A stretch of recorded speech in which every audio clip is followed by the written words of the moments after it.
One is responsibility, the other is purpose. It's just so inspiring to do research that impacts human lives. Stand Up to Cancer has been a critical partner in advancing research for cancer. Cancer research saves lives. So please, help us fight in this battle against cancer.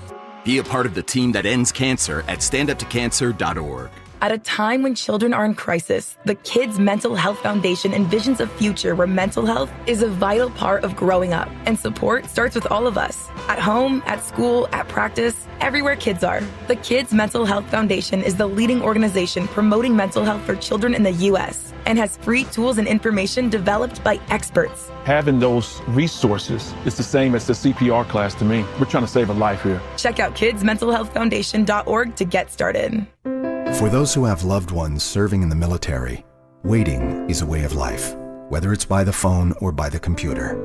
And waiting is not fun, especially when the waiting is for the status of an unexpected injury.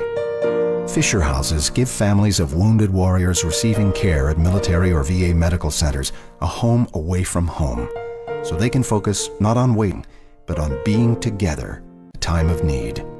Learn more at fisherhouse.org. Lowe's knows tough jobs call for tougher tools. The new DeWalt Elite Series power tool accessories are built to last for the pro who doesn't stop. With precision fitment, durability, and impact resistance, finishing jobs faster has never been easier. Shop the new DeWalt Elite Series at an everyday low price exclusively at Lowe's. We help, you save. Drivers who switch and save with Progressive could save hundreds. With that kind of money, you could go big time on a fancy water bottle with ultra-titanium alloy metal. You're not sure why you need all that. I mean, it just holds water. But you're getting it anyway. Because if you're hiking near an active volcano and you accidentally drop the bottle into molten lava, your water will still be icy cold. Switch to Progressive and you could save big time. For water bottles. Progressive Casualty Insurance Company and affiliates, not available in all states. Potential savings will vary. Are you dreaming of owning a home? Premier Members Credit Union can help make that dream a reality. Visit becomepremier.com to learn more. Equal housing lender, NMLS number 416701. KKFN and KKFN HD1 Longmont, Denver. You're listening to Denver Sports 104.3. The Fan.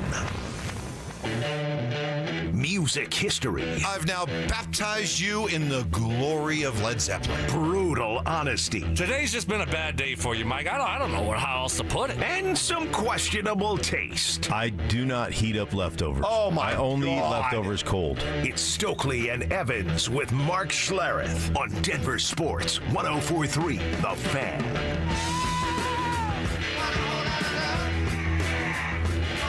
All right, good morning, everybody. Good morning, good morning, good morning. I hope it was a good evening for you, although already hearing from one of our listeners, great 6 a.m. listeners, although this was a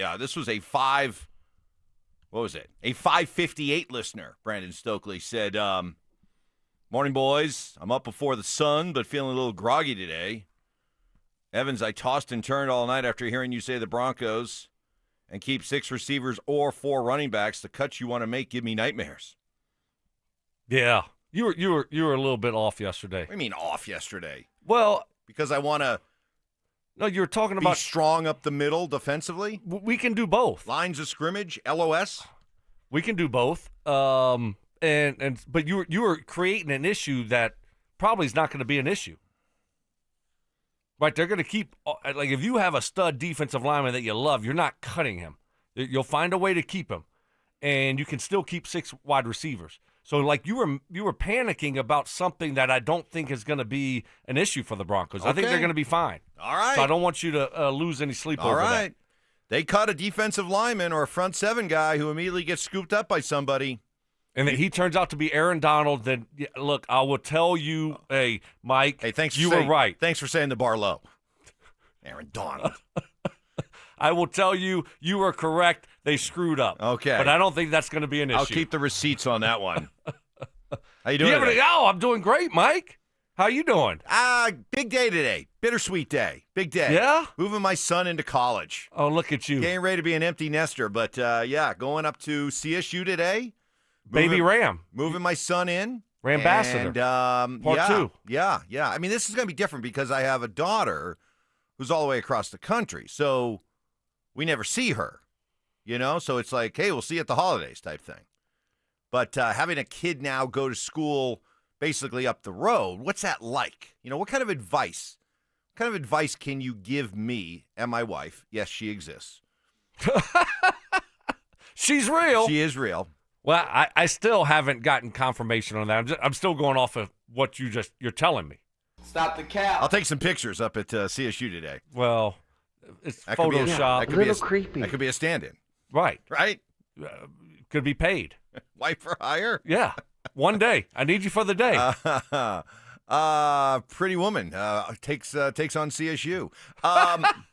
So any advice that you can give me and other parents who are getting ready to send kids to college, but not far away? What do you think? What do you think is going to be the biggest difference? I mean, he's probably not going to want to be at home a lot. I don't know. He's a bit of a mama's boy. Do you think he's back on the weekends? Does he come back more than I want him to? Right. Do you want him to come back? Right. Or do you just say, hey, no, like once a month? Right. Do you have to have rules there, or do you welcome him back every weekend?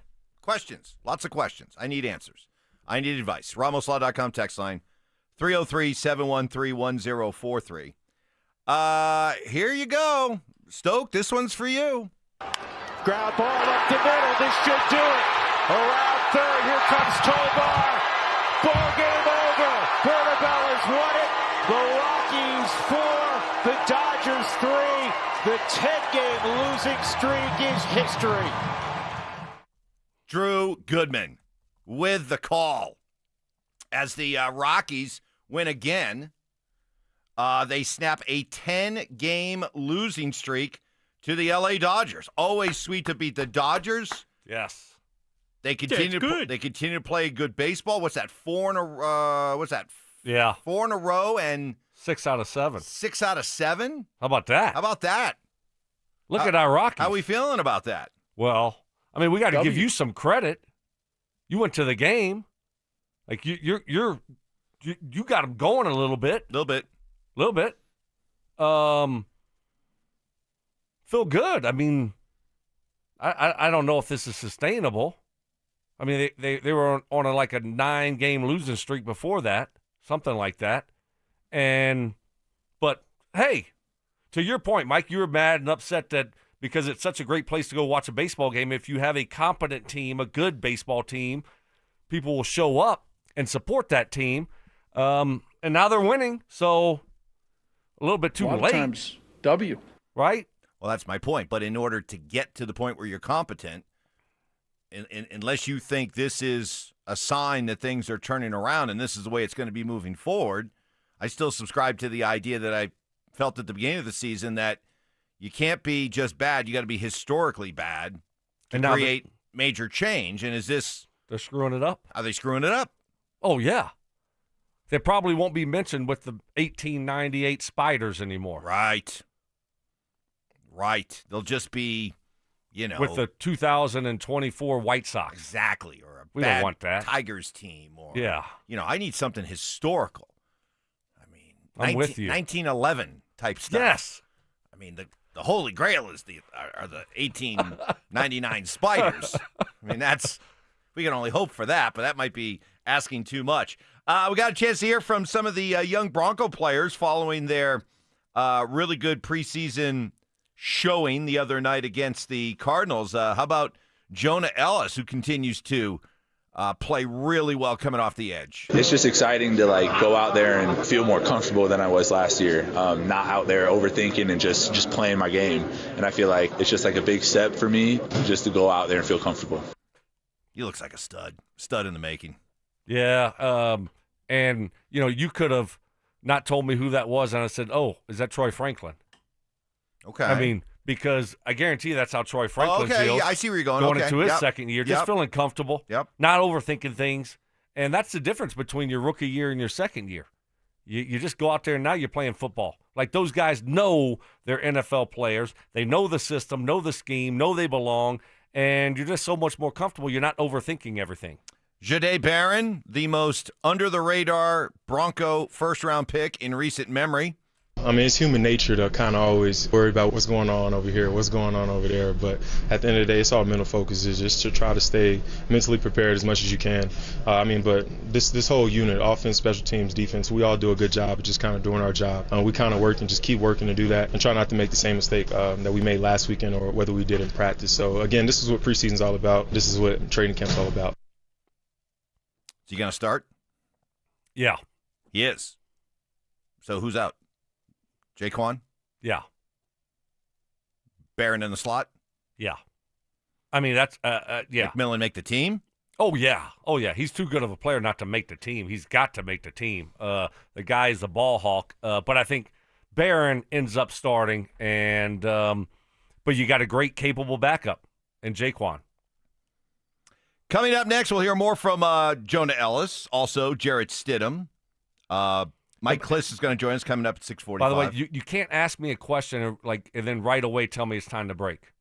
Right after you ask me the question. You just can't do that. You have more you want to say? No, I mean, I kind of did, but then you asked me a question, and then right away you said break. Yeah, but I don't. But okay, I thought we've been doing this almost a year now. Okay, when I give you the break sign, it means it makes me panic. You don't need to panic. High anxiety, Mike. High anxiety goes through the roof. It should not create high anxiety. It's just a sign that it's like we're entering approach. Okay, we're not diving for the runway. Okay, we're in final approach. Just bring it on home, Stoke. But the way that you do it, bring that plane in. Let those wheels let's kiss the runway, and then away we go. Okay, don't panic. Makes me nervous. No anxiety.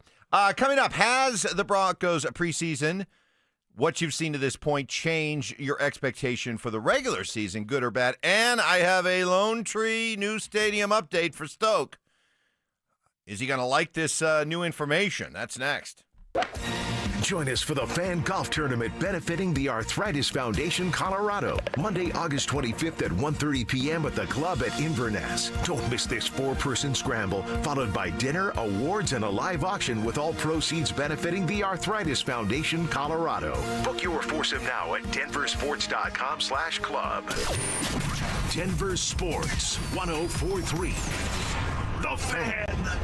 Todd Whalen and Advanced Tax Solutions are offering independent contractors, small business owners, and regular folks a great opportunity to find out where they stand with the IRS. Advanced Tax Solutions will be hosting a free masterclass coming up on Wednesday, August 27th, to answer all your tax and payroll questions. Questions like, what if you haven't filed in 3 or more years? Can you still get a refund if you file late? If you've moved recently, could you be missing important notifications from the IRS? You can get all your questions answered, even the real complicated ones, with 100% confidence. Todd Whalen has over 30 years' experience helping people out of tax jams. Stories I've heard from actual clients are legendary. Thousands and thousands of dollars saved, some over hundreds of thousands. What if the IRS filed for you? Are you in danger of having your wages garnished or the IRS levying your bank account? Get all these important questions and more answered for free. Advanced Tax Solutions free masterclass, Wednesday, August 27th. To sign up, visit advancedtaxsolutions.com/thefan or call 303-753-6040. When you're hurt in a car crash or on the job, Postman Law delivers. Don't just hope for help, demand results. Others promise. Postman delivers with ease, speed, and results. Call 844-POSTMAN today. That's 844-POSTMAN. Donnie here with Fitness Gallery. I'm thrilled to invite you to our biggest event of the season, the summer clearance sale happening right now at all 7 of our Colorado locations. Save up to 50% off on select premium equipment. These deals end soon. I didn't just lose 82 pounds in 16 weeks. I lost fear. I lost shame. I lost that nagging voice in my head that told me I couldn't do it. I thought weight loss meant being hungry or miserable. Soda showed me something different. I wasn't starving. I wasn't white-knuckling it throughout the day. I was learning. I was eating real food, texting my nutritionist when I had a question or hit a wall. People asked if I do it again, and I tell them I do it twice. Because what I got back, my energy, my focus, my sense of control. This isn't about fitting into skinny jeans. It's about showing up for life. Go to sodaweightloss.com. Put the request your nutritionist callback. SOTA, it stands for State of the Art. Sodaweightloss.com. You can do this. You know how I know you can do it? Man, I did it. and I like to eat. SodaWeightLoss.com. Soda is, say it with me, state of the art.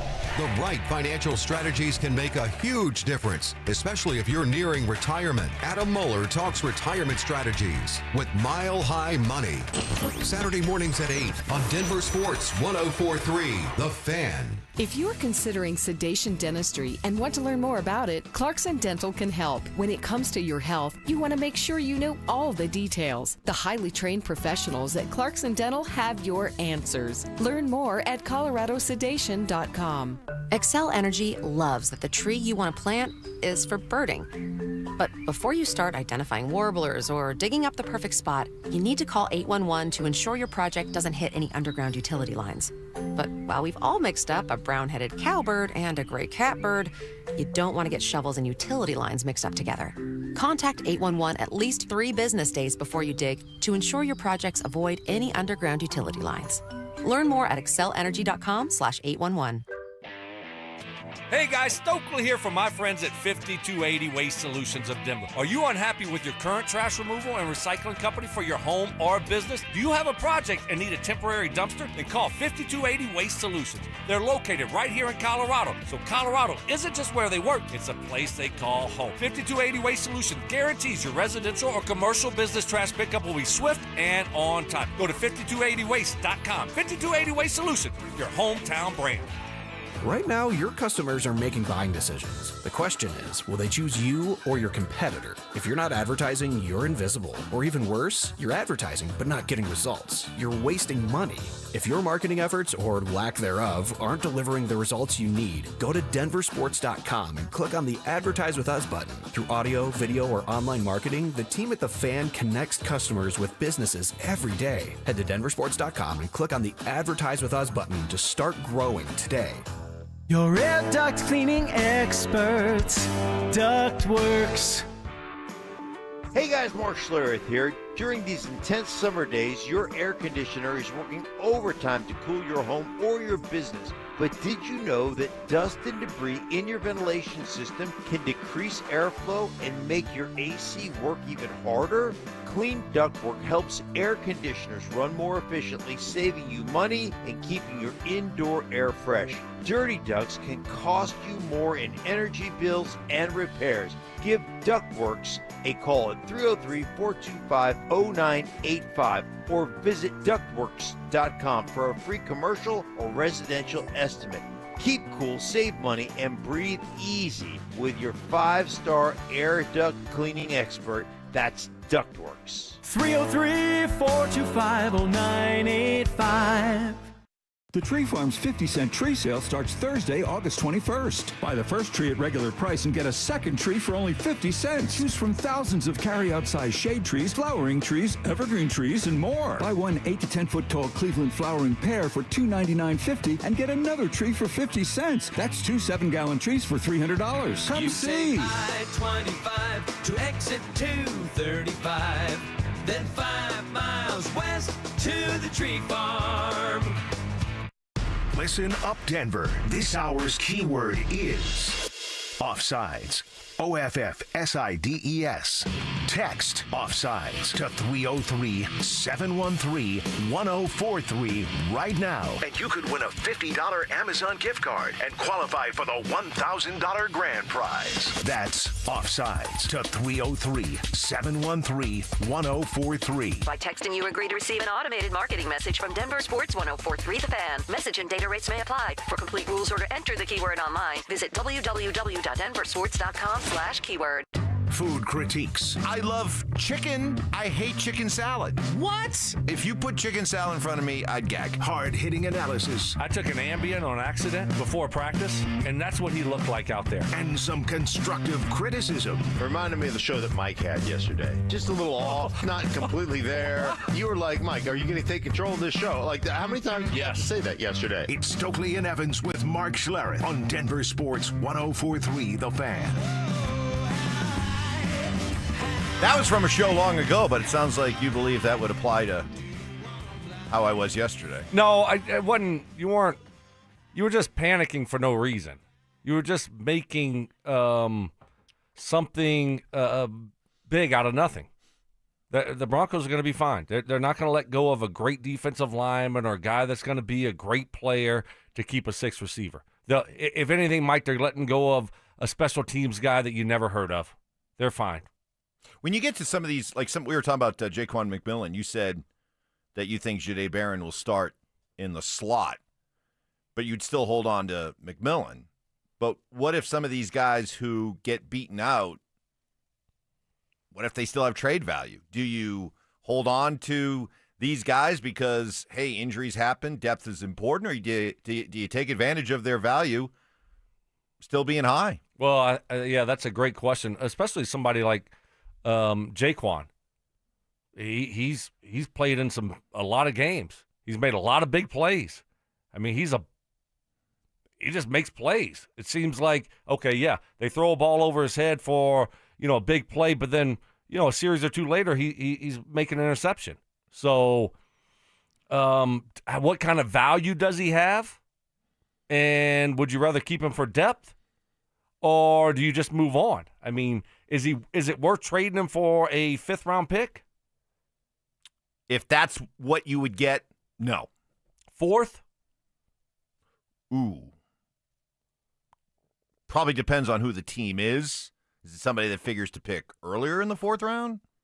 I mean, if you're doing a trade with somebody that's going to be a late in the 1st round or 4th round team, then probably not. But you start thinking about it, though. Start getting into that 4th round range, yeah, I'd think about it. Yeah, at a certain point you have to. But I mean, that's a quality piece that provides a lot of depth there, because we really don't know how Barron's going to be. We all think he's going to be a good player because he was drafted in the 1st round, but we don't know. We hadn't seen him play in a regular season game yet.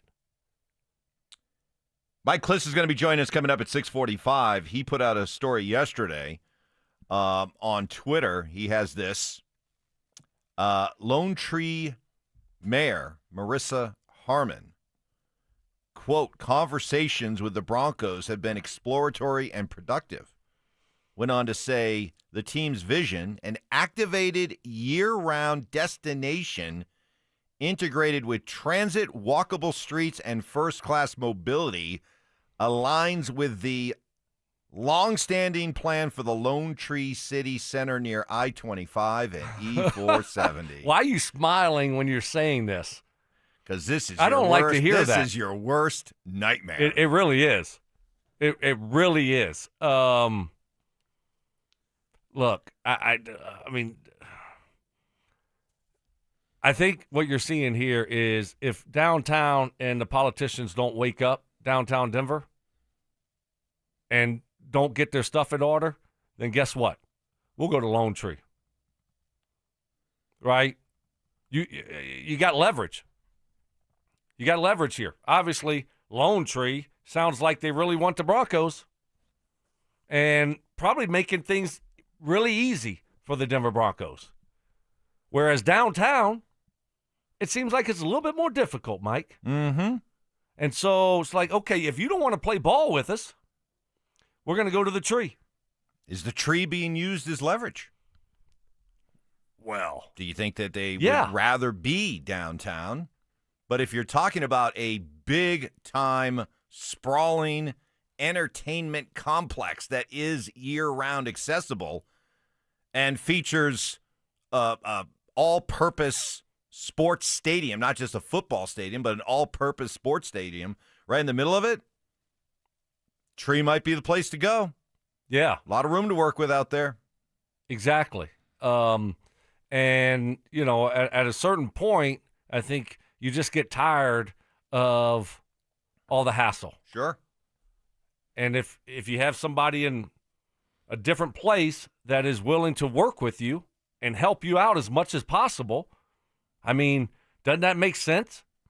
Wouldn't you rather go to a place that is welcoming and makes things easy rather than everything being so difficult? Mm-hmm. Well, that's what you're seeing here. So, if they play ball, I think it's downtown. They do the right things and help out the Broncos and don't make everything so difficult, it goes downtown. If not... So you think the team wants to go downtown, but only if downtown's willing to work with them. Otherwise, they'll be like, okay, not worth the trouble. We'd like to be there. That's our first choice, but you're making it difficult, so we're going to the tree. Exactly. Okay. That's what's happening here. So, if I mean, that's what it is. It's a politician. So if they're not willing to work with the Broncos and help them out and make things as easy as possible, then you know what? Hey, guess what? We have other options. And by the way, you just said something very important there. Help them out, because I know whenever it comes time for new stadiums and new stadium talk, you have plenty of vocal folks out there who believe, hey, we're talking about billionaires. Let them build their own damn stadium. We shouldn't have to put in a penny. But that's not the way it works. Even the billionaire stadium builders and owners of teams, they usually are able to ask for, demand, and get a lot in return. So, yes, it does come down to who's willing to work with the Broncos in this case. Exactly. Because guess what? There's other places that will put up money to help fund a stadium, right? You mean like outside of – well, yeah, outside of downtown. Yeah. Yes, exactly. Yeah. Other cities. Okay, I thought you were going to – other city? Whoa. But in Colorado, you're not talking about moving. Exactly. Okay. We're not moving, Mike. Fearmonger. Goodness gracious. Oh, Get focused. Get focused. Woo. Focused. Here. Scared me there for other a second. cities around Colorado. Lone Tree, The Rock. Mm-hmm. Where are you at? Lakewood. Longmont. Lakewood. No Lakewood. room. The Wood. No room in Lakewood. No packed, room. Full. We're packed to the gills right now. Oh, yeah? We're too packed. Oh. We're too packed right now. Okay. But other places will help them out. As you hear, Lone Tree Mayor. So, if you don't want to play ball, then okay. I mean, they have other options, right? I mean, it's that simple. Wow, E470 and I-25. Ooh, for like 5 years, 3 to 5 years of just heavy construction. What will that do to your anxiety and blood pressure? Oh. Double the medication. Oh. Double the medication I'm on. Because I know you enjoy that tranquil drive between here in the tech center down to the Rock. A lot of open area, land, space, big sky, clean fresh air. Smell it. Why are you doing this to me? Instead, just traffic cones. Traffic cones. Traffic lights. Lane up ahead closed. Signs that say trucks may be entering here. Do not follow the trucks. Do not follow the trucks. Oh. Fines are double in the work zone. For 5 years. Oh. Stokes' nightmare. Mike. Why are you taking pleasure? It does clearly rattle you, so I have to have a little fun with it. Mike Klis will tell us more coming up in about 20 minutes. Also, don't forget, we've got that going on, and we're having a blast with it. It's time to send the kids back to school, get you ready for football season. And no matter what you need, Denver Sports is here to help. Enter our keyword contest for your chance to win a daily $50 Amazon gift card and a possible grand prize of $1,000. All you have to do is listen for the keyword every hour between 6 a.m. and 6 p.m. Text it to 303-713-1043 before that hour ends. The more keywords you enter, the more chances you have to win. For complete rules, visit www.denversports.com/keyword. Join us for the Fan Golf Tournament benefiting the Arthritis Foundation Colorado. Monday, August 25th at 1:30 p.m. at the club at Inverness. Don't miss this 4-person scramble, followed by dinner, awards, and a live auction with all proceeds benefiting the Arthritis Foundation Colorado. Book your foursome now at denversports.com/club. Denver Sports 104.3. The Fan.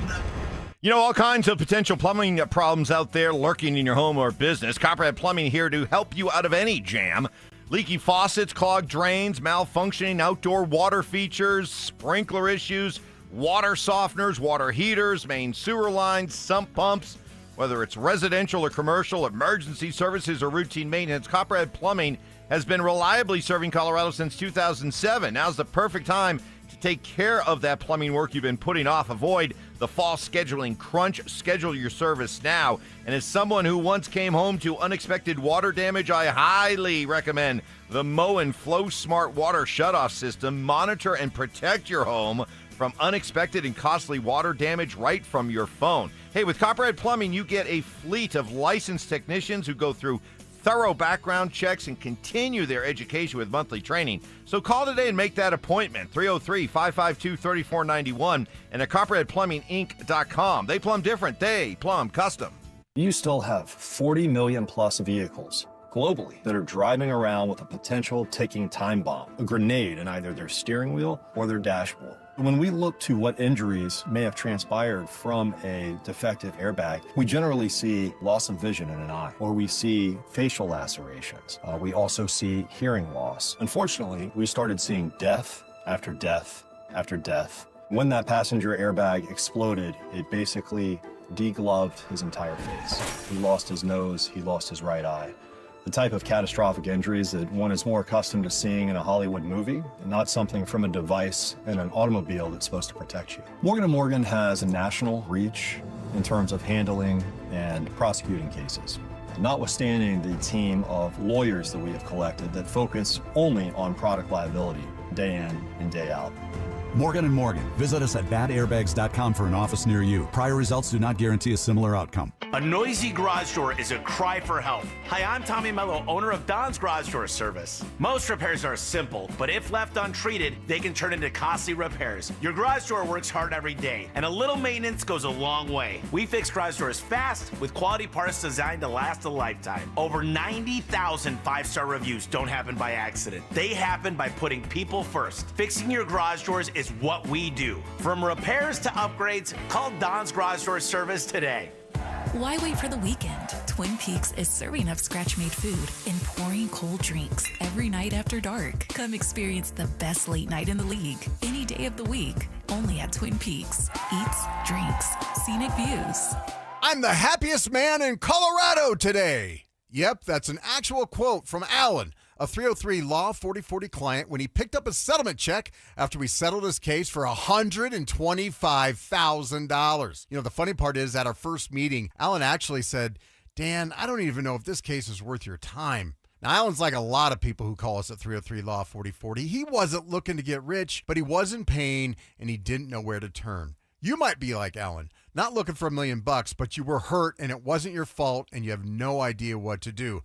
Heck, the insurance company may already be throwing a lowball offer at you so they can get off the hook. When you call 303 Law 4040, my lovely wife Kimberly and I will meet with you in person, free of charge. We'll come up with a plan where you get to focus on getting better while our team fights to get you a fair settlement. You know what we say. Save that number in your phone. You never know when you're going to need it. It's 303 Law 4040. That's 303 Law 4040. Texting privacy policy and terms and conditions posted at textingterms.us. Texting enrolls you for recurring automated text marketing messages. Message and data rates may apply or play stop, opt out. Terms and conditions apply to the earnings promotion. Do you have caregiving experience as a parent, teacher, nanny, coach, or in another similar role? Hop Skip Drive is looking for experienced caregivers who want to help students in their community by driving them to and from school. Earn up to $50 per ride with Hop Skip Drive's welcome promotion, all while helping your community. If you have your own vehicle that is no more than 10 years old, a clean driving record, and at least 5 years of caregiving experience, you could become a Hop Skip Drive care driver. Just text STUDENT to 323232 to get started right now. Hop Skip Drive gives you the flexibility to set your own schedule and earn competitive pay. It's simple. Drive in your free time and make a real difference for students right in your neighborhood. Don't wait. Text STUDENT to 323232 right now. Text STUDENT to 323232 and start earning up to $50 per ride during Hop Skip Drive's welcome promotion period. That's STUDENT to 323232. Text STUDENT to 323232 now. Hey, Stoke here. At Colorado Joint Replacement, your hip or knee replacement surgery is their first priority. They completed over 27,000 joint replacements since 2005, and their expert surgeons are committed to helping you get back to the life you love. To schedule an appointment, visit coloradojoint.org. It's the Labor Day sale at Denver Mattress. Save 30% on the Doctor's Choice Original lineup. Take $100 off every $1,000 you spend, plus 60 months no interest and free shipping. Now at Denver Mattress. Relentless mind games. Are you trying to get me in an really right now? Total accountability. You're always throwing your teammates under the bus. That's just what you do. And a sprinkle of advanced analytics. The Boo rating, BOO, which is balls over opponent. It's Stokley and Evans with Mark Schlereth on Denver Sports 104.3. The Fan. Got a couple questions out there for you to respond to, you great 6 a.m. listeners, on the Ramslaw.com text line, 303-713-1043. For one, dropping my son off at college today, CSU. I have a daughter across country who I never see during the school year, but a son who'll be up the road. What kind of advice can you give me and other parents out there who are getting ready to send their kid to college but fairly close by? Here's one from Brett in Fort Collins. Evans, tip for you, come see your son at every home CSU football game and join us at our tailgate as we root on the Harvard of the West. I want to be doing some serious tailgating. I love tailgating. I miss tailgating. I love tailgating. Yeah. I think my advice, not really knowing and going through this, would be, you say, hey, whenever you want to come home, you're welcome to come home. Right? You got to have a open door policy. Hey, you're having fun? Stay in Fort Collins. But if you feel like you want to come home and need to come home to get away, then doors open. How about that? Sounds pretty good, doesn't it? Okay, not bad. That's very welcoming and open-minded of you, Dad. Yeah. Whenever you want, huh? Whenever you want to come home? Yeah. I don't know about that. I think you got to establish it. Come on, you're there to go to college. Okay? If we're going to send you to a 4-year college, you got to experience college. Not just come home every other weekend. Well, but why not?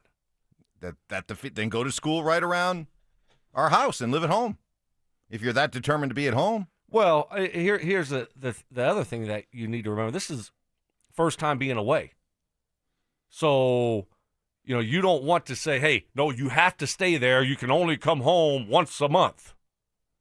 On one weekend a month. I think you got to kind of you got to push him through the homesickness. Got to push him through, man. Push him through. I don't think that first semester you want to do that. Next thing you know, they're miserable and they hate school, and then guess what? They only last a semester because you can't come back home more than once a month. I'm going to channel my inner Shawn Peyton right now, okay? First month of school up there, my son, he needs to get calloused. It's fitting your narrative. Okay? Going full pads. Wow. Got to get calloused. Okay? Yeah? Is that how you're going to treat it? No Nathaniel Hackett, 3/4 speed, jog throughs or anything like that. Well, what does your wife think about that, though? That is ultimately the question. You're playing hardball. Yeah. What's your wife going to say? That's a good question. Because my son is a bit of a mama's boy. And I never would call anybody a mama's boy in a bad way. But he's a bit of a mama's boy. Wow. And that means that mama likes her boy. So we'll see. I might be fighting a battle on two fronts there. Losing battle. Could be losing. We'll see. Yeah. All right. One other quick thing. We do ask the question, preseason up until this point, Bronco fans, has it changed your expectation for the season, good or bad? Let us know. Ramslaw.com text line. I got to ask your advice on this. See this? What is this? Oh, it's a golf scorecard. Correct. From a terrific course. The Rock. Saddle Rock Golf Course. Yeah. That's in Aurora, isn't it? Yep. That's one of Zach's courses. That is one of Zach's courses. And it just so happens this is Zach's scorecard. Did he leave it in here? It was right here on the desk. Oh, my goodness. So here's my question. Gosh. Does that give me, he left it here. Does that now become public property? Yeah. Am I allowed to read the scorecard? I think so. Do we need to put that out there? Is that mean? Is it a vote? I want to pound his ass. I don't know. What do we think? Ty? Johnny? Is this now public domain? Is this eligible to be shared under the Freedom of Information Act? Yeah, because screw them. I think so. You think so? But, I think we need to make sure. You want to do the math here as I go through the front nine? Yeah. Okay? Okay. All right, here we go. Well, that didn't take long. No. You didn't even bust I made an executive order. Okay. Okay, you ready? I want to pound his ass. Yeah. We got a 7. Okay. We got a 6. 13. We got a 6. 19. We got a 7. 26. We got a par 3. Oh. Way to go. Snowman. Oh. Another snowman. 2 of them? Two Back of to them. back? Back-to-back snow. Oh. I'm an idiot. After the par. He started celebrating after the par. He made a par. He probably fired up one of those cigars. Right. This is not a drill. Maybe did a green tea shot or something. One of your famous green tea shots. Wow. Okay. Or kamikaze. I don't know. Then he bounced back with a 4. Okay. And finished with a 6. So what do we got? What's that score? 55. That's not bad. Right around a 50. Hopefully it's right around a 55. I need someone to double check that, though. He is still, and he's working very hard at it. Very hard at it. Well, what did you tell me the other day? What does he need to do? Needs to, because he's so tall and limby. Limby? Did I make was that a Mark Schlereth? Did I just make up a word? I think so. He's a tall guy. He's tall, he's got such long, there's Lanky? a lot, lanky, but there's a lot of ways for him to be able to unleash a lot of torque. We got to find a way to get him to be able to create more torque, because if we could, I say we, you and me. I'm out. I think he could become a very explosive hitter. Very explosive. Really? Yes. Yeah, he's got a kind of a He's got to weird. unlock it. He's got to unlock it. He needs a couple lessons. Yeah. Maybe 4 or 5 lessons? Oh, wow. Look at that, Mike. Wow. Give it to me. You knew. Mike Shannon. Well done.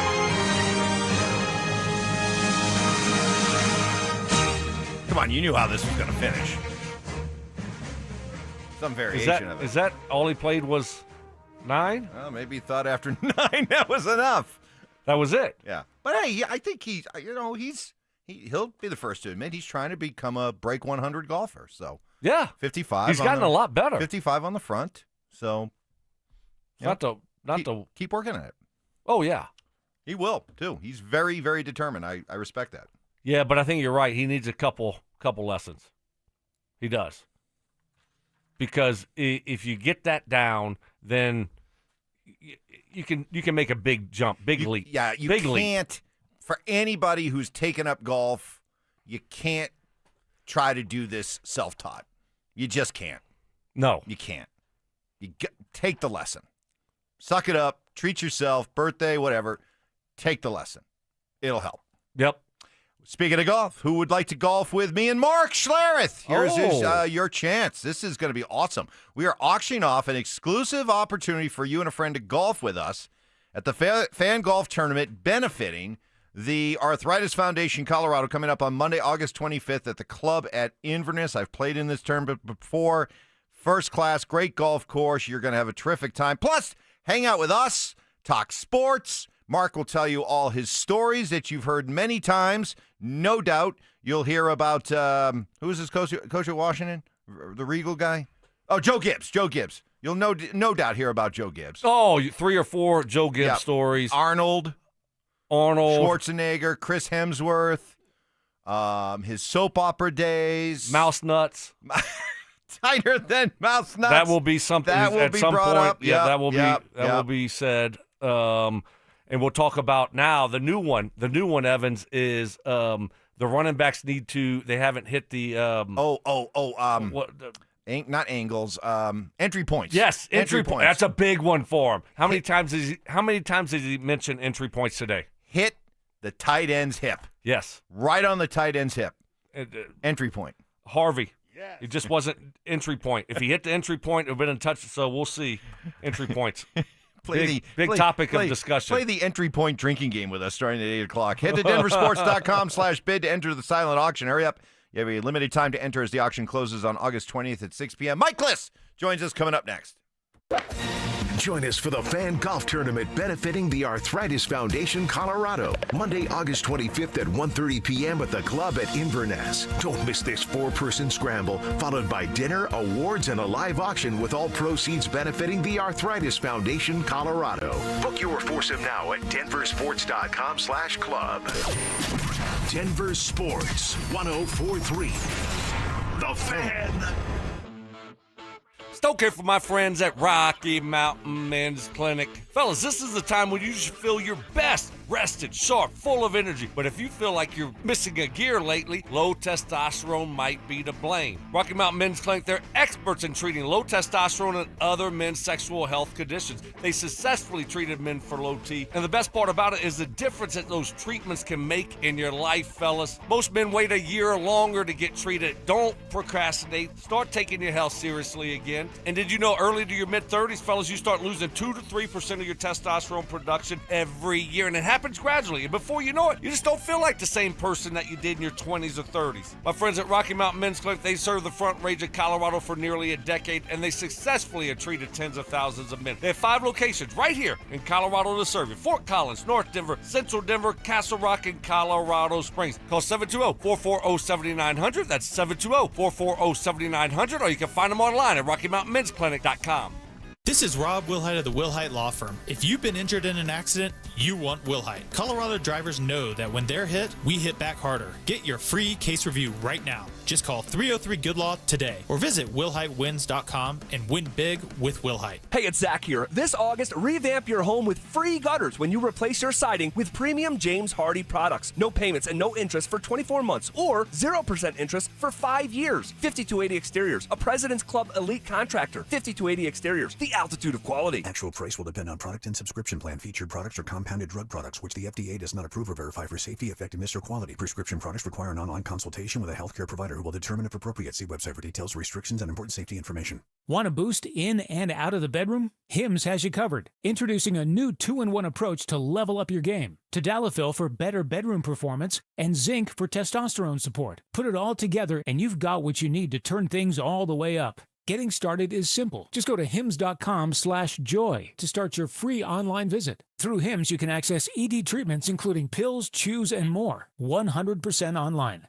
No office visits, no pharmacy lines. Just fill out a simple intake form and a licensed medical provider will determine if treatment's right for you. If prescribed, it ships free and discreetly to your door. Find affordable treatment options at up to 95% less than brand names at hims.com/joy. That's hims.com/joy, hims.com/joy. Hey guys, Mark Schlereth here for Xfinity. Now check this out. History, it had the gold rush, then came the oil boom, but right now it's the Wi-Fi boom. And Xfinity Wi-Fi is booming. Xfinity has everything you need to tap into the Wi-Fi boom with seriously powerful and seriously reliable connection. With 99.99% network reliability and incredible low lag, your streams will be smoother than making the decision on what you want to stream. And I haven't even mentioned the ability to connect to hundreds of devices. So you, your kids, your parents, and whoever else is at home can all experience the Wi-Fi boom with Xfinity at the same time. Here's the offer you don't want to miss. Get the most reliable Wi-Fi and Xfinity's best in-class equipment for one consistent price, 5 years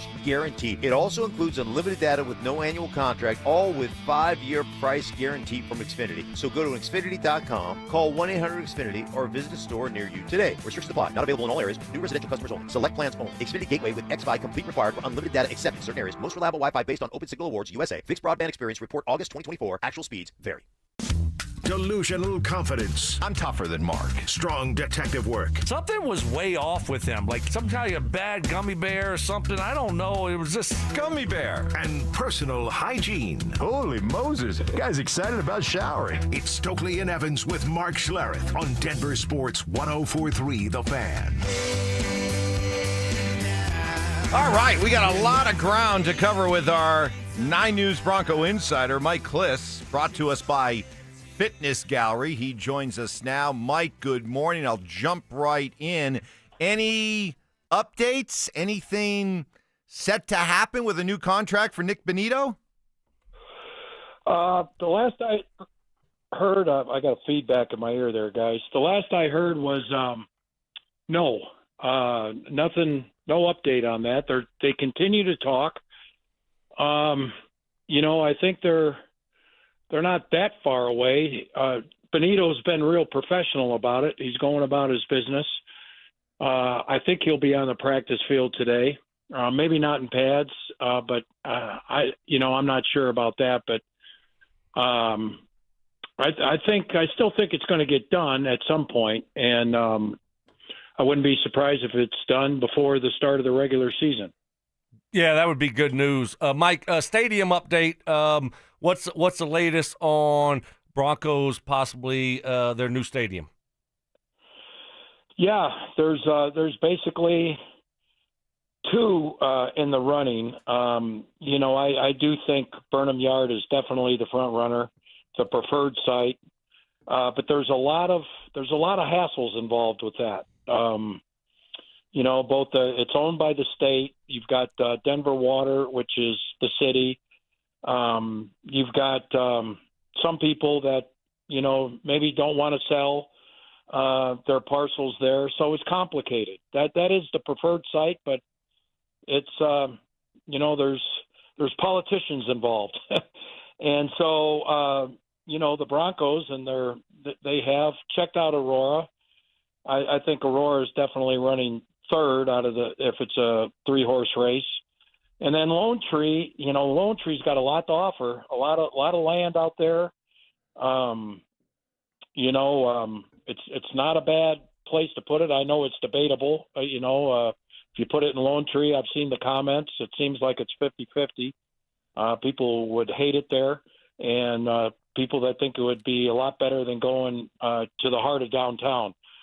So they're still working on it, and still got some more work to do. Wherever it is located, do you have a sense yet of what kind of stadium it's going to be? Because I know that's a big deal to fans. Will it be open air all the time, or would it be a retractable roof? Yeah, not or dome. Or dome. My guess is not retractable. It's maybe a convertible, and that fully open, fully closed. The retractable is like a sunroof. A convertible is like the Ford Mustang, and completely open, completely closed. I think I've heard a little bit about that. I don't think they've settled on that. You still got to talk to a lot of engineers and all those kind of things. I know you need a lot of balls in the air at one time, but I guess the first thing is they got to decide whether or not to have the stadium, and then we'll go forward from there. Mike, looking at the running back situation with after Dobbins and Harvey, the first two guys, what is that? Do they keep 3? Do they go 4? And if they only keep 3, who's going to be that third? Yeah, I think they're going to keep 4. I mean, I think they keep both Bidet and McLaughlin. It's hard. Jaleel, Bidet's more the complete back. He's a real good receiver. He's a solid rusher, and he's a good pass protector. And he's smart. He understands. Pass protection is about smarts too. You got to be able to read the defense and read the blitz before you can block it. And he's really good at that. And so I think he's number 3. But Jaleel is also the guy who has the burst and has the juice, which, your number 3 running back a lot of time gets 6 or 7 touches a game, max. And you want a little impact from those 6 or 7 touches. And Jaleel's the best at that. So it'll be interesting to see which one they play on game day. Only 3 go on game day, but in this case, on the 53, I think they both make it. Visiting with Mike Klis. Mike, we were having this argument yesterday, and I'm just kind of curious. Do the Broncos do you get the sense they feel, do they have some really young, promising front 7 young players on defense that they really like beyond their established guys that they want to make sure they hold on to the point where it could lead to some interesting roster cuts elsewhere on the roster? Well, yeah, I think Savion Jones and Q Robinson are 2 of them. They're the draft picks, 3rd and 4th round. I did a rough draft of the roster yesterday for the first time, and I've got 57 guys on there. I can't. I'm having trouble making cuts with at some positions, and so it's safety, for instance, might have influence on running back, or running back might have influence on whether they keep Sam Ehlinger at quarterback, the third quarterback. Inside linebacker, I think, is more dicey because of Greenlaw being nicked up. He's a guy. He's the guy, I think, of all the new players who has a chance to really change the personality of a unit. With his physicality, and there's an intimidation factor with him. When he was out there for the 8 days of training camp, I thought he really made a difference. But it was only the 8 days of training camp, and we'll see if he can stay healthy. It's going to be, you're going to be crossing your fingers every week with Dre Greenlaw. And so, maybe you keep an extra inside linebacker because of, the iffiness of Greenlaw. So those are things they got to sort out here in the next week. Great information, great insight. It's why you're the best. Thank you, Mike. Thanks, guys. Mike Klis, brought to you by Fitness Gallery, home of the world's finest fitness equipment. A lot to unpack from that conversation. I'm sure the stadium talk will have plenty of you reacting. Ramslaw.com text line 303-713-1043. We'll do that. Plus, has this preseason to this point changed at all your expectation for the season, good or bad? That's next. Join us for the Fan Golf Tournament benefiting the Arthritis Foundation Colorado, Monday, August 25th at 1:30 p.m. at the club at Inverness. Don't miss this 4-person scramble, followed by dinner, awards, and a live auction with all proceeds benefiting the Arthritis Foundation Colorado. Book your foursome now at DenverSports.com/club. Denver Sports 104.3. The Fan.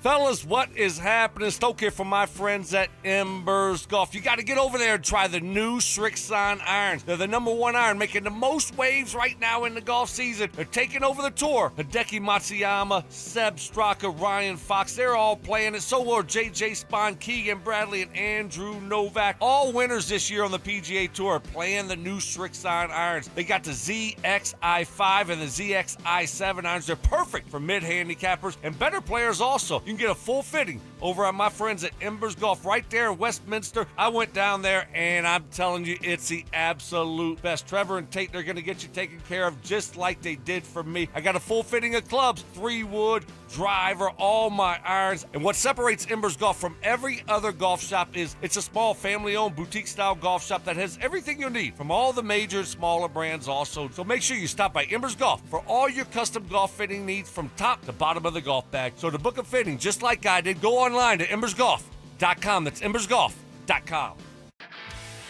This is the story of the one. As a lineman, he does whatever it takes to keep the power on in his community. And he wants a partner like Grainger who does the same.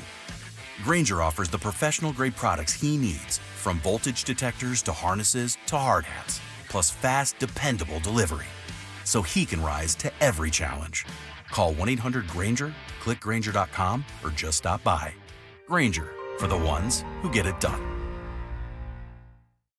Tired of hearing scary radio ads about the IRS? Tax Relief Advocates is different. TRA is here to tell you that if you owe money to the IRS, whether it's $5,000 or $500,000, we have a solution. TRA can eliminate or reduce what you owe to the IRS with zero risk to you. We have over 1,000 5-star reviews on Google and an A+ with a BBB. End your tax nightmare today by visiting TRA.com or call 800-583-6681. That's 800-583-6681. You always tired and ready to do something about getting your energy back, but you just don't have the time? Now, Synergenics and Low T Center have the solution. New at-home TRT, personalized to you and delivered straight to your door. Getting started is quick and easy. Drop into one of our centers for a quick test and get set up on the program. Save even more time with our new mobile app. It's like being at the provider's office without the hassle. Affordable treatment options available. Don't wait. Book now at fixmylowt.com. That's fixmylowt.com. Injured in an accident this summer? Postman Law can help. Call us at 844-POSTMAN to get the justice and compensation you deserve fast. That's 844-POSTMAN. Your summer shouldn't be spent panicking about medical bills or stressing over legal documents. With over $3 billion recovered for our clients, the Postman team gets you the results you deserve. Ready to get started? Call 844-POSTMAN to schedule a free consultation now. Americans may not agree on much, but we agree on Social Security. We all pay in. It ought to be there when we need it. Social Security could face a funding gap in less than a decade, and I don't want to see a pay cut. I'm with AARP in the fight to protect the Social Security we earned. Pledge to protect Social Security at aarp.org/weearnedit. That's aarp.org/weearnedit. Paid for by AARP. This message comes from Viking, committed to exploring the world in comfort. Journey through the heart of Europe on an elegant Viking longship with thoughtful service, destination-focused dining, and cultural enrichment on board and on shore. With small ships that bring travelers closer to the destination, there's more time to explore. And every Viking voyage is all-inclusive, with no children and no casinos. Discover more at Viking.com. Not every victory has fireworks. Sometimes it's a quiet win, like tying your shoes without gasping, walking upstairs without pausing, or being able to sit cross-legged on the floor and play with your kids. That's what soda gave me.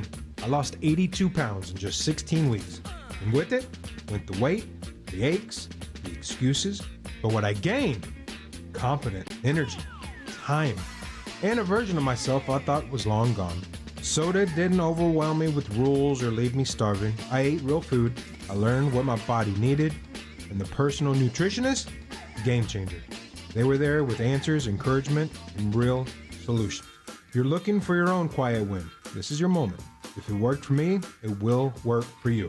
Go to sodaweightloss.com, click the request a nutritionist callback. It's time. You can do it. sodaweightloss.com.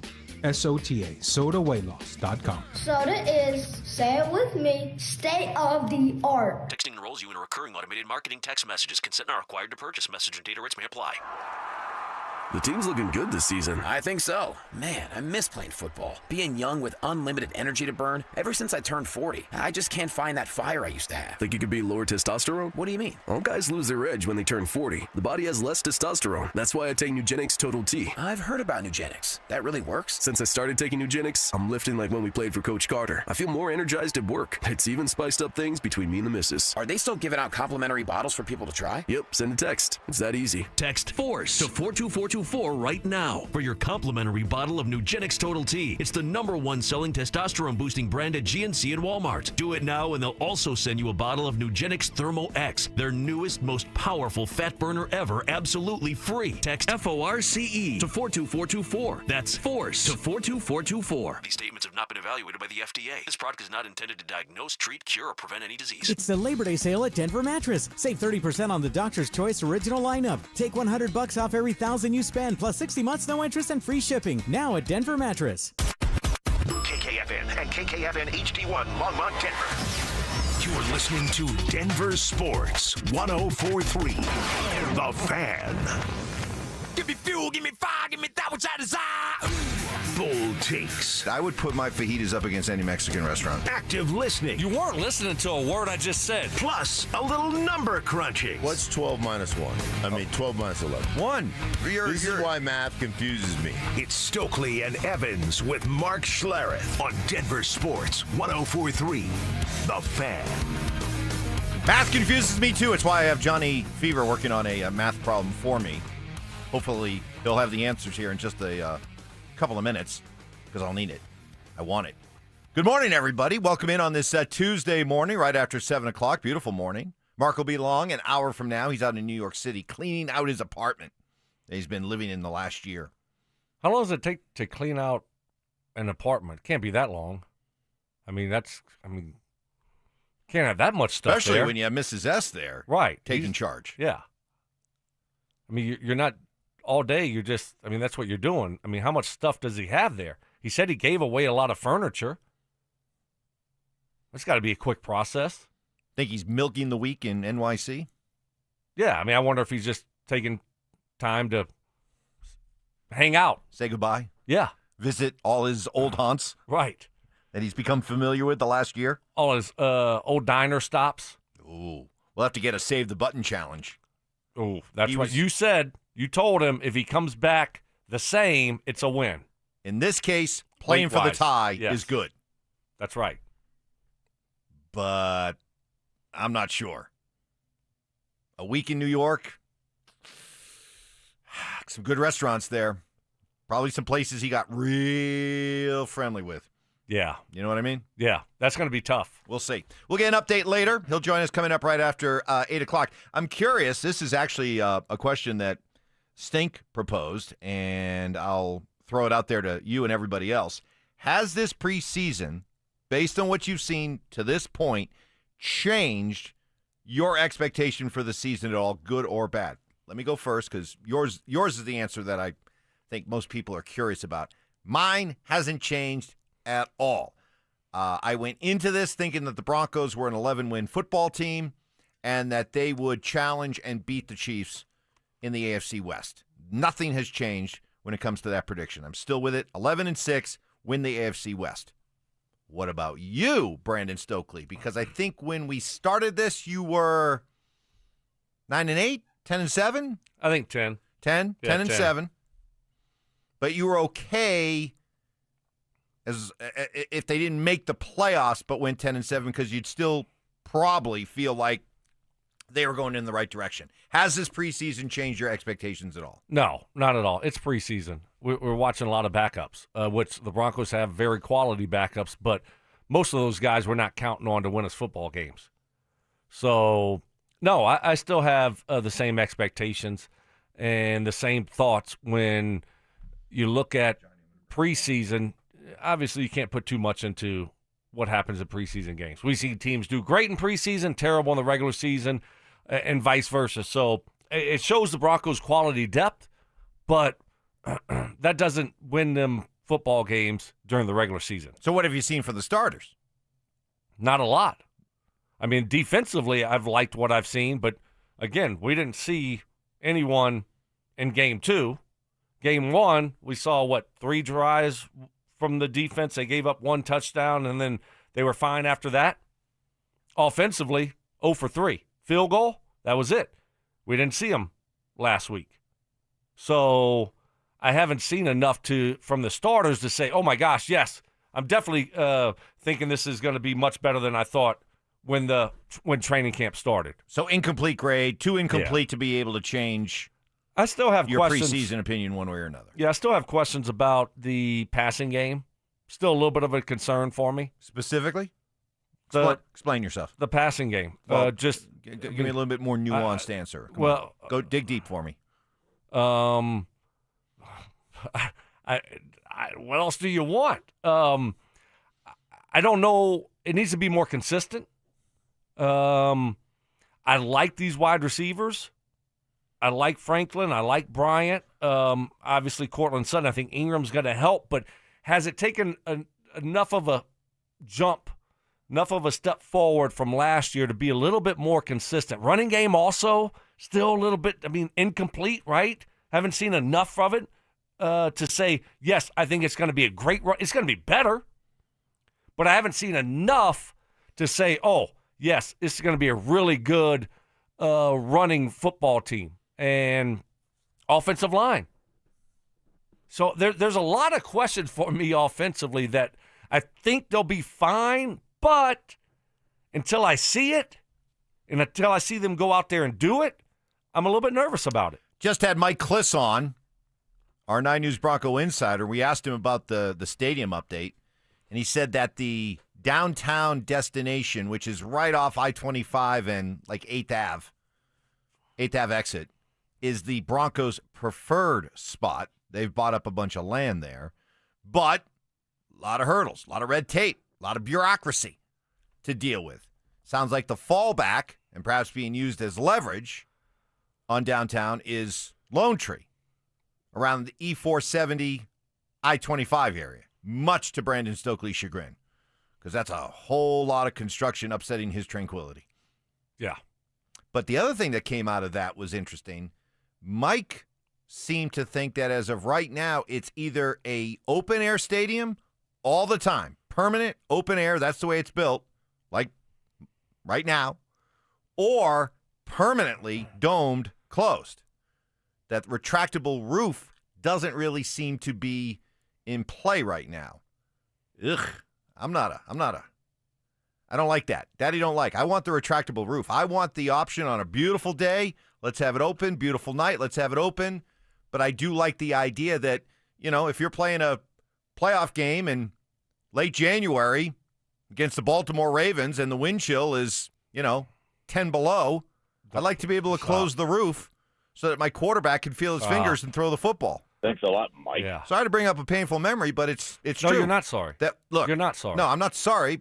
I'm bringing up. You like doing that to me. Nope, not at all. You know what it does to me. I'm not doing that. What I'm saying is that having that stadium that night, an open-air stadium, playing out in the elements, cost the Broncos the Super Bowl. Tell me why I'm wrong. It cost me a Super Bowl. Okay, then. Well, right. Okay. Well, I mean, you, the team, whatever. But it cost you. It is what it is. I mean, we both played in, the same conditions. So yeah, but one team was built more to play in those conditions than the other was, and it wasn't you guys. Well, well, that's obvious, Mike. We lost. I know. So don't let it happen again. Okay, I mean, what would I prefer? Yeah, retractable, I guess, but it doesn't seem like that's going to be the case. Yeah, I don't know. I'm not too picky about what the stadium looks like. It would be nice to have the option to be indoor, outdoor, retractable, but that doesn't seem to be the case. It's too bad because have a retractable roof, you get a Super Bowl here. You do. They get a Super Bowl regardless. Not if it's open air. Not if it's open air. You want to bet? Yeah. Okay. Game on. That's to be determined. That's 6 years. Sure. Breakfast. 6 years. 6-year breakfast. 6 years from now. No, I just think that the NFL, this is what they do. Like not open air. If you pony, they did it in New York, Mike. Different story. Why? Because it's New York. I don't care. I'm with you. I'm with you. It shouldn't matter, but it does. Well, I mean, I know what you're saying, but at the same time, I think if you build a new stadium, even if it's open air, NFL will say, okay, we'll give you a Super Bowl. Brandon Stokley came in here positively floating this morning. He had a big smile on his face, and now I know why. Ground ball up the middle. This should do it. Around third. Here comes Tovar. Ball game over. Portobello's won it. The Rockies 4, the Dodgers 3. The 10-game losing streak is history. That's right. Drew Goodman with the call. Take that, you hated Dodgers. Yeah. LA's daddy in baseball. 4-3. They won 4 in a row. 6 of their last 7. We're back. Is the train starting to warm up? We throw in some logs in the bin, some coal in the burner? No. Not yet? No, I can't. I went on out on a limb this offseason talking about the golden era of Rockies baseball was upon us, and it was a historically bad start. It's been a historically bad season, so no. I can't. I'm not doing it again. I got to wait. I'm on probation. I'm on probation. Exactly. So I know when to take an L. Yep. And I'm on probation, so I'm not going out on a limb for the Rockies anymore. But take that L on the way out. Rockies are 36-89. Johnny Fever, what loss pace are they still on as of right now? Chat GPT says 47. 47 wins. 47 wins. Yeah, 47 to 115. 47 and 115. Bad, but not Cleveland Spider bad. I was kind of hoping for 1899 Cleveland. If it's going to be bad, it's got to be historically bad. Be the best. Be the best or be the worst of all time. Right. No in between. 115 is kind of like, oh, that's really bad. That's embarrassing. But is it enough to really force change? Probably not. And the Rockies with a tragic loss. Okay, coming up next, what do you need to see from the starting offense with Bo Nix in preseason game number 3? That's next. Join us for the Fan Golf Tournament benefiting the Arthritis Foundation Colorado, Monday, August 25th at 1:30 p.m. at the club at Inverness. Don't miss this 4-person scramble, followed by dinner, awards, and a live auction with all proceeds benefiting the Arthritis Foundation Colorado. Book your foursome now at DenverSports.com/club. Denver Sports 104.3. The Fan. Well, these 90-degree temperatures are a reminder summer is still here, but we are seeing some signs of fall. Football. So summer won't last forever, and neither will Advanced Hair Restoration's once-yearly summer savings event. This is a chance to get a free consultation and other savings on their simple one-day FUE treatment that could change your life like it changed mine. Yep, 20 years ago I had this done, taking my own natural hair and putting it where I needed it most on my rapidly receding hairline. Within a week, my hair was already starting to grow back, and within just a couple of months, it was all the way back, and it's stayed that way ever since. Remember, this was over 20 years ago, so I'm talking to you right now as proof this works. No magic, no gimmicks, just real science, the latest technology, and legendary Dr. Tanya Pauls, the very same great lady who did my hair. So restore that bald spot, reverse that receding hairline, and add volume to decades of thinning hair. But take that first step now. Advanced Hair Restoration's summer sales event is on for a limited time, so schedule your free consultation today. Call 720-459-HAIR or at advancedhair.com. That's advancedhair.com. I have 3 words for you. $10 Tuesdays. They're back at Papa Murphy's. That's right. On Tuesdays, get any large pizza for only $10. Celebrate the return of $10 Tuesdays today at Papa Murphy's. Hey guys, Stokley here from my friends at 5280 Waste Solutions of Denver. Are you unhappy with your current trash removal and recycling company for your home or business? Do you have a project and need a temporary dumpster? Then call 5280 Waste Solutions. They're located right here in Colorado. So Colorado isn't just where they work, it's a place they call home. 5280 Waste Solutions guarantees your residential or commercial business trash pickup will be swift and on time. Go to 5280waste.com. 5280 Waste Solutions, your hometown brand. I'm still going for it, even with higher stroke risk from atrial fibrillation, and a regular heartbeat not caused by a heart valve problem. Over a 3-year study, Eliquis apixaban tablets reduced stroke risk better than warfarin, and over 97% of Eliquis patients did not experience a stroke. A first stroke occurred in 2.9% of warfarin patients versus 2.3% of Eliquis patients. Don't stop prescription Eliquis without asking your doctor. Stroke risk may increase. Eliquis can cause serious and potentially fatal bleeding. Don't take if you have an artificial heart valve, abnormal bleeding, or antiphospholipid syndrome. While taking, you may bruise more easily or bleed longer. A spinal injection increases blood clot risk, which may cause paralysis.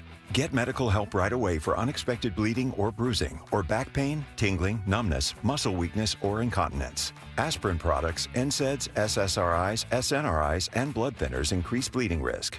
Tell your doctor about planned medical or dental procedures. Learn more at Eliquis.com or call 1-855-ELIQUIS. Your air duct cleaning experts, Ductworks. Hey guys, Mark Schlereth here. During these intense summer days, your air conditioner is working overtime to cool your home or your business. But did you know that dust and debris in your ventilation system can decrease airflow and make your AC work even harder? Clean ductwork helps air conditioners run more efficiently, saving you money and keeping your indoor air fresh. Dirty ducts can cost you more in energy bills and repairs. Give Ductworks a call at 303-425-0985 or visit ductworks.com for a free commercial or residential estimate. Keep cool, save money, and breathe easy with your 5-star air duct cleaning expert. That's Ductworks. 303-425-0985. This segment on 104.3 The Fan is brought to you by Jacob's Law, 303 Law 4040. Listen up, Denver. This hour's keyword is quarter. Q-U-A-R-T-E-R. Text quarter to 303-713-1043 right now. And you could win a $50 Amazon gift card and qualify for the $1,000 grand prize. That's quarter to 303-713-1043. By texting, you agree to receive an automated marketing message from DenverSports 104.3 The Fan. Message and data rates may apply. For complete rules or to enter the keyword online, visit www.denversports.com/keyword. Any way you want it, it's the way you need it. Anyway. self-appointed nicknames, Obviously, I am the hockey guy at this station. grammar lessons, High five, Flamma Jamma. and Oscar-worthy impressions. My version was, Get off my plane.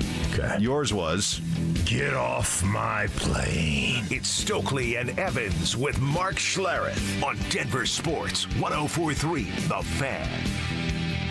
Mark coming along at 8 o'clock. He's in New York City this week cleaning out his apartment that he's been living in for the last year. And normally I would put this text right at the top of the line anyway, but I put it at the top also because it includes hashtag, see if I get this, I always struggle with this one, laissez le bon temps rouler.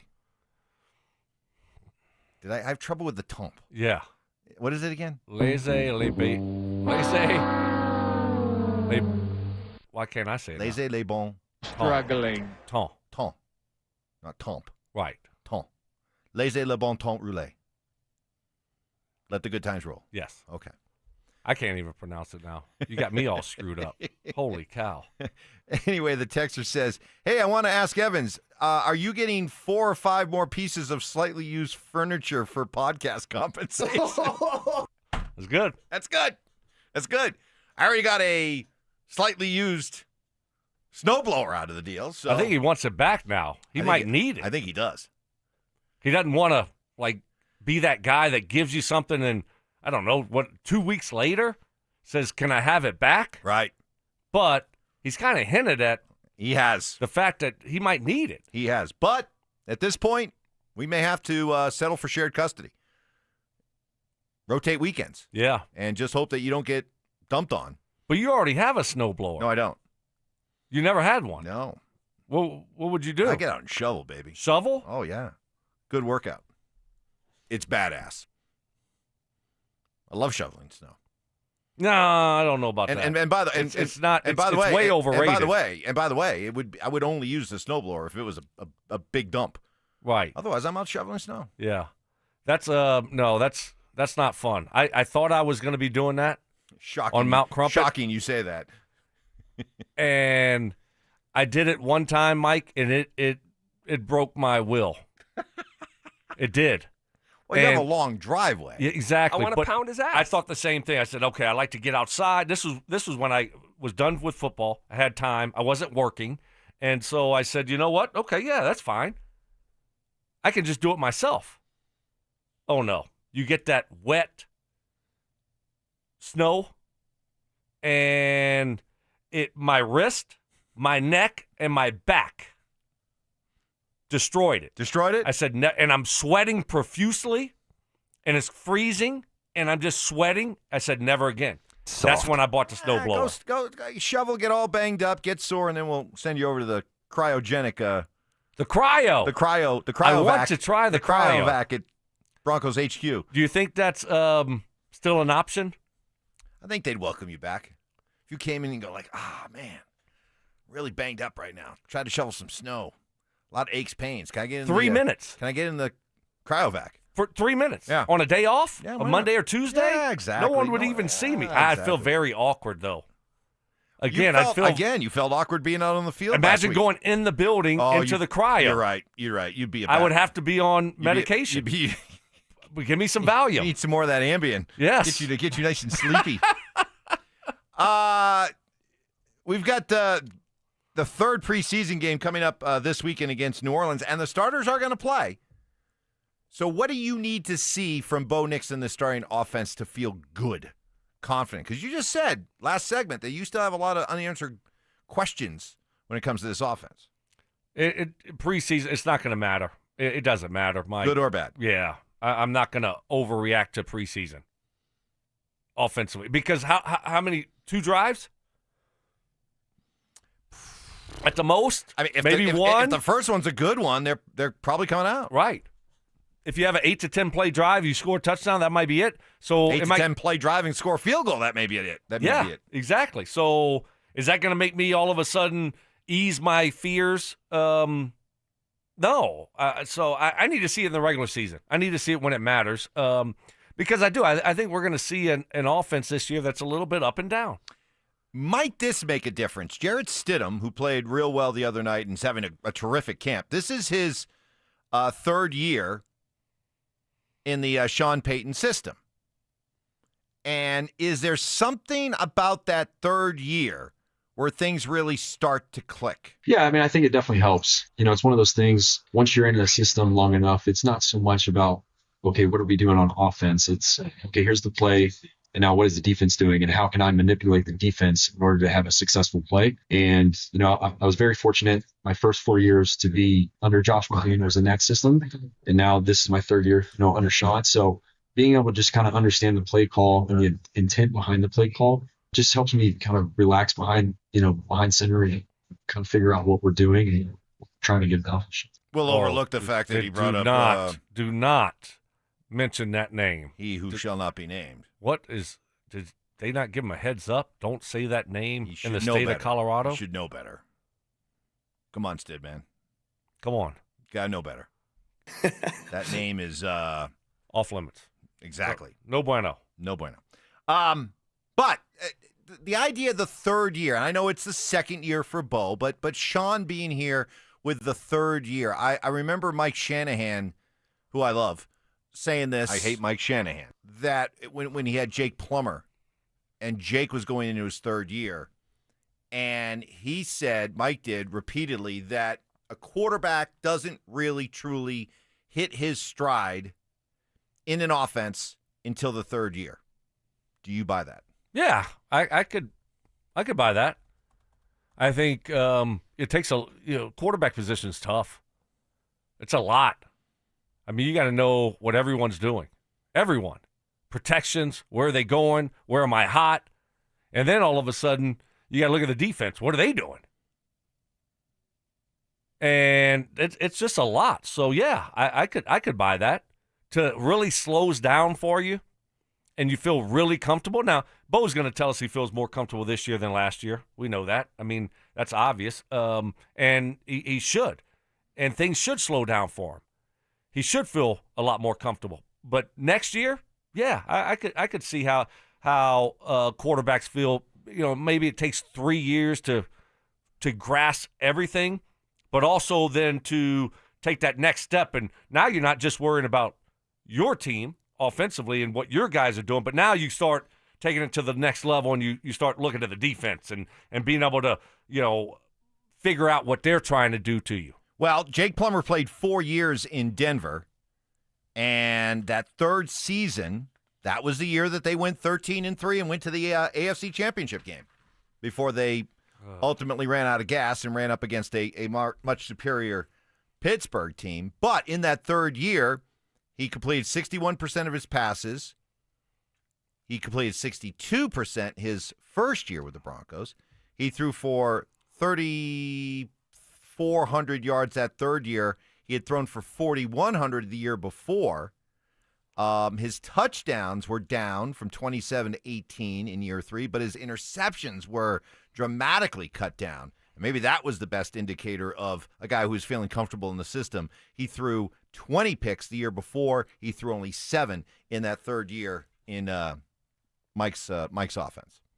But then the fourth year, that was the Cutler year? That was the Cutler year, where he got pulled after 11 games. Yeah, I think, obviously the longer you're in the offense, the more comfortable you should be, especially for a young quarterback. Plummer was here. He was still he was a veteran when he got here. But for a guy like Bo Nix, yeah. I mean, this year he should be more comfortable. And then year 3, obviously, should be another, hopefully, step forward. Mark coming along at 8 o'clock. Mark and me will be playing golf. Mark and I will be playing golf. I always struggle with that. Mark and I will be playing golf next week at the Fan Golf Tournament benefiting the Arthritis Foundation, Colorado, on Monday, August 25th at the Club in Inverness. And we'd love to play golf with you. We're auctioning off an exclusive opportunity for you and a friend to golf with us coming up next Monday. So head to DenverSports.com/bid to enter the silent auction. Hurry up. You have a limited time to enter as the auction closes on August 20th at 6 p.m. Coming up next, this is going to be... Does Evans show up? Oh, right. Does he make the tee time? Oh. Inverness? Right down the road. You can't screw this one up. You're doing the reads. You can't drop the ball Can't here. forget this one, can I? I won't let you. I might need my own personal protector for this one. Just like a chaperone, just to make sure I get there. Yeah, I need a buddy. Coming up, this is going to be right in your wheelhouse. Pat Bryant, who has been really one of the really pleasant surprises of camp. Why is he looking like already an established veteran? You'll hear from him, and Stoke will give his feedback. Wide receiver on wide receiver next. Are the Broncos almost too deep at several positions on their roster? This is a great position to be in, man. You want to be in a position where you are so loaded, you are so stacked, that you know as soon as you release a guy, even though you'd like to bring him back on practice squad, he's going to be gone. Denver Sports 104.3. The Fan. What is happening? Stoke here for my friends at Roller Auction, leader in Colorado auctions for over 40 years, and they got some great auctions that are open for bidding right now. One ending this morning, and you still have time. All you got to do is go to rollerauction.com to get logged in, to get signed up. It's free, it's easy, it's open to the public, and the best part about it is you're going to get some great deals on great items. Got a vehicle contractor and rental yard equipment auction, and then at 8:30 today, you still have time. Over 1,800 items in this auction. They got a 2019 Bighorn 4-wheel drive pickup truck. They got backhoe loaders. They got skid steer loaders. They got John Deere tractors, box trucks, cargo vans, a real cool towable camper, Harley Davidson motorcycle, trailers, ATVs, UTVs, golf carts, a little bit of everything in this auction. Like I said, it's in at 8:30. You still have time. And then tomorrow, got a really cool auction. One of my favorites, a government computer police evidence auction with over 840 items in that one. And this is what I love about Roller Auction. They're always updating and adding new auctions every single week. Go see it all and get yourself a great deal. RollerAuction.com. That's RollerAuction.com. Comcast Business High Five Hotline. What's the state of your excitement? I signed my business up for the 5-year price lock guarantee, and I can't stop high-fiving people. High five! Okay, deep breath. High five. You're in a good place. You signed your business up for 5 years of gig speed internet and advanced security, all on our ultra-reliable network. Gig speeds and advanced security? I'm so stoked. Yep, and you get it at a great rate that's locked in for 5 years. Woo! The high five is just your body's way of saying, I'm winning. So this is natural. High-fiving everyone you see in a state of business savings enthusiasm? Totally natural. Sweet! Thank you! Thank you! High five, everybody! High five! The Comcast Business 5-year price lock guarantee is back, but only for a limited time, so sign your business up today. High five! Comcast Business, powering possibilities. Ends 9/21/25 for new customers with qualifying bundle. Current customers may be eligible depending on services and area. Guaranteed rate applies to monthly service charge, excluding taxes and fees. Other restrictions apply. It's back! Football is back, Broncos country, which means summer is almost over. And that means it's time for game days. Whether you're heading to Empower Field or traveling to Boulder to cheer on Coach Prime and the Buffs, you got to get there in style and on time. So let my friends at Hermes Worldwide handle the traffic and parking, and you handle the rest, which means have as much fun as possible and make as many memories as you can. So let Hermes Worldwide get you to and from the game safe. All you need to do is call Hermes Worldwide at 303-577-7600 or visit ridehermes.com/DenverSports to book your next ride today. Men, the summer is here. Longer days, warmer nights, and romance in the air. Intimate dinners, walks on the beach, dancing in the moonlight. But if you have erectile dysfunction, you know it can ruin romance, both for you and the one you love. This is Jeff for the Rocky Mountain Men's Clinic, and if you have ED, don't let another summer go by without getting treated. Because intimacy is one of the greatest things in life, and fear of not being able to perform should not be something you have to deal with. At the Rocky Mountain Men's Clinic, we're ED experts. We've successfully treated tens of thousands of men. Our protocols work when others don't, and we have treatments that are effective in well over 90% of cases. You could even last up to an hour or more and perform like you haven't in years. So call us. Your initial appointment is only $99 and includes blood work, a medical consult, and if medically advised, a test dose. And if that test dose doesn't work in the office, your visit is free. Call 720-440-7900 or go to RockyMountainMen'sClinic.com.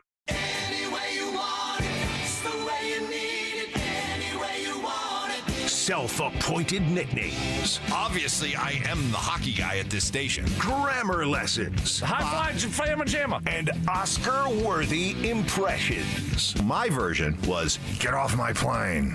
Okay. Yours was, Get off my plane. It's Stokley and Evans with Mark Schlereth on Denver Sports 104.3 The Fan.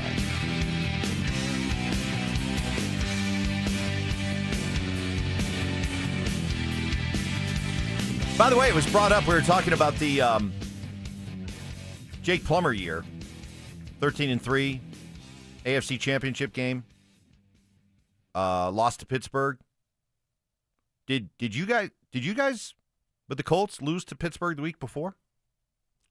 Yes. Correct. Ooh. What do you remember about the game? I've had 2 playoff losses that sting. That one and obviously the Ravens. So as much as the Ravens. Were you guys favored? What do you think? Yeah. Were you at home? What do you think?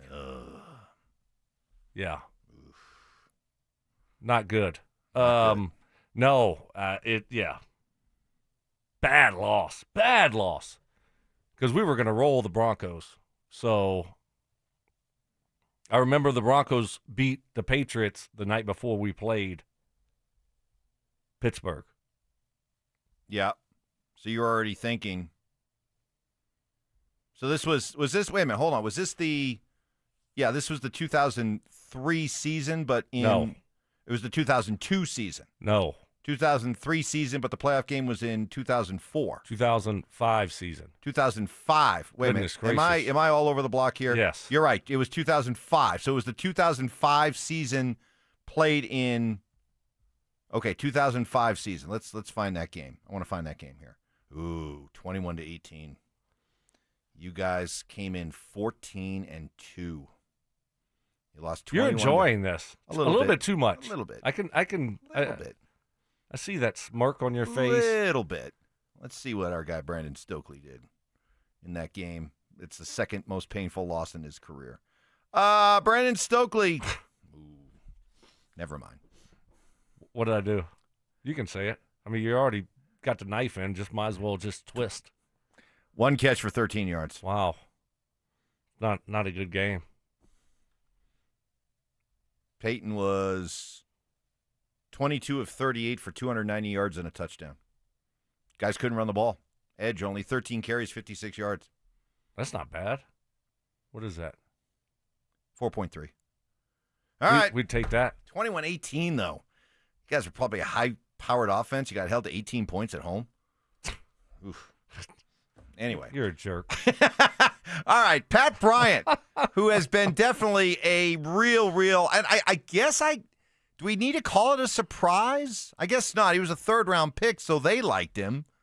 But there was some surprise. Some debate. So I guess the way he's played and looked already like a seasoned vet out there, and also showed off the other part of his game the other night when he laid a great block, just drove his guy 15 yards out of bounds on that big Evan Ingram gain. I had some good blocks today. I had some pretty good blocks. I had a good block for Ev, on the sideline. So that kind of fuels me, like, it gets me going just a little bit. But I know, like, the football guys will look out for you, know what I'm saying? When you make those good blocks like that, and they definitely looked out for me tonight. He's out there trying to show he's an all-around wide receiver. Just the physicality, man, you know what I'm saying? Just sacrificing my body and putting it all on the line. Just being that guy to, you know what I'm saying, not only make plays for myself, but allow running backs and other guys who have the ball in their hands to make plays. And finally, right off the bat, he's showing that he's very good going across the middle and making tough catches. So what the quarterback's like, what I do, I come friendly. Like, I don't drift away from the ball. I always come back. I attack the ball so they can throw it anywhere, like anywhere in the middle of the field. Just based on how I run my route, I'm going to be able to catch the ball. All right. Give me a little wide receiver on wide receiver talk there as you listen to Pat Bryant. Well, I mean, obviously, he's not a big receiver, but he's a physical receiver. He's a tough receiver. He's got great hands. Not elite speed, but really good route runner. And he's been impressive for a rookie to come in and make that transition as easy as he has made it so far, that's been impressive. Not an easy thing to do. We saw Troy Franklin last year struggle, but that's what usually happens with rookies, especially when you come into a room that is pretty deep, like the Broncos wide receiver room. And he has made that transition very, very he's been just productive from day one.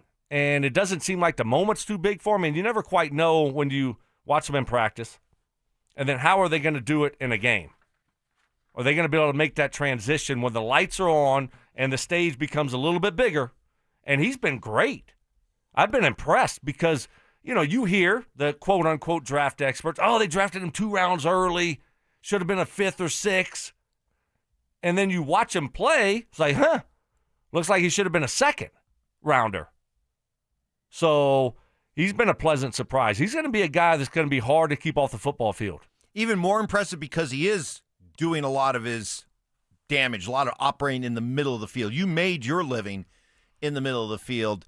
That's not easy. There's a lot happening there. You got to be I would think, please tell me if I'm wrong, but I would think because there's so much traffic there, you have to be very intelligent. There has to be a lot of high football IQ there to be able to read what's going on in the middle of the field, adjust your routes, be on the same page with your quarterback, be able to make yourself a really good target, create that space in an area that could be crowded, and also have the guts to operate there in the middle of the field. As somebody who did it for a long, long time, what goes into it, and what clearly does Brian have? Well, I think he's, like he said, he runs good routes and he's quarterback friendly. So he's going to be where he's supposed to be when he's supposed to be there. And then he's going to make a play for the quarterback. So sounds simple. Yeah, but it does. Not. But no, it's really not. I mean, if a quarterback, you heard him talk about, when he's running his routes and you're running an in cut, 15, 18 yards, are you coming back to the ball or are you drifting upfield? Just little things like that. And for a young wide receiver to already be on top of the little things, that's impressive. It really shows you the attention to detail. And a lot of young wide receivers don't have that.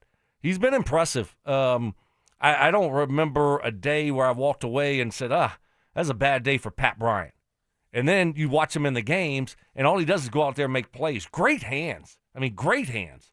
Making plays, and then over the middle of the football field, and then he's doing it in the run game also. Good luck, Shawn Peyton. Good luck, Bo Nix, because there seems to be a lot of attractive options out there when it comes to guys to throw the football to. And as we talked about yesterday, probably ought to get used to the idea that, at least when it comes to the Broncos passing game, beyond Courtland Sutton, who is their one, you probably don't have a designated number 2, number 3, number 4 wide receiver that on any given week, Troy Franklin could be your number 2. Marvin Mims could be your number 2. Pat Bryant might be your number 2. I like Pat. Better get used to it. Yeah. I like him a lot. But I just wonder, for a young quarterback, is that good? Or would you like to see the roles kind of more defined? Last year, I wanted to see the roles more defined for the wide receivers. But this year, I'm good. Like, Shawn is going to do what we saw last year. To your point, I don't think we have a number 2 that's going to be out there and that you're going to say, okay, this is a guy that's playing 50 plays a game, opposite of Courtland Sutton. So you're going to see him rotating it. And guess what? Bo handled it nicely last year. I thought he played pretty well. And they were rotating a lot of guys. It was Lil Jordan Humphrey. It was this guy. It was that guy. I thought it was too much, but apparently it wasn't. No big whoop. And Bo handled it very well. And so I think you're going to see the same. I want to see all these guys now. Troy Franklin is going to have a role, and he should have a big role. Mims, same thing. Vele, same thing. And Pat Bryant. So I think it just depends on the matchup. It depends on the team and who's hot, who's playing well. And that's a nice luxury to have for the Broncos. Yeah, and I guess look at it from the optimist standpoint. It certainly makes for the opposing defense. They got a lot more to prepare for every week, not knowing. A lot of teams you play, you know who number 1 is. You know who number 2 is. But if you're right, then that's going to cause some headaches for teams preparing to play the Broncos because you got to try to predict, and you got to account for all of them, not knowing who's going to be maybe the featured guy, second featured guy, and so on that particular week. All right, we'll see how it plays out. Time for What's Trending. From sports and news to entertainment and downright debauchery, Stokley and Evans with Mark Schlereth presents What's Trending Right Now. Well, it's never too early to start checking in on what's happening with the Tennessee Titans, as that's who the Broncos will open up against. And tempers flared yesterday during a 96-degree day at Titans training camp. Cam Ward, the number 1 overall pick, threw a touchdown pass to Calvin Ridley, then stopped and gave defensive lineman Jeffrey Simmons a shove before continuing to celebrate. Simmons reacted with a 2-hand push towards face mask, and the offensive line ran towards defense. Play resumed, practice resumed, but only for a couple more plays, and then it was called off. It ended right there. That was it. So, that a good thing if you're a Titans fan? Is that a negative that tempers are flaring like that just a couple weeks before the start of the season? Yeah, I think it's probably not a big deal. I mean, certainly you don't want your quarterback getting into it with anybody else, especially a defensive lineman, but I don't think it's a big deal. It's one of those where it's hot, it's at the end of training camp, and you're tired of seeing each other, talking a little smack. All right, that's it. No big deal. All right, would you as an offensive guy like to see your young quarterback do something like that? Throw a touchdown and then kind of talk some smack to the defensive guy? Yeah, talk smack, but don't get in a fist fight with a guy. But the offensive line is going to be riding to your rescue real quick. And is that also a good sign that the offensive line did come riding to the rescue right away? Of course. But I mean, I don't want my quarterback getting punched in the face, and I don't want him punching anyone. So I'd rather him stay out of the scuffle, talk a little smack. Yeah, I like that, but I don't want any kind of fist fights. Okay, I'm just saying, like you're saying, like it's a guarantee. Are you sure that if Russell Wilson threw a touchdown pass, that the offensive line would come to his rescue? It's spicy. Not so sure about that. Anyway, one thing I have heard about Cam Ward, I love the fact that the Broncos are getting Cam Ward for his first ever NFL start. But as far as how this kid's career could develop, he seems to be checking that box that you hear from a lot of great quarterbacks, the idea that you have to eat, sleep, make football your entire life. This seems to be that kind of a guy. He everything I've read and heard is that this is a guy who is 100% like obsessed with all things football. Yeah. So if you're a Titans fan. Yeah, I think he has a work ethic that it takes to be a really good NFL quarterback. He has a commitment. Is it a good thing that we're seeing him week 1? Is it maybe a negative that you don't have the film on him, the tape on him? No, great thing. Great thing. Great thing. But the Broncos start slow. I don't care. Great thing. This is a gift. This is a gift from the scheduling gods. You get a rookie quarterback in his first ever NFL start on the road at a place like Mile High.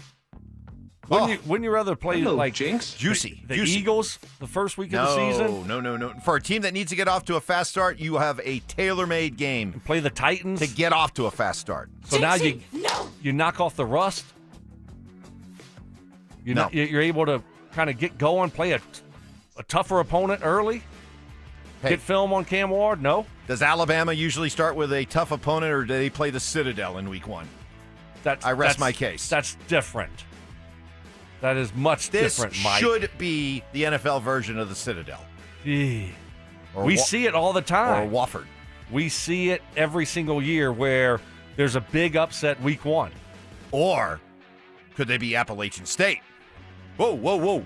We don't want Appalachian State. Michigan? Appalachian State scares people, knocks off heavy favorites. We don't want App State. We want Wofford. Did you see the video of App State? Defensive lineman took off of offensive lineman's helmet. I want nothing to do with App State. And swung at him. Want nothing to do with Hit him App in the State. head with his helmet. Want nothing to do with App State. No, you don't want anything to do with that. What's their nickname? Like the Pioneers or the Mountaineers, whatever they're. Mountain, no. Blue Ridge Mountains, whatever. Sure. I don't know. Rocky Mountain Nears. Well, I don't think it's surprising news, but do you find it surprising that the Browns have come out and said that Joe Flacco will be their Week 1 starter? No. That's what you have to start with a veteran.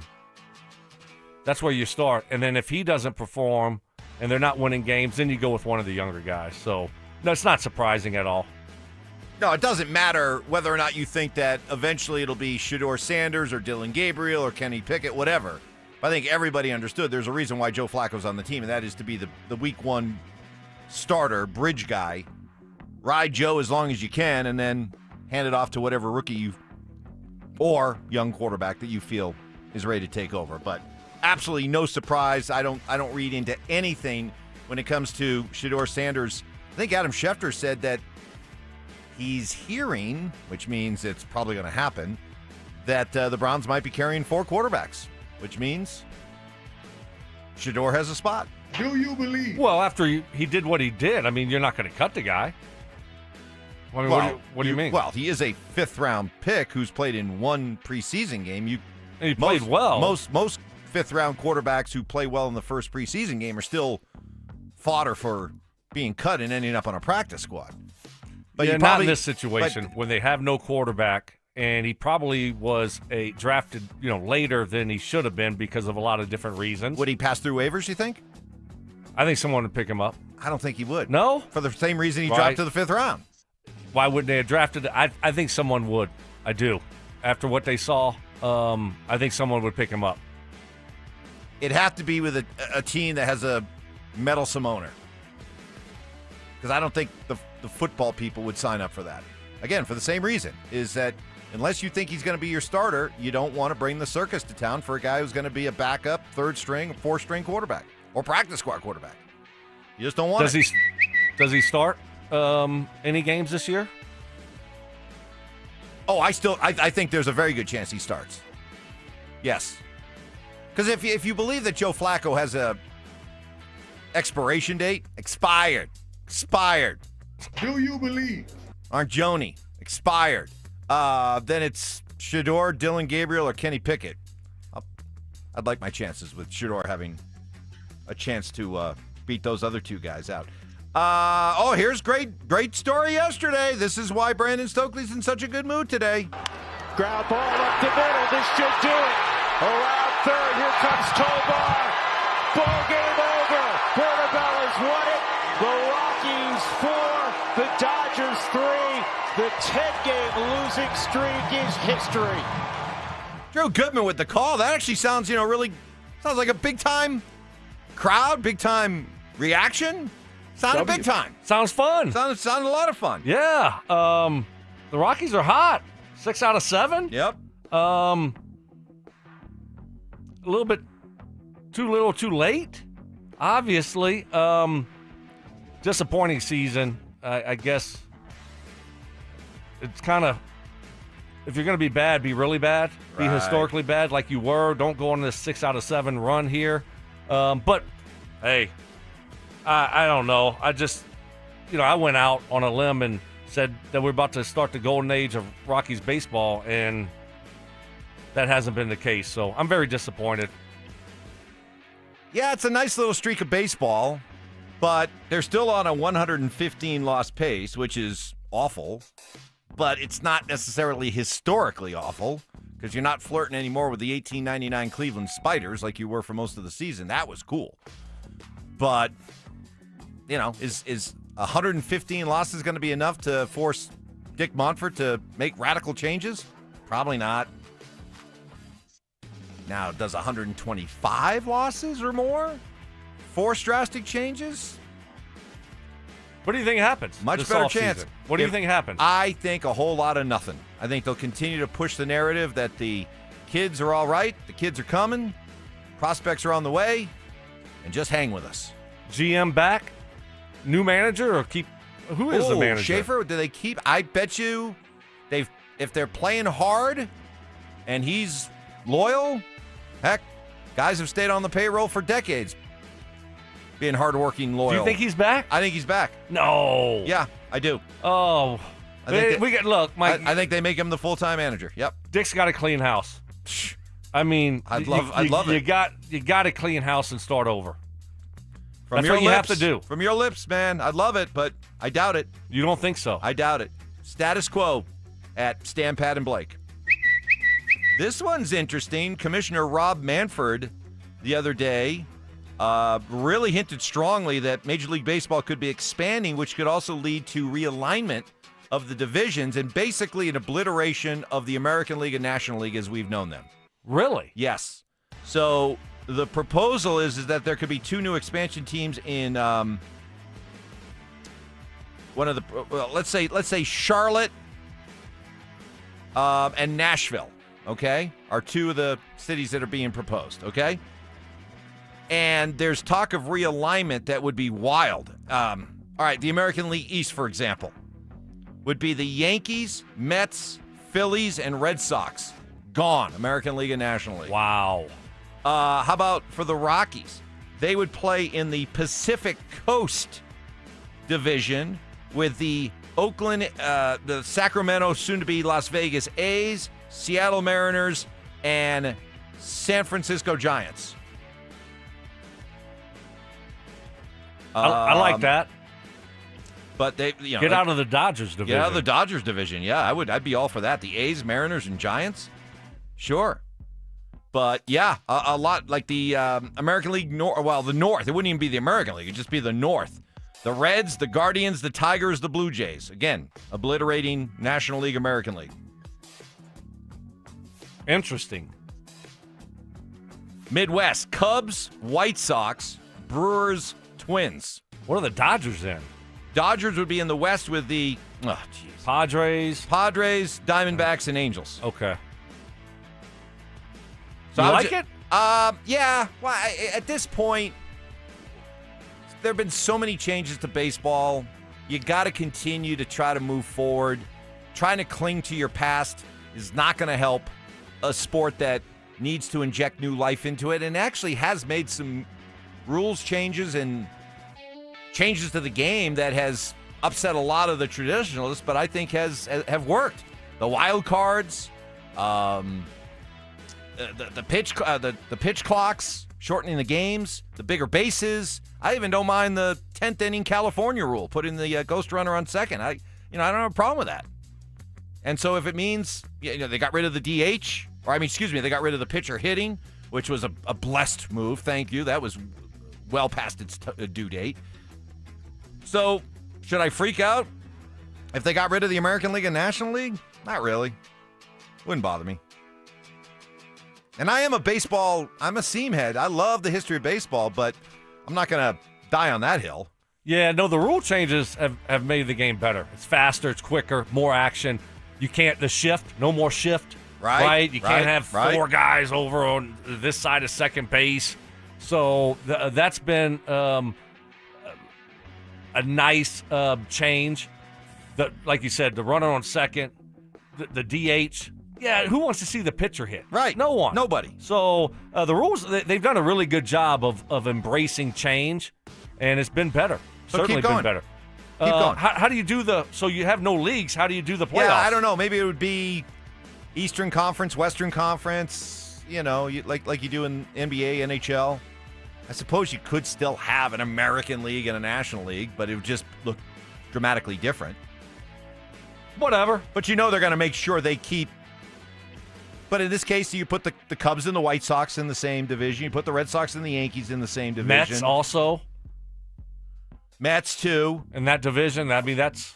I don't. Although it would it would destroy Cubs Cardinals. They would be in different divisions. So what? Well, Cubs Cardinals. You think I care about the Cubs and the Cardinals? Cubs Cardinals is a big deal. You're also no, it's not. You're also for who? Well, you're also under this proposal. I mean, this is just Jim Bowden of MLB did this, and he also broke up Dodgers Giants, which I don't think you want to do. I think you want to keep the Dodgers and the Giants in the same division. You want to keep the Cubs and the Cardinals in the same division more than the Cubs and the White Sox. I could care less about their rivalries. I couldn't care less. That's what I said. All right, that'll do it for what is trending. What did I say? You could care less. Technically, you could have got me on an O'Reilly on that one, probably, but I didn't know. But you couldn't because I didn't know. People use both. Right, I wasn't trying But to you got to do it. say I couldn't care less, because if you say I could care less, that means you actually could care less.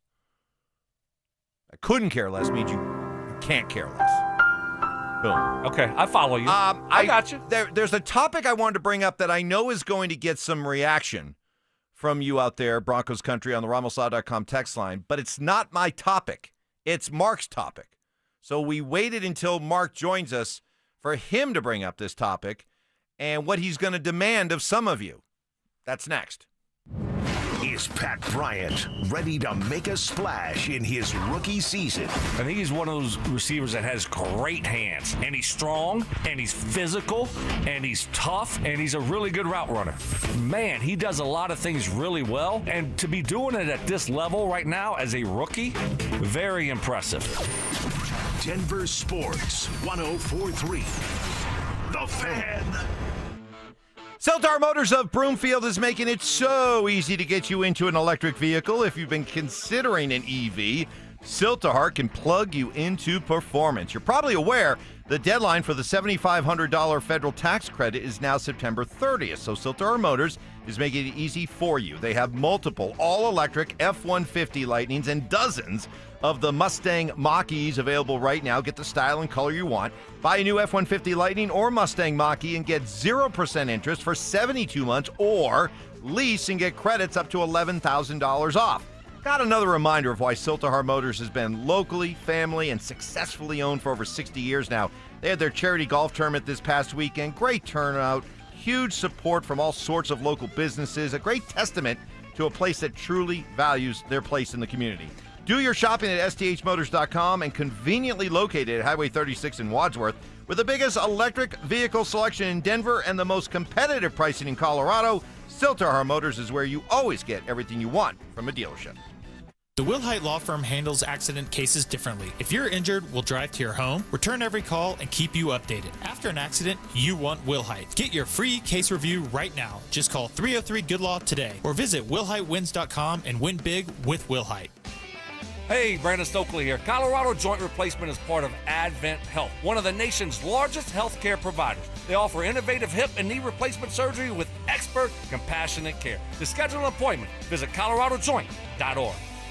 It's Avalanche Harley's sign and ride event. No cash down needed. Rates as low as 1.49% annual percentage rate on select Harleys. Put no cash down, sign, and ride away on your new Harley from Avalanche Harley. Save thousands on interest at Avalanche Harley Davidson. Under credit on 2024 low rider ST, low rider S, or Road Blade 3 models. See dealer for details. Hey, what's up, guys? It's Zach here. This August, transform your home and get more than just great curb appeal. Get free gutters when you replace your entire siding with premium James Hardie products. Don't let budgets hold you back. Choose no payment and no interest for 24 months or 0 interest for 5 full years. Flexible financing made for homeowners like you. At 5280 Exteriors, they install Pella windows, James Hardie siding, and full roof replacements, all with expert craftsmanship from a President's Club elite contractor. Call now or visit 5280exteriors.com to schedule your free consultation today. Individuals and businesses with tax problems, listen carefully. If you owe over $10,000 in back taxes or have unfiled tax returns, U.S. Tax Shield can help you take back control. The IRS can seize your bank accounts, garnish your paycheck, close your business, and file criminal charges. Our team of tax attorneys can stop collections and get you protected. U.S. Tax Shield offers a price protection guaranteed quote to get you protected today. U.S. Tax Shield is A+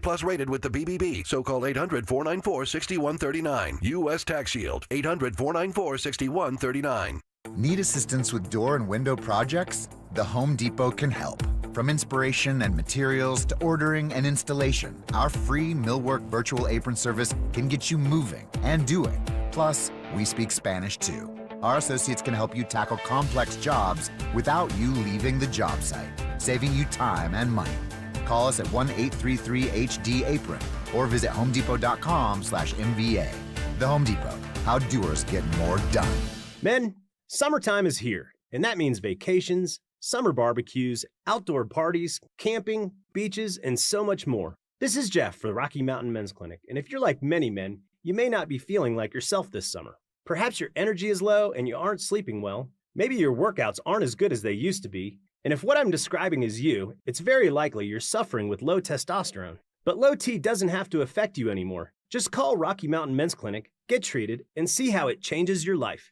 If you're like most men, you'll feel so much better. Deeper sleep, improved vitality and clarity, greater strength and energy, and an enhanced sex drive as well. So call us. Just $99 gets you a PSA and T-test and a medical consult. And if you start on testosterone the day of your appointment, your visit is free. Call 720-440-7900. That's 720-440-7900. Or go to RockyMountainMen'sClinic.com. We have 5 offices across the Front Range to serve you. This segment on The Fan is brought to you by Embers Golf, where your passion meets the green. KKFN and KKFN HD1 Longmont, Denver. You're listening to Denver Sports 104.3. The Fan. Double crossing. You little punk. Can't believe you did that. Unbreakable trust. See, I'm not like you. You just let me drown. You just let me drown. You do nothing. And of course, emotional maturity. Or maybe a little bit angry. It's Stokley and Evans with Mark Schlereth on Denver Sports 104.3 The Fan. Let's go. Don't wait. This night's almost over. Honest. Let's make this night last forever. All right, rolling into the 8 o'clock hour. Mark Schlereth listed as probable. However, did he put on the wrong uniform in the locker room? Because he's not here yet.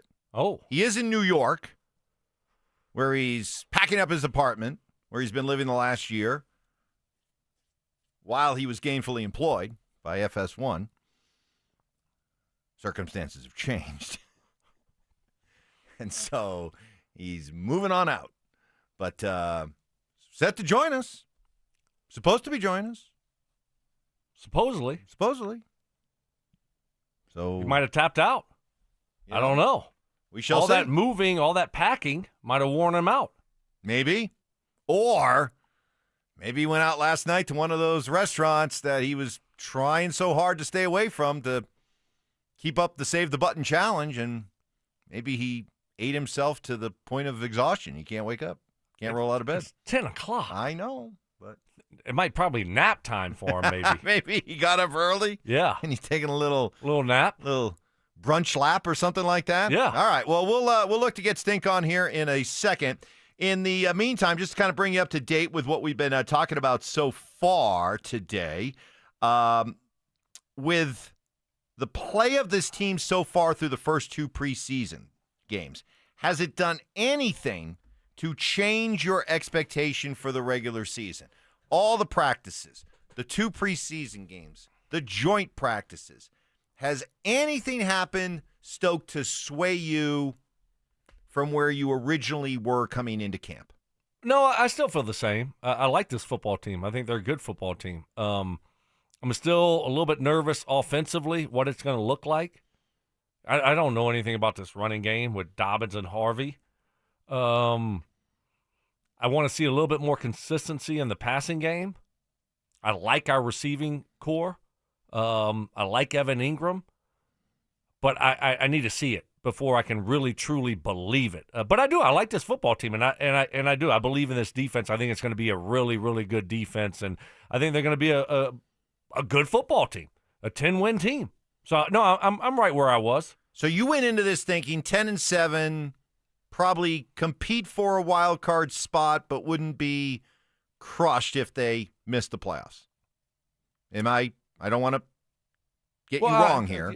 I want to watch it, and I might be crushed. I might be disappointed. I might be if they don't make the playoffs. But right now, I think if a lot of things go the right direction, you win 10 games, Bo Nix plays well, stays healthy, you barely miss the playoffs, all right. Building this thing the right way, and the future's bright. I'm okay with that. Well, all I've seen, or everything I've seen so far, changes nothing. To me, it's a complete validation of where I was going into camp. I thought 11-6 and win the division. And nothing that I've seen has made me veer away from that. Mark Schlereth, I just heard a coffee slurp, so that must mean that Mark is here. Yes, I am here. How are you guys? Good. How's the packing? How's the moving? How's the How's everything going there in New York? Yeah, the packing and the moving is good. Everything is it's great. I mean, I was a little frustrated. I've been trying to get on the equipment for 15 minutes here, and I don't know. You know what? It's been gone for so long. It needs, we need our crack staff of technical advisors to revamp my radio equipment here because it wouldn't let me connect. So anyhow, I got frustrated. I said a couple of bad words, and then finally I got it to work. So just through trial and error. So I'm glad to be with you guys. It is always good to be here. We're all kind of wondering, how is the Save the Button challenge going? Because you admitted last week that you are a little bit on the heavy end, and in order to be able to get in your TV suits and, more importantly, your TV button-down shirts, you're going to have to drop a few. And the challenge of going out to New York with all your favorite restaurants that you like to visit during the course of the last year, to me, this is a tie. A tie is a win. You're playing for the tie. If you can come out of this week exactly where you were going into the week, to me, that's a win. So how are we doing so far? Right now, I think we're doing good, Mike. I think, I am playing for the tie. I would like to lose a few pounds. I don't know if that's necessarily I don't think that's probably a realistic goal. But it's actually going good. I've just kind of kept myself to one meal a day. I drink water and coffee during the day, and then one meal a day at night. And trying to stay off the breads, although last night I had some bread. I got to be honest with you. It looked so good. It was very tasty. But, yeah, I had one meal yesterday, packing and doing my thing. So I think I'm going to be okay. I started at last Monday morning, I was 270 it was actually 270.7. And then Saturday when I left for my coach's, celebration of life deal and then flew out here, Saturday I was 259.3. And so if I can stay at the 259 level, maybe even drop a pound, maybe that's unrealistic, then I think I'm going to be okay. Okay. Come back 260. That's a good week. Yeah. Good week. It's a tie, and then you move on. What's taking so long to pack up? Nothing. We're pretty much packed, Stoke. Gotcha. Just enjoying one last hoorah. We're seeing some friends for dinners. Everything is pretty much boxed up. There's a few little knick-knack paddywhacks left to box up, but other than the knick-knack and the paddywhacks, we're pretty good. All right. Good to hear. Well, I do want to give Mark a shout-out here because on our show email thread yesterday, he came up with a couple of really nice topics that I wanted. We have an email thread? We do, and you are included in it. Mm-hmm. Am I? Yes, you are. Yeah. I don't think you look at the email. I don't think you do either. You're good on the text message, though. I'll give you credit on the text thread. Yeah. You are spot on, buddy. You are on the email chain what I am on the text chain. Okay. Yeah.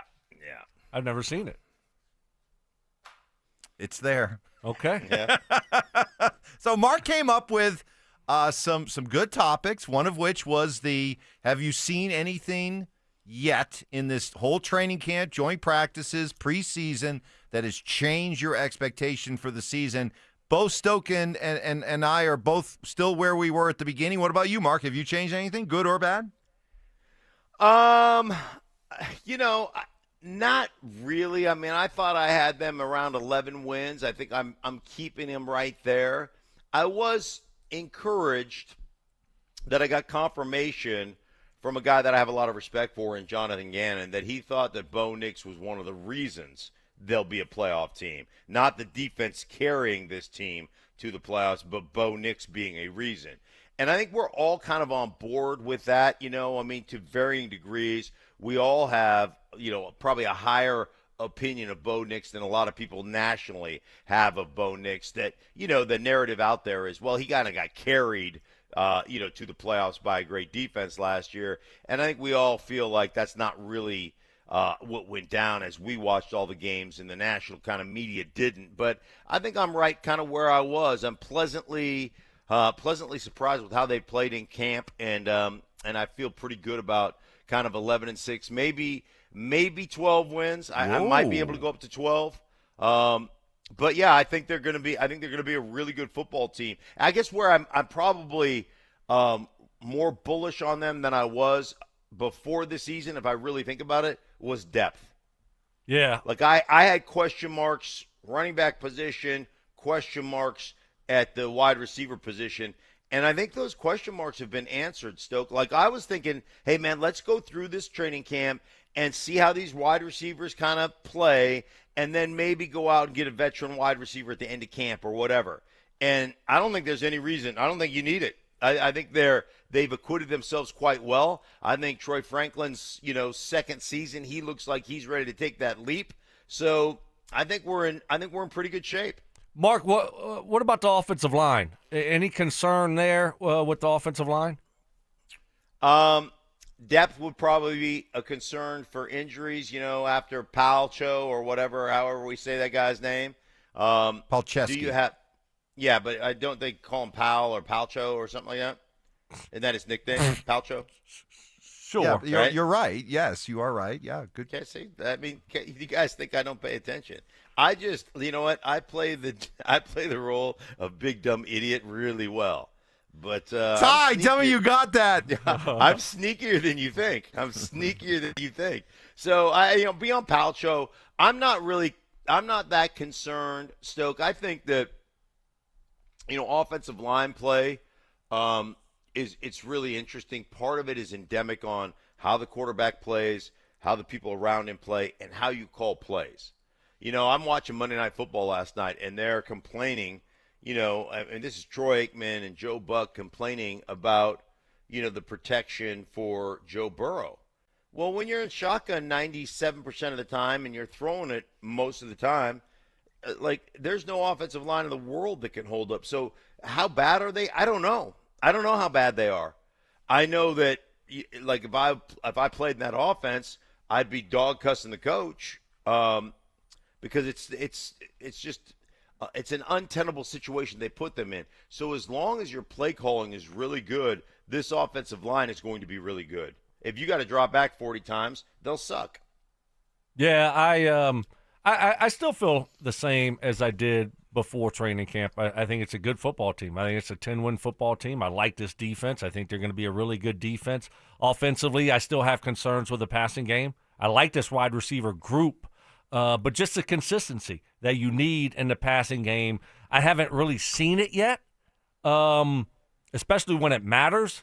And so I need to see it. I need to see them be able to go out there and be a consistent group in the passing game. And but I do like this football team, and I still think they're a 10-win team. Well, I mentioned that Mark brought up a couple of really nice topics on our email chain.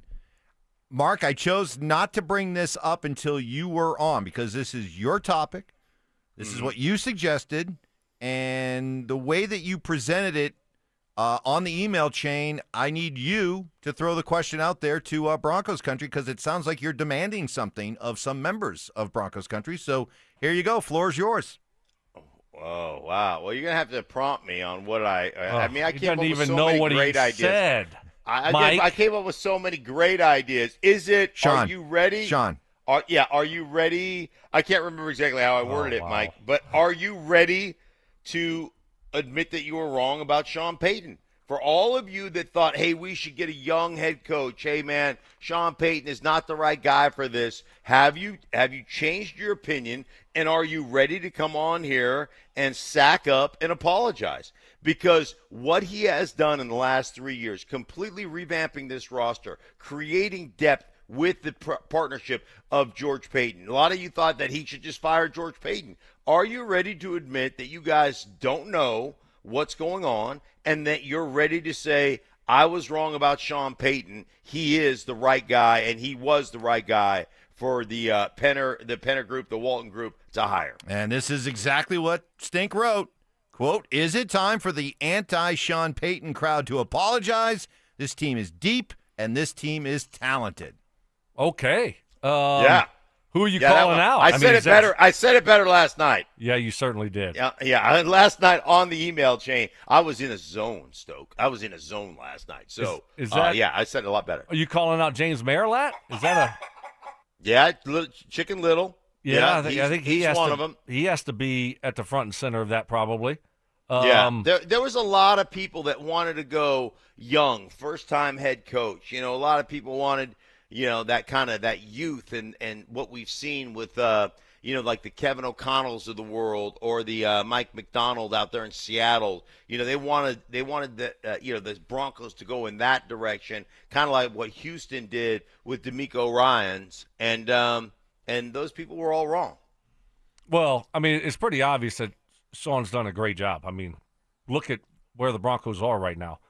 And you're talking about going into year 3, and you finally had a winning season, and you got back to the playoffs. So, I mean, it was a lot of losing, bad culture, and everything has changed. So I don't know how you could look at what has happened and be critical of the hiring of Shawn Peyton. It doesn't make sense. So it's been a So if you were a critic of this move, and maybe when it happened and throughout the first 2 years, do you owe Shawn Peyton an apology? Mark says you do. Sure. Right. I think absolutely. I think absolutely you got to look at what has transpired. Now, a lot of those people, like James, were rusties.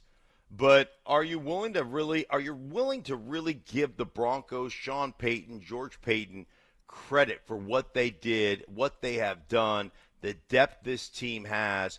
If you really watch that second preseason game between them and Arizona, man, it was apparent how much better our depth is, how much better the Broncos' depth is compared to that of what Arizona shuffled out there on Saturday night. And, I think ultimately you look at it and I mean, they have done a phenomenal job, and I think they deserve credit. I think the fan base that has been critical probably ought to stand up and admit the error of their ways.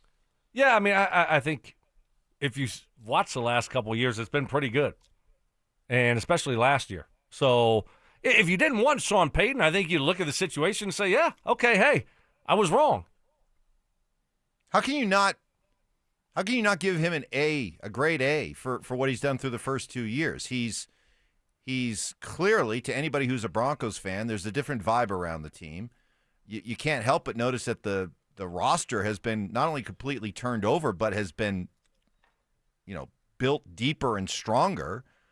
You got people locally and nationally all agreeing on that. You were able to move on from a quarterback who, come on, I don't care how much of a Russell Wilson fan you are, just take the L on the way out on that one, and admit that not only was Russell Wilson not the answer here, that he chose correctly in moving on from Russ, but it would appear that, he's got a pretty good prospect. Not going to crown him yet, but so far the early returns are pretty good on Bo Nix. And all this in 2 years with, by the way, the cap hit that most people were saying when it first happened, oh my God, you're going to be lucky to be able to field a team in the first year of that cap hit. And what they do, they won 10 games and went to a playoff game. So I think that at least now we can debate about where your expectations are moving forward, but guys, no, come on, just be fair. Own it. If you are a Shawn Payton critic, you got to admit the first 2 years have been a terrific success. Success. Not only that, Mike, but there was a lot of people out there saying, well, Shawn won't be able to work with George Payton, and George Payton deserves to be ousted, and and just the cooler heads that prevailed, keeping that partnership with George Payton, let George Payton do what he does best, which is scouting, right? Yes. Really being a scout and really understanding what your coaching staff is looking for, and that partnership has been great. Like you said, you and I on this show were probably, I don't know where Stoke was back then, but you and I were like, the cap is overrated, the cap hit of moving on from Russell Wilson. I mean, we had people on the show, like Mace and other people were just like, oh, this is going to be devastating. The Broncos won't be able to, they're not going to be able to field the team for multiple years. That's why you should keep, I don't know where Mace was on this. I know James was like, that's why you have to keep Russell Wilson. No, you don't. Rip off the Band-Aid, admit that you made a colossal mistake, and move on. And they were willing to do all those things. Some really unpopular decisions, but they were really willing to do all those things, and look where they are now. I mean, one of the deeper teams in the National Football League. I don't know if you've watched any of the preseason. I have. You watch Kansas City backups. They just got trounced by Seattle's backup, just trounced. And it just goes to show you, yeah, they're starters. They're going to win a lot of games. I get it. They got Mahomes.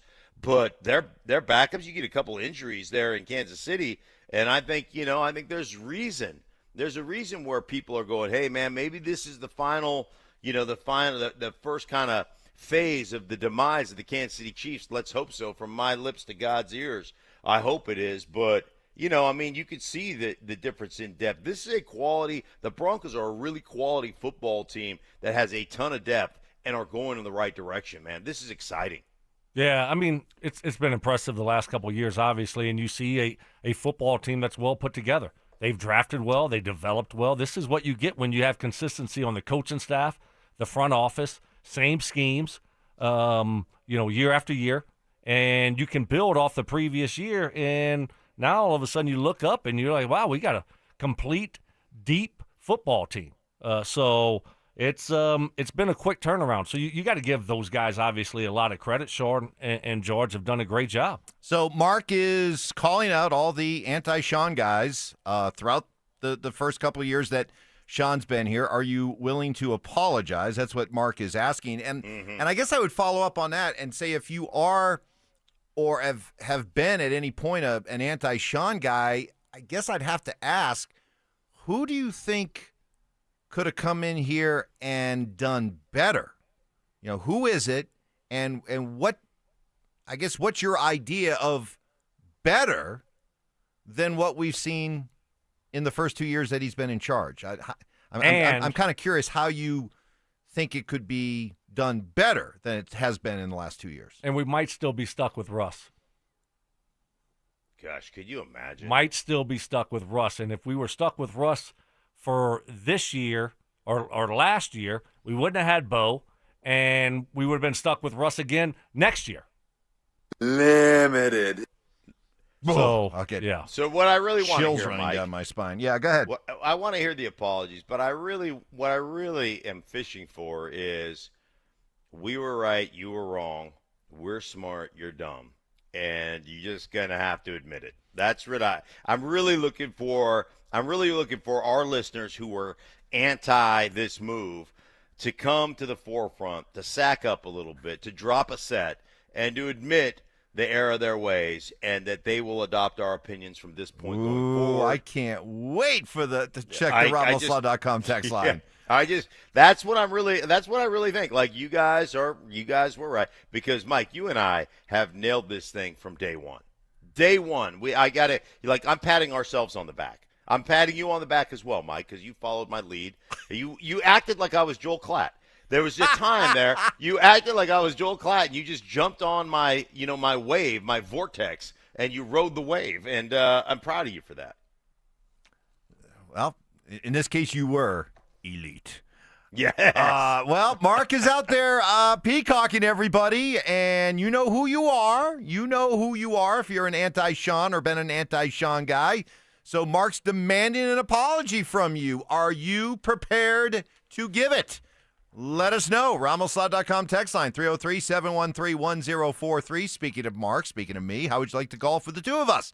Here's your chance. We're auctioning off an exclusive opportunity for you and a friend to golf with us at the Fan Golf Tournament benefiting the Arthritis Foundation Colorado. It's coming up quickly here. Next Monday, August 25th at the club at Inverness. Head to DenverSports.com/bid to enter the silent auction. Hurry up. You have a limited time to enter as the auction closes on August 20th at 6 p.m., but I can guarantee you'll have a great time. Mark will tell all of his favorite stories. I mean, we're talking about all of them. Joe Gibbs, Arnold Schwarzenegger, Chris Hemsworth, the soap operas, The Rock. I mean, it is just, you are going to be just absolutely entertained for the entire round of golf. So we'd love to play golf with you. Again, DenverSports.com/bid to enter the silent auction. Your apologies, if you're prepared to, coming up next.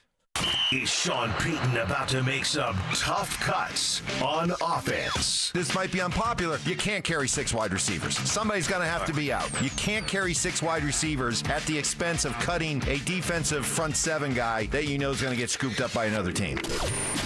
Denver Sports 104.3. The Fan.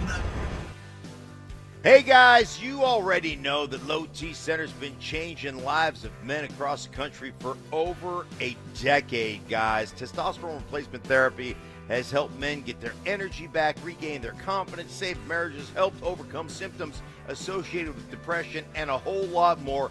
It's truly life-changing. But did you know women with hormonal imbalances experience the same symptoms of men with low testosterone? And guys, you know how frustrating that can be. So here it is, guys. Right now at Low T Center, they are offering hormone replacement therapy for women.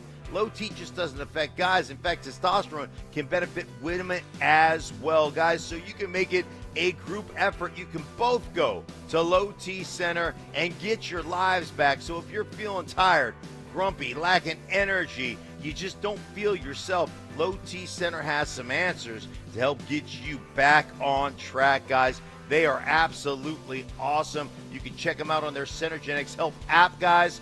And you know, you see doctor appointments, virtual doctor appointments, set up appointments, do all those things. So right now, for you and that special person in your life, go ahead, check them out at fixmylowt.com. That's fixmylowt.com.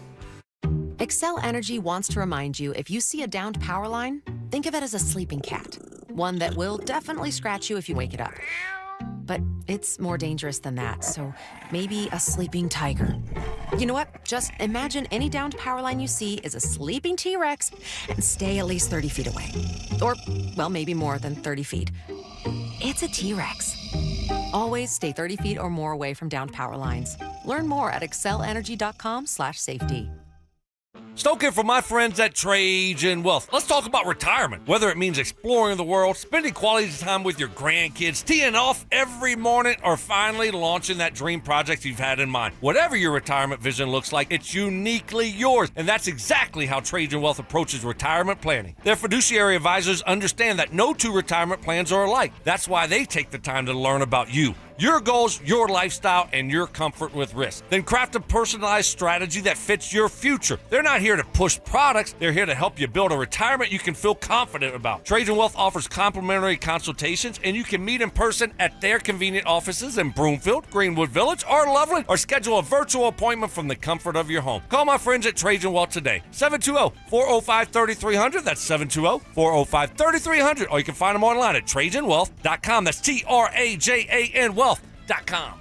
Advisory services offered through Trajan Wealth, LLC, and SEC registered investment advisor. Paid advertisement. Donnie here with Fitness Gallery, where we believe there's nothing more important than your health. I'm thrilled to invite you to our biggest event of the season, the summer clearance sale happening right now at all 7 of our Colorado locations. Save up to 50% off on select premium equipment. Hi, I'm Terrell Davis, 2-time world champion and Pro Football Hall of Famer. That's why I made the smart move to invest in fitness equipment with Fitness Gallery. It's a game changer. Our summer clearance sale won't last long. These deals end soon. Change is always happening. Hey, it's part of life, and when it comes to music, change is all around us. Songs are rewritten, classics are remixed, bands and artists come and go. Even our taste in music changes. But no matter how things change in 5 years, there's one thing that'll stay the same: the price of your internet. Xfinity is introducing the 5-year price guarantee. It means you'll get 5 years of the most reliable Wi-Fi with their best equipment included for a price that stays exactly the same. Surprised? Life is full of them. One internet price, 5 years guaranteed. Learn more at Xfinity.com/deals. Restrictions apply. New residential customers only. Taxes and fees extra and subject to change. Most reliable Wi-Fi based on Open Signal Awards USA. Fixed Broadband Experience Report, August 2024. This segment on 104.3 The Fan is brought to you by Roller Auctions. Listen up, Denver. This hour's keyword is pocket. P-O-C-K-E-T. Text pocket to 303-713-1043 right now. And you could win a $50 Amazon gift card and qualify for the $1,000 grand prize. That's Pocket to 303-713-1043. By texting, you agree to receive an automated marketing message from Denver Sports 1043 The Fan. Message and data rates may apply. For complete rules or to enter the keyword online, visit www.denversports.com/keyword. Short-term memory loss. I don't remember. What was the reason I gave for earlier? Oh, my goodness. Okay. I don't remember what you said. You think I remember the reason? Ironclad sources. One of the biggest haters in my life, my wife. My wife. She will even vouch for that story. And spontaneous karaoke. New additions like Ronnie, Bobby, Ricky and Mike. If I like a girl who can cool it now. Slow it down. Watch out, I'm gonna lose control. It's Stokley and Evans with Mark Schlereth on Denver Sports 1043 The Fan. All right. Well, as anticipated, text line is smoking right now. Ramslaw.com text line, 303-713-1043. After Mark came out and said it's time for the anti-Shawn Peyton crowd to apologize. All right, let's see what we got. Here's one.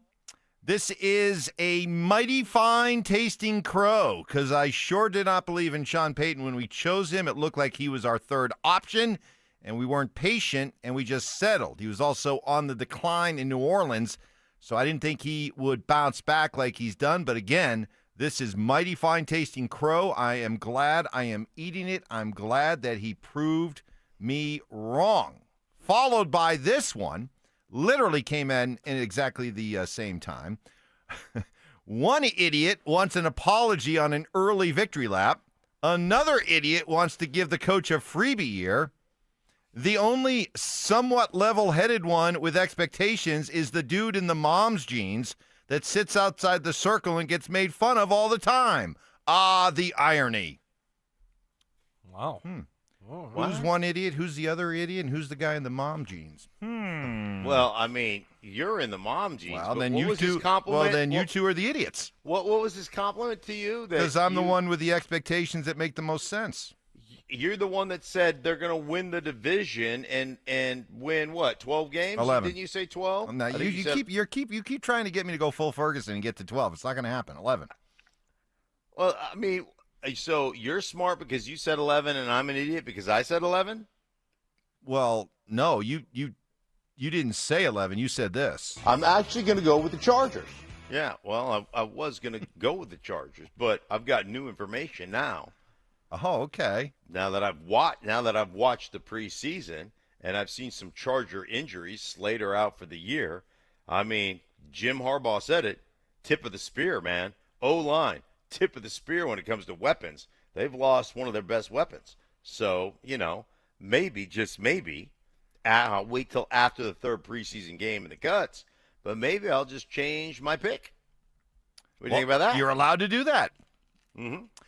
This is from Justin. I've been on the Team Shawn bandwagon the entire time. I even said it was a mistake to extend Russ's contract in the first place. All right, Justin, you're definitely taking a victory lap. Good for you.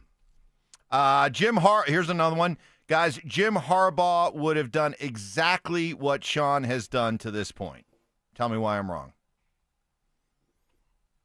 Well, I can't necessarily dispute that because for me going in, Stoke, Peyton was 1 and and Harbaugh was 1A. I would have been ecstatic with either one of them. That's how close it was. But so I'm not here to badmouth Jim Harbaugh because I think it could have been very similar. He's a really good coach, obviously. Yeah. I will say this, though. He believes that he can – I think he would have believed that he could fix Russ. And I think Russ would have been here longer than 1 year with the coach if Harbaugh was the coach. No! God, please, no! Does that make sense? You really think so? He was a quarterback. Yeah. Harbaugh was. He's that guy that, he fixed Alex Smith. Alex Smith played better with him. And he has that belief in him, and I really do. I think that Russ, he really thought that he could have fixed Russ. Yeah, the other thing, even if he didn't think he could fix Russ, would he have gone after Bo? Where they had him, where they drafted him, would he have been a Bo guy? or would it have been a McCarthy pick? probably. Would they have traded away picks to move up to get McCarthy to settle? So it kind of interesting. But I'm with you. I'm with you in the fact that both of you guys, the fact that we all have a lot of respect for Jim Harbaugh, what he's done. Stoke is right. Like when I sat down with Jim Harbaugh right when he took the San Francisco 49er job, he told me flat out, Alex Smith is a great quarterback. And at that point, Alex Smith was a bust. And he goes, he's great. He just hasn't had anybody that believed in him and coached him that way. I'll do it. And all of a sudden, Alex Smith takes off and is incredible in that first year with Jim Harbaugh and the 49ers. So, like, I tend to kind of feel a little bit like Stoke does. Would he have tried to salvage Russ for another year? I don't know. I don't know. I know that Shawn couldn't stand him, so that's why they moved on. But or a big reason they moved on. But bottom line is, I'm really happy that we went the direction we went. Well, these don't sound like apologies that you're demanding, Mark. Here's one on the Ramslaw.com text line. Don't crown Shawn until he wins playoff games unless your goal is participation trophies. Another one along those lines. Yes, Shawn gets a participation trophy for a fluke 10-win season and no playoff games, and for not beating an AFC playoff team, orange slices for all. Yeah, well, that's so typical of people that can't see the error of their ways, right? That is so, it's so typical because what ends up happening, right? Well, we didn't win. Dude, we have gone through 10 years in the desert. We have got like 5-win seasons. And all of a sudden he comes around and takes on the masses that want to keep Russ, fires Russ, takes on all the doom and gloom, the Armageddon, pitchfork and lantern crowd that says you can't do this with your salary cap. You'll never be able to field the team. Got rid of fan favorites along the way, Justin Simmons, different guys that were really popular here because he had a different vision. He made all those changes and still took a team that was awful and revamped them in 3 years and made them one of the deeper teams in the league and got them into a playoff game with a rookie quarterback. But no, we're taking a victory lap? Come on, guys. Let's be serious. There's very few people that just have the stones to be able to make those decisions. Very few coaches. There's been a lot of bad football around here. All of a sudden you win 10 games and you're going to give excuses why you won 10 games. That's not good enough because now we're about style points? Right. Bonus points. You play who's on your schedule, and you got to the playoffs. So it's been a huge success so far. You can't argue that. Moving forward, does he need to win a playoff game at some point? Does he? Yeah, of course. But so far, so good. If you look at what has happened and transpired in the first 2 years, this thing is in a complete opposite direction of where it was when he took over. And you play to win the game. You don't get bonus points for beating certain teams over other teams, and they did a really good job of that last year and made it to the playoffs in the second year of Shawn Peyton. That was pretty impressive. All right, a lot of great reaction coming in. We'll keep that going coming up right after I tell you. As we send the kids back to school, we are still getting you ready for football season. No matter what you need, Denver Sports is here to help. Enter our keyword contest for your chance to win a daily $50 Amazon gift card and a possible grand prize of $1,000. All you have to do is listen for the keyword every hour between 6 a.m. and 6 p.m. Text it to us at 303-713-1043 before that hour ends. And the more keywords you enter, the more chances you have to win. For complete rules, visit www.denversports.com/keyword. Join us for the Fan Golf Tournament benefiting the Arthritis Foundation Colorado. Monday, August 25th at 1:30 p.m. at the club at Inverness. Don't miss this 4-person scramble, followed by dinner, awards, and a live auction with all proceeds benefiting the Arthritis Foundation Colorado. Book your foursome now at denversports.com/club. Denver Sports 104.3. The Fan. Hey guys, your boy Stink here. Let me ask you a question. You live with back pain, neck pain, worried about needing surgery. How about taking all those habit-forming medications? Well, my guys at Spine One specialize in treatments that offer alternatives to major surgery and long-term medication. And here is the best news. Same-day appointments. That's right. Call them. They'll see you today. 303-367-2225, 303-367-BACK. Spine One is a complete medical center for spine care. They've got exams, MRIs, physical therapy, treatment options, all in one facility. And I love this, guys. When I went in, they showed me the x-rays. They showed me the MRIs. They told me why I was in such pain and then gave me treatment options to get out of it. Guys, they changed my life. And you know what I'm talking about. If you live in pain, man, every decision you make is based around how your back or how your neck is feeling. And it's miserable. Man, I quit golfing. I quit going to the gym. I couldn't sleep through the night. A couple short visits to my guys at Spine One. I was doing all those things, sleeping through the night. It was like something I couldn't remember the last time I slept through the night. If you're having those symptoms, guys, stop it right now and do yourself a favor. Call my guys at Spine One, 303-367-2225, 303-367-BACK, or find them online at spineone.com. I'm Matt Morgan of Morgan & Morgan. Your car steering wheel could be a ticking time bomb. At least 24 people have died and many more injured because their airbags fired shrapnel at them upon inflating. Tens of millions of cars have been recalled. If you suffered cuts that required stitches, hearing or vision loss, or broken bones, please contact us today. You could be owed money for medical bills and other damages. Morgan & Morgan. Visit us at badairbags.com for an office near you. Prior results do not guarantee a similar outcome. This message comes from Viking, committed to exploring the world in comfort. Journey through the heart of Europe on an elegant Viking longship with thoughtful service, destination-focused dining, and cultural enrichment on board and on shore. With small ships that bring travelers closer to the destination, there's more time to explore. And every Viking voyage is all-inclusive, with no children and no casinos. Discover more at Viking.com. You're listening to Leaf Filter Radio, and the guru of gutter protection himself, Chris Coonahan, is here to take your most pressing leaf-related questions. Hey, everybody, Chris here. I understand we have Ron on the line. Ron, where are you calling from? Uh-oh. Ron, are you calling from a ladder? Well, I was. I wanted to ask Chris what I need to do to get my gutters ready to have Leaf Filter installed. Oh, Ron, you don't have to do anything. A Leaf Filter Trusted Pro will come out and clean out your gutters, realign and seal your gutters, and install Leaf Filter, America's #1 gutter protection system. So I didn't need to get on this ladder? Ron, Leaf Filter Trusted Pros are in your neighborhood and ready to help. Just visit leaffilter.com/deal to schedule your free gutter inspection and get up to 30% off. Thank goodness. What was that site? That's leaffilter.com/deal for your free gutter inspection today. See representative for warranty details. Promotion is 20% off plus a 10% senior or military discount. One discount per household. When you own a business, it feels like everything's on you. Orders, deliveries, employees, on you. That's why Comcast Business is giving you a year of mobile on us with your internet service. Really? Yep. We'll cover your first line of mobile for 1 year.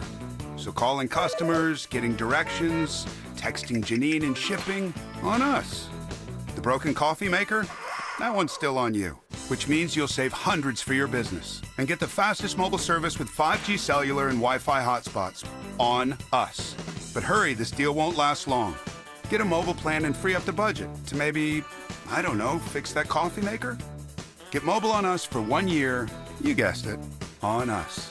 Comcast Business, powering possibilities. Ends 9/22/25. Restrictions apply. New mobile customers only with internet standard service or above. Limited to value of 1 unlimited intro line apply via 12 monthly internet bill credits. 1 discount per account. Fastest mobile based on mobile Wi-Fi and cellular data in service areas. Ookla Speed Test Intelligence 2H24.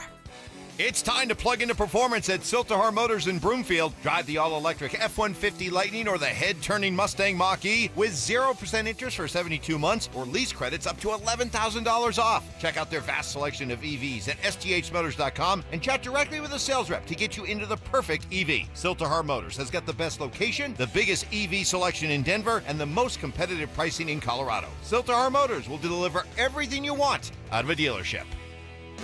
Hey, it's Mike Evans here. Hot temps, cold showers. Don't let a broken water heater ruin your summer mornings. From repairs to full replacements, Copperhead Plumbing has you covered with same-day service across the Denver Front Range. Summer plumbing problems are no vacation. Clogged drains or leaky faucets? Call Copperhead before it gets worse. Local, licensed, reliable all summer long for quality work done right the first time. Trust Copperhead Plumbing, Inc. Copperhead Plumbing. They plumb different. They plumb custom. Sharp criticism. Mark Schlereth a pansy. Cries for help. Dude, wake up. No. I need better from you. And a little bit of tough love. If the truth gives you a wedgie, then you know what? Buy better underpants. It's Stokley and Evans with Mark Schlereth on Denver Sports 104.3 The Fan. Coming up in about 15 minutes, what our 9 News Bronco insider Mike Klis is saying about a possible new stadium. Not only location, but what that stadium could look like. That's coming up in about 15 minutes. But Stink demanding apologies from the anti-Shawn Peyton crowd. Is he getting them? Not from this guy. I'll eat all the crow Stink can shove down my throat when Shawn wins a Super Bowl. I thought it was championship or bust, Mark. You've been in New York too long. It's the preseason. Besides, Stink doesn't know Broncos country like Mike does. Good text. Good text. Good text. Oh, that guy's an idiot. Come on. I mean, really? That's the bar right now. Hey, man, we want championships, no question about it. But come on. You're dealing with a rookie quarterback from last year that got to the playoffs. I mean, championships, it's going to take a bit, right? But they're in that window right now. That's for sure. So I don't know. I mean, I'm really excited about where they're at. I'm like super excited about where they're at. Yeah, so it's great. At some point, they will be, and he will be, and Bo will be measured by, are you getting this team to the AFC Championship game and beyond? But that's not what we're talking about. We're talking about what Shawn's done in these first 2 years. And honestly, from what it was before when he took over to where it is now, I guess I got to challenge anybody who's still anti-Shawn, who you think would come in and how and what would make it look better than it looks right now. That'd be my challenge to you. Here's one from Jim listening in Melbourne, Florida. I wasn't a fan of the Payton hire, but told you last week that I'm warming to him and that he's done a very good job building the team. He's also not near the Richard Nine he was in the past. He's actually kind of funny. But apologizing to Stink will never happen. Maybe if he divulges his impeccable source for the Aaron Rodgers fiasco, he might get one. But outside of that, absolutely not. Well, Mike, you'll take that to the grave. Yeah, I haven't told you'll never a give soul. up that. I haven't told that. a You'll soul. never give up that source. So, anyhow. Another one, after the 7-10 season coming up, will you all replay this delusional love fest? Oh, so you're calling 7-10, huh? Well, that's a Russ fan right there. Hey. That's a Russ fan. According to Stoke, they could go 7-10, but if it looks good, he'll be happy with it. I didn't say happy with it. Now you're putting words in my mouth. Maybe a little bit. Maybe a little bit. I said I could be fine with it. Oh, you could be fine with 7-10. Yeah. I didn't say happy. Fine? You could be fine with 7-10? Fine sounds a lot like happy to me. Nope. Fine, kind of splitting hairs, though. Depends on what it looks like. So, depends on what I see. Okay? Assuming no catastrophic injuries, you think 7-10 could be fine? Could be. I know. I'm going to disagree with him right there. Like, if there's no catastrophic injuries, if you don't win, if you're not in the play, if you don't win 10 games, it's Mark, you know it's hard to win 10 games in the NFL, right? I do know it's hard. Yeah, I do know. Okay. But with what I've seen in the preseason, with the depth this team has, with the defense they have, they got to. If you don't win 10 games, it's going to be disappointing, incredibly disappointing. Probably so, but it might be fine. Could be fine. I guess I need a little bit. Yeah. What is your definition of fine? What is the Brandon Stokley vision of fine? Like, if something is fine in your life, what does that mean? It's okay. Just okay. Just okay? Yeah. I mean, if Bo goes out there and, doesn't regress, and sometimes you can lose close football games and things don't go your way. You get a bad bounce or two, and, and your season just kind of takes a bad turn. But there can still be some bright spots on your football team. Okay. I'm not expecting that to happen, but it is the NFL. We see strange things happen all the time. But fine has become kind of a negative connotation. Like, how was your date? Fine. Yeah. How was your dinner? Fine. it's kind of like. So 7 and 10, It's and I kinda say like, fine. It's kind of like. That's why I said fine. Is she hot? She's fine. Right. That's exactly That's a 7 not and 10 season. No, fine is like. Because that's not good. Fine is 9 and 8, 8 and 9. Fine. Yeah. Not fine. Yeah. That's We'll like see. She is fine versus, she's fine. Right. Totally different. Right. Totally different. And you are more fine than fine. It's a great, Mike, say it again, because that was hot. That was hot. Go ahead, say it again. Again? Say it again. Yeah. All right. Stoke is fine. I want fine. Yeah. Oh, man. That sent chills up my spine. Here's one. Was all in for Shawn. Have to admit, not so much for George. I see this team now and realize the error of my ways. Guys, I'll be the first to admit, I did not think George Payton would be here right now when Shawn took over. I thought it was going to be 1 year for Shawn to get the lay of the land, work with George, and then Shawn was going to bring in maybe one of his guys from New Orleans. I did not think George would be here. That one surprises me. How about you, Stoke? Yeah, I mean, they're a really good partnership, obviously. So it's worked out well. I think George is back to doing what he does really well with Shawn, and that's finding the right players for the coach. And he's done a good job of that, really good job of that. And they have a good partnership. It didn't seem like they would be a good match, but it's worked out really well. Shawn, how would you describe Shawn? A little bit hot, a little bit cold, and George is like the steady force, just a steady Eddie, and so they work really well together, and it's been a really good partnership, and that's what when you look up and you see the depth on this football team, and you see their backups going out there dominating, that's those two. That's a partnership right there, and knowing what your coach wants, and going out there and finding the right guys. I think for Mike and I mean, we're all over this relationship because of what Shawn did in New Orleans with Mickey Loomis, kind of the same kind of operating procedure. But we had talked about, Stoke, on this program about how George Payton was asked to do things that were completely out of his wheelhouse. I mean, he was basically running the team, and he comes from a scouting background where he was in Minnesota and really doing a great job with the draft and understanding what guys want. And then he was in this complete kind of position of authority, getting outside the realm of where he was. And then when Shawn comes in, Shawn takes over that entire, do you remember when George Payton used to do press conferences here before, remember he was sitting in front of the podium talking about the football team? It was completely out of his realm, completely out of what he does.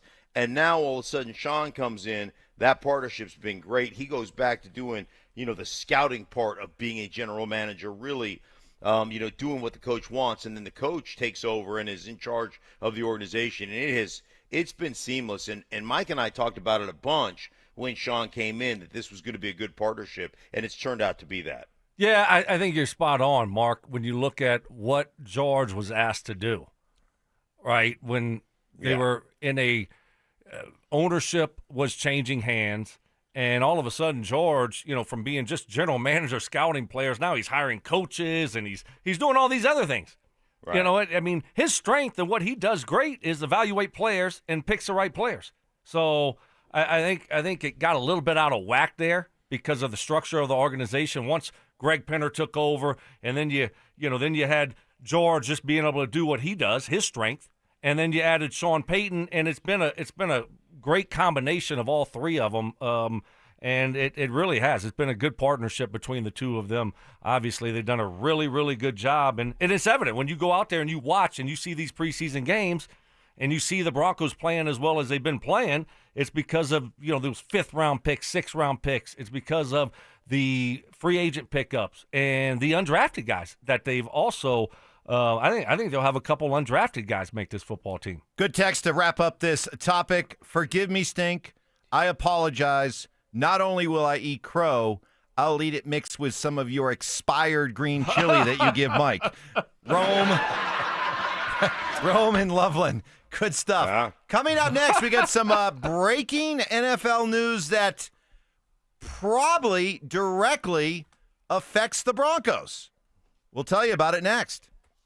Are the Broncos almost too deep at several positions on their roster? This is a great position to be in, man. You want to be in a position where you are so loaded, you are so stacked, that you know as soon as you release a guy, even though you'd like to bring him back on practice squad, he's going to be gone. Denver Sports 104.3. The Fan. Schools are ready. They're open. Teachers are at work. And that means you know what's coming, students. Pop quizzes, tests. You never forget the joy of getting a pop quiz, do you? I don't care how old you are. But there is a quiz that's easy to take and could really help you out. It's the low testosterone quiz at RockyMountainMen'sClinic.com. 10 simple questions, yes or no, takes just 2 minutes. And your answers could go a long way towards figuring out if you have low T, putting on weight, not sleeping well, feeling sad or depressed, loss of sex drive. If any of this is happening to you, reach out to my friends at Rocky Mountain Men's Clinic. Get your energy back. Clear that brain fog. Sleep better. Be more of a stud in the bedroom. Schedule a consult. It's just $99. Start low T treatment that day. Your office visit is free. 5 locations around Denver to better serve you, including Fort Collins and Colorado Springs. Call 720-440-7900 and at RockyMountainMen'sClinic.com. Fantasy season is here, and Twin Peaks is the place to draft like a pro. Score a draft kit, scratch-made food, and the ultimate lodge vibe. Don't settle for basic. Draft at the Lodge. Book now at TwinPeaksRestaurant.com/fantasydraft. Twin Peaks eats, drinks, scenic views. The right financial strategies can make a huge difference, especially if you're nearing retirement. Adam Mueller talks retirement strategies with Mile High Money. Saturday mornings at 8 on Denver Sports 104.3 The Fan. When joint pain holds you back, trust the experts at Colorado Joint Replacement, part of Advent Health, one of the nation's largest healthcare providers. With 4 convenient locations in Denver, Lone Tree, Littleton, and Cheyenne, Wyoming, their team focuses solely on hip and knee replacements. You'll receive expert, compassionate care, the latest technology, and a personalized surgical plan to get you moving again. For peace of mind and better outcomes, visit coloradojoint.org. That's coloradojoint.org, and schedule your appointment today. Most people don't think about their garage door until it stops working. Hi, I'm Tommy Mello, owner of Don's Garage Door Service. A noisy garage door is a cry for help. Most repairs are simple, but if left untreated, they can turn into costly repairs. Your garage door works hard every day, and a little maintenance goes a long way. We fix garage doors fast with quality parts designed to last a lifetime. There's never a good time for your garage door to break, whether you're rushing to work or you're trying to get the kids to school. We know how much you rely on your garage door. That's why we offer same-day repairs, because life doesn't wait, and neither should you. Over 90,000 5-star reviews don't happen by accident. They happen by putting people first.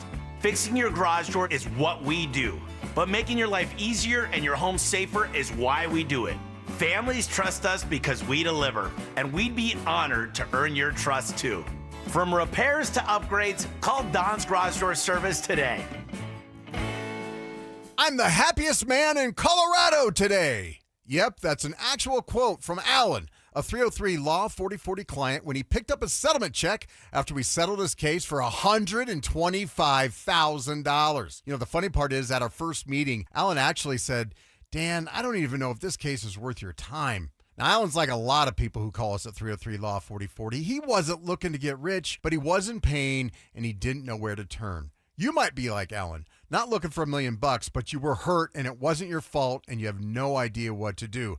Heck, the insurance company may already be throwing a lowball offer at you so they can get off the hook. When you call 303 Law 4040, my lovely wife Kimberly and I will meet with you in person, free of charge. We'll come up with a plan where you get to focus on getting better while our team fights to get you a fair settlement. You know what we say. Save that number in your phone. You never know when you're going to need it. It's 303 Law 4040. That's 303 Law 4040. Hey, Stokley here. You guys got to try out the new Shrixon irons at Embers Golf. They're the #1 iron making the most waves in golf this season. They're taking over the tour with winners like Hideki Matsuyama. He won the Century Tournament of Champions. You got Seb Straka, won the American Express Championship. J.J. Spawn, how about the U.S. Open winner there? Their new ZXi5 and ZXi7 irons are perfect for mid-handicappers and better players also. You can get a full-fitting matrix at Embers Golf. That's Embers Golf, located right in Westminster.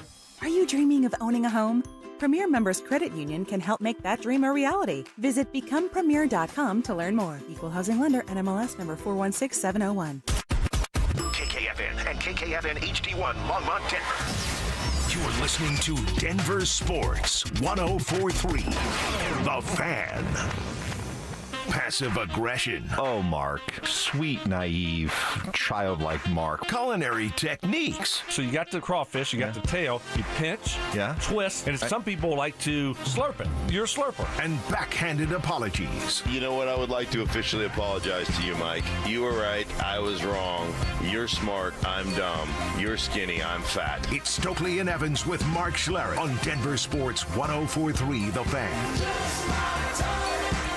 Rolling along on this Tuesday morning. Great to have you with us. And we got some breaking NFL news that could probably directly impacts the Denver Broncos. The Indianapolis Colts have named as their starting quarterback for their September 7th regular season opener, Daniel Jones. Beats out Anthony Richardson, the former fourth overall pick in the draft. And he's probably going to take this news and need a break. Need to take a timeout. Need some oxygen. Tired. He's tired. He's tired. So what do you know? Daniel Jones. Guys, what's your reaction? I'll start with you, Mark. What's your reaction to Daniel Jones, Danny Dimes, getting the start week 1 against Miami, and the Broncos play at Indy week 2? I mean, something you and I talked about on the podcast. I mean, I've been saying that Daniel Jones, as soon as they signed him, was going to take over as a starter there. I mean, like Anthony Richardson, this just goes to show you guys, you know, when you start drafting people based on 40 times and vertical leaps and bench press test, that's what you get. You get athletes. You don't get football players. And listen, and I mean, the kid didn't play very much. He's an exceptional athlete, but he's just not a good quarterback at this particular point in time. It doesn't mean he never can be a good quarterback, but and not that Daniel Dimes is great, but he's better than that kid. So, I mean, Indianapolis, I really think, the crazy thing about this is you look at that division now with Houston and Indianapolis, and you look at Tennessee, and then you look at Jacksonville, man. Jacksonville's one of those teams, whatever their number is, I'm taking the over. Based on the division they play in, and based on, Travis Hunter being there and Liam Cohen taking over, I'll take the over. But it doesn't surprise me at all that Danny Dimes is the starting quarterback of Indianapolis. Like we predicted it a long time ago as soon as he signed there, Mike. Yeah, I think you look at the situation, and it's easier to go from Daniel Jones to Anthony Richardson than Anthony Richardson to Daniel Jones. And so I think you let him sit back. To Mark's point, I think he started 13 games in college, and through his first couple years in the NFL, he's been so injured. He just needs to take a step back and learn and grow and try to develop. And then if Daniel Jones isn't getting it done, then you put him in and you just let him go the rest of the season. But if you start off slow with Anthony Richardson and you make the move, it's hard to go back to him at that point. So I think it's probably the best decision for Anthony Richardson and for the Colts moving forward. Daniel Jones, who was once the 6th overall pick in the draft, he spent 6 years with the Giants. His rookie year was his best year. He threw for 3,000 yards, 24 touchdowns, and 12 interceptions. Since then, he has regressed. 2022 had an okay year, 3,200 yards passing, 15 touchdowns to only 5 interceptions. But the last 2 years, he's played the equivalent of a full season, 16 games, 8 touchdowns and 13 interceptions. So this is going to really test the idea, can a quarterback who was drafted so high spend his first 6 years in the league not looking like anything special, but can he figure it out and have a second act Certainly. later on in his career? Look at Sam Darnold. Look at, Baker Mayfield. Daniel Jones went to the playoffs with the Giants. I mean, he led a playoff team with the Giants not that long ago. So he's got talent. Sometimes it just takes the right situation, and we've seen that. Geno Smith. I mean, it happens more than we think. So obviously a really good athlete, but you put him in the right situation, I think he can turn his career around.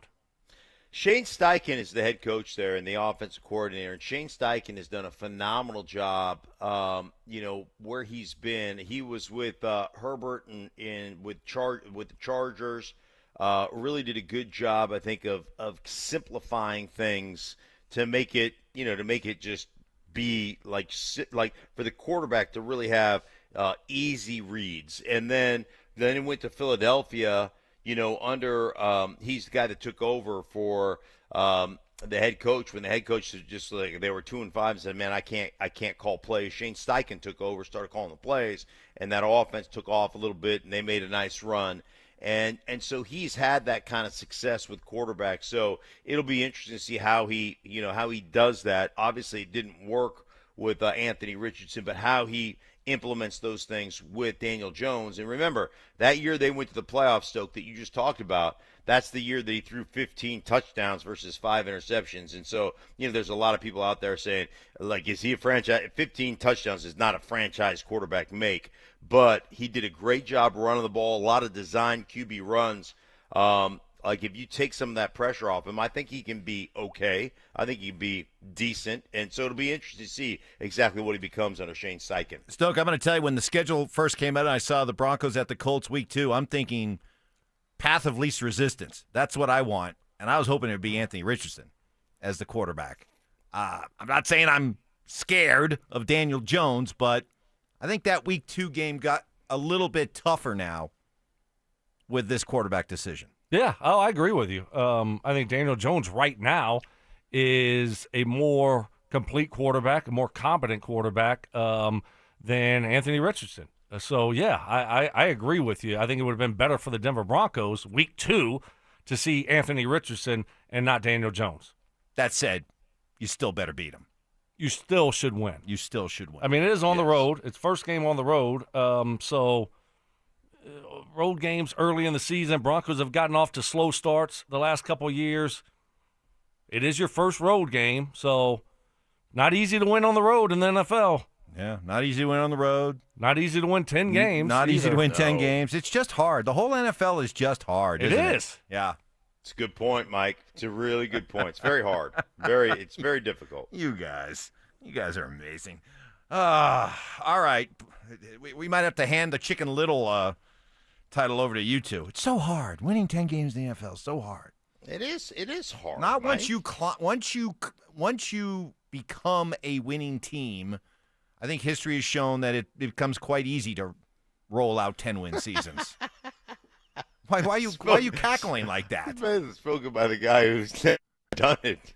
It's easy. Well, the record says it. Well, the evidence says that it is.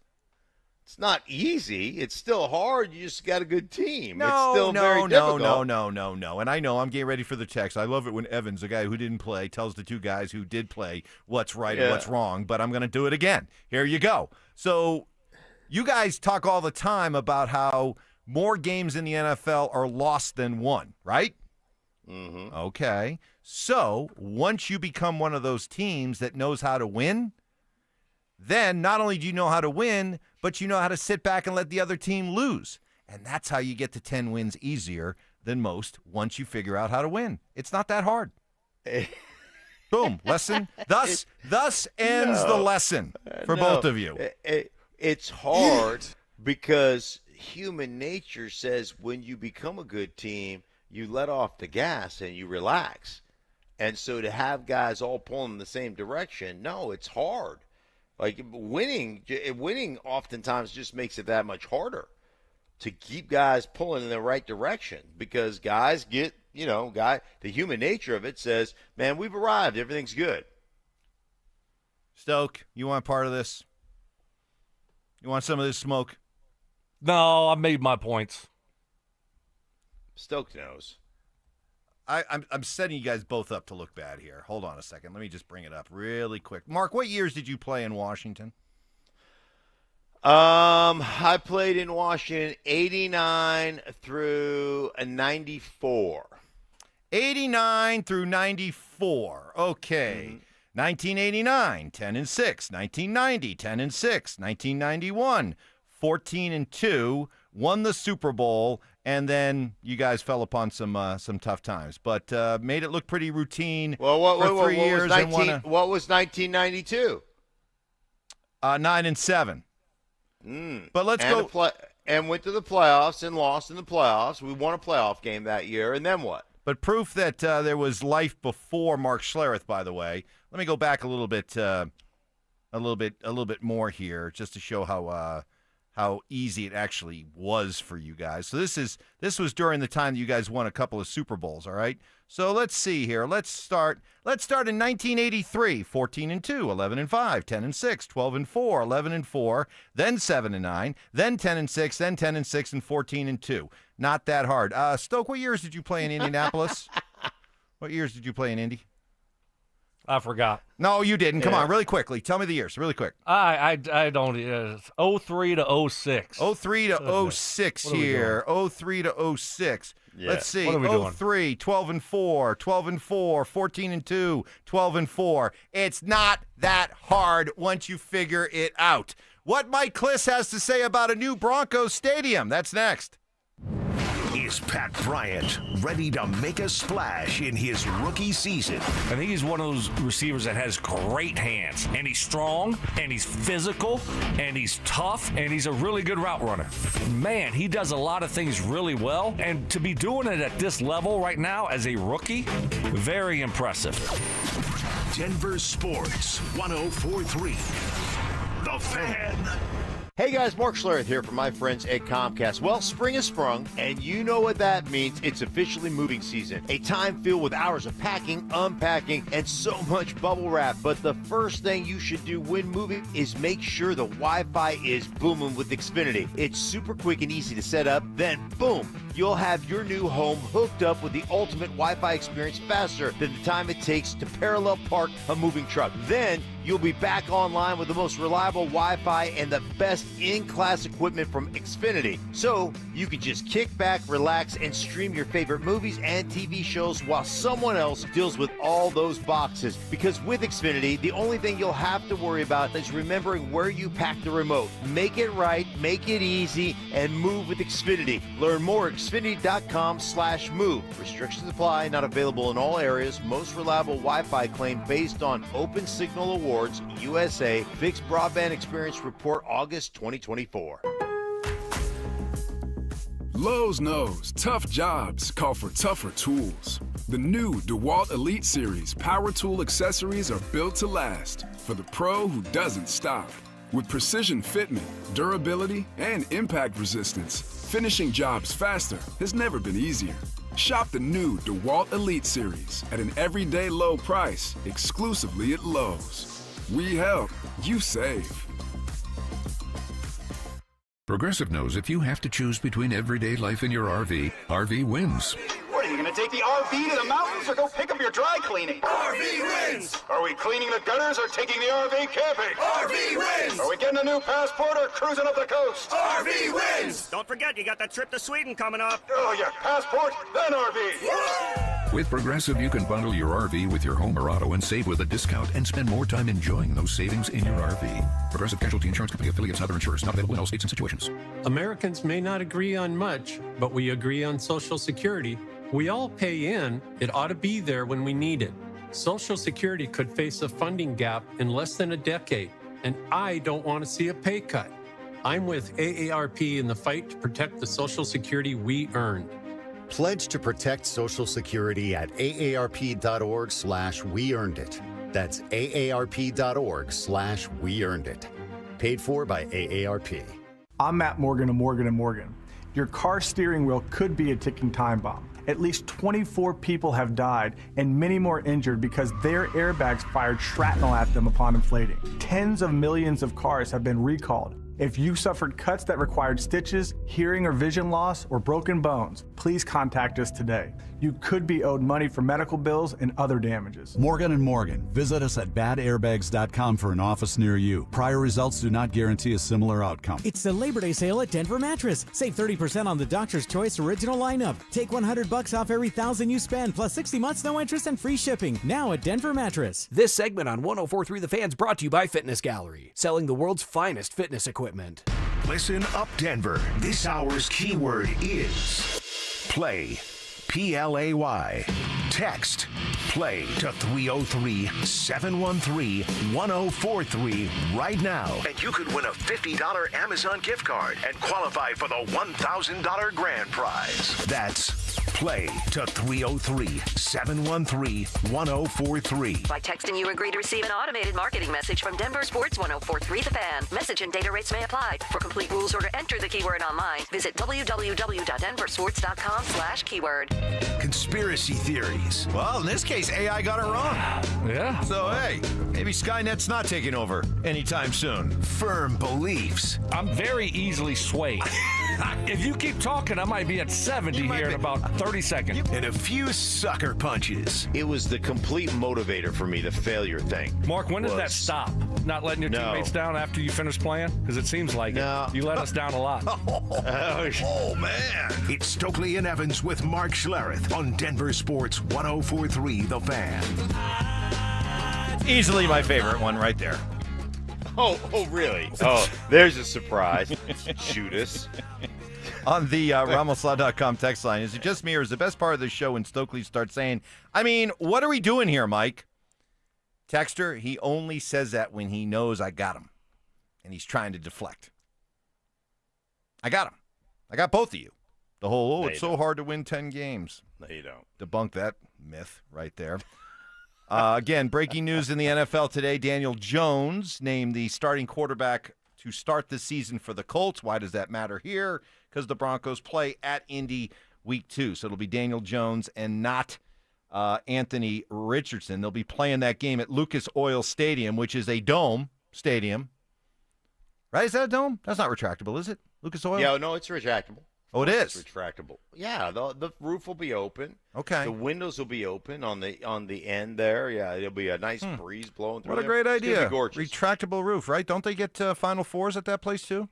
Yes, they do. Yes, they do. Retractable roof is. Have they had a Super Bowl there? In Indianapolis? Yes, they have. Yeah, they did. Yeah.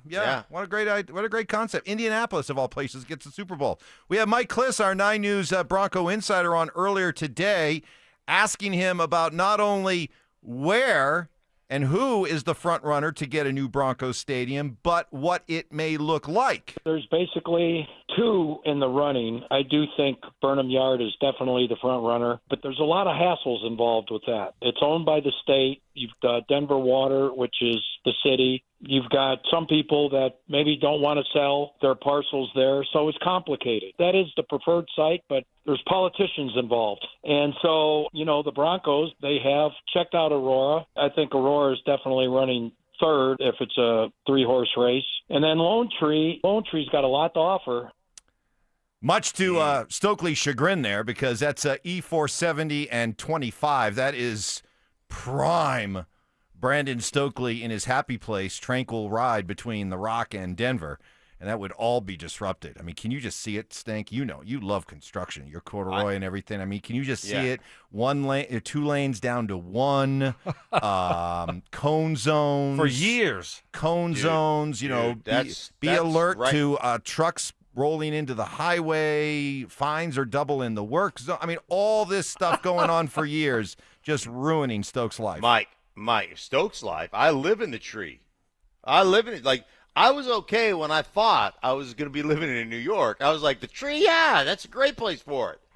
But now that I'm going to be back in the tree, right next to the Rock, not so much. It needs to be in Aurora or downtown. Yeah, I'm 100%. Bad idea. Stoke, bad idea to put it in the Lone Tree. Yeah. Bad idea. Hey, let me give a shout out here to the Denver politicians. Wake up. Get your stuff in order so you can keep the stadium downtown. All right? So if you screw it up and you start trying to play hardball here, guess what? Then the Broncos aren't going to play around. There's other places that want the Broncos to put their stadium, and Lone Tree is at the top of the list. Like, they'll roll out the red carpet for the Broncos, and they'll help them out. So if you're not going to help them out downtown Denver, they will be gone, and they will be moving to Lone Tree. So but let's I face think it, it's pretty simple. They're using Lone Tree, though, for leverage. Yeah, but and they'll follow through, though.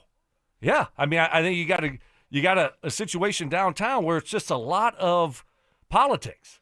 And if you make it difficult and you don't help them out, then, yeah, the threat will become a reality, Mike. And they'll be gone. They'll go to Lone Tree, and then I'll be dealing with the traffic for 3-4 years. So get your stuff in order. There you go. Mm-hmm. Yeah. Oh, boo-hoo. Let me play a sad song for you on the world's smallest violin. I don't think you people understand how much Stoke likes and needs just the tranquil drive between here and the Rock, with all that open land, rolling hills, big sky, clean air. If you disrupt that, I won't be the same person. You just will not be the same person. Stoke won't be coming into studio anymore. He'll be That's doing right. it. Yep. He'll be doing it live from the Rock. Down in the basement. I'll be in the basement for 3 years. For 3 years in the basement until the thing's done. All right, as far as what the stadium, wherever it might be built, what it will look like, and this is always a source of debate among Broncos fans. My guess is not retractable, maybe a convertible, and that fully open, fully closed. You know, the retractable is like a sunroof. Convertible is like, you know, the Ford Mustang, and completely open, completely closed. I think I've heard a little bit about that. I don't think they've settled on that. You still got to talk to a lot of engineers and all those kind of things. I know you need a lot of balls in the air at one time, but I guess the first thing is they got to decide whether or not to have the stadium. So, okay, what I heard there is retractable doesn't seem to be in play. It's either going to be a fully open stadium or a dome stadium. And Daddy don't like. I want retractable. I want the option, if it's a beautiful day or night, open up the roof, play outdoors. If it's a lousy day and it's cold and rainy, close the roof and play the game. Close the roof and host the Super Bowl. Close the roof and host the Final Four. So let me see if I've got this straight. If it's nice out, even if it's chilly, you can open the roof. But if it's nasty out and freezing cold, you can close the roof. Henceforth the term retractable. But it doesn't sound, Stoke, like retractable might be in play here, which... So then which one would you prefer? If I have to choose between the two? Yes, you got to choose between fully the two. Fully open or domed? Dome. Yeah, I guess so. Dome. I would agree. Man, Dome. no. Dome. Do we care about all that other? Do we really care about all that other stuff? I mean, once the game is underway, this isn't Coors Field, where you sit through another mind-numbing loss and you're able to at least take in the beautiful day. This is a Broncos game, and once the Broncos game is underway, are you really taking that much time to look around and go, "Oh, what a beautiful day"? No, you're focused on the game. Do we care about that other stuff, though? Do we care about Final Fours? Do we care about... I do. You do? I do. I'd love to see him here. We're a big-time sports city. Let's act like it. Yeah, I would. I get the dome, Mike. I would hate to see Denver go to a dome. You know who I would love to ask? But if it's one or the other, though, Mike, you've got it. Like, I'm with you. You got to go dome just to bring to bring a Super Bowl to Denver. Don't you? Oh yeah. Man. I mean, New York didn't. Some of the big dome.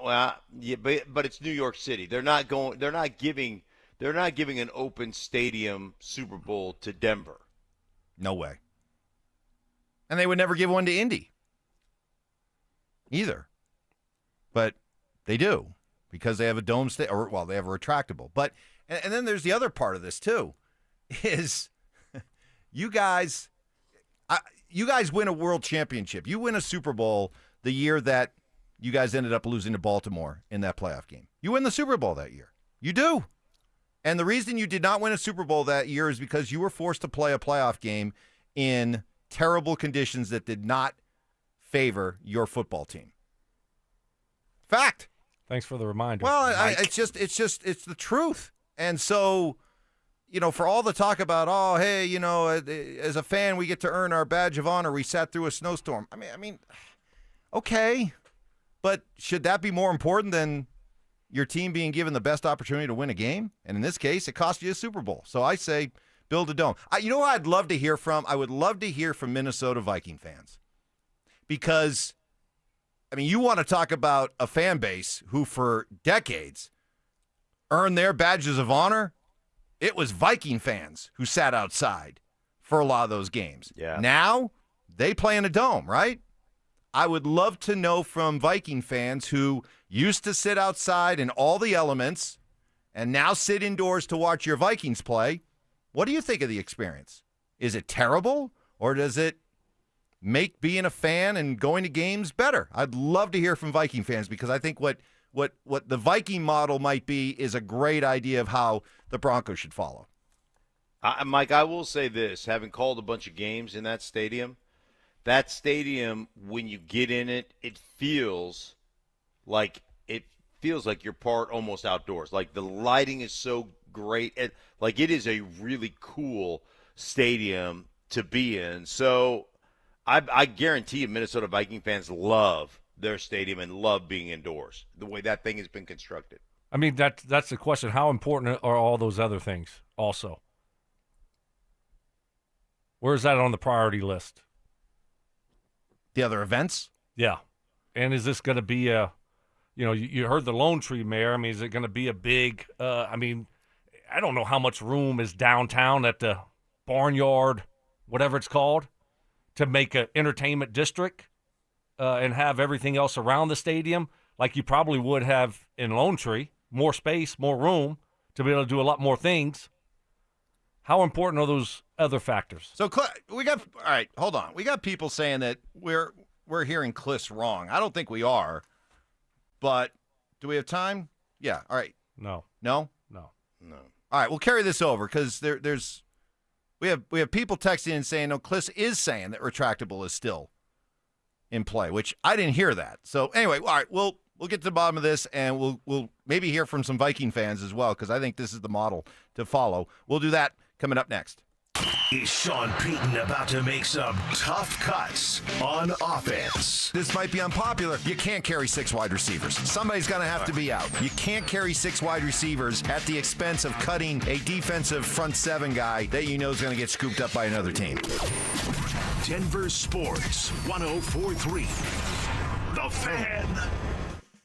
What is happening, fellas? Stoke here from my friends at Embers Living. The weather is turning. Winter is right around the corner. So it's time to beat the winter rush. Head to my friends at Embers Living to get a fireplace to keep your house warm this winter. If you have an old, ugly fireplace that needs remodel or needs an insert, focus on the Marquee brand as a premium option at Embers to heat your home from classic and clean to modern and sleek. You'll love the endless possibilities you can create. Each Marquee's fireplace is built to the highest standards and made to last. Indoor and outdoor fireplaces, multi-sided, and fireplace inserts. Marquee brand fireplaces have it all. And oh, by the way, hey, if you're still in that grilling mood, they got you covered there also with a Napoleon Prestige series. You get high heat infrared grilling that gives you restaurant-style results right in your backyard. That's what I love about Napoleon Prestige series. And this is what separates Embers Living from everyone else. You can get your grill, you can get your fireplace, whatever you need, they got you taken care of. Go see it all at Embers Living.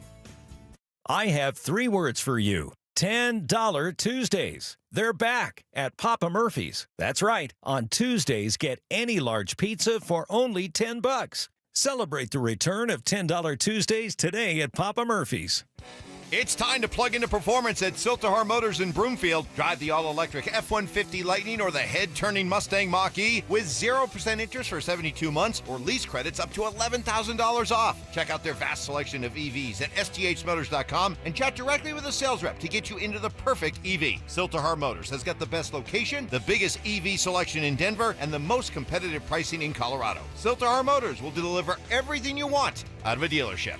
If you've been injured in Colorado, you want Wilhite. After an accident, you want Colorado's accident experts on your side, the Wilhite Law Firm. Get your free case review right now. Just call 303-GOOD-LAW today or visit wilhitewins.com and win big with Wilhite.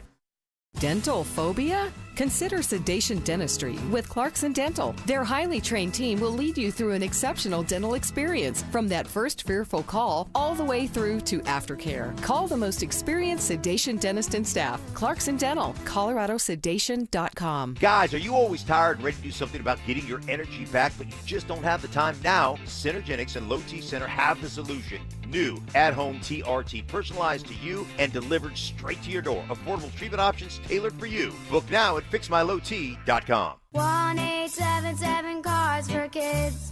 KARS Cards for Kids. Ready to get rid of that old car? Donate it to Cars for Kids. Call 1-877 for Kids to reach a friendly live agent. Donation's super easy, and your car can be picked up as soon as tomorrow. Call us now, 1-877 for Kids. 1-877 for Kids.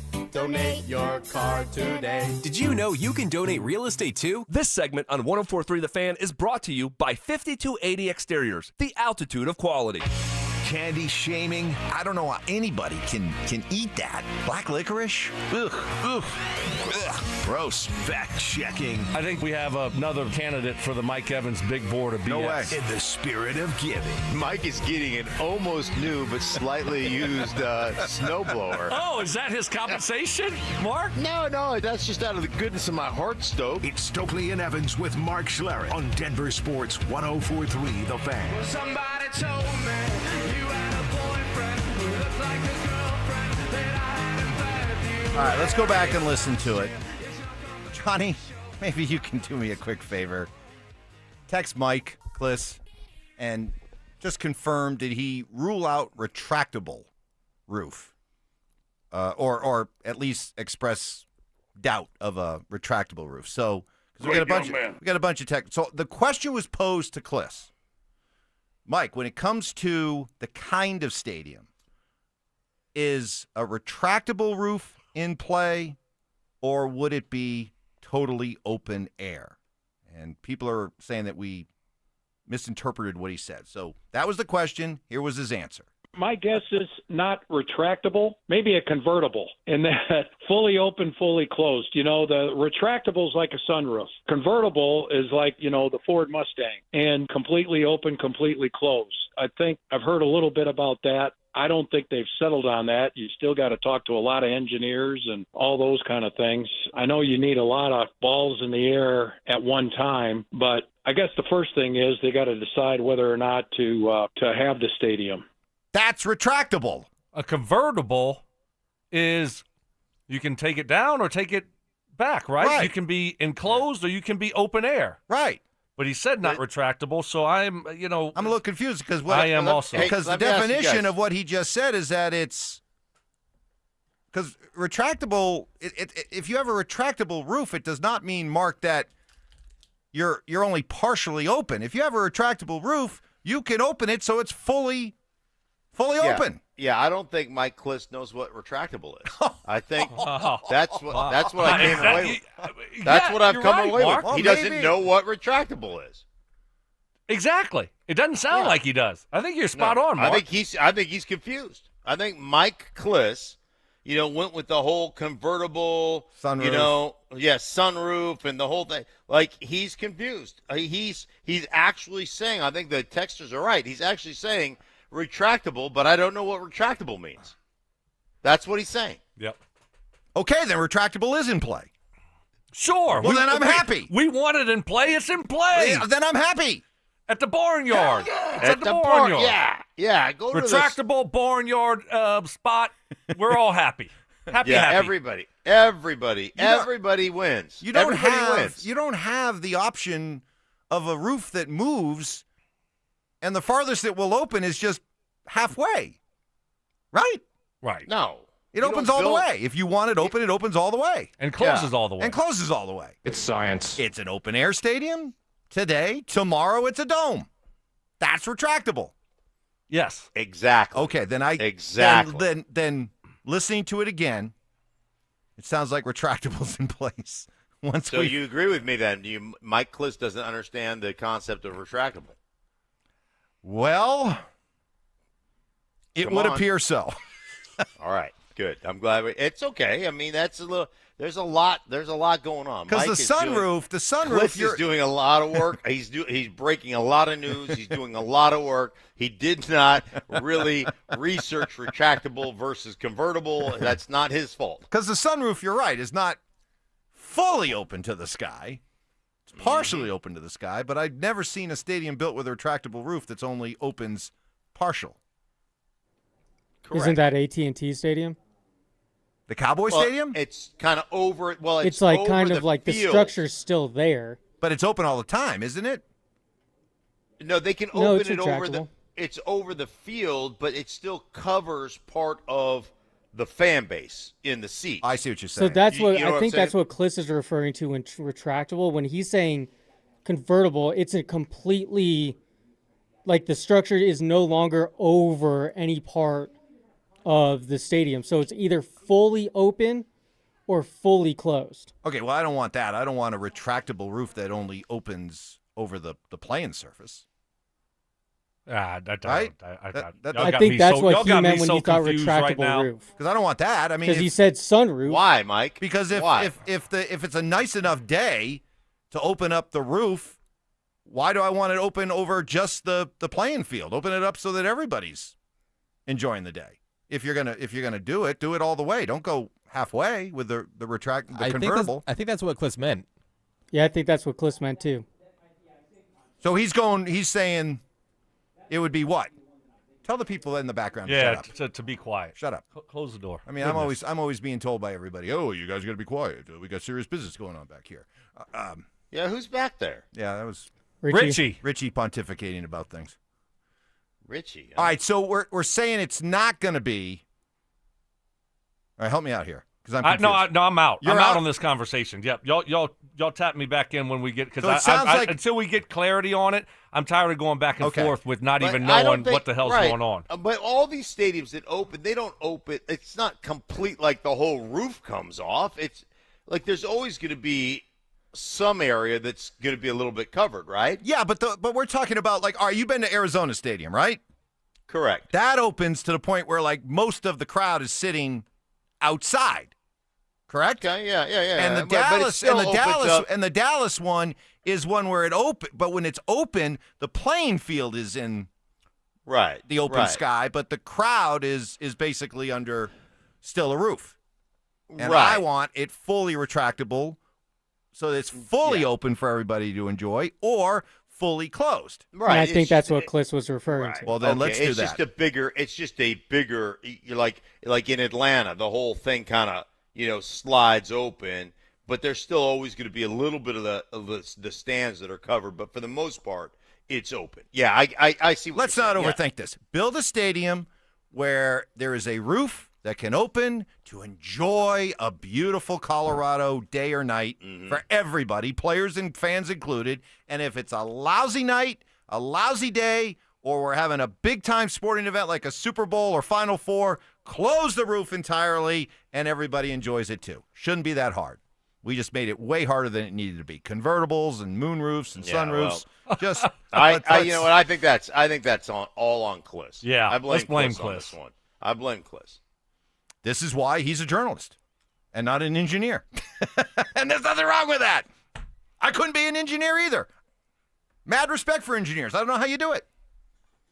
Is math involved in engineering? Math is definitely involved, Mario. Yeah, that would not be something I could, I could do it, but the building would probably fall or collapse. But how many real true engineers out there could make it in Alaska? Yeah, they'd come out there. They'd come out west with all their, math and newfangled technology, and then you natives would just be like, pfft. They're not doing any corduroying. Yeah, they're not doing any corduroying. No, you guys don't know what you're doing. My building would stand. My structure would stand, like it would last the test of time. And what I would get was, look at all these interesting angles, because my math would be all off, right? But I'd shore it up with extra nails, some screws, a couple of brackets. We'd be good. Mark, did you hear about Mike and his big day today? Big day today? No. Yeah. You got to. Big day today. Taking my son to college, move-in day at CSU. Wow. And I'm asking for advice from those parents out there that have kids who go to college but not far away. Because, my daughter's all the way across the country, so I hardly see her during the school year except for holidays. And in this case, I got a kid who's just up the road. So what advice would the parents out there give me and other parents who are getting ready to send their kids to college, but college that's not far away? That would be the advice I'd be looking for. Do you have anything to share? Yeah. Oh, yeah. Well, they're not going far away. Yeah. Yeah, but you want to make it feel far away. Change your phone number. Don't give it to them. Change the locks. Yeah, change the garage code. I gotta say, I disagree with Stoke. Stoke right away said, "Hey, listen, you don't know how your son's going to handle it. There might be some homesickness. There might be some challenges to get used to it. You should make your home, basically, you have a free pass to come back whenever you'd like." And I want to take more of the Shawn Peyton approach, which is a little tough love. Let's get you into full pads. Let's build up a callus over the first month, okay? You're not allowed to come home, okay? Stay there, power through, build a callus, and let's go. Yeah, I'm with you, Mike. I think he goes, you drop him off, and you say, hey, lose my number, and you get out, right? Well, you don't answer your cell phone anyhow, so it's not like he's going to be able to get a hold of you. Yeah, but mom does. Right, you're going to have to. Yeah, you're going to have to. You're going to have to take that fake wife of yours and tell her not to make any phone calls back. Yeah, well, see, that's an important factor here. Yeah. Well, how does she feel about this situation? So you can take any stance you want, correct, but it doesn't really matter. No, because I'm fighting this battle on two fronts here, okay? I've got my son, who I love him, but admittedly, and this is not a negative thing, but he's a bit of a mama's boy, okay? There's nothing mean. There's no mean connotation here when I say bit of a mama's boy. Well, why are you a bit of a mama's boy? Well, because mom is... Because he's spoiled. A little spoiling going on. A little spoiling going on. She's a lady. So, yeah, I mean, I might be able to try to deliver the hard message to my kid, but is my wife going to back me up? Probably not. Probably not. No. Nope. So I think you just got to say, hey, whenever you're ready to come back home, you come home. It's all good. You got to do that the first semester. Then the second semester, you say, hey, that every weekend stuff when you're coming back now, we're going to limit that to once a month. Very quickly, Ramslaw.com text line. I think this whole Klis conversation has proven he's an entertainer. Y'all are competitors. That is a good call. And I got to tell you, Mike, you've done your research. For a guy who's not really married, you know all about the mama boy.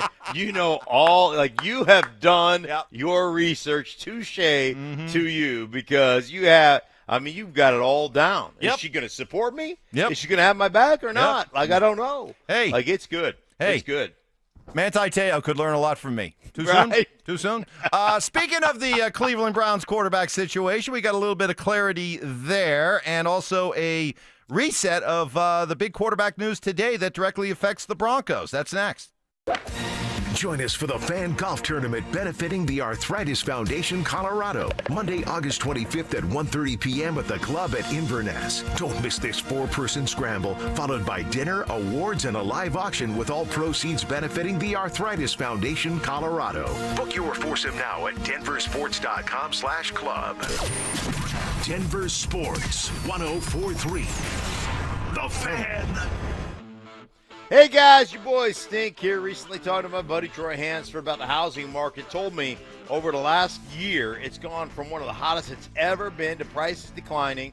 Hey, something people haven't seen around here in a long time. But if you need to sell your house for any reason, now's the time to sell it, still get top dollar. Believe it or not, Troy's still offering his $5,000 guarantee. What is it, you ask? Well, if he can't sell your house at your price on your timeline that you guys agree upon beforehand, he's going to cut you a check for $5,000. Come on, who else makes that offer? The answer is nobody. And he can make that offer because he makes so much. He spends so much money marketing his listings, guys. Right now, he's got about 100 families approved and ready to buy. If you have a house to sell, Troy probably has that perfect buyer for you right now, waiting for you to pick up the phone and to call him at 720-900-4433. And if for any reason you need to sell right away, Troy can buy your house all cash, and he can close in as little as 7 days. Call Troy, get your home sold for the most money. 720-900-4433. That number again, 720-900-4433. Troy Hansford of RE/MAX Professionals, a Colorado licensed broker. Some restrictions do apply. Hey, you want to sell your house? They call my buddy Troy. 720-900-4433. If you've been hurt in a car crash or on the job, don't just hope for help, demand results. Postman Law delivers fast, easy, and effective representation fighting to get you more. Call 844-POSTMAN for a free case evaluation. It's free to get started. You pay nothing unless we win for you. Others promise. Postman delivers. Call 844-POSTMAN today. That's 844-POSTMAN. Man, it is hot out there. Brandon Stokley here from my team, ROX Rocks Heating and Air. Has another company told you that you need a new air conditioner or full HVAC system? Throw the challenge flag. Rocks Heating and Air does free second opinions. Don't forget about the insane heat pump rebates. Up to $12,000 off a new heating and cooling system only at ROX Rocks Heating and Air. Now play that jingle. HVAC service, installation, repair. ROX Rocks Heating and Air. It's the Labor Day sale at Denver Mattress. Save 30% on the Doctor's Choice original lineup. Take $100 off every $1,000 you spend, plus 60 months no interest and free shipping. Now at Denver Mattress. Self-defense lessons. I tased him. Taste him. Taser always works. That's right. Southern charm. Look at the boys. With some classic impressions. He put his pitchfork down, and he grabbed his sledgehammer, and he said, hey, you want some of this? It's Stokley and Evans with Mark Schlereth on Denver Sports 104.3 The Fan. Happy as a clown. What need worry? This is good. This is a good text. This is awesome. I love this. Moving my kid up to CSU today. Someone asked, hey, Evans, you going to take 4 or 5 days off to move this kid into college too? Oh, that's good. That's good. That's good. Nope. This is not the same as driving a car cross country to Syracuse. I think we can streamline this one a little bit. I will be here tomorrow. Yes. No worries. I think we can get this done in just a couple of hours. Plus, you move your son into college versus your daughter. It's just so much easier with the son. Less stuff. First year though, I mean. Have you gotten all the stuff? Or are you going to get it all when you get up to Fort Collins? Nope, we got it all. Got it all ready done. to go? Okay. It's very easy now for parents and kids they put all kinds of things. You can get all kinds of little guides to what you need for your first year of college. It's a lot easier now. Very easy. You just go to Amazon. You do that, or just every Target or whatever has a student section. You go in there, blow it all out. Very easy. Okay. Very streamlined.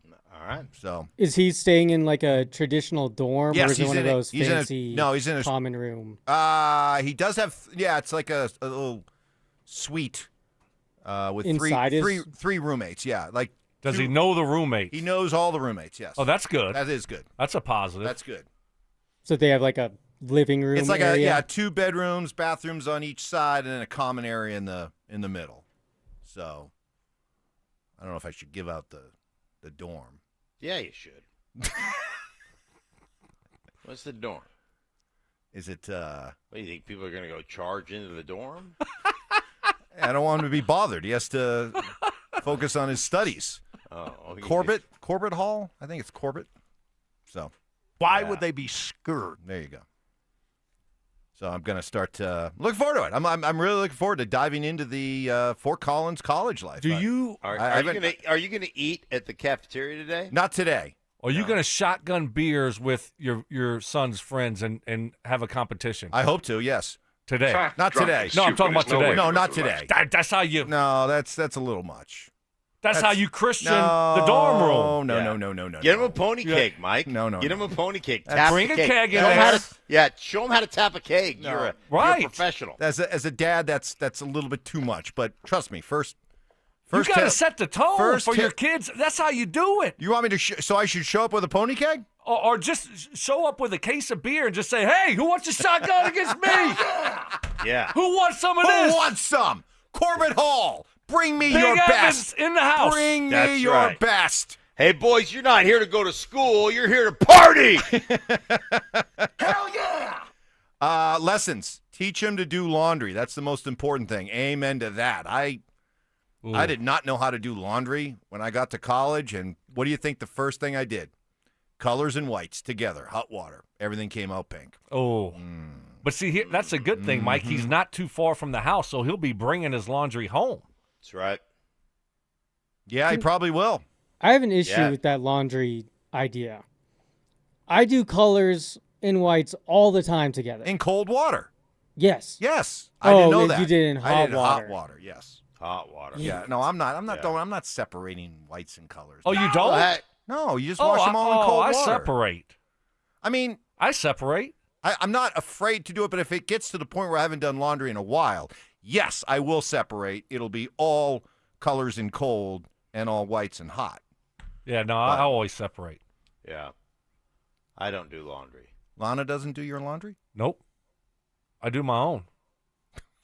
Wow, boy, you sounded very proud of that, didn't you? Mike, I'm a big boy now. Mike, does your fake wife do your laundry or you do your laundry? The wife is like, ba ba ba ba ba ba ba ba ba ba. I'm gonna have to get my wife in here. We're gonna. I don't do laundry. You don't do laundry? No, I don't do laundry. My shirts were This is coming that all stuff. they were all staticky, and I was like, Lana, Your wife was doing the laundry wrong. yeah, Oh, mine for whatever reason, and then some of my stuff I don't like dried, Yeah. so I hang it up instead of just throwing it in the dryer, like So, So- shrink up on you. right. Yeah. And so I just rather do it myself. she doesn't know what shirts are gonna shrink if you put them in the dryer. Well, You're it's not- really it's- calling out her laundry IQ. No. By It's the not, way- it's not just for shirts shrinking. You know, like my Lululemon pants that I wear all Yeah. winter long, all of them. I don't like those dried, so I don't dry them. And so a lot of my shirts I just don't dry. Not because they shrink, just because it like makes them go old quicker. Right? Yeah, It wears them out. Hey, Stoke, I'm with you, especially on like the sweatpants. I want those hung dry. Like, yeah, because otherwise, especially when the season rolls along and you get a bit of an expanding waistline, you want those. You want Correct. a little extra room in your in your nethers. Speaking of nethers, Yeah. this is awesome. Mike, it'll probably be about 90 degrees as you drive up to Fort Collins. You got any ice ready to put down your pants on the drive up? Here, son, let me show you what you do when it gets hot. Reach back here, get some ice, and just drop it right down the front of your pants. You did that, Evans? Oh, you didn't know that? No. Oh. You didn't hear the story? You didn't hear this story? No. All right, so Then you're wet for the rest of the trip. No. Exactly. So, no, It's not No, here's what making happened. Okay. sense. Here's what happened. The first day, I drove from here to St. Louis, and I was a little bit nervous about just, driving 5-6 hours at a time without stopping, running the car, 80 miles an hour. It's a 10-year-old car, all that. So I was a little bit nervous about running the AC kind of high. Now, I've had some would-be mechanics tell me that made no difference. Okay, whatever. But I didn't really want to run the air. And so driving through Kansas, it was like 102. And so I had the windows down, but it wasn't helping much. I was really, really hot and sweaty. And so I decided as I was driving, because it was so hot, I just reached back into my cooler, grabbed some ice, and at first, I just kind of, rubbed it on the back of my neck. Felt good. Then I dropped a little bit down the back of my shirt. Ooh, felt really good. And then I said, what the heck? I dropped it down the front of my pants, and it felt great. And it was so hot, it dried very quickly. I was not moist when I got to St. Louis. Oh, gross. Wow. Gross. You find that gross? You? Yeah. I It mean, had to, Mark. It had to make the cloth seats wet. It dried. And it absorbs in there. It, and the stank. No. Oh my gosh! I feel bad for your daughter. No swamp butt. Right. Nothing. Oh, It dried. gosh, It dried. No, I swear to God, it almost evaporated as quickly as it went down the front of my pants. It evaporated. Right. I'm not buying it. I'm not buying it. I'm sure your daughter's driving in Syracuse right now. They're like, who's going to drive? And she's like, oh, not me. My car smells like ass. Poor girl. Yeah, exactly. Can't drive. A little Febreze on the seat. You're fine. You're fine. No, that doesn't go away. Oh no, that thing is just trapped in the Right. fabric. Every time you sit down, a waft of air comes out. It's just. It's because it's not leather; it's cloth. It soaks in there, and you can't get it out. I swear it was so hot. You got a steam vacuum clean that thing. It just evaporated. It barely touched. So you're telling me you didn't have grundle sweat going on when you dropped the ice down your pants and then it just absorbed into the seat? Come on. No. Don't try to sell me on that. No, I wasn't sweaty at all. It was 110. I wasn't using my air conditioner. I had the windows down. Oh, but, dude, you hotboxed yourself.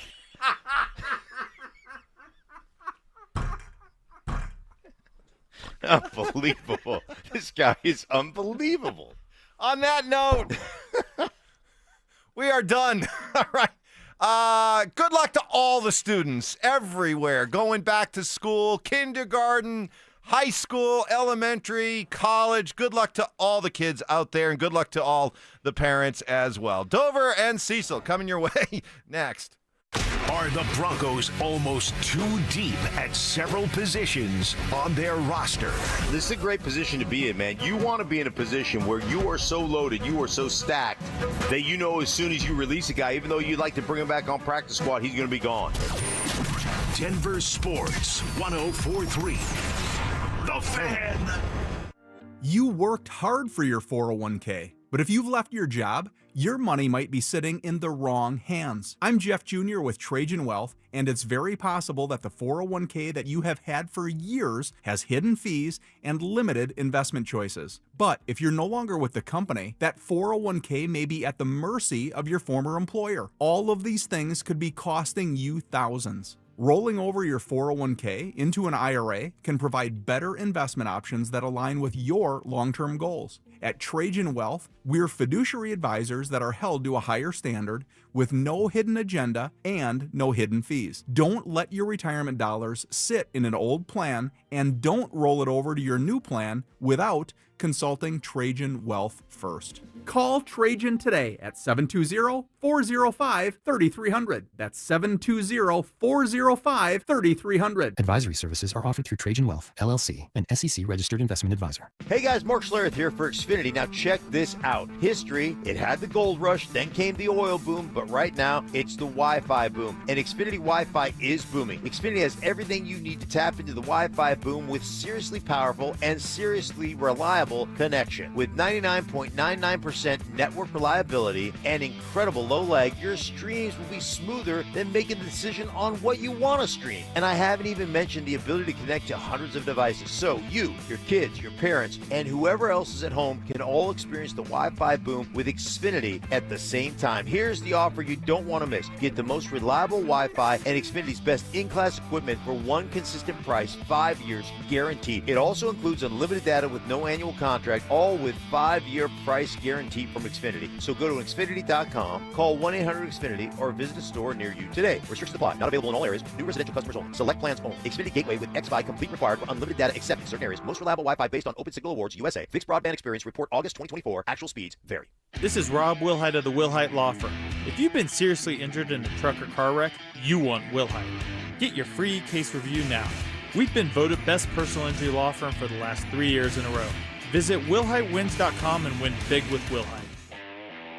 Hey guys, Stokley here from my friends at 5280 Waste Solutions of Denver. Are you unhappy with your current trash removal and recycling company for your home or business? Do you have a project and need a temporary dumpster? Then call 5280 Waste Solutions. They're located right here in Colorado. So Colorado isn't just where they work, it's a place they call home. 5280 Waste Solutions guarantees your residential or commercial business trash pickup will be swift and on time. Go to 5280waste.com. 5280 Waste Solutions, your hometown brand. Auto theft in Colorado remains prevalent. Stop auto theft and subsequent crimes by locking your car and taking your keys every time. Learn more at lockdownyourcar.org. The Stokley and Evans with Mark Schlereth podcast is brought to you by Xfinity. Introducing the 5-year price guarantee. One consistent internet price for the next 5 years guaranteed. Denver Sports 104.3. The Fan. KKFN and KKFN HD1 Longmont, Denver. You're listening to Denver Sports 104.3. The Fan. Denver Sports 104.3 The Fan presents Dover and Cecil. Can I kick it? Yes, you can. Can I kick it?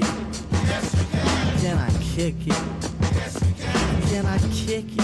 Yes, you can. Can I kick it? Can I kick it? Yes, you can. Can I kick it? Yes, you can. Well, I'm gone. Hello, Can I kick it? beautiful To all the people. who can quest Welcome like to tribe it, does. Before this a Tuesday edition of the program.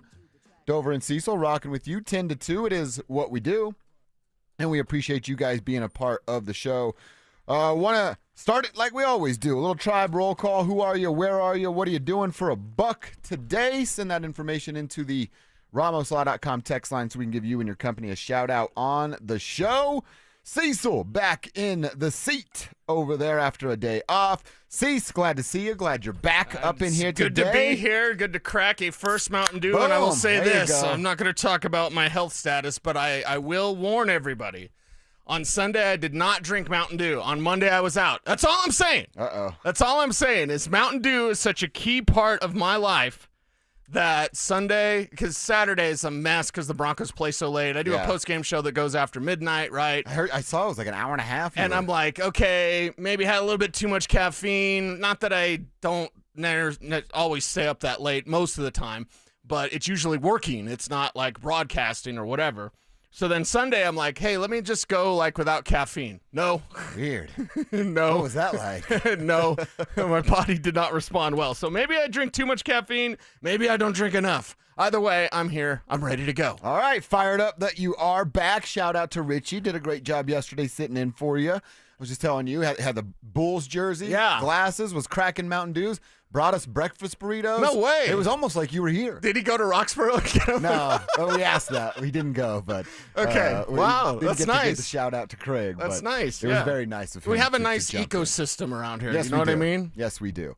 All right. So today will be a big day. The Broncos are back to work, putting some final touches on the final game plan of the preseason, if they're even going to do such a thing. Obviously getting ready for cut down day, which is right around the corner as well. They are back to work preparing for New Orleans. We'll hear from Shawn Peyton a little bit later on today. Some select players are going to talk.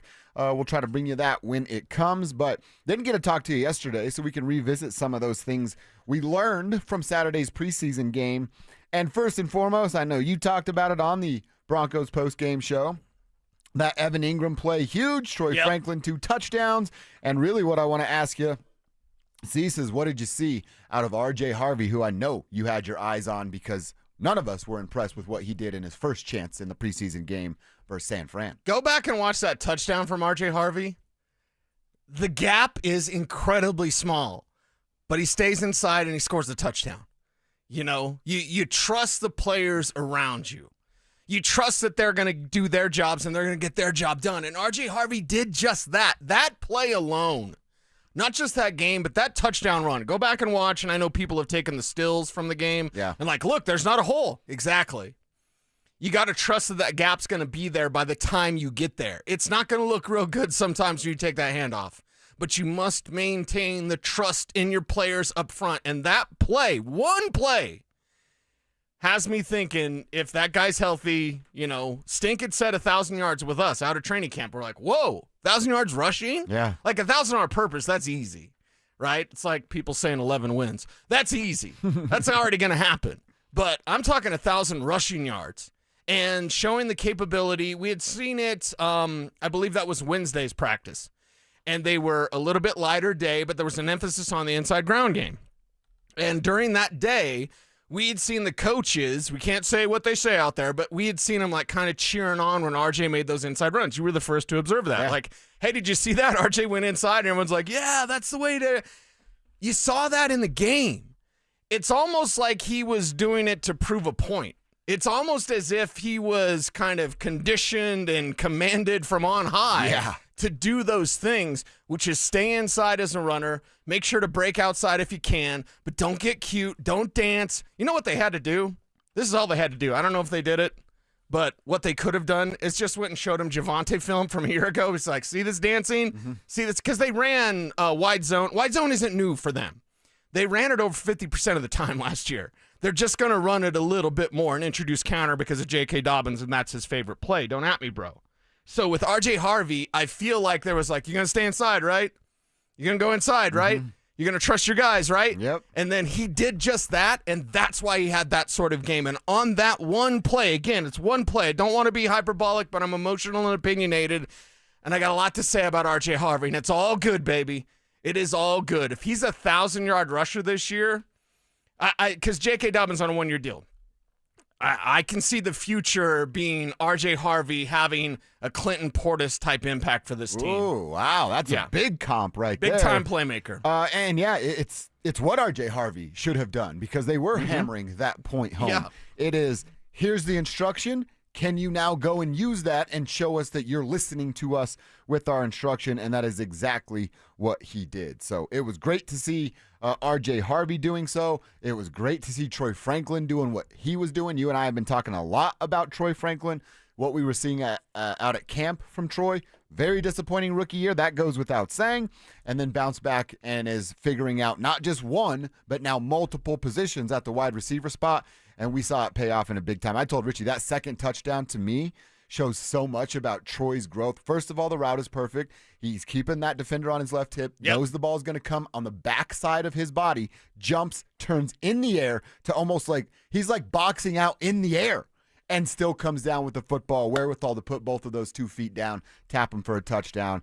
I can't say enough good things about Troy Franklin. Yeah, I think it's been amazing, the turnaround for Franklin, and the reason why they say he's the most improved player is because he had the most improvement to do.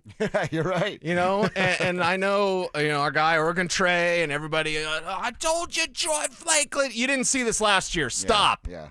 Stop. And for guys like Trey, who we love, we do. If he wasn't a Duck, would you say anything? Nope. If he wasn't a Duck, wouldn't you treat him like Devon Vele or something? Right? If he wasn't a Duck, you'd say the same things we were saying. Exactly. Yeah. So let's just talk honestly. Troy Franklin's turnaround, kicking ass, double live Gonzo. I love to see it. You love to see it. Broncos country should love to see it because the number 2 receiver, it's Marvin Mims. I think that message was sent Saturday. The number 2 receiver doesn't matter because it's going to rotate. And they've got a bunch of bodies that can rotate. I do feel, though, because we've seen some trades. You know Howie Roseman's he's like addicted to trading, right? Yeah. So we've already seen the Philadelphia Eagles make a move for a receiver. I'm like, oh, man, did they miss their mark? Because John Mechie got traded from the Houston Texans. He was the Alabama player that beat cancer. Oh, so we all should be rooting for John Mechie. They traded him for tight end Harrison Bryant and a 5th-round pick. So the wide receiver move has already been done. I kind of think they might have missed a little bit of a window. They need to be forward thinking about these wide receivers. And with Troy Franklin balling out, Mims obviously being the number 2 guy, excitement about Pat Bryant, tons to say about Pat Bryant. What does that mean about Devon Vele? It means you could have traded him to Philadelphia for a tight end that's better than anything they have, not named Evan Ingram and Harrison Bryant, and then a 5th-round pick. If that would have happened and that would have been the exchange for Devon Vele, I think we'd all be pretty happy right now. But did you miss a window with the one guy? One guy is going to be addicted to those trades. Yeah. And by the way, you have Jordan Dizon, who worked for Howie. So you already have that connection where you can just be like, hey, what do you want? You need wide receiver help. And John Mechie, again, we're all rooting for John Mechie, the Alabama receiver that had cancer and beat cancer. But point blank period, Devon Vele is better than John Mechie. So could you have gotten more from that? Did you miss your window with potentially trading to Devon Vele? And I understand fans all up in their feelings. Sure. You don't want to trade Vele. Oh, my God. That's not how this league works. I'm sorry. Guys that are on the end of the roster that are really good, they're either going to go somewhere else and be really good, or you're going to trade them and get something for them. Yeah. I'm not in the business of trading a Devon Vele unless something, an offer blows the doors off, then certainly you have to have the conversation. But you're right. It's not about, I say it all the time, I don't even care about their feelings. I care about them winning games. What they do outside of that, yes. Yeah, don't really give a you-know-what about. All right, couple seconds here for Tribe Roll Call. Devin in Aurora. I know I've screwed this up, Devin, so he spelt it out for me. Hammer Crow. He's out there selling multi-tools. I always called it Hammer Co. My bad. He's glad that Stiddy's the backup. Jonah Ellis is going to destroy. Franklin's on, and Bryant is amazing. Broncos going to wake everyone up. Let's go Broncos. Hammer Crow sounds like a superhero. I'm writing that down. That's not bad. So good luck out there. Devin, Johnny from Brighton, if you want a good breakfast burritos, he's telling us to go to Gomez Burritos. They're the best in town. Okay. He writes 100. Trust this Mexican. We like that. We really like that. So shout out to you out there. Don, in Kingsburg. What's up, Don? Just got done loading the truck at UPS. Now I'm off to pick up my daughter from preschool. We're going to do some coloring, and she's going down for a nap, and I'm starting season 2 of my Broncos franchise on Madden 26. Don, that's a heck of a day you got going on, man. Appreciate you for tuning in and checking in. Colton, Tribe Roll Call. Says Cecil, you now need 4 or 5 more Mountain Dews a day, picking up my trash route in the Four Corners. Colton, shout out to you, my friend. We appreciate everybody checking in. Keep them coming with Tribe Roll Call. Throw your name on the end of your text so you can get that shout out on the show.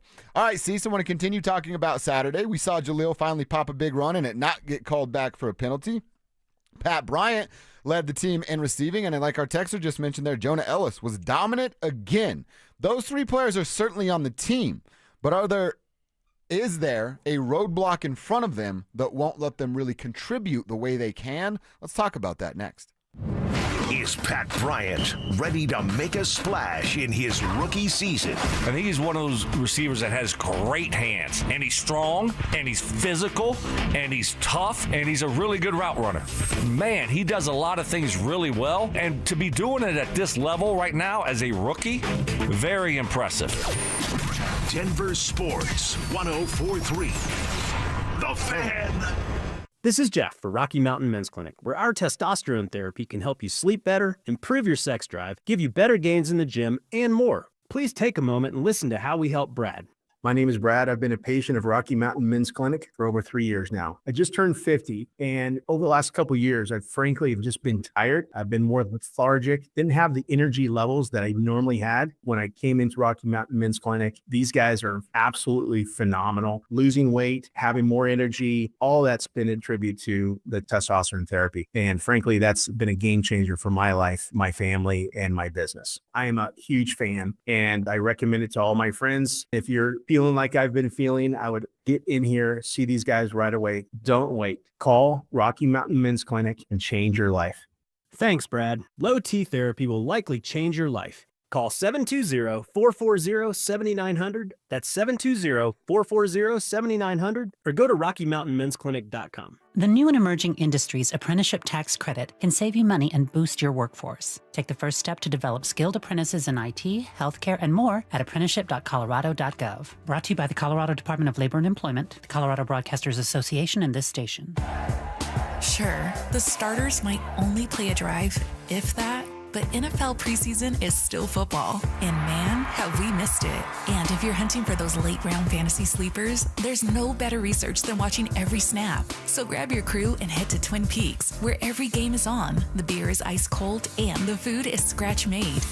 Catch every play at Twin Peaks, your football headquarters. Twin Peaks, eats, drinks, scenic views. Flanagan Law is different on purpose. Female-owned, client-focused, and community-driven. After your accident, we make sure you're cared for and compensated. Flanagan Law. Different feels better. Focus on healing. We'll take care of the rest. Donnie here with Fitness Gallery, where we believe there's nothing more important than your health. I'm thrilled to invite you to our biggest event of the season, the summer clearance sale happening right now at all 7 of our Colorado locations. Save up to 50% off on select premium equipment. Hi, I'm Terrell Davis, 2-time world champion and Pro Football Hall of Famer. That's why I made the smart move to invest in fitness equipment with Fitness Gallery. It's a game changer. Our summer clearance sale won't last long. These deals end soon. Most people don't think about their garage door until it stops working. Hi, I'm Tommy Mello, owner of Don's Garage Door Service. A noisy garage door is a cry for help. Most repairs are simple, but if left untreated, they can turn into costly repairs. Your garage door works hard every day, and a little maintenance goes a long way. We fix garage doors fast with quality parts designed to last a lifetime. There's never a good time for your garage door to break, whether you're rushing to work or you're trying to get the kids to school. We know how much you rely on your garage door. That's why we offer same-day repairs, because life doesn't wait, and neither should you. Over 90,000 5-star reviews don't happen by accident. They happen by putting people first. Fixing your garage door is what we do, but making your life easier and your home safer is why we do it. Families trust us because we deliver, and we'd be honored to earn your trust too. From repairs to upgrades, call Don's Garage Door Service today. Attention golf lovers, the city of Aurora has you covered this season. With 5 beautiful courses to choose from, there's something for everyone. What's up, guys? It's Zach here. Meadow Hill's slowly becoming a favorite of mine. What's not to love about an old school tree-lined classic? And it's in our backyard. This former country club is a must visit if you are in the Metro Denver area. Add it to your golf checklist now and thank me later. For more info and to book a tee time, visit golfaurora.com and give them a follow on Facebook, X, and Instagram. Listen up, Denver. This hour's keyword is reception. RECEPTION. Text reception to 303-713-1043 right now. And you could win a $50 Amazon gift card and qualify for the $1,000 grand prize. That's reception to 303-713-1043. By texting, you agree to receive an automated marketing message from DenverSports 1043 The Fan. Message and data rates may apply. For complete rules or to enter the keyword online, visit www.denversports.com/keyword. Denver Sports 1043 The Fan presents Dover and Cecil. Baby, I'm hot, like the prodigal son.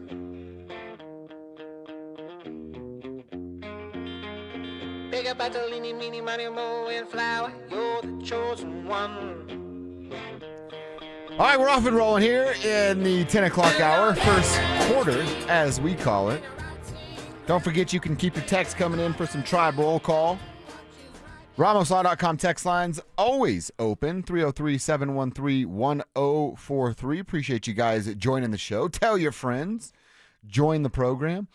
Cease, I want to continue talking about Saturday night. I got 3 players specifically I want to talk about, and I want to talk about their role on the team because they're certainly making the team. I think we like all of these players, and I just don't know how big or significant the role can be because of what's in front of them. So I mentioned Jaleel McLaughlin, huge run, and it was not called back because of a hold. Showed finally getting to that edge and beating people with speed and in space. Pat Bryant led the team in reception, 70 yards receiving the other night. And then Jonah Ellis, who was absolutely a monster in the San Francisco series, didn't have the same, a sack? Should have probably been a sack and a half against San Francisco. Didn't get that half sack stat, but had the same sort of disruption and dominance in that game Saturday night against Arizona and their backups. We know Jonah Ellis is behind Benito Cooper, one of the two. Cooper's probably not going to miss a ton of reps. Let's see what Nick Benito can turn into. So where does Jonah slot? Jaleel McLaughlin, you and I have had that conversation over and over again. Obviously, RJ and JK in front. How many opportunities in a game will Jaleel actually get? And then Pat Bryant, I mean, I know he's a draft pick and we all like his upside. I think you and I might like his upside more than most. But Cortland Sutton's in front of him. Marvin Mims is in front of him. I think Troy Franklin is in front of him. I know he's not wide receiver, but Evan Ingram is certainly in front of him when it comes to getting the football in his hands. So how can these 3 guys, and you can start wherever you want, how can these 3 guys actually make an impact with the people that are in front of them? Are you okay with someone having a very specialized role? With one of these, they're going to have to. With Jaleel specifically. Okay, yeah. We'll start with Jaleel. Once again, it's on because He's going to make the team. He's a coaching staff favorite. He's there at 4:30. He's added 12 pounds of muscle to his upper body, and he's going to get like 4 touches a game. Are you okay with that? I am. I don't know if he will be. Because with those 4, so if that's the case, like 4 touches, you better make them count. Yeah, exactly. So if they're big runs like he had in that game against Arizona, then you go, okay, well, yeah, that makes a lot of sense. It's a very specialized role. And notice how I say in the touches. Because as a receiver, I like JK as a receiver better. I like RJ a heck of a lot more as a receiver better. Now, you want Jaleel in space, and you can get him in space, but sometimes it's obvious when 38's on the field, he's going to get the ball because you don't want him pass protecting. He's got to change that a little bit, or it will be a tell when he's out there for the 12 snaps a game, whatever the number is, and then he's going to get the ball 5 times out of those 12 snaps. You can't do that if you're Jaleel. So I think we all need to kind of accept that Jaleel is going to make the team and going to barely touch the field. Plus, here's the other thing about Jaleel. If someone gets banged up, JK, RJ, his role doesn't change. And people think like, oh, well, you're the third guy, now you're number 2. That's not the case. I think this is the third guy, and he stays the third guy, and Bidet leapfrogs him and then takes over as kind of co-starter if, let's say, JK is banged up, because JK is probably going to get banged up. So Bidet and RJ would be the lead backs, and then you'd have Jaleel doing his third down, whatever it is, scat back type of thing. So with that, I don't think there's any way for Jaleel McLaughlin to force a larger role. I think it's a small role. I think it's just for him. Like if let's say Jaleel McLaughlin was somewhere else, New Orleans Saint. Yeah. You wouldn't even have this role. You would just go JK and RJ, and those two get majority. He wouldn't he'd be a practice squad. Yeah, and the fact is, he's forced his way into that role right now. It's just very limited and very small, but he's done that work. Well, when you say limited, when you said it, I go, well, Marvin Mims kind of has that, or not limited, specialized role. Right. And now he's going to be on the field a little bit more because of the position that he is at. But I don't actually mind the specialized role at all. In fact, it kind of makes me feel better with one of my, and it is my biggest worry about the team, is Shawn Peyton's play calling or dividing, maybe in his mind, equally opportunities for the running back room. So if it's RJ, JK, the dudes, and then a specialized role for Jaleel, and then Tyler is, break glass in case of emergency for those first 2 dudes. Right.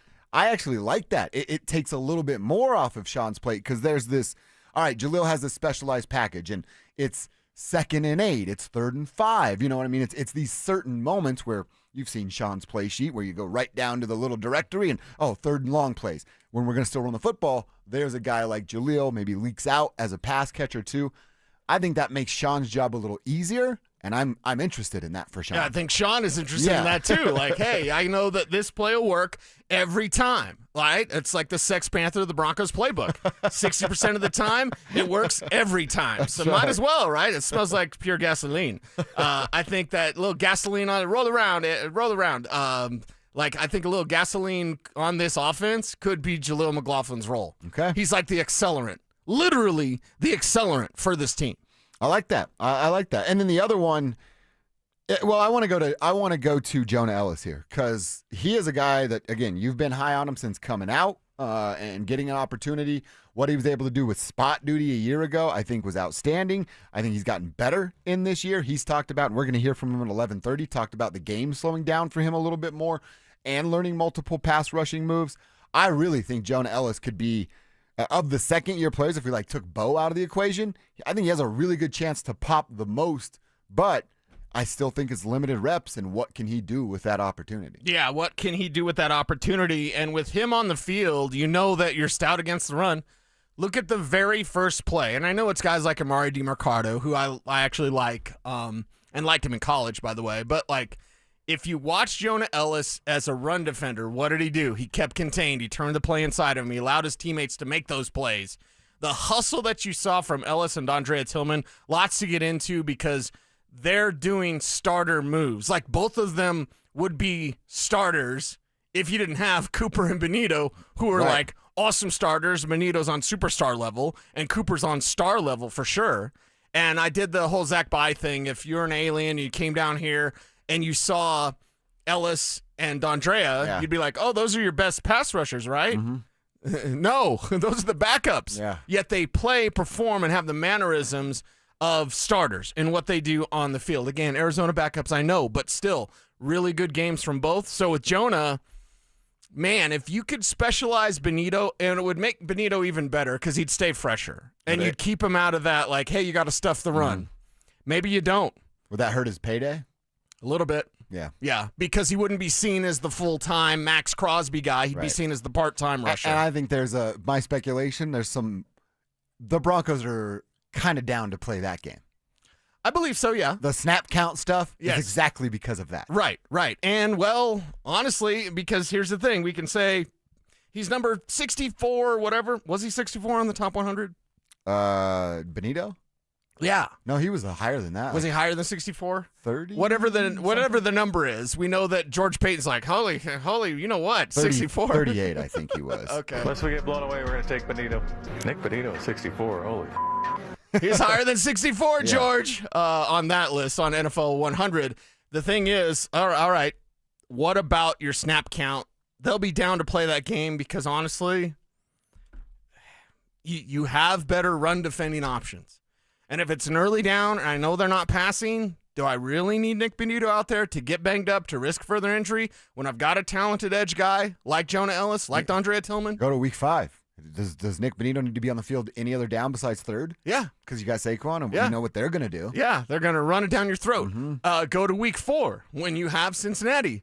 He's probably going to play a lot. Yeah, right? yeah, that's right. Because Yeah. that's what they're going to do is spread it out and throw that ball around. So for me, I like the fact that Ellis is reliable. And in one instance, Nick Benito is a more dynamic pass rusher.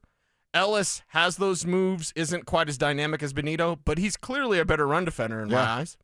We'll talk about Pat Bryant. He's the other one, again, that we're really high on. Now, he is younger than all of these, only a year for Jonah Ellis, but what can his runway look like to really contribute in year number 1? We'll revisit that conversation a little later on in the show.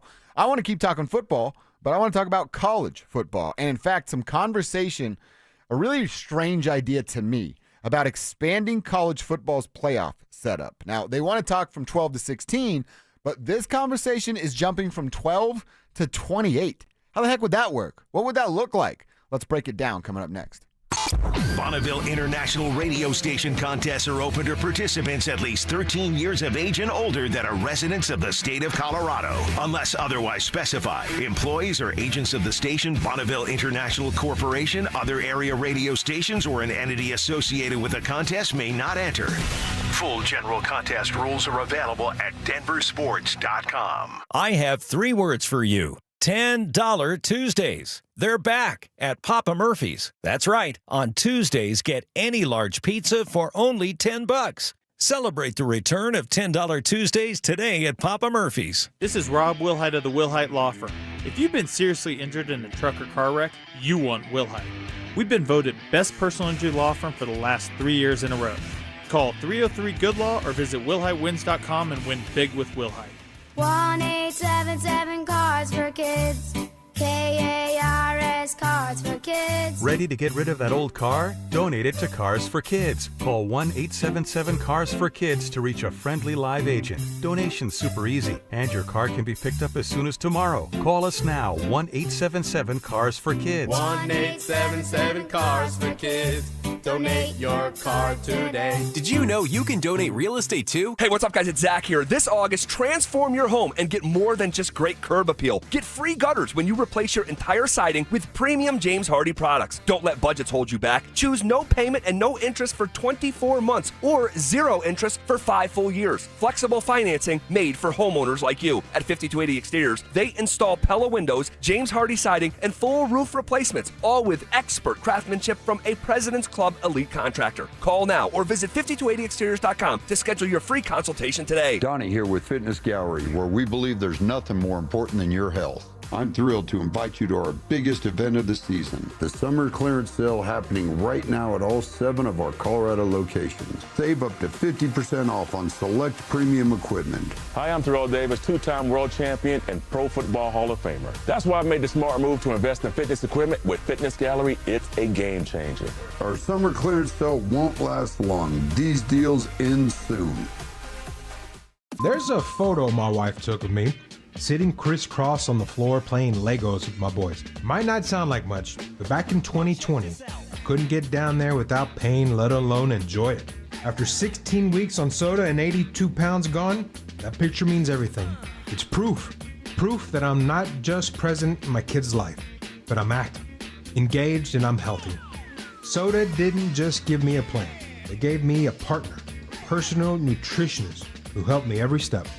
Through grocery store trips, family vacations, late night cravings, you name it. If you're a parent who wants to be there, not just someday, but right now, go to sodaweightloss.com. Click the Request a Nutritionist callback. That's sodaweightloss.com.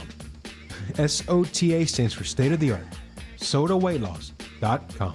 Soda is, say it with me, state of the art. Individuals and businesses with tax problems, listen carefully. If you owe over $10,000 in back taxes or have unfiled tax returns, U.S. Tax Shield can help you take back control. The IRS can seize your bank accounts, garnish your paycheck, close your business, and file criminal charges. Our team of tax attorneys can stop collections and get you protected. U.S. Tax Shield offers a price protection guaranteed quote to get you protected today. U.S. Tax Shield is A+ rated with the BBB, so call 800-494-6139. U.S. Tax Shield, 800-494-6139.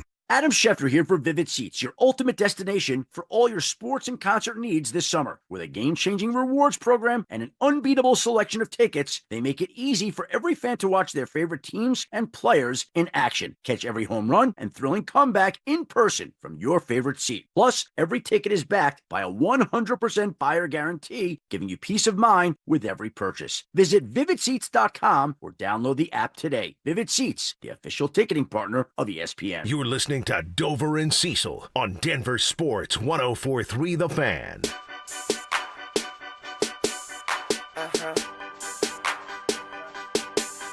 Yeah. All right, we know that college football is changing. The landscape is always changing, right? We have gone from, you can't pay players, they're getting an education. They're getting a free college education. Yeah, all that stupid stuff from, you can pay them, they can use their name, image, and likeness, brought a video game back so that the kids can get paid, all of that stuff. College football is changing. It is no longer student athletes, these are employees, and it's going to be as such. It's minor league football, and it'll continue to go down that path. So one of the changes is always about the college football playoff. Now we actually finally have a playoff. Computers aren't ranking. It's still people in a room, or finally people in a room. But now it's a suggestion from the Big Ten to jump this thing from not 12 to 16, but Cecil, from 12 to either 24 or 28 or somewhere in between. Oh, my God. Between 24 and 28 teams. I think this is a ridiculous idea. It would literally eliminate meaning to the regular season because of how they would break this down, and to give you the breakdown to let you hear how it would work from each conference and who would be representing each conference. Here is what Heather Dinich told ESPN. First, I spoke with a lot of people around college football this weekend about this, and everyone I spoke to in and out of the Big Ten stressed that this is an idea that is in its infancy. As a matter of fact, one person in the Big Ten said that their head coaches had not even been formally presented the idea yet. And the Power 4 commissioners are expected to meet in person to talk about this more in the coming weeks. And it's important to know that they've got to have buy-in from all of the commissioners, because they are talking about eliminating conference championship games, which even those in the Big Ten will acknowledge is a huge obstacle. Not impossible, but it is one of the biggest obstacles in terms of making this happen. And I talked to multiple CFP sources, and a lot of people, everyone pretty much, was surprised by this. And not everyone enjoyed being surprised by this. I talked to one person who said, we look like petulant children throwing spaghetti at the wall, and didn't seem to believe this was a viable option. So there's a lot of discussions that have to take place, but from the Big Ten's perspective, they think this could be a fun mini March Madness type of event with playing games that would enhance the regular season. And the Big Ten, a source told me, they're willing to do whatever it takes to study it. All right, there's the breakdown. Oh, my God. It doesn't sound like it's coming anytime soon. They're going to talk about it in the coming months. Of course, yes. And I'm sure it'll be, when's it going to happen? When is it going to happen? They're going to expand from 12. I think 16 is a fine number. I honestly think 12 is a good enough number right there. So she says it. You'd get 7 teams from both the Big 10 and the SEC to get you to 14. You'd get 5 teams from both the Big 12 and the ACC to get you to 24. You'd get 2 spots from the group of 5 conferences to get you 26. Then you get 2 at-large bids. Really, that's only 1 because of Notre Dame. So you get to 28 there. It's 27 plus Notre Dame is what this model would look like because we know what Notre Dame does and how they think they're better than everyone else with their football and sports programs. Yes. So I think this is absolutely ridiculous. Oh, and then by the way, the idea of getting rid of conference championships, what are we doing? So again, I think college football, one of the great things about college football is that every single week matters so much. And an SEC team losing one game, be it week 0, week 1, or week 10, it crushes their season. I think it should stay that way. I think that's what makes college football so great and why so many people line up or sit down to watch it week in and week out. Eliminating conference championship games is the dumbest thing I've ever heard. Well, and what does it do? Because they want a mini March Madness type of thing. We love March Madness. I've often said March Madness is the greatest single sporting event that we get all year on the sports calendar. Basketball is However, not football. how many regular season college basketball games do we all watch? Oh, 0? Oh, 0. Oh, okay. Why? I watch the Hoosiers, but You're crazy about that. But okay, why do we do that? Because of March Madness. Yeah. Because we know, that one, half-cock team, whatever, I don't know who they are, but they kind of got a little hot at the end. Yeah. Oh, then now I can pay attention to them, right? But college football, the great thing about it is every week is a struggle, every week is a battle, and it all leads up to competing the most in your conference and then getting that conference championship game. They want to do this for a couple of reasons. The first weekend of December, you could have this first round of the playoffs, and that's where maybe you could have some on-campus, college football playoff games. Okay. All right. I love that. They're thinking about that. First 2 rounds could possibly be hosted on campus is what reports are suggesting. So I know college football is going to like that. But did you know? I do like real quick, too, because you just brought this up and it made me think about it. The gap would close. The December to January gap. They'd have no choice but to play football during that time. Yeah, and that December to January gap was always finals or what. And that doesn't matter. They're not there to get an education. Yeah, that doesn't matter. And it's also, it kind of takes the wind out of your sails because you get so hyped about college football from September to Thanksgiving, and then you have a month where there's nothing. And if you're college football that cares about commercials and selling revenue with ads, yes, why wouldn't you do it in December when it's the end of the regular season for the NFL, not the first round so of the playoffs? You could have some build up for that. You take away kind of a dead zone in there for college football landscape. But it's not a committee. It is a committee. But did you know this? That any future format is not a group decision. Not necessarily. There's 10 FBS commissioners and Notre Dame's athletic director. God bless Notre Dame. God bless them. But so there's 11 people, basically, 11 commissioners, and of course Notre Dame's athletic director. So 10 plus 1 is 11. I can do math. But as part of the college football playoffs' new 6-year extension signed just a year ago, the 9 other members granted SEC and Big Ten control on any future format, as long as they have quote-unquote meaningful discussion. So you're basically allowing the SEC and Big Ten to call the shots, which, I mean, I could easily make the argument they should. They run college football. That's the world of college football. But if they want this so that some, 6th-ranked SEC team can get in to the tournament and they can say, we've got all these, they're going to do that. Yep. And the other commissioners and Notre Dame's athletic director have allowed them to do that based on the new agreement. So it's really, if SEC and Big Ten want it, they're going to get it. Yeah, and look, I would say this as far as the SEC. I've admitted this before. I used to be an SEC hater, and then I sat down and watched a bunch of SEC football and went, you know what, that's good. I'm into that. I like good football. Yeah.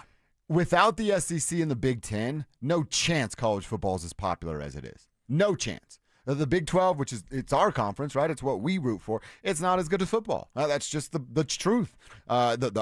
The ACC, don't even give me that nonsense. I know Clemson and Dabo Swinney. How's that worked out the last few years for the Tigers over there? The SEC and the Big Ten probably should get a little more opportunity to get in there, but it shouldn't be.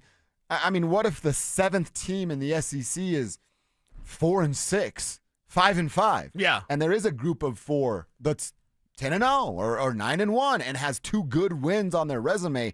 I just don't like that it's this default to the SEC and the Big Ten. Yeah, they probably should get a couple more opportunities, but it shouldn't just be given to them because they're the almighty powerful SEC and Big Ten. Well, they won't do this, but here's what they could do with that power.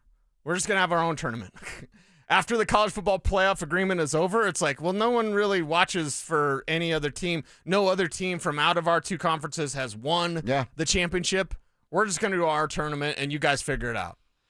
And you're not allowed because it's just us. Thing, yeah. It's just us. It's SEC versus Big Ten, and everyone would gobble that up. Hell yeah, the fans, you mean? How do you make college football more popular? Look at how excited we are about the season opener with college football in Texas and Ohio State, right? Now imagine a college football playoff that's just SEC and Big Ten. People would lose their minds. If they wanted to, they could do that. If they wanted to. Now, they're not going to, but that's the type of power they wield. Well, let's see these ideas that they keep floating. Let's see if they're welcomed with open arms or not. And if not, let's see what take my ball and go home could be a real play. Well, is this coming down basically to strength of schedule? It's always strength of schedule because inherently Big Ten and SEC schedules, and I can say this with no guilt, like they are tougher. Yeah. You play in the Big Ten, you play in the SEC, you're just facing a tougher schedule. Now you're going to schedule cupcakes and directional schools and welding schools, right?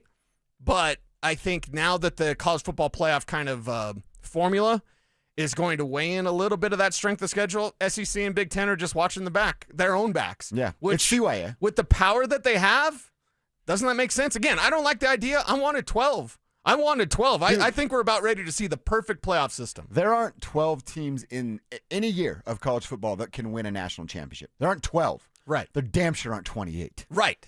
You know? And then it becomes a point of ridiculousness where it's like, all right, we're going to have to go through this again. And this team that does no deserving stakes in getting into the college football playoff are now in because they have to have 28. Yeah. I think 12's the perfect number. And Kevin just gave me the number. One SEC team's been in the championship game the last 3 years. It was Georgia. They went on a run with a couple there, but it's not like it's them bringing all the trophies home. Used to be, but not the case anymore. Yeah, 12 is fine. 12 is a perfect number. You're never going to match March Madness. That's basketball's thing. You can't do it with other sports. So I am rooting for this proposal to be shot down sooner rather than later. All right, let's go inside the internet. Got to talk about a story at DenverSports.com I read this morning. Jarrett Stidham, he's all the rage right now. He's crushing those 2s and 3s out there in the preseason. So how should the Broncos handle a hot backup quarterback right now? Our buddy Will Peterson has an interesting idea. Let's see if we like it. That's next. Is Shawn Peyton about to make some tough cuts on offense? This might be unpopular. You can't carry 6 wide receivers. Somebody's going to have to be out. You can't carry 6 wide receivers at the expense of cutting a defensive front 7 guy that you know is going to get scooped up by another team. Denver Sports 104.3. The Fan. Summer is a time to feel and look your best, but I'm not talking about your tan or abs. Guys, I'm talking about your hair. Restore that bald spot, reverse your receding hairline, or add volume to decades of thinning during Advanced Hair's once yearly summer savings event. Advanced Hair's simple one-day treatment begins to regrow your own natural hair the very next day, and it can even grow for life. Did I mention Advanced Hair even guarantees your new hair will grow? Take advantage of your flexible summer calendar and get the most hair for your dollar during Advanced Hair's best offer ever. The summer sales event is on for a limited time, so schedule your free consultation and get the details today. 720-459-HAIR. One-day treatment, life-changing results with Advanced Hair. Your new hair is guaranteed to grow. Check out the incredible before and afters and get your savings details while still available. That's 720-459-HAIR or at advancedhair.com. That's advancedhair.com. Right now, your customers are making buying decisions. The question is, will they choose you or your competitor? If you're not advertising, you're invisible. Or even worse, you're advertising but not getting results. You're wasting money.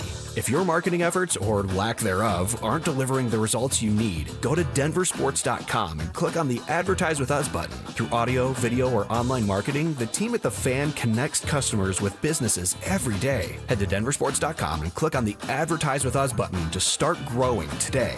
If you have unfiled taxes or are in debt to the IRS, this is important news. Did you know the IRS has programs specifically designed to help people struggling with tax debt? Powerful tax assistance programs that can save you thousands if you qualify. No one knows these programs better than the experts at Optima Tax Relief, America's most trusted tax resolution firm. A-plus rated by the Better Business Bureau, their award-winning tax attorneys and licensed professionals have resolved over $1 billion of tax debt for their clients. One call to Optima can start the process, helping to put an end to your worries about wage garnishment, asset seizure, and other aggressive IRS actions. Find the best options to solve your tax problems. Call the experts at Optima Tax Relief today for a free consultation. Call 800-343-6460. 800-343-6460. 800-343-6460. Optima Tax Relief.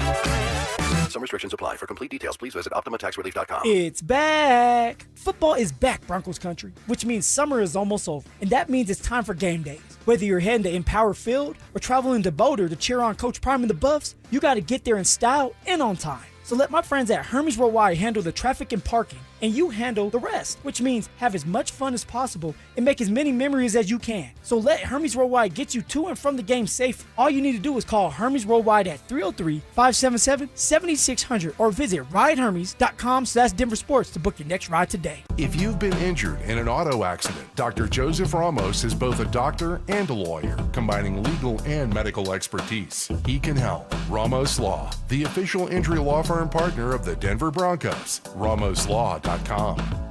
Hey, Stoke here. If you need a hip or knee replacement surgery, check out Colorado Joint Replacement. They're home to some of the top trained surgeons in the state using the latest technology. Their expert surgeons offer the most innovative joint replacement care in the Front Range. To schedule an appointment, visit coloradojoint.org. The Tree Farm's 50-cent tree sale starts Thursday, August 21st. Buy the first tree at regular price and get a second tree for only 50 cents. Choose from thousands of shade trees, flowering trees, evergreen trees, and more. Buy one 8 to 10 foot tall aspen clump for $359.50 and mix or match a second tree for 50 cents. That's 2 trees for $360. The 50-cent tree sale at the Tree Farm. Come see. I-25 to exit 235, then 5 miles west to the Tree Farm. It's the Labor Day sale at Denver Mattress. Save 30% on the Doctor's Choice Original lineup. Take $100 off every $1,000 you spend, plus 60 months no interest and free shipping. Now at Denver Mattress. This segment on 104.3 The Fan is brought to you by Trade Gen Wealth, your trusted local fiduciary advisors.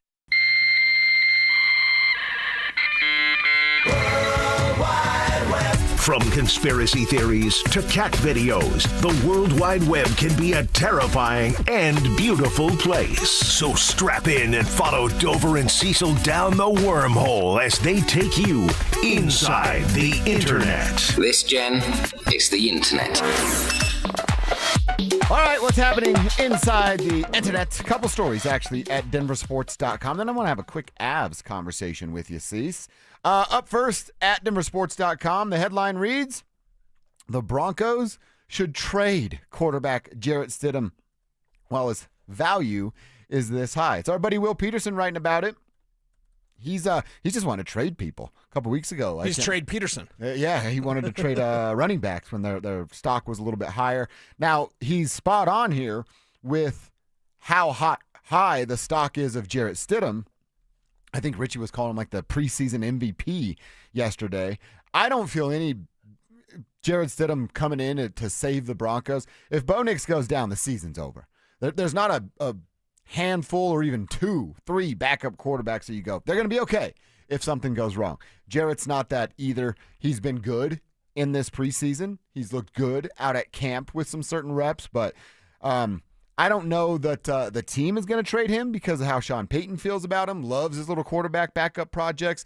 And then Jarrett Stidham, which we're going to hear from a little bit later, is talking about, hey, in year 3, I finally feel comfortable in this offense. Right. That's, I think, what you want the most. At least I know I would want the most by my backup quarterback. I don't need the laser rocket arm or a dude that can run a subpar 40, you know what I mean, sub 440. Understand the offense, do what the coach is asking you to do, and don't go in there and lose a bunch of games. Jarrett has that ability as long as it's not multiple games he has to play. You have the ability of knocking over your Gatorade all day long. With a lid on, though. The lid's on, thank goodness. Jarrett Stidham will win you. If Bo Nix has to miss a month, Jarrett Stidham will win you a couple of games. I think we all can look at that and have a certain level of confidence. But if he's in there for 7 games like Brock Osweiler was, and Brock Osweiler was 5-2, does Jarrett Stidham do that? Does he go 3-4? Does he go 2-5? Like, what's that number? The confidence level would go down the more that Stidham played, because then they'd assemble film. Now he's doing a better job of getting rid of the ball and not feeling the pressure. He did that when he filled in for Russ at the end of that year. And Russell Wilson was done, and Stidham just wet the bed because of pressure. He seems to be more comfortable now. So moving forward, you can have a tad bit of confidence. But make no mistake about it, there are I've done the math, I believe it's 0 teams that would have interest in Jarrett Stidham.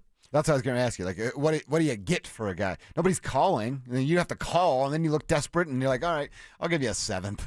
Right. Well, and we're not going to go through all 31 other backup situations, but if you look around the league, everyone's kind of set. Yeah. You kind of go into things and you've got your guy, and whereas Jarrett Stidham's had a cup of coffee in this league and he's got some film and he's got some interest, and at one time he was thought of as a potential number 1 overall pick, not hyperbole, he was before his last year at Auburn where he was not good.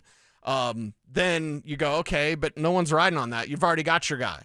If you're a team out there with your backup quarterback situation, and again, I'm not going to go through the 31 other teams, but like you're okay with who you've got as your number 2. You're not pining for Jarrett Stidham. So it takes 2 to tango. Yeah. And whereas that may be an idea and he's playing so well, at the same time, nobody would have interest. Well, and it's also Jarrett's thriving right now because of the familiarity with the system. Right. You go and get an opportunity where you're learning new terminology, new plays, new progressions. He's going to look like Jarrett Stidham looked when he was starting for the Raiders. Yeah. So, and other teams, you had an opportunity. Jarrett Stidham was open for anything earlier this year. Great if point. you really were hot and heavy over Jarrett Stidham, you could have paid him a little bit more than Denver did, and you probably would have got him. I like the idea of someone being hot and heavy over Jarrett Stidham. It's the curls. Yeah, hopefully it's you, Mrs. Stidham. Where'd you hear that? The internet. And you believed it? Yeah. I can't put anything on the internet that isn't true. All right, well, this has to be true. I'm seeing another article at DenverSports.com with a quote from Adam Schefter talking about Shedeur Sanders. Says, even though they named their starter today, and if you missed it, they named Joe Flacco the starter, they haven't named their backup. I expect them to carry 4 quarterbacks on their final 53-man roster. They're going to keep both the rookies and Joe, so we're really talking about Kenny Pickett, and I expect that he makes the roster because quarterbacks are currency. Maybe somebody calls about one of the rookie quarterbacks, end quote, Shefty, on Monday's NFL Live yesterday afternoon. So Shedeur, Dylan going to make the team with the veterans, and then Deshaun's on IR, the PUP list, whatever it may be, and he doesn't really even matter anymore at this point. But he says one team may call on one of these rookies. So Shedeur, Dylan Gabriel, both on the team, Flacco and Kenny Pickett as well. Who do teams call on? I mean, it's got to be Shedeur. Shedeur looked better. Dylan Gabriel, I read 3 articles about Dylan Gabriel, and every single one of them were like, well, he actually looked better than his box score indicates. You had to watch it. And Right. It sounds like you're making a bunch of excuses for this kid. Yeah, it's not a don't be that guy Wednesday, but don't be that guy. It's like, no, you don't. You got to, watch Dylan. Dylan Gabriel sucks. You know what I did watch? Him throw an interception and the other team take it back for a touchdown. I watched that. I watched him throw Shedeur under the bus, and then the lady from NFL Network, I can't pronounce her name, but she was like, don't everyone blow this out. Yeah, no. He took a shot. There's competitors that are entertainers. Did you hear his Richie actually made a good point with the question that was asked. He was led, the lead up, if you hear the question, and I don't have it right in front of me. Then that tells me he's not smart. Because I thought the same exact thing and then read that, and I'm like, okay, actually he is. Well, if you're leading me and trying to bait me into saying something that could possibly get the clicks and go mini viral or whatever like it did, well, then that just means is he smart or is he like me? Probably should have thought it through a little bit. Yeah, definitely. You don't ever say anything that gives anyone any sort of slight indication that maybe you don't like your fellow rookie quarterback. So the Browns are going to screw it up. Shedeur, just get out of there. Just get out of there. Somehow, some way. It would be crazy for him to demand a trade, but please, someone there. Jimmy Haslam, you did not do Shedeur any favors. He got drafted. Yeah. He would have been drafted anyway. I know it was getting late, 5th round, but Jimmy Haslam actually put Shedeur in a really bad spot because it's his team, and the Browns are terrible. If he requested a trade, I think a lot of people would go, oh, I get it. But a lot of people would go, there's Shedeur There Sanders. it is. Yeah, big guy thinks he's bigger than the team. Like, no, it's a bad situation, and it's not going to get any better. No, it is not. You know what, Stewie? If you don't like it, go on the internet and complain. I read this. It was late last week, and we just hadn't had any time to get to it yet, but an article written in the Gazette about the Colorado Avalanche. And I thought it was interesting that the kind of theme of it here is the Stanley Cup window closing. And was it Evan that wrote this? I believe it was. Evan Wall, who wrote it, who's great, covers the team for the Gazette. Just talked about guys getting a little bit older and everybody inching closer to that age 30. Maybe everybody except for Kale, who's still only 26 years old. But basically saying, hey, this thing is, they might be teeing off on hole 9 once this season starts this year. Yeah, well, isn't that an assessment of the truth? Once you get to 30, that's what we always say. Yeah, and whereas with the Denver Nuggets, I feel like their championship window has a few more years, let's say 3 or 4, whatever the number. With the Colorado Avalanche, that's what stings about last year. It's like last year you're set up to make that run, and then you didn't. This year you're going to be set up to make another championship run, and hopefully it's past the first round. Hopefully it's to the Stanley Cup final. Hopefully it's hoisting Lord Stanley's Cup, because that timer is running out on this team. They're a little bit closer to the end of their window than are the Denver Nuggets. So I don't think it's controversial or clickbait or anything. I just think it's a statement of reality. Yeah, you are in a championship window. Don't screw it up, because last year you screwed it up. And, this is why there's so much pressure down there on both teams, really, but on the Avalanche of we get to 2-3 more years from right now, and if it's one Stanley Cup, a couple of further than the first rounds, that's a failure for that team and that organization. Right.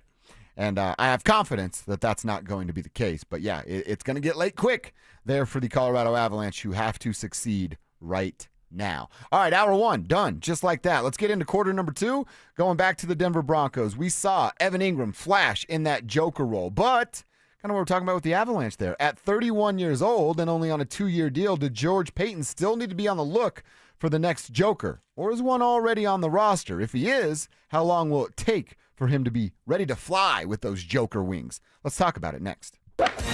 Join us for the Fan Golf Tournament benefiting the Arthritis Foundation Colorado. Monday, August 25th at 1:30 p.m. at the club at Inverness. Don't miss this 4-person scramble, followed by dinner, awards, and a live auction with all proceeds benefiting the Arthritis Foundation Colorado. Book your foursome now at DenverSports.com/club. Denver Sports 104.3.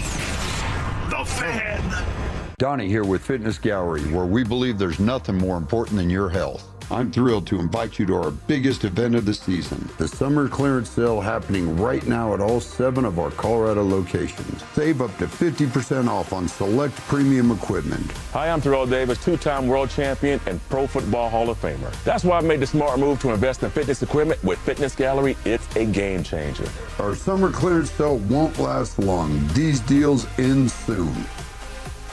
This is Rob Wilhite of the Wilhite Law Firm. If you've been injured in an accident, you want Wilhite. Colorado drivers know that when they're hit, we hit back harder. Get your free case review right now. Just call 303-GOOD-LAW today or visit WilhiteWins.com and win big with Wilhite.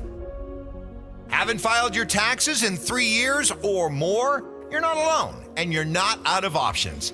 Join Todd from Advanced Tax Solutions for a free masterclass on Wednesday, August 27th, where he'll answer the tough questions. Can you still get a refund if you file late? What if the IRS filed returns for you and you didn't even know? How far back do you really need to file? What happens if you've moved and missed critical IRS notices? What does the IRS do to tax protesters? And could I possibly go to jail?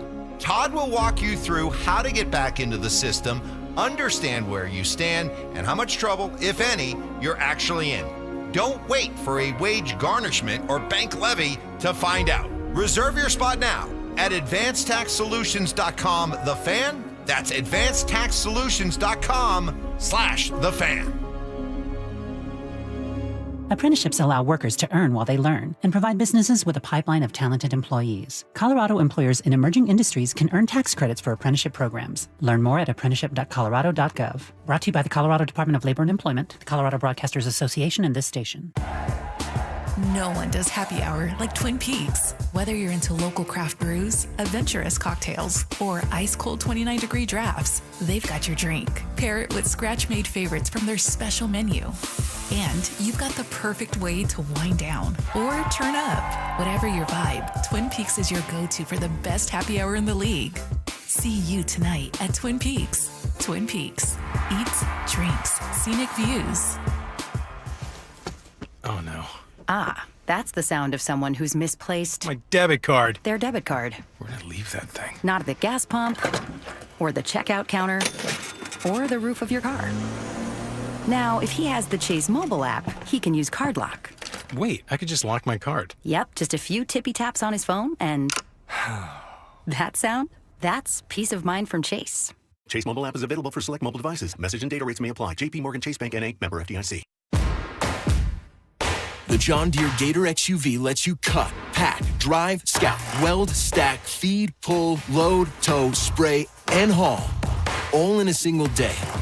Because with the highest cargo box volume in its class, customizable features, and a towing capacity of up to 4,000 pounds, it gets the job done. You just have to get in the seat.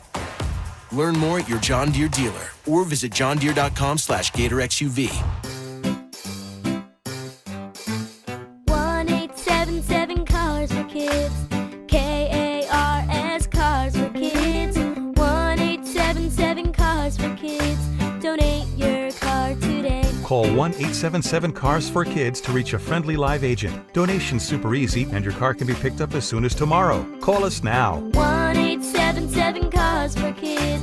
Donate your car today. Did you know you can donate real estate too? Thinking about buying a home in Colorado? You're not the only one, and now might be your best shot. We're officially a buyer's market, which means you've got the upper hand. More homes are on the market, competition is down, and serious deals are out there just waiting to be found. Whether you're a first-time buyer or looking to upgrade or downsize, now's the time to get pre-approved. And American Financing can make that happen in 24 hours or less. And here's the kicker. When you work with both American Financing and their partner, American Home Agents, you can save an additional 1% up to $10,000 on your home loan. If you've been sitting on the sidelines, it's time to step in, and American Financing is the place to start. Don't let the 20% down myth stop you, and you could buy a home with as little as 3% down. And with down payment assistance programs available, getting into a home might be easier than you think. Give them a call at 303-695-7000. That's 303-695-7000, or visit them online at AmericanFinancing.net. NMLS 182334, NMLSConsumerAccess.org.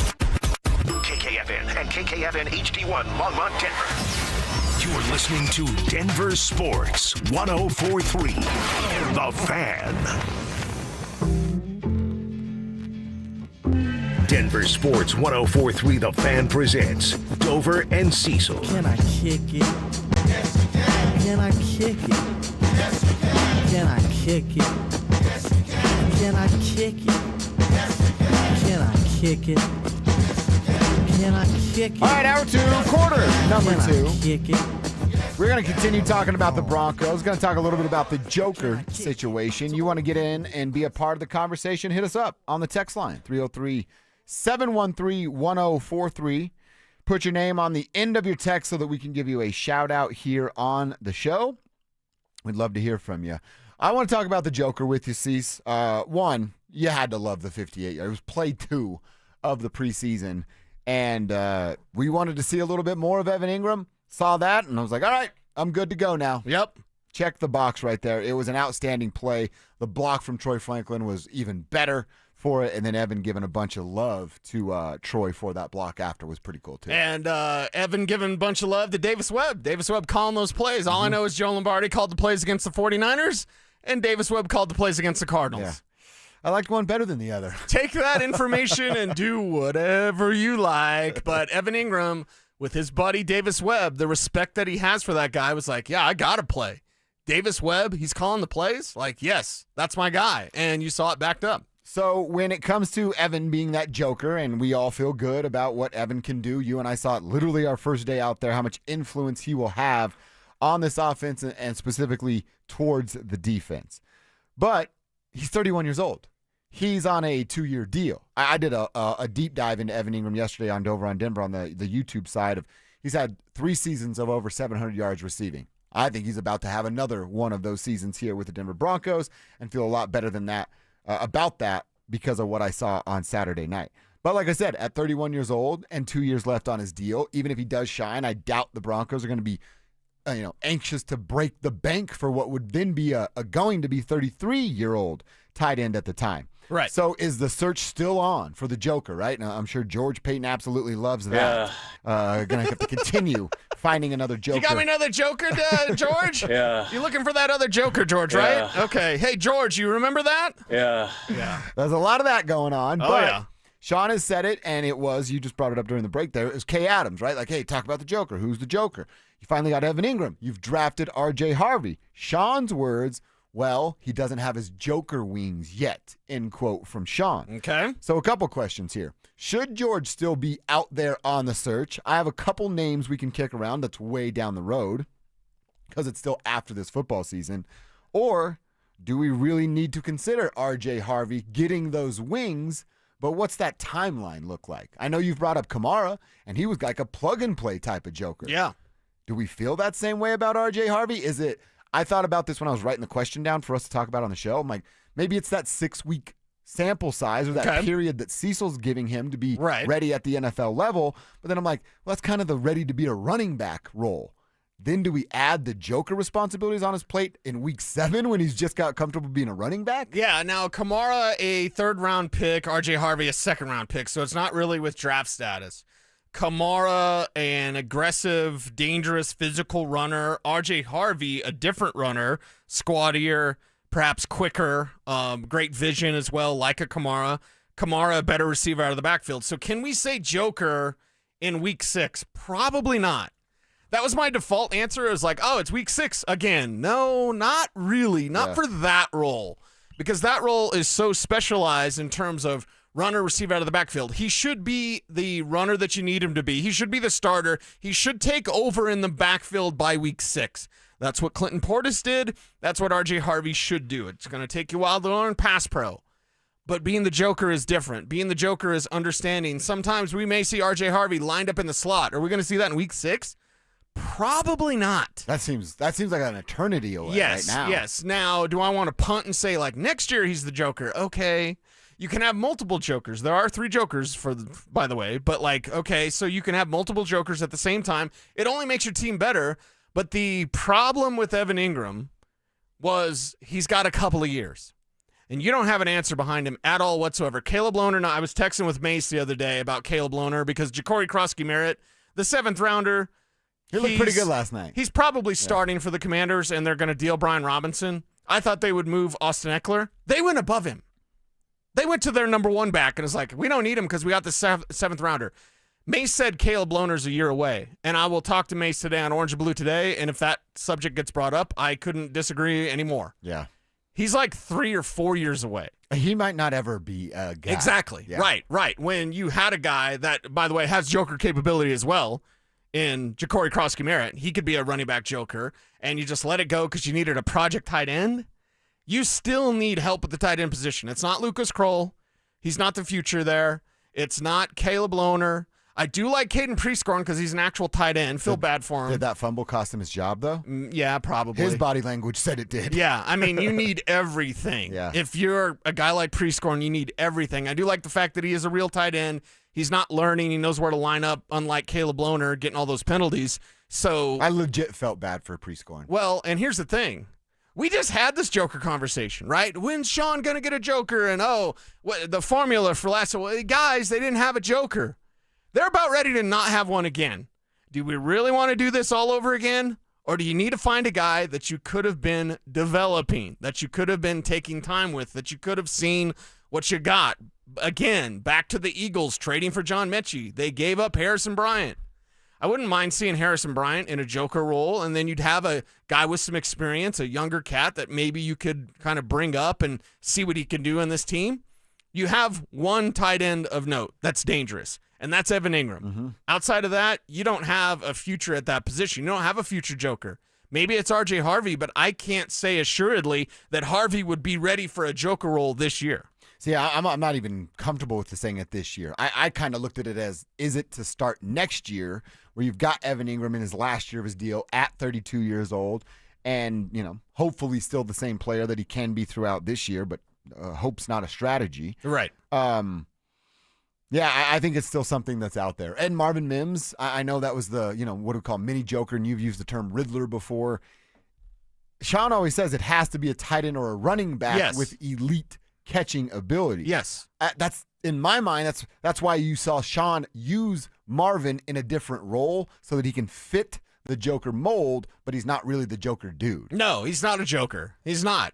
He's something different, and he's improving. He's going to play a lot of wide receiver this year, and I think that's good news for the Broncos and this offense, which needs explosive playmaking ability. That's what Mims brings to the field. It must be a running back or tight end with elite receiving ability. You got one guy that can do that. That's R.J. Harvey. Yeah. Outside of Evan Ingram.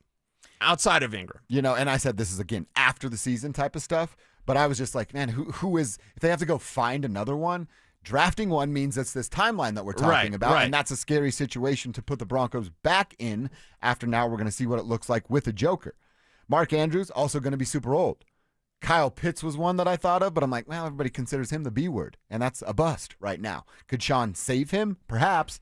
The two running backs that I thought of that are going to be free agents and are under the age of 27, both of these guys, it's Breece Hall and Kenneth Walker. I really like Kenneth Walker, but again, that's like a break the bank for a running back type of player, and I don't know where the Broncos are with that position. Yeah, I don't know where they are with that position either. I do have a question that remains for the Ramslaw.com text line at 303-713-1043.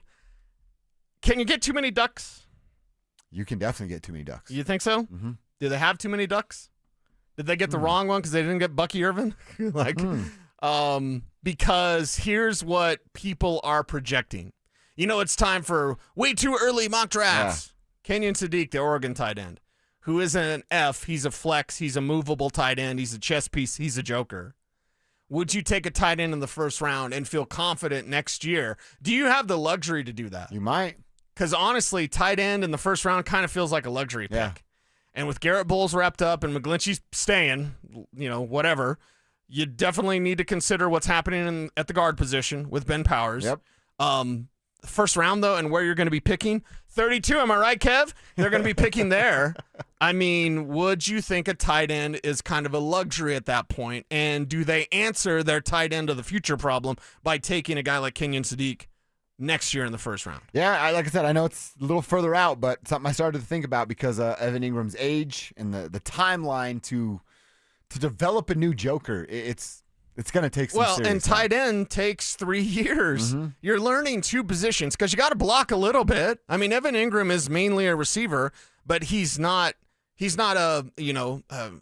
not terrified if he's asked to block. I had wrote it down in my notes. I told Richie, I'm writing down why the hell is Evan Ingram still in the game? Yes. And then he picks up a hell of a block to protect Jarrett Stidham. I'm like, Right. that's why. That's why he's in there. All good. Right. Because your other guys don't yet know what they're doing. Mm-hmm. And at tight end, it takes some time, so I'm not sure if it's Sadiq or some other tight end in the first round next year, if that's really the answer for the Broncos, because you'll need another Joker at the ready, right? Yeah. You need another Joker ready to go in case, something happens with Ingram next year in the future.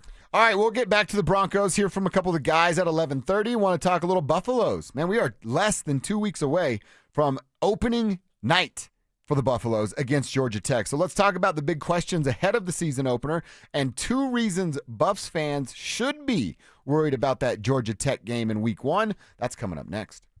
Are the Broncos almost too deep at several positions on their roster? This is a great position to be in, man. You want to be in a position where you are so loaded, you are so stacked, that as soon as you release a guy, even though you'd like to bring him back on practice squad, he's going to be gone. Denver Sports 104.3. The Fan. Accidents happen, but don't let them ruin your summer. Postman Law has recovered over $3 billion for clients. Call 844-POSTMAN now for justice and fast compensation. Summer is a time to feel and look your best, but I'm not talking about your tan or abs. Guys, I'm talking about your hair. Restore that bald spot, reverse your receding hairline, or add volume to decades of thinning during Advanced Hair's once-yearly summer savings event. Advanced Hair's simple one-day treatment begins to regrow your own natural hair the very next day, and it can even grow for life. Did I mention Advanced Hair even guarantees your new hair will grow? Take advantage of your flexible summer calendar and get the most hair for your dollar during Advanced Hair's best offer ever. The summer sales event is on for a limited time, so schedule your free consultation and get the details today. 720-459-HAIR. One-day treatment, life-changing results with Advanced Hair. Your new hair is guaranteed to grow. Check out the incredible before and afters and get your savings details while still available. That's 720-459-HAIR or at advancedhair.com. That's advancedhair.com. Right now, your customers are making buying decisions. The question is, will they choose you or your competitor? If you're not advertising, you're invisible. Or even worse, you're advertising but not getting results. You're wasting money. If your marketing efforts, or lack thereof, aren't delivering the results you need, go to DenverSports.com and click on the Advertise With Us button. Through audio, video, or online marketing, the team at The Fan connects customers with businesses every day. Head to DenverSports.com and click on the Advertise With Us button to start growing today. Not every victory has fireworks. Sometimes it's a quiet win, like tying your shoes without gasping, walking upstairs without pausing. That's what soda gave me. I lost 82 pounds in just 16 weeks. And with it went the weight, the aches, the excuses. But what I gained, confidence, energy, time, and a version of myself I thought was long gone. It's time you can do it. SodaWeightLoss.com. SOTA, SodaWeightLoss.com. Brandon Stokley from my friends at Roller Auction, leader in Colorado auctions for over 40 years. They conduct over 150 auctions every year, selling tens of thousands of items at the price you set. Auctions are held regularly for Colorado government agencies, and they always have big-ticket items at great prices. That's why I love Roller Auction. And almost all bidding is conducted online in real time, and it's open to the public. Anyone can participate. Check back regularly. New auctions are added weekly. Be the first to know about new auctions available for bidding when you sign up for email notifications. Go to rollerauction.com/thefan. Men, the summer is here. Longer days, warmer nights, and romance in the air. Intimate dinners, walks on the beach, dancing in the moonlight. But if you have erectile dysfunction, you know it can ruin romance, both for you and the one you love. This is Jeff for the Rocky Mountain Men's Clinic, and if you have ED, don't let another summer go by without getting treated. Because intimacy is one of the greatest things in life. And fear of not being able to perform should not be something you have to deal with. At the Rocky Mountain Men's Clinic, we're ED experts. We've successfully treated tens of thousands of men. Our protocols work when others don't, and we have treatments that are effective in well over 90% of cases. You could even last up to an hour or more and perform like you haven't in years. So call us. Your initial appointment is only $99 and includes blood work, a medical consult, and if medically advised, a test dose. And if that test dose doesn't work in the office, your visit is free. Call 720-440-7900 or go to RockyMountainMen'sClinic.com. This segment on 104.3 The Fan is brought to you by ROX, Rocks Heating and Air. Listen up, Denver. This hour's keyword is handoff. HANDOFF.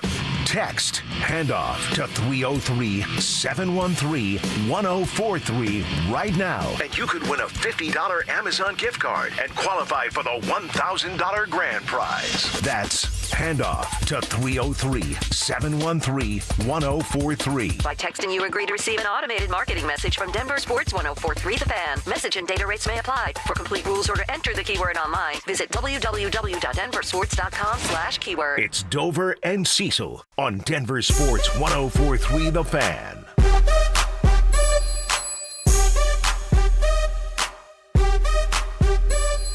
All right, let's talk a little Buffaloes, some CU football. This thing has crept up pretty quickly, Cease. We're going to be getting ready. It's already here. Next week is game week for the Buffaloes. Yep. They play Friday night, August 29th. Really fired up to see what this team can do this year. I'm intrigued for week one. I think it's going to be a hell of a matchup. I've told you before, I think Georgia Tech can get these Buffaloes. Obviously not rooting for such, but I do not think it's out of the realm of possibility. And a friend of the show, a man that makes Mike Evans moist, Joel Klatt. Oh, my God. He feels the same way. about this. Joel Klatt was talking about Georgia Tech, and he's not just, worried a little bit about what it could look like with the Buffaloes. He thinks that Georgia Tech's going to cause some problems for people in college football this year. Talking about Georgia Tech, says, I really love Haynes King. It's not like I didn't like Georgia Tech. Haynes King and then Jamal Haynes, the running back, that's a really good combination. I love the fact that they can play with the best teams in the country. They've got an opportunity to put themselves on the radar. Well, because they open up at Colorado, and all eyes will be on Prime and that game. So I didn't know a ton about Haynes King or Jamal Haynes, so I did a little research last night on both of those fellas. And start with the quarterback, Haynes King.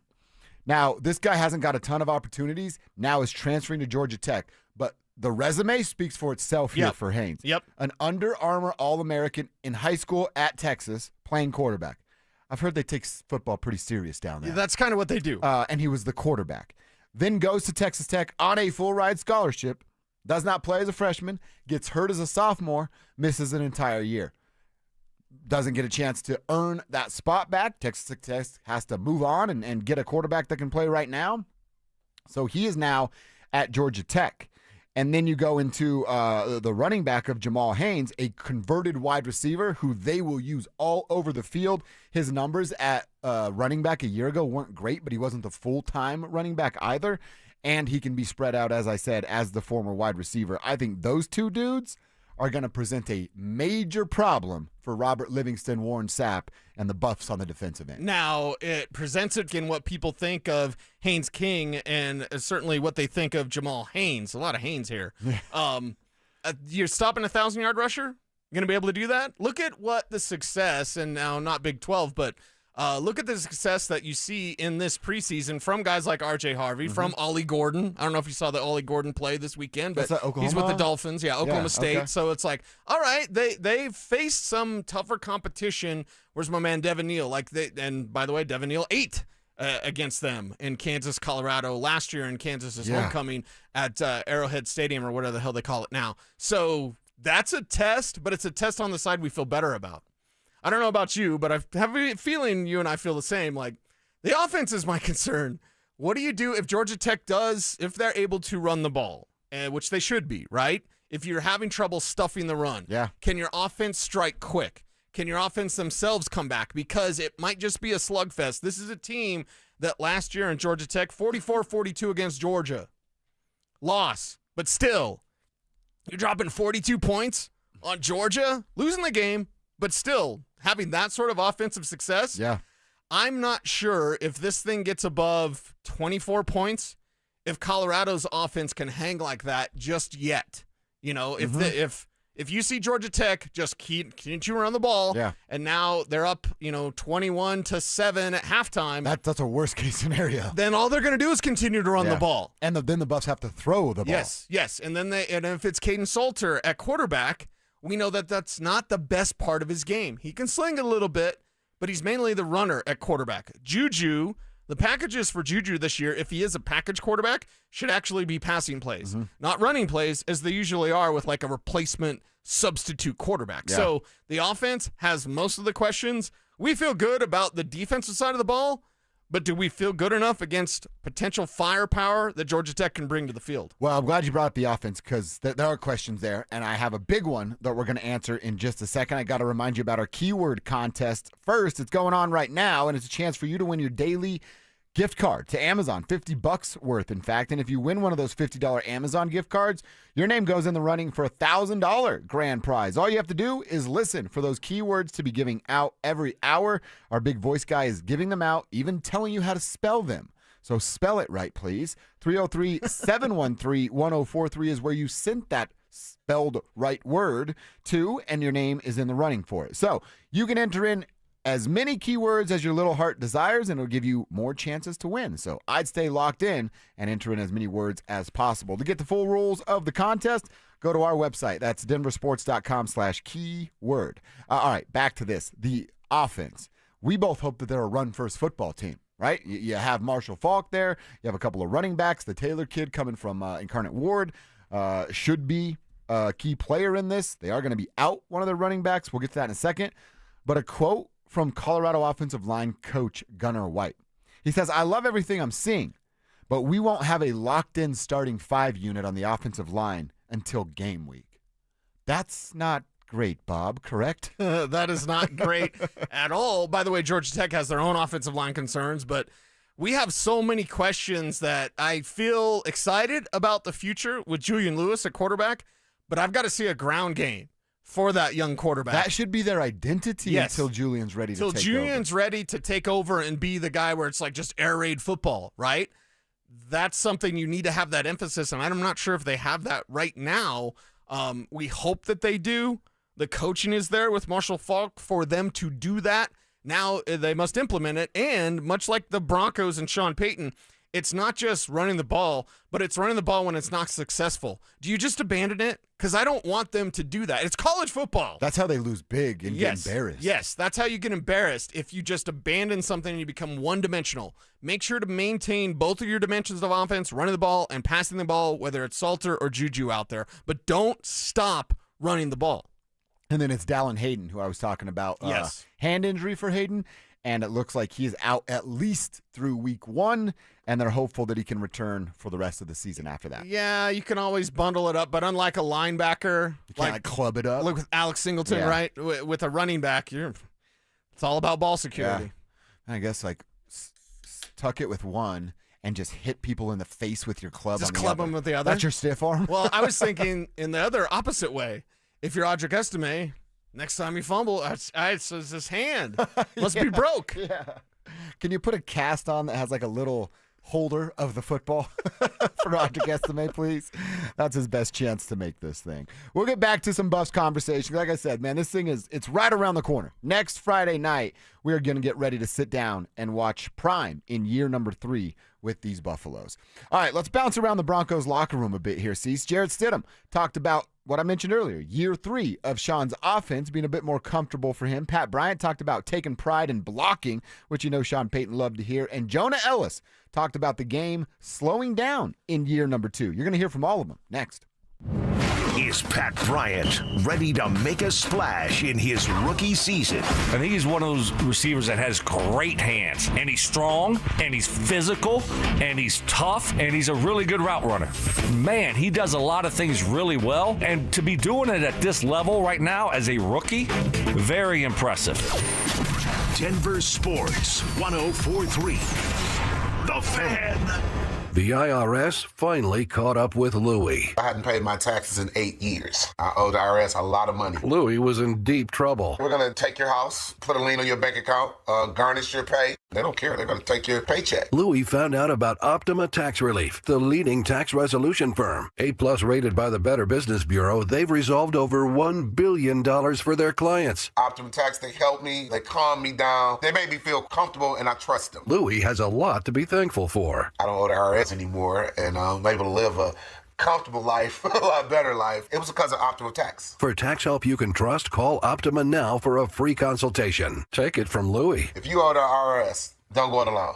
Give Optima Tax a call. They can help you. Call 800-783-8055. That's 800-783-8055. 800-783-8055. Optima Tax Relief. Testimonial from an actual client. Some restrictions apply. For complete details, please visit OptimaTaxRelief.com. Hey, if you've been waiting for the right time to replace your windows, this is it. Gravina's Window Center of Littleton is offering 25% off Infinity from Marvin fiberglass windows, made in America, built to last a lifetime. They're Colorado's original Infinity dealer, family-owned and trusted since 1973. In uncertain times, choose the company your neighbors count on. That's Gravina's Window Center of Littleton. Call at 303-794-0490 or visit them at windowsforyourhome.com because your home deserves the best. A noisy garage door is a cry for help. Hi, I'm Tommy Mello, owner of Don's Garage Door Service. Most repairs are simple, but if left untreated, they can turn into costly repairs. Your garage door works hard every day, and a little maintenance goes a long way. We fix garage doors fast with quality parts designed to last a lifetime. Over 90,000 five-star reviews don't happen by accident. They happen by putting people first. Fixing your garage doors is what we do. From repairs to upgrades, call Don's Garage Door Service today. Hey guys, your boy Steve here today about my long-term buddy Troy Hansford. And if you're thinking about selling your house for any reason, now might be the time to sell, still get top dollar. Believe it or not, my guy Troy is still offering his $5,000 guarantee. What is it, you ask? Well, if you can't sell your house at your price on your timeline that you agree upon beforehand, bam, going to cut you a check for $5,000. Who else makes the offer? Nobody I've ever heard of. And he makes that offer because he continues to spend a ton of money marketing his listings, has about 100 families approved and ready to buy right now. And if for any reason you need to sell right away, Troy can buy your house, all cash, and he can close in as little as 7 days. You have a house to sell, Troy probably has that perfect buyer for you right now, waiting for you to pick up the phone and to call him. Call Troy, get your home sold for the most money. That's 720-900-4433, 720-900-4433. Troy Hansford of RE/MAX Professionals, a Colorado licensed broker. Some restrictions do apply. Want to sell your house? Then call my buddy Troy, 720-900-4433. Worried about market losses? If headlines are keeping you up at night, it's time to take control. Hi, I'm Jeff Jr. with Trajan Wealth, and I know you've worked hard to save. But in times like these, what if can turn into what now? If you're planning to retire or are in retirement, you need a strategy that helps protect your future. At Trajan Wealth, you can capture market gains, protect your account from losses, and guarantee income for life. Right now, you could receive a bonus of up to 30% or annual growth of up to 10% for retirement income. You heard me right. An upfront bonus of up to 30% or annual growth of up to 10%, all guaranteed to boost your lifetime income in retirement. Don't leave your future to chance. Plan with confidence. Call Trajan today at 720-405-3300. That's 720-405-3300. Annuity guarantees are based on the claims paying ability of the issuing insurance company, DBA, in most states, as Trajan Wealth Insurance Solutions. Make your hard-earned dollars go further during the Labor Day sale at Furniture Row. The more you buy, the more you save. Save $100 on every $1,000 you spend and get 60 months no interest now at Furniture Row. Denver Sports 104.3 The Fan presents Dover and Cecil.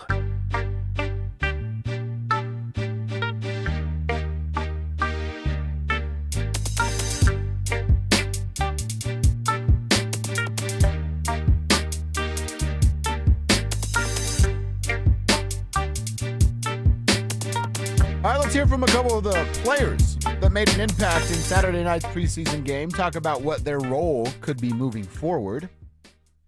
And really what I want to do when we hear from Jarrett Stidham is kind of talk about what he's saying about being in year 3 of Shawn's system and how that can help out Bo, who will be in year 3 sooner rather than later, what it can look like with more reps. Because sure, Jarrett's a year ahead of him as far as being in the system, but Bo has light years on him as far as actually working in that said system. Here's what Jarrett said. Yeah, I mean, I think it definitely helps. You know, it's one of those things, once you're in the system long enough, it's not so much about, okay, what are we doing on offense? It's, okay, here's the play, and now what is the defense doing, and how can I manipulate the defense in order to have a successful play? And, you know, I was very fortunate my first 4 years to be under Josh McClain in that system, and now this is my 3rd year, you know, under Shawn. So being able to just kind of understand the play call and the intent behind the play call just helps me kind of relax behind center and kind of figure out what we're doing and trying to get accomplished. All right, I'm gonna use this line a couple times here with this segment specifically, alignment and assignment. What Shawn said a couple of weeks ago. These guys are getting better in second years because it's less to worry about alignment and assignment and just go be a football player. I think Jarrett's sort of talking about that as well. It's also in being a quarterback and learning in the playbook, you have to know what everybody's doing. Everybody learns one job, you learn 11 at that spot, right? So that makes it that much more difficult. And then I always go back to this, and I didn't even tell you because you were out yesterday. Over the weekend, I actually played golf with a dude that played defensive end at LSU. Whoa. And dude hit the ball a mile. What's up, Jordan? And his buddy James was a Marine, also hit the ball a mile. Nice. We were talking about football stuff, you know, and I go back to this because it's the reference that I have for quarterbacks. Brady Quinn, that handsome devil Brady. Not great at quarterback, but boy, does he look good. But he told me once, hey, it takes you 3 years to feel comfortable and confident in a system from the quarterback's perspective. Yeah. And he said that was always, you know, I had struggles because I didn't get the same system over and over again. All right, so like I said, Jarrett Stidham going into year 3, way less reps. As far as like learning the system, maybe he has an advantage there, but operating the system, I think Jared and Bo are similar, kind of in the arms race, if you will, of where they are in said system. So shouldn't we see Bo take a significant step this year? It's why you and I have talked about jump instead of slump. Yeah, as long as Joe Lombardi's not calling the plays. It's a good thing for Shawn Peyton. Hey, Joe, that was a one-time thing, and, well, it's back to Shawn come the regular season. And that's why we feel confident about Bo Nix taking that next step forward. And not our YouTube chat, someone said in here, hey, the jury's still out. Rocky Mountain Homestead said the jury's still out on Bo. I don't think so. I've seen enough with that natural talent to know that if he continues to project, can he do more? Can he improve? Yes, of course. All of this is part of the conversation, and we're never going to shy away from said conversation. But to say that we just don't yet know about Bo, no, we do. Now go. Go, Bo, go. That's the thing. It's time for him to take these steps because the natural talent is there, the leadership is there, the work ethic there, and most importantly, I'm going to drop an F word, fit. The fit is there with Bo Nix. I don't need to see more to go, I wonder. No, I know. No, Bo, you're really good. Go be really good and go be even better. And that's where that comfort level with the system comes in. That's where the fit comes in. And that's where, honestly, it's the talent around him. Yep. Everything he was able to do last year, it was like the 89 Batman Joker, the guy that fixed his face. It's all messed up. Like, these are the tools I have. Bo Nix was that surgeon. You could only do so much with those tools. Now the tools are better. We're talking about upgrades at multiple positions that only help Bo Nix play better. Again, I'll shamelessly plug my Dover on Denver show. I went through the list yesterday of one weapon a year ago. One.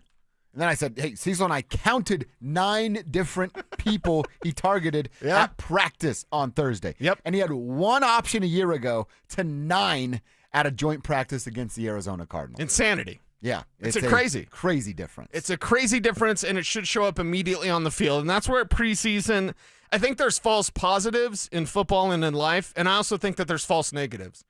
I've seen some ridiculous enough. Now, sometimes it's just trolls. And sometimes it's people that think like, wait a second, I think Jarrett Stidham is a better... No, stop. You sound ridiculous. If you are doubting Bo, you sound ridiculous. And not because we can't have questions and not because we can't say he needs to improve, but there's just a significant difference in between the talent level and skill and upside of Bo Nix, between the talent level, skill, and upside of Jarrett Stidham. Stidham's about, have we seen the best of Jarrett Stidham? Yes. He's about right there, and it's pretty good for a backup. Have we seen the best of Bo Nix? No, not even close. And the guy took you to the playoffs a year ago. That's right. Won 10 games and had 30-plus touchdowns. With one target. As a rookie, with one weapon out there. We'll go 2, but in week 10 is when the second weapon showed up. Yeah, Marvin started coming around. And 10 weeks into his NFL season. All right, so that's what Jared had to say and how it may relate to Bo. Staying on the offensive side, I heard this and I'm like, Shawn Peyton's got to be smiling from freaking ear to ear hearing this from Pat Bryant. I had some good blocks today. I had some pretty good blocks. I had a good block for Ev, on the sideline. So that kind of fuels me, like, it gets me going just a little bit. But I know, like, the football guys will look out for you, you know what I'm saying? When you make those good blocks like that, and they definitely looked out for me tonight. I like that. I like when people think about karma because I think it's real as hell. And I like the fact that, like, hey, I'm going to work hard because hard work pays off. I like to block. He's got the body, the size. He can work in the middle of the field. Right. That's checking every box that Shawn Peyton wants a wide receiver to check. Exactly, because that's what he wants to do, and that's how you get fed. You get rewarded by that way. And you get rewarded from your team effort, your group effort, and your individual effort. And you get rewarded because, I'm going to be crunchy. Sorry, Amanda. Karma is an aggregate. It's a collection of all things. It's not like Looney Tunes where I do something bad, I walk outside and an anvil falls on my head. It doesn't happen immediately. It happens in an aggregate in life and in football. So if you collectively work together for a combined goal, they're going to watch film and they're going to watch that block and they'll be, it's going to be that play where all your boys go, man, that's the play. It's not the touchdowns. It's not the catches. It'll be that block because you know why? I already know Franklin can get open and catch touchdowns. I don't need to see that. You know what I need to see? Him being combined in that team effort and having that mentality of like, this isn't my play, but I'm going to make sure my guy gets his. Yep. I absolutely love that. Mhm. The line of football gods are always watching is beautiful. That's a chef's kiss right there. Because they are. And Yeah. they'll pay you back the right way if you work the right way. All right, one more here. And I mentioned this from Jonah Ellis. This is where, again, I'm going to talk about alignment and assignment because I think that's what Jonah's talking about here. Just only having to worry about being a football player. You have a job. Tackle the guy with the football. Jonah's good at it, and he's talking about the game slowing down. It's just exciting to go out there and feel more comfortable than I was last year. Not out there overthinking and just playing my game. And I feel like it's just a big step for me just to go out there and feel comfortable. This is why I think he's going to have a solid year if given the opportunities. This is a dude, he just admitted it. I went out there overthinking a year ago, and as I almost call him a freshman, a rookie, you had 5 sacks and we're causing havoc on a couple of those plays. Already seen him cause havoc through 2 preseason games here. Now he doesn't have to think about where he's lining up and, oh man, is coach going to be pissed off at me because I did this and not that? It's, I know what I'm supposed to be doing. Again, alignment and assignment. I just have to go and perform now. Yeah, go perform and do develop in the way that you are continuing to develop. If you're Jonah Ellis, the raw upside and potential that's there, he doesn't even yet realize how great he can be because he's humble, because he's a grinder, and he doesn't see what's ahead because he's focused on the now. And I'll always go back to the conversation I had with him as a rookie where I'm like, you have 6 moves. He's like, I have 3. No, you have 6, and we countered him. And he was like, I have 6. I'm like, I know, you have 6. And you see the ability to stack moves. Q Robinson on Saturday had no idea. He's got maybe a move, but he can't stack moves, which means go to a second move quickly. I saw a tackle give him a ghost move where it's like, I'm going to punch you and then I don't, but then I grab you and I pull you down. So with Q, you just say, okay, he's got to learn edge moves. He doesn't have any idea right now. Athletically, very gifted, freak potential, but has 0 moves. Ellis came into the gate with multiple moves and the ability to stack him. Now he's worked on his strength. Now he's worked on his availability in terms of turning the play inside, like being out there as a full-time player. Jonah Ellis, I can make the argument, has a higher upside than Nick Bonito. Wow. I'm not going to die on that hill, but I know that the excitement for Ellis, like Bonito took in basically the 3rd year, last year, and really getting going and showing that superstar potential. We're seeing it at the beginning of the 2nd year for Jonah Ellis, and he's better against the run. So I'm not saying he's better than Bonito right now. He's not. But if you just fast forward this thing and you go, okay, who's better long term? The guy that can play all 3 downs and still get you 10, 12 sacks, or the guy that's a specialist and gets you 12 to 15 sacks? That's a conversation, and that's a great sports bar debate. Yeah. It's like, well, he's great right now. You're going to, right. There's great arguments to be made on both sides of it. But I am high on Jonah Ellis and what he can be as soon as this year, and then what it may look like with an expanded role in coming years. He is he's on his way to being a household name here in the Mile High City, in my opinion. All right, let's check our ex Cecil. We love this segment. I got a couple of things on Twitter I want to throw at you. Then I want to know what's on your timeline. I actually have a football story and something about shoes, but an interesting pair of shoes I want to know if you're in or out on. That's next. Is Shawn Peyton about to make some tough cuts on offense? This might be unpopular. You can't carry 6 wide receivers. Somebody's going to have to be out. You can't carry 6 wide receivers at the expense of cutting a defensive front 7 guy that you know is going to get scooped up by another team. Denver Sports 104.3. The Fan. What up, guys? Josh over here to talk to you about Rocky Mountain Men's Clinic and something that's changed in my life over the last couple of years because I am a client at Rocky Mountain Men's Clinic. It's my energy. It's my sex drive. It's literally my life. That's what's changed over the last couple of years working with my team over at Rocky Mountain Men's Clinic. You're supposed to have energy for your time off, right? You shouldn't use all of your energy at work. Nobody wants to live like that. Work's not where you spend your time. You need to do stuff with the family, your friends, your loved ones, right? Like the summer, you're supposed to be all over doing things. If you don't have any energy because you're not sleeping through the night, guess what you're not doing? All those fun things with your friends and family. And a big reason as you get into your mid-30s and early 40s is your testosterone levels. I went in about 2 years ago. They drew my blood. They told me what my testosterone levels were. They were crazy low. They gave me a couple of options. one of which was to take a testosterone booster shot right there in the office. If I did that and signed up for treatment, they weren't going to charge me a penny for my first visit. That's exactly what I did, and here we are 2 years later, and I'm feeling like a brand new man. T-level's where they're supposed to be. Sex drive is back where it's supposed to be, and I've got energy to get stuff done after work, before work, on the weekends, all thanks to Rocky Mountain Men's Clinic. So call them today at 720-440-7900 or visit RockyMountainMen'sClinic.com.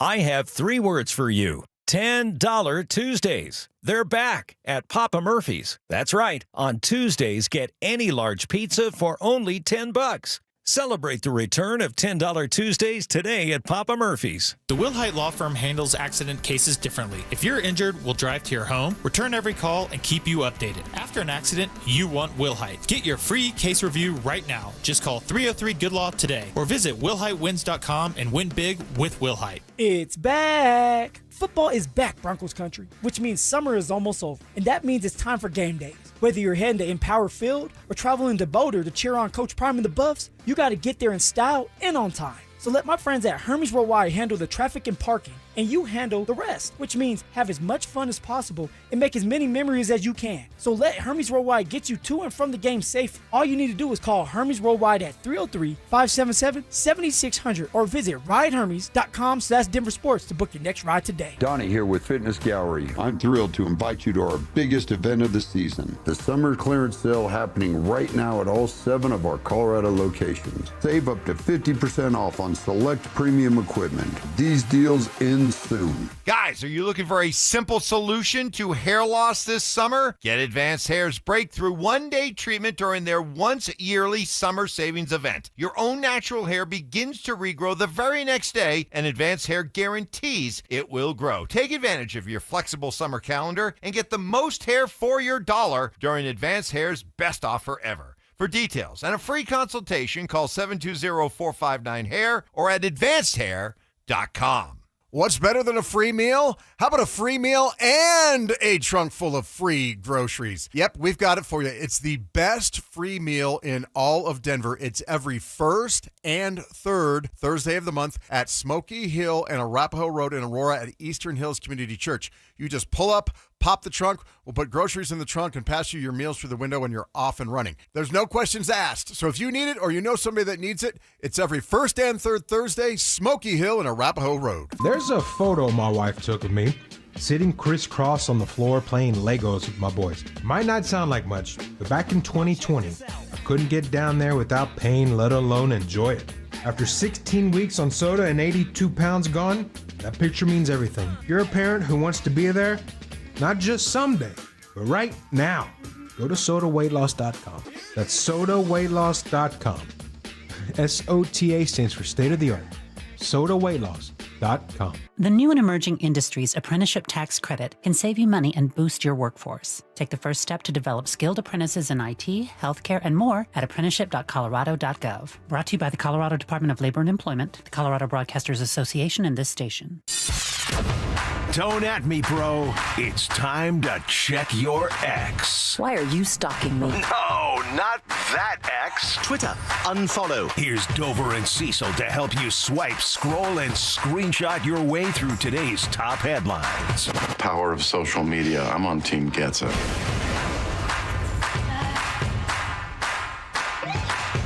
All right, a couple things from Twitter that we need to discuss. First up is something you've mentioned, Cecil, but it sounds like conversations are heating up, or at least they're hoping they heat up. The Commanders and running back Brian Robinson Jr. have come to an agreement. He's not playing anymore in preseason games. I'm assuming he's very limited even in practice reps and things they're doing out there in Washington because his name is at the top of trade rumors and speculation out there. So how quickly will Brian Robinson go, and what will it take to get him away from Washington? Yeah, to get him away from Washington, you're probably looking at, I would say, fourth-round pick, something like that. I don't think you're going to get a ton for Brian Robinson, and I always go back to the Marshall Faulk trade when the Colts got rid of him. They got a second and a fifth for a Hall of Fame running back. Yeah. Who went on to win a Super Bowl exactly with someone else. With the greatest show on turf almost the next year. Was it I think it was the next year. I think it was too. Yeah. So they get rid of Marshall. They get Edgerrin James. Marshall wins the Super Bowl. Brian Robinson's probably not going to help you win the Super Bowl, but He's a guy that has plenty of starting experience, has power, has good intent as a runner. Maybe not the 3-down guy. It's why they used Austin Eckler there. But again, when they have a 7th rounder, we're watching the replay now of Ja'Cory Krosky-Merritt just tearing things up. And I understand our chat room, I think it was Jason, our YouTube chat room's like, you take away his long. I get, yes. You take away the long run from anybody, and that's going to hurt their average. You look at overall the body of work this summer, he's been the talk of Commanders camp. And he was the 7th rounder that, well, I still believe, and I'll probably die on this hill, the Broncos should have drafted him. You should have drafted 2 backs because we're worried about Joker for next year, right? And Joker for 2 years from now. Who's the Joker behind Evan Ingram? Who's the guy behind the guy? I can say the same thing about running back. Who's the next J.K. Dobbins? You're right. You don't have him on your roster, and you don't have anyone as good as J.K. to fill in. Tyler Baday's good, but he's not J.K. good. You're right. J.K. to me is a show us, earn it, and we're definitely giving you another contract. Perhaps. And it's like a 2-year deal. Maybe. Yeah. Maybe you go from a 1-year deal to a 2-year deal.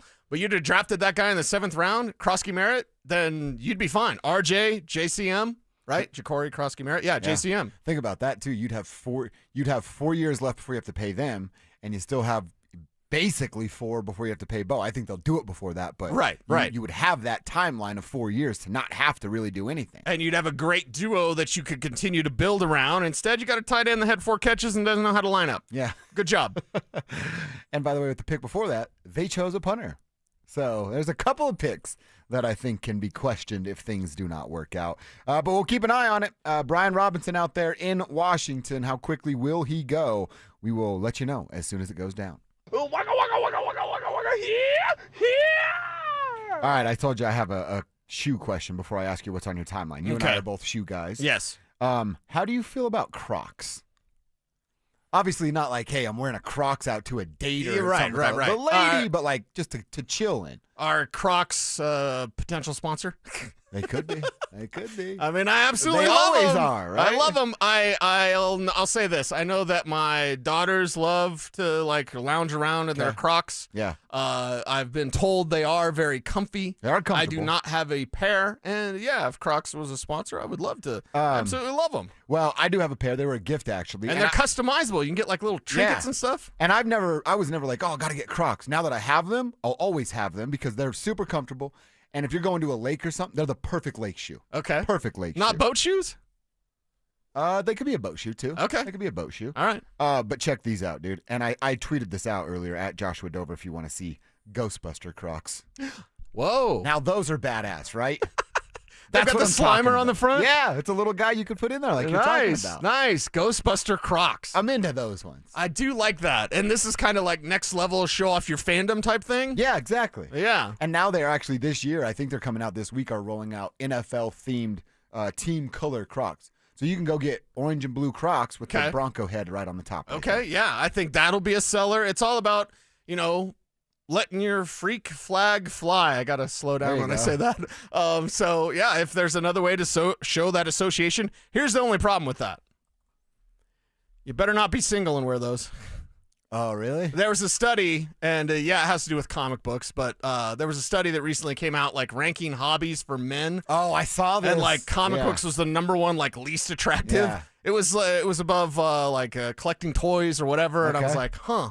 And actually, last year, I said this when I brought out Kevin's Bo Nix figure on the postgame show. Last year was the first year that toys outsold adult than child sales. Oh, wow. So more adults buy toys now than children do because children want an iPad. Oh. They want an Xbox. Right. They want a PS5. They don't want toys. Yeah. But if you're wearing Ghostbusters Crocs, I'm sure you're locked down. Yeah. I'm sure you're locked down. You're comfortable. They call it the world's There we tiniest go. handcuff. Yeah. I bet you're wearing one of those All right. things. I like that. Ghostbusters theme just rips, too. It does. Hey, and by the way, where's the list of things that annoy us as men about women? Can I make one? Go for it. And then put it out on social, and everybody will call me a disgusting pig? But they can make them about us. This is why men are terrible. Yeah. Oh, God. Yeah. Get out how you get down, baby. Yeah. When I saw the comic book thing, I just laughed. I was like, well, you know what? There's also girls that like comic books. Right. And then you meet a girl that likes There's comic girls that book like and- Ghostbusters. Exactly. You guys just nerd out together. Exactly. Have a couple nerdy kids and just keep the dream alive. Right? That's what it's all about. We're all walking each other home at night, Exactly. man. We just got to get there. I'm hoping to have a little nerdy kid that loves skateboarding, basketball, and golf someday. you Okay, know? all right. And some people aren't into How that. quick do you put a deck in the old bassinet? Oh, I would say second or third day. Second. I thought you were going to say second or third grade. When did you start skating? Probably not until I was like 10. Okay. 10 or so. How old are you? What grade are you in when you're 10? I'm old, so. I don't really That's know. second or third grade, right? Well, I started school when I was 5. I think like 4th or 5th grade, something like Kindergarten, first, second, third. Oh, math. You're I was 10 9. You're 10 in 5th grade. 5th grade. There we go. I was 9 in third grade, or something like that. I started school when I was 5. Didn't you guys start when you were 5? Yeah. Okay. Or did you start when you were 6? I started when I was 5. Okay. Because I was the last one to get my driver's license and all that. Yeah, I was the youngest, and I think Christina might have been younger than me, but I was the youngest in my class. Okay. Yeah, 5. So I'm in. Cease. Oh, waka, waka, waka, waka, waka, waka, yeah. What's on your timeline? I know that Carrie Underwood wrote a great song. Oh, Kevin's listening. About this. Have you met Kevin? About dug my keys into the side of his pretty little jacked up 4-wheel drive, whatever it is. Souped up 4-wheel drive. Whatever. He cheated on her or whatever? Yeah. And, What an idiot. and she like vandalizes the dude's car in the Yeah. video. By the way, try to have a man do that, smash up a woman's car. Yeah. People would riot. Well, I listen to rap music. They're not very kind to women on those songs. So this lady in Kentucky. Oh, it's Kentucky. Oh, here so we of course go. it's your thing. Listen up, Biggie. Look at the mugshot there. She's so smiley. Okay, yeah, she was she arrested seems and fun. charged after destroying her ex's car with glitter in the AC. Oh, wow. And salt in the engine. What? Now, as a car guy, you don't put sugar in someone's gas tank, and salt's probably not real great as well. Usually, you hear about sugar in a gas tank ruining someone's car. And literally, it'll destroy the vehicle. It'll destroy the vehicle, right? Wow. I didn't know this. But glitter in the AC. So, I wonder what he did. I got a pretty good idea. You think he cheated? Yeah, I think he's sexing it up with someone else. Possibly that she knows. Okay. Was he doing sex in the car and then he turns on the AC like, honey, it's getting hot. Wow. And blows the AC and it's glitter and then his car doesn't work because his ex? Yeah. Did she know during? That's As a it was great happening? question. So she got arrested. Yeah. She got arrested and charged after destroying her ex's car with glitter in the AC. Wow. See, like if he did Is she something. a stripper? That's a lot of glitter. It You're is, right. yeah. If he did something, if I'm for real, like if he cheated on her with one of her friends, she's probably younger, right? You Yeah. know, and instead of like just moving on and forgetting, you're like, Yeah. this is never gonna forget me. Yeah. You know? I think I saw a meme. I almost sent it to you. I don't want to be that guy because don't be a guy that overshares in the memes, but I do share some funny ones sometime. I saw one that's like, hey, I've got a problem. And your lady says, no, we're together, so we have a problem. And then you say, well, we got your sister pregnant. So if it's something like that, then maybe he deserves glitter. Right. Glitter in the AC just means you have to clean it up, and it's It's kind just of a annoying, mess, right? yeah. But sugar or salt in a gas tank, like that's felonious. Yeah, that's a good line. Kentucky woman, though. Way to go. You got to be careful with those Kentucky women out there. They'll ruin everything. They're nuts. Including your vehicle. Yeah. This big- Although Carrie Underwood's Oklahoma, right? Oklahoma. Yeah. What high school? Where was she born? What's the hospital? Don't. I don't know. Thank you. Let's Keep go- saying I don't know. Let's go Thunder. Yeah. Where is she right now? I don't know. Where's her private jet? I have no idea. I'm tracking it live. I just know she's back for Sunday Night Football. So it's a must-watch game for you every single week. every Sunday night. I like that. And then I can't wait till when she sings about the Broncos and the Washington team out there. Oh, she'll drop a Bo Nick, or is it Shawn or Bo that gets in the song? I think it's just the Broncos. Oh, just the team? I think it's just the Okay. team. All right. All right, that's what's on our timelines. We'd like to have some fun checking our X every day at 11:45. I want to get back to some Broncos. Their practice is going to be wrapping up here shortly. That means we'll learn a little bit about what was going on today. We'll share that with you guys when we get it. In the meantime, I want to look back at Saturday and find out what Cecil saw from the backups, talk about 3 guys that we know are going to make the team but have limited reps because of who's in front of them. So can they make an impact this year for the Broncos? We'll tell you who they are and have that conversation next. Join us for the Fan Golf Tournament benefiting the Arthritis Foundation Colorado, Monday, August 25th at 1:30 p.m. at the club at Inverness. Don't miss this 4-person scramble, followed by dinner, awards, and a live auction with all proceeds benefiting the Arthritis Foundation Colorado. Book your foursome now at DenverSports.com/club. Denver Sports 104.3. The Fan. Man, it is hot out there. Brandon Stokley here from my team, ROX Rocks Heating and Air. Has another company told you that you need a new air conditioner or full HVAC system? Throw the challenge flag. Rocks Heating and Air does free second opinions. Don't forget about the insane heat pump rebates. Up to $12,000 off a new heating and cooling system only at ROX Rocks Heating and Air. Now play that jingle. HVAC service, installation, repair. ROX Rocks Heating and Air. Summer is here, and so is the seasonal traffic. If you've been injured in an auto accident, call Postman Law at 844-POSTMAN to get the justice and compensation you deserve. With over $3 billion recovered, we fight and win for you. Don't let an accident ruin your summer. If you've been injured, call Postman Law now at 844-POSTMAN to schedule a free consultation. Haven't filed taxes in 3 or more years? You're not alone, and you're not out of options. Join Todd from Advanced Tax Solutions for a free masterclass on Wednesday, August 27th, and get answers to the big questions. Can you still get a refund? What if the IRS filed for you? How far back do you need to file? And what happens if you've moved and don't even know the IRS is coming after you? Don't wait for a wage garnishment to find out where you stand. Sign up now at advancedtaxsolutions.com/thefan. Men, the summer is here. Longer days, warmer nights, and romance in the air. Intimate dinners, walks on the beach, dancing in the moonlight. But if you have erectile dysfunction, you know it can ruin romance, both for you and the one you love. This is Jeff for the Rocky Mountain Men's Clinic, and if you have ED, don't let another summer go by without getting treated. Because intimacy is one of the greatest things in life, and fear of not being able to perform should not be something you have to deal with.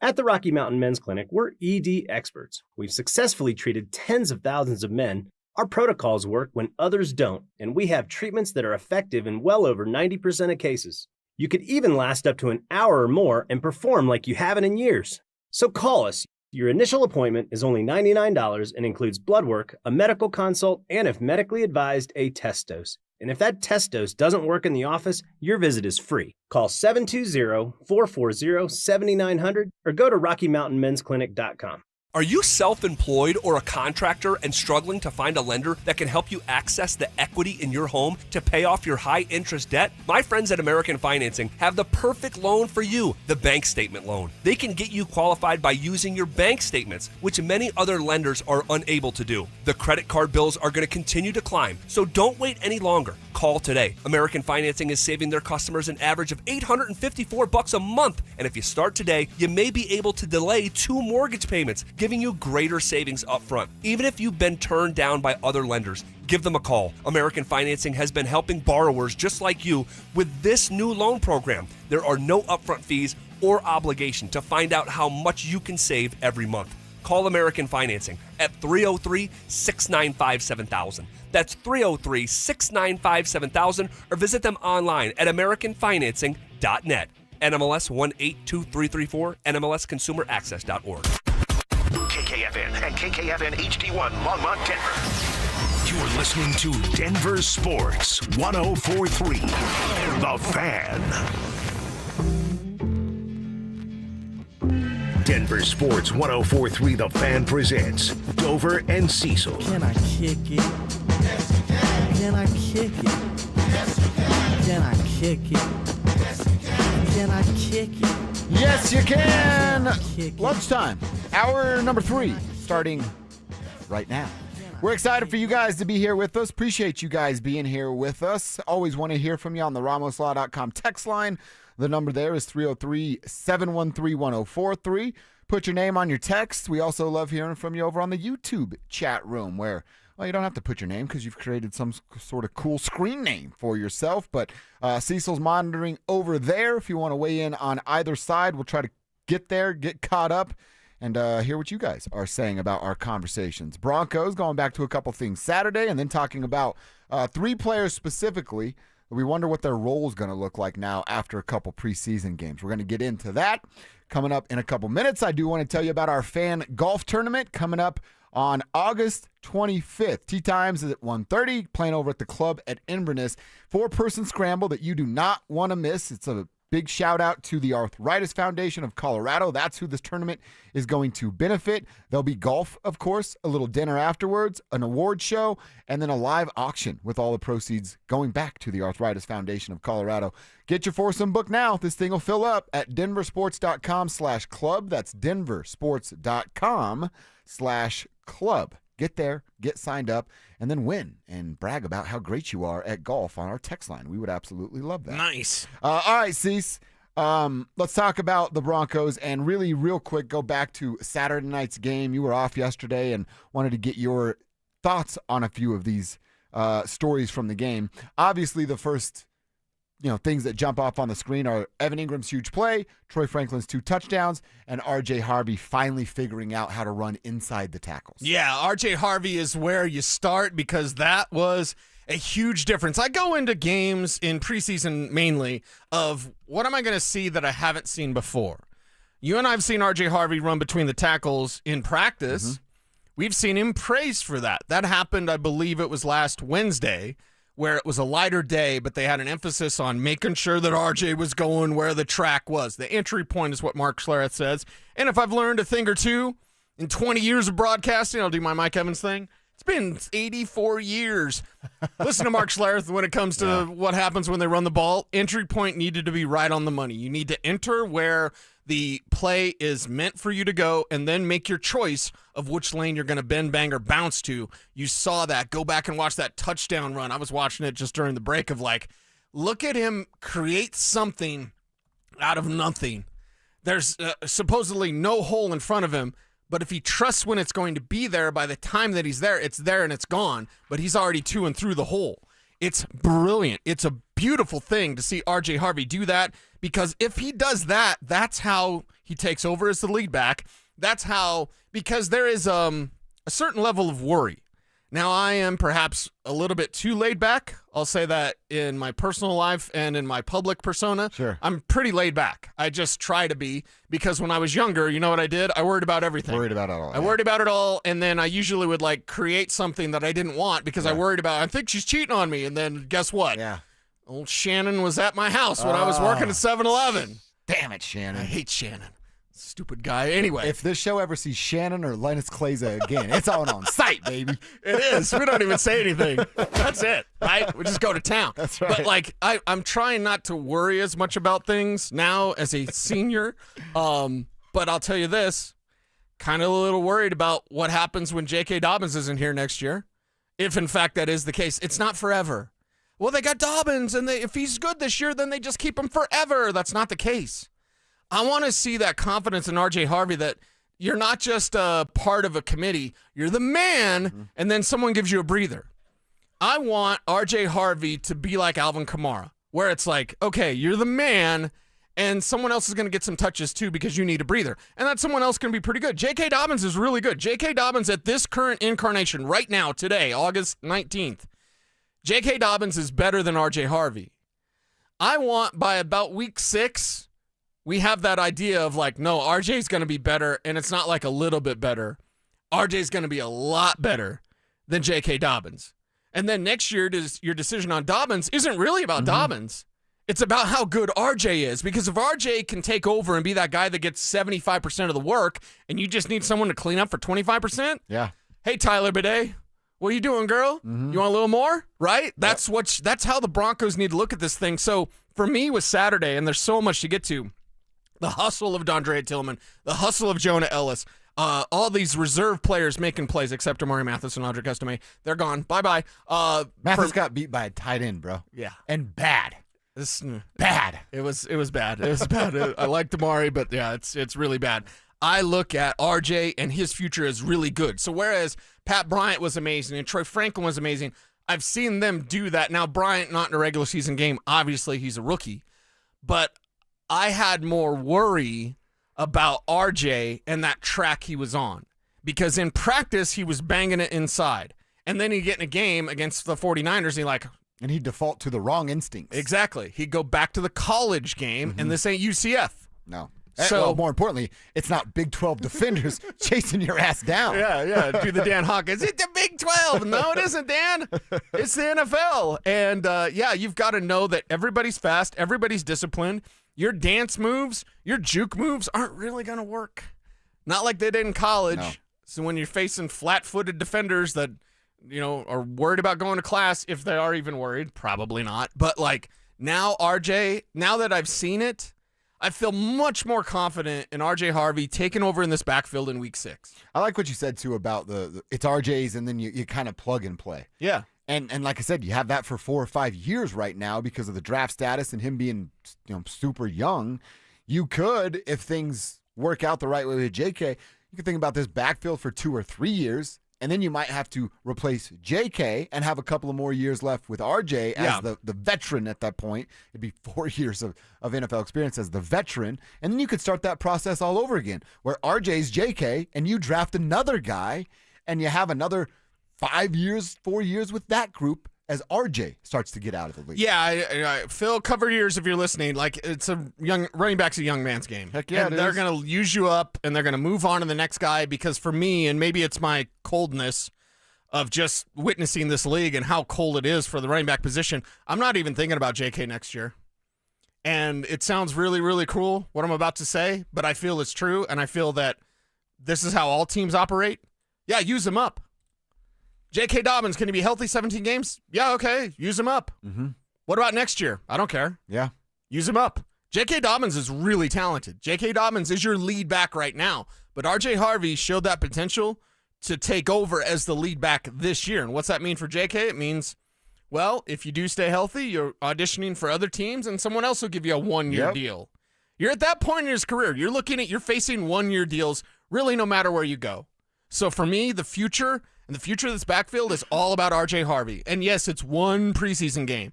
But in that one game, he kind of squelched any sort of doubt you would have about his ability at the pro level in terms of getting inside running. Well, you know what? I think this is one of the bigger things that hadn't been talked about yet with RJ's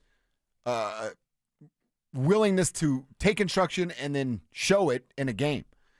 It's exactly that. He's not stubborn. You and I sat here for an entire season last year going, why is Javonte going east and west? Why does he dance? We did that every single Monday for 17 straight weeks. We did it 1 week about RJ Harvey. And then this week, we're saying, good job. Kudos, young man, for not doing the same thing, not making the same mistakes. We did it 17 straight Mondays a year ago with a running back that's no longer on the roster. That should be a great sign for Broncos country in itself, that the dude understands where he's making mistakes, fixes them 1 day of practice that you and I were there for, and then it translates to a game 6 days later. Well, and I believe, and again, I'm emotional and opinionated, but this is something just of watching football forever. RJ Harvey could be the best back that Shawn Peyton's ever had. Dude, that says a lot. You've gone over Kamara's numbers. Yeah. That's very impressive. Now, Kamara's never had a 1,000-yard rushing season. But his combined is what I'm talking about. Yes, his combined is 1,500. Alvin Kamara is excellent. But if we take in Darren Sproles, if we take in Reggie Bush, if we take in Pierre Thomas, one of his favorites, right, undrafted Illinois. He was an Illinois guy, too. Oh, nice. Must love those Illini, like Pat Bryant. So if you take in all the backs that Shawn Peyton's had and had varying levels of success, Mark Ingram, right? I look at RJ Harvey and his skill set. He could be the 1,000-yard rusher. He could be the 1,500-yard rusher. I'm not saying that this year. Don't at me, bro. But if we just take overall fit with Shawn Peyton and then add that to the skill set, Kamara's more powerful than RJ, but RJ's quicker. You better be quicker than that. Yeah. So I'm almost as old as that guy. Like, you got to, and with RJ Harvey, think about that. RJ Harvey could be the best back Shawn Peyton's ever had. I've never said that before. That's crazy. And it's the God's honest truth.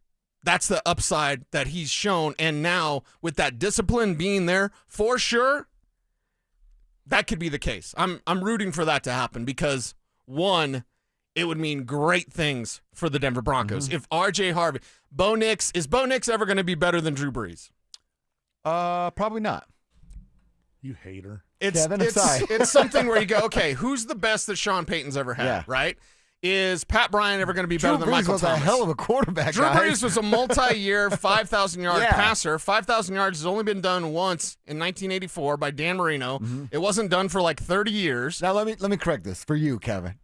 Can he win as much as Drew did? Absolutely.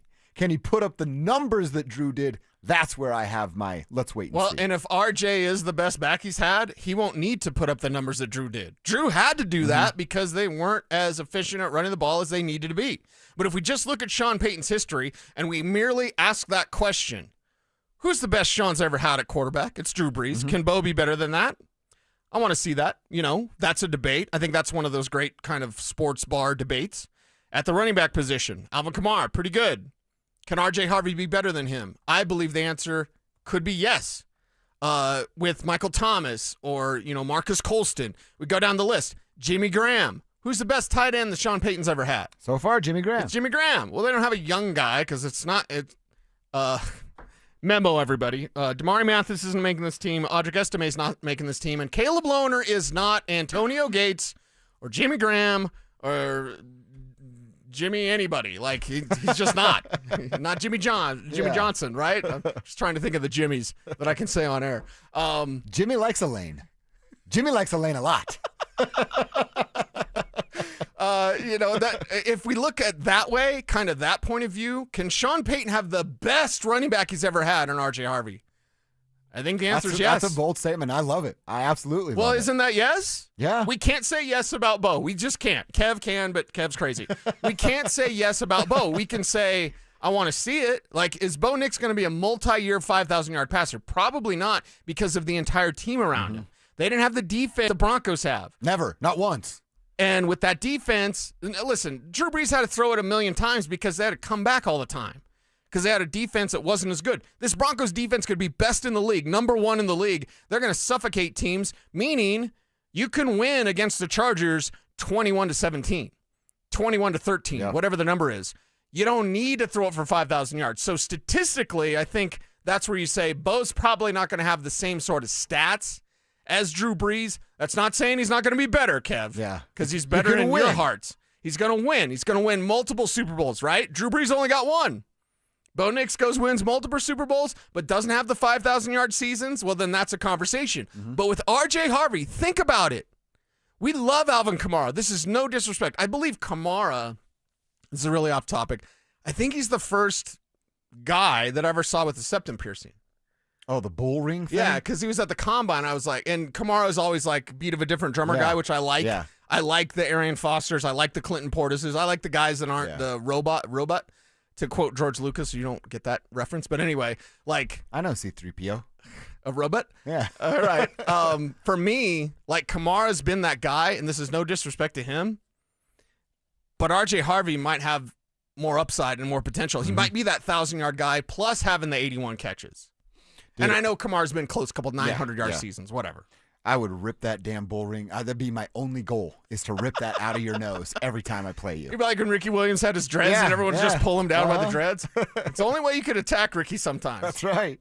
And what am I gonna? I'm gonna watch you run over me, or am I gonna rip that thing out of your face as I'm falling backwards onto the ground in hopes that the pain will bring you to the ground as well? And maybe you fumble the ball. Yeah, exactly. Yeah, right. You reach for the nose, right? Exactly. All right. Well, I know you're high on RJ. I love the conversation and the comp right there, and saying he could be Shawn's best back ever. Tell me a little bit about what you saw out of Troy Franklin. You made an interesting statement earlier about that crowded wide receiver room. I've been so high on Troy Franklin after being so down on Troy Franklin a year ago because I only give the opinion on what my eyeballs are seeing. And last year I saw him drop a bunch of footballs, run good routes, but not catch the ball. So it doesn't count how good your route was run. This year I'm watching him, no wasted motions. Everything he's doing in his route running is for a reason. The catching is there. His hands are back. He's creating separation from cornerbacks while running routes and then in the air as the ball is on its way. I think Troy Franklin has been absolutely outstanding. It is a very crowded wide receiver room. How many extra reps is he earning himself with camp and preseason? He's earning a lot of extra reps because now you go in and you game plan for Troy. Before, you'd just be like, okay, go out there, run routes. If you're open, Bo will find you. Now, if you're Shawn Peyton, and what do we know about Shawn Peyton? He discovered electricity. He's the smartest guy in the room. Just ask him. And he's probably going to want to prove everybody that he was right about Troy Franklin. This is a guy that he was texting George Payton at 6:30 in the morning. Couldn't sleep. Going into day 3. How's this guy there in the 4th round? Oh, my God. And full disclosure, and this I went back at Oregon Trey on Twitter. Not really back at him, but I don't like the narrative of like, I told you Troy was the most awesome ever. And I'm like, well, dude, come on. He was terrible last year. Calendar year. Right.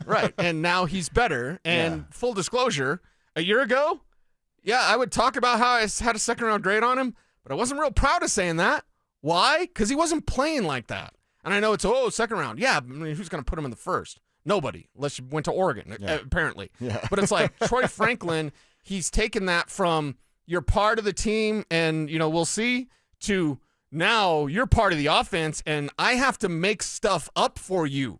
He almost did what Marvin Mims did. Mims did it during the season because he's so angry. Franklin did it in the offseason. Yeah. He just showed up and balled out. Like, we put eyes on Troy Franklin this year, and he's completely different. And it doesn't mean you were wrong about him last year. It also doesn't mean you were right. We were observing him going, he's big and he's got length and he's got speed. He can't catch. Then the Buffalo game happened, and maybe that should have kind of clued us into the future for Troy Franklin. But kudos to him for putting in the work and then coming back as almost as a different person. Definitely a different football player. I mean, he's oozing confidence. And you were around him more like practice situations because when I was at some of the games in the post-game setting, he was nowhere to be found. And no one needed to talk to him because he didn't do anything. Right. He oozes confidence now. Even just watching him around other guys. It's that, we've said this before, and Richie and I got into it a little bit yesterday when he was sitting in for you. That I know I belong moment and those feelings. Yeah. Dude, that does so much for your confidence of football player, radio show host, gas station attendant, whatever it is you're doing. I belong. I know what I'm doing here. Yes. Goes a long way. That's what the difference is with Troy this year. Yeah, the difference with Troy is it's assignment alignment, like we've been talking about with all these guys. Right. He's ready for more. I think that's the way we should put it, is that he's ready for more, because more is what's demanded when you're fulfilling your capabilities. And you're checking all the boxes. Is he running routes? Yes. Is he blocking? Yes. Is he dialed into the game plan? Yes. Does he know his assignments? Yes. Are his hands good? Yes. There isn't a box out there that Troy Franklin isn't checking right now. Yeah. If you're Shawn Peyton. And what does that mean for Peyton? One, he gets to smile. He's got to smile a little bit more, Shawn. It's okay. Stop having 40-minute press conferences. Stop. It doesn't do anybody any good. It's terrible. Everyone at Broncos Park, powered by Common Spirit, is laughing right now. We appreciate you for listening to The Fan. But I look at this situation with Shawn and I go, now he just gets hit everybody over the head with Troy Franklin. That's awesome. It's awesome for the Broncos. The pecking order, the wide receiver room is still Cortland 1. Yep. Marvin 2. Marvin 2 for now. Like we said, I think that's two's fungible, flexible. Is that fluid. the same word? Fluid. I like that. Fluid. It'll change from time to time. Sure. I think Troy Franklin's making a real big case for getting up in that pecking order a little bit. Then you have Devon Bailey and Pat Bryant. How do you look at a rookie that we have a lot of hope for? Yes. And then a second-year player that's been dealing with some injuries that was the second-best wide receiver for a good chunk of the season last year. What's the role for those two dudes now if the rest of these guys are going to command the ball this much? Yeah, if the rest of the guys are going to command the ball that much, then it means you're going to have to wait. You're going to have to wait. And if you're Devon Bailey, it means you might have to find another team. Pat Bryant is too good to not have a jersey. And I understand that some have suggested you're going to dress 6 because Trent Sherfield's playing. Dude, like it or not, Trent Sherfield's playing. He's in the log jam too. Yeah, Good call. yeah, and he's the veteran guy and he's the special teams guy, but he's certainly in the mix. He's the little Jordan Humphrey this year. He's going to play about 50% of the snaps offensively. That means either Pat Bryant or Devon Bailey are not getting a game day jersey unless you play 6 wide receivers, which is nuts. It's crazy. You can only activate 5, and that's the normalcy across the entire National Football League. And point blank period, and this is offended, but get as offended as you like, Devon Bailey is not good enough for you to change that rule. Sorry.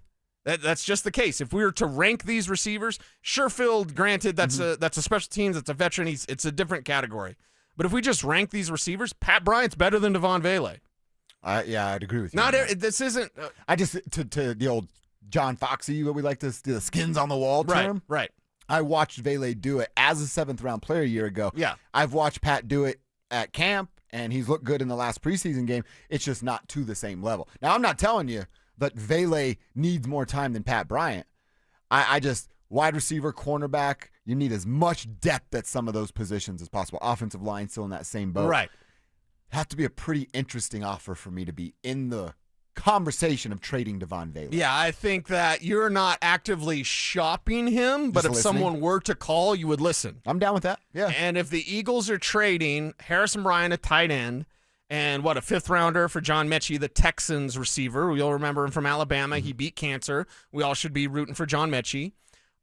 They just traded a tight end and a fifth for a guy that's not near the talent that Devon Vele is. But you might have missed your window in trading with Howie Roseman because he's crazy and he's addicted to trades, and I love him so much. I'm sure you could talk him into something else. You need another wide receiver, Yeah, right, yeah. Howie? You need another one. How about another one? I think Howie'd probably bite. But, okay, there's teams out there that would be looking for a talent like Devon Vele. And it takes nothing away from Vele's game, nothing away from his development, nothing about the injury or anything that slowed him down. It just...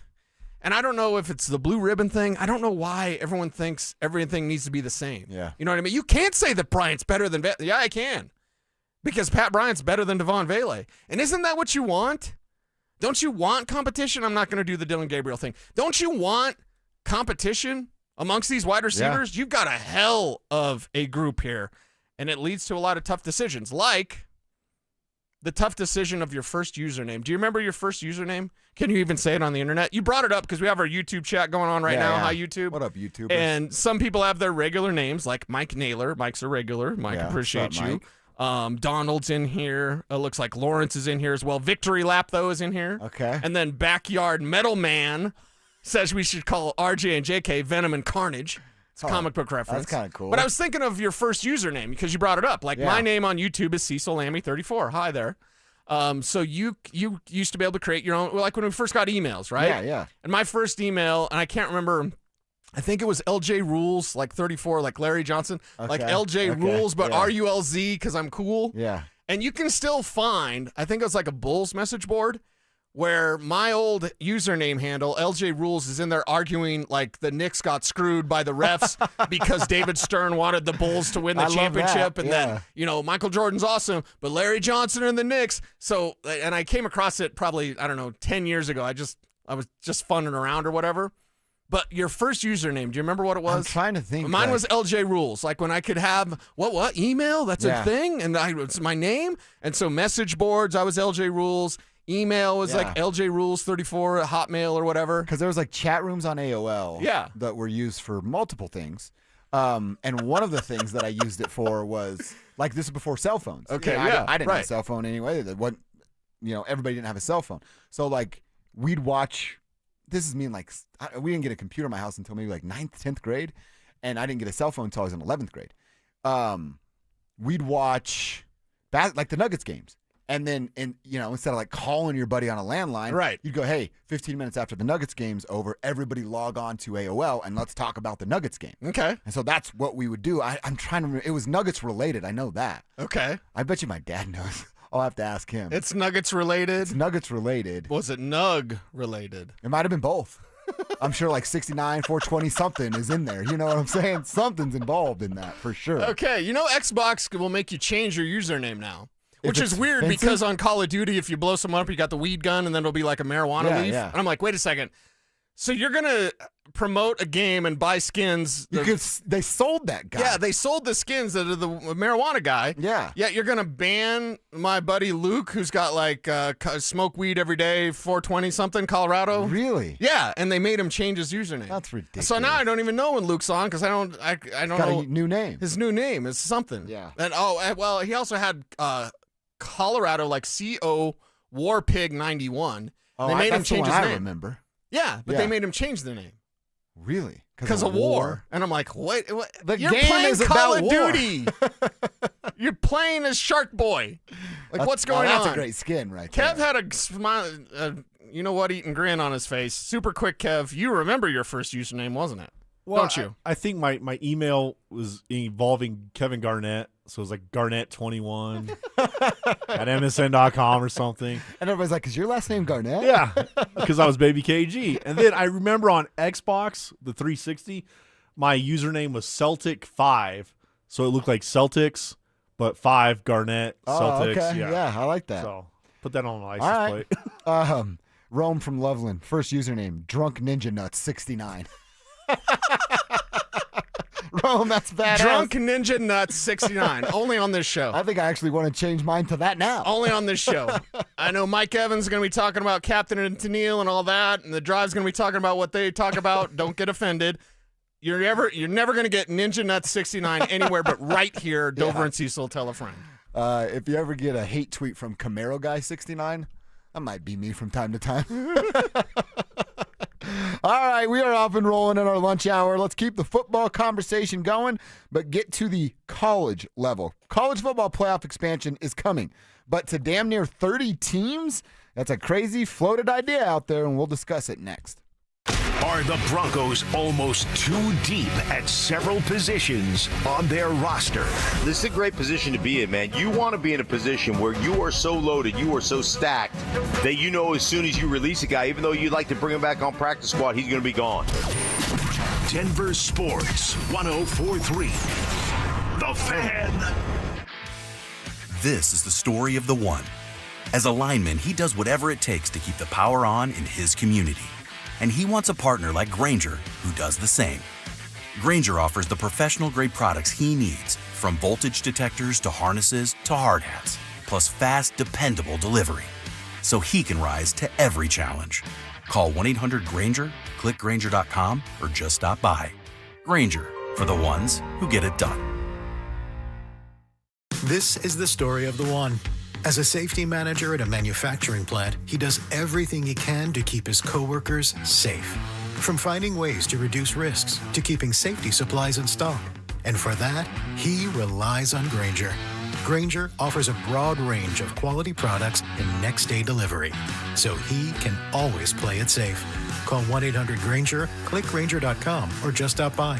Grainger, for the ones who get it done. Hey guys, boy Stink here today by my long-term buddy Troy Hansford. And if you're thinking about selling your house for any reason, now might be the time to sell, still get top dollar. Believe it or not, my guy Troy is still offering his $5,000 guarantee. What is it, you ask? Well, if you can't sell your house at your price on your timeline that you agree upon beforehand, bam, going to cut you a check for $5,000. Who else makes the offer? Nobody I've ever heard of. And he makes that offer because he continues to spend a ton of money marketing his listings, has about 100 families approved and ready to buy right now. And if for any reason you need to sell right away, Troy can buy your house all cash and he can close in as little as 7 days. You have a house to sell, Troy probably has that perfect buyer for you right now, waiting for you to pick up the phone and to call him. Call Troy, get your home sold for the most money. That's 720-900-4433, 720-900-4433. Troy Hansford of RE/MAX Professionals, a Colorado licensed broker. Some restrictions do apply. You want to sell your house? Then call my buddy Troy, 720-900-4433. Injured this summer? The fight starts now with Postman Law. No fees unless we win. Free consults available. Call 844-POSTMAN today. That's 844-POSTMAN. Donnie here with Fitness Gallery, where we believe there's nothing more important than your health. I'm thrilled to invite you to our biggest event of the season, the summer clearance sale happening right now at all 7 of our Colorado locations. Save up to 50% off on select premium equipment. Hi, I'm Terrell Davis, 2-time world champion and Pro Football Hall of Famer. That's why I made the smart move to invest in fitness equipment with Fitness Gallery. It's a game changer. Our summer clearance sale won't last long. These deals end soon. Texting privacy policy and terms and conditions posted at textingterms.us. Texting enrolls you for recurring automated text marketing messages. Message and data rates may apply or play stop, opt out. Terms and conditions apply to the earnings promotion. Do you have caregiving experience as a parent, teacher, nanny, coach, or in another similar role? Hop Skip Drive is looking for experienced caregivers who want to help students in their community by driving them to and from school. Earn up to $50 per ride with Hop Skip Drive's welcome promotion, all while helping your community. If you have your own vehicle that is no more than 10 years old, a clean driving record, and at least 5 years of caregiving experience, experience, you could become a Hop Skip Drive care driver. Just text STUDENT to 323232 to get started right now. Hop Skip Drive gives you the flexibility to set your own schedule and earn competitive pay. It's simple. Drive in your free time and make a real difference for students right in your neighborhood. Don't wait. Text STUDENT to 323232 right now. Text STUDENT to 323232 and start earning up to $50 per ride during Hop Skip Drive's welcome promotion period. That's STUDENT to 323232. Text STUDENT to 323232 now. I have 3 words for you. $10 Tuesdays. They're back at Papa Murphy's. That's right. On Tuesdays, get any large pizza for only $10. Celebrate the return of $10 Tuesdays today at Papa Murphy's. Rapid Radios are instant push-to-talk walkie-talkies with national LTE coverage. Go to rapidradios.com and you'll get up to 60% off, free UPS shipping. Add code RADIO for an additional 5% off. Listen up, Denver. This hour's keyword is Rush. RUSH. Text RUSH to 303-713-1043 right now. And you could win a $50 Amazon gift card and qualify for the $1,000 grand prize. That's RUSH to 303-713-1043. By texting, you agree to receive an automated marketing message from DenverSports 1043 The Fan. Message and data rates may apply. For complete rules or to enter the keyword online, visit www.denversports.com/keyword. You're listening to Dover and Cecil on Denver Sports 1043 The Fan.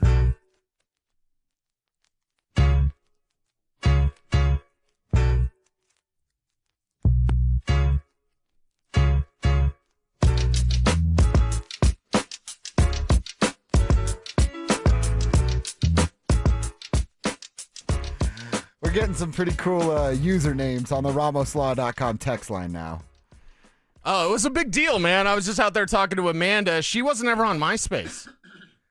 Really? She wasn't on MySpace. We're like, I think we're the same age, wheelhouse, whatever. She's in between you and me. Okay. I never put out the lady's name or age, but yeah.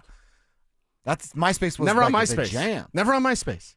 Maybe she couldn't pick And her then top Richie's 8. usernames I couldn't say on air because they were dirty. That means they're good. Yeah, good job, Richie. We're getting some on the radio or on the text line that we can't share on the radio, but some of them. I mean, we're in Colorado, right? So chronic XXX blunts, yeah, that checks out that you were that. Others again that we can't say on the radio. Tommy O says I've been Dr. Huge on Xbox for over 20 years. Nice. So that one's pretty sweet. You're gonna have a tough time beating Drunk Ninja Nuts 69. I think that's the best username of all time. That is 100% the best. All right, I want to talk a little bit about college football. You guys can continue to text in your usernames from back in the day. Hit us up on the text line and throw your name on it, please, so we can give you a shout out on the show. But Cecil, let's talk a little bit about college football and a floated idea out there by the Big Ten. And the Big Ten wants not from 12 to 16, they were up from 12 to possibly 28. Ugh. They're suggesting between 24 and 28 teams get into the college football playoff. I think it's a terrible idea. The one thing I love about college football is how important every single week is, and one loss could literally ruin a season for one of these big-time teams. And as I told you earlier, I don't think there certainly aren't 28 teams that can win a national championship every single year. There aren't 16. There aren't even 12. There are about 6, maybe, that really can go out and win a national championship each year. And you can guess who they are by the money they spend and the recruits that they go and get. Will there be a Cinderella run at some point? Sure. But 28 teams is absolutely ridiculous. Yeah. It'll water down the regular season. What it will do is it will ultimately lead to less fans watching the regular season and treating it exactly like you said, college basketball. Nobody watches the regular season of college basketball because they go, I'll get my fill in March when the madness begins. Right. You want to have college football be treated the same way, then your advertising dollars start to dip during the regular season and you try to chase your tail during the postseason. I hate this idea from college football. And you want some hype for the return of your sport. Yeah. We are in a world where 5 million people watch the Bears and Bills preseason. 5 million. 5 million people watched a blowout win for the Bears. Maybe the only one of the year. But you look at college football, how excited are we about Texas, Ohio State? That's honestly all I want to fast forward Can't to. wait, dude. That's all I want to fast forward to because it's before the Broncos game, which is on September 7th.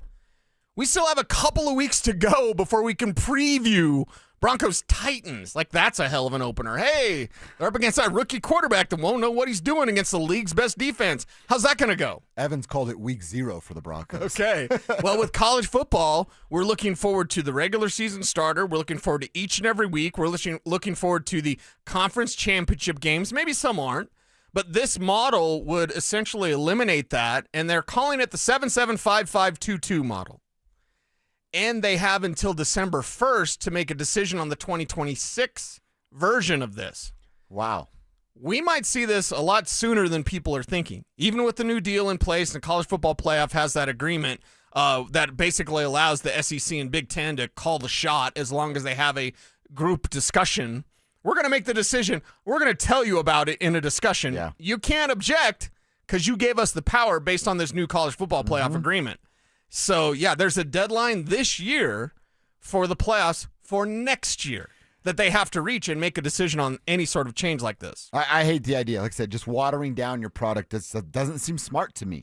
Heather Dinich, who covers the college football landscape for ESPN, was on ESPN. I believe this is on Get Up, talking about this proposed idea. First, I spoke with a lot of people around college football this weekend about this, and everyone I spoke to in and out of the Big Ten stressed that this is an idea that is in its infancy. As a matter of fact, one person in the Big Ten said that their head coaches had not even been formally presented the idea yet. And the Power 4 commissioners are expected to meet in person to talk about this more in the coming weeks. And it's important to know that they've got to have buy-in from all of the commissioners because they are talking about eliminating conference championship games, which even those in the Big Ten will acknowledge is a huge obstacle. Not impossible, but it is one of the biggest obstacles in terms of making this happen. And I talked to multiple CFP sources, and a lot of people, everyone pretty much, was surprised by this. And not everyone enjoyed being surprised by this. I talked to one person who said, "We look like petulant children throwing spaghetti at the wall," and didn't seem to believe this was a viable option. So there's a lot of discussions that have to take place, but from the Big Ten's perspective, they think this could be a fun mini March Madness type of event with playing games that would enhance the regular season. And the Big Ten, a source told me, they're willing to do whatever it takes to study it. See, that's where I get the pushback. How does it enhance the regular season when you can lose multiple games, 2-3 games, and still be in the conversation to go get into the college football playoff? That's what I don't like. And, of course, the Big Ten thinks it's a great idea. It's their idea. Yes. They're the ones that want to do it. To add that. What do we like the most about sports? Perhaps that's too open-ended of a question. Do we like the unpredictability of sports? I think that is. It's off the script. Yes, it's off the script. I'll agree with ACC Commissioner Jim Phillips, who spoke out against this, saying it predetermines the playoff field. Doesn't it do that? It does. Can't you read Phil Steele and know before this? Here's the 5 Big Ten schools. Here's the 5 SEC schools. And then there'll be 2 on each end that rotate every year. Right, but you're exactly right. Hey, Yeah. they might actually make it in and get waxed in the first 2 rounds. Like, oh, okay, that's not fun. That's not exciting. I'd love to see this 12-team format just kind of play itself out, see what you get. There's always going to be teams on the outside looking in. They should have got in this year. You're going to get that no matter what. If it's BCS, if it's Associated Press poll, it doesn't matter. You're always going to get that. But if it's, the 13th and 14th teams, like, sorry, be a little better, right? Yeah. If it's the 29th team, you're still going to get that, by the way. If it's 28 teams, then the ones, we just missed the play-in. Are you kidding me? We're the number. Oh, God. They're gonna be, hey, you're 35th. Vanderbilt was 6-6. This is unbelievable that they're not in. That's what it'll turn into. I know. Yeah. But it takes away the unpredictable nature in predetermining most of the college football playoff. And that goes against, sports. Because it's not supposed to be predictable. You're supposed to be surprised by some of the outcomes. There are supposed to be upsets along the way. You're supposed to control your own destiny. This just kind of sets you up. It gets you that. And we're the anti-silver spoon show because we don't like the silver spoon. And if you had it and you're not a turd, great. Yeah. I can get down with you. But if you've had it and you are a turd, then, you're my least favorite type of person. I want to fight you. That's what this is, silver spoon for college football. You're just handing out the silver spoons. Like, no, make them earn it. You're, the guys on third base, you're giving them the, go ahead. Yeah, Keep come running on. home. Keep running home. Yeah, I hate it. I think it's probably the worst idea I've heard surrounding college football in a very, very long time. I hope it does not pass. The commissioner you're talking about, 100% on his side of this, and I hope their voices are heard. All right, let's keep talking about football. I actually want to ask Cecil a fantasy question in regards to Bronco Troy Franklin. Is there room for a guy like that on a fantasy team this year? We'll get into that coming up next. Is Pat Bryant ready to make a splash in his rookie season? I think he's one of those receivers that has great hands, and he's strong, and he's physical, and he's tough, and he's a really good route runner. Man, he does a lot of things really well, and to be doing it at this level right now as a rookie, very impressive. Denver Sports 104.3. The Fan.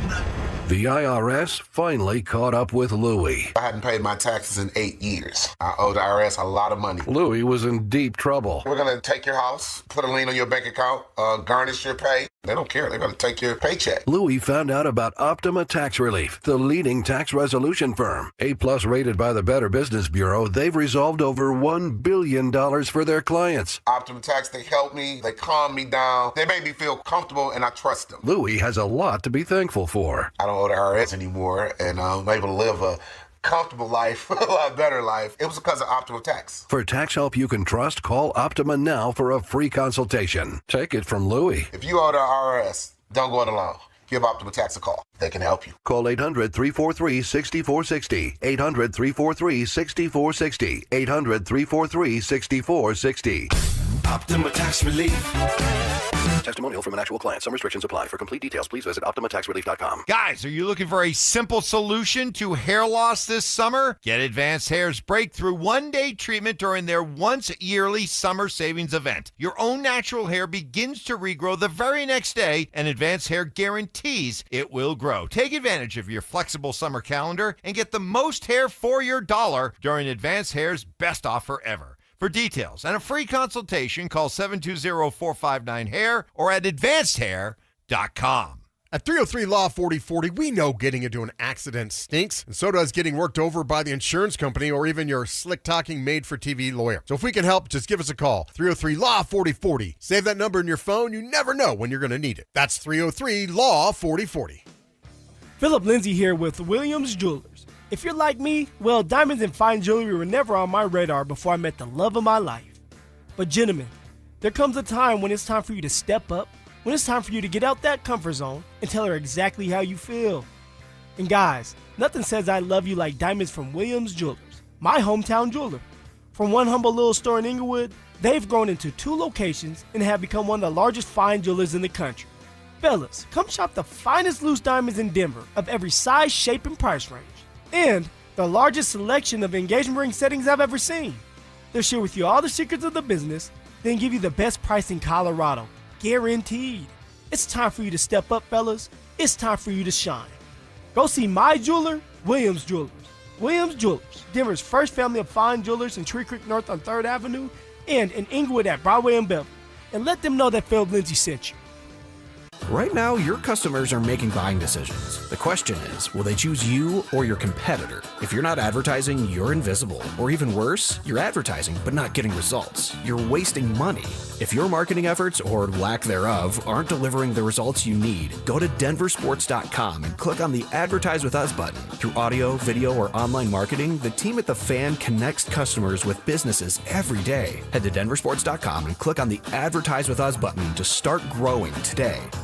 Man, it is hot out there. Brandon Stokley here from my team, ROX Rocks Heating and Air. Has another company told you that you need a new air conditioner or full HVAC system? Throw the challenge flag. Rocks Heating and Air does free second opinions. Don't forget about the insane heat pump rebates. Up to $12,000 off a new heating and cooling system only at ROX Rocks Heating and Air. Now play that jingle.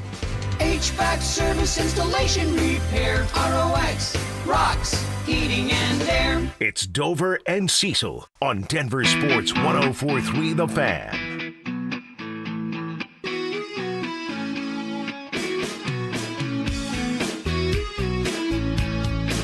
All right, I got a A couple things I want to talk about with Cecil. Some fantasy stuff when it comes to the Broncos and guys you may or may not want on your squad. That are You haven't rock had your fantasy draft yet. the orange and blue. It's next Monday. I have to miss rec league basketball to do my my fantasy draft. Well, then you won't get mad at not being able to take the last shot. You're right. You're right.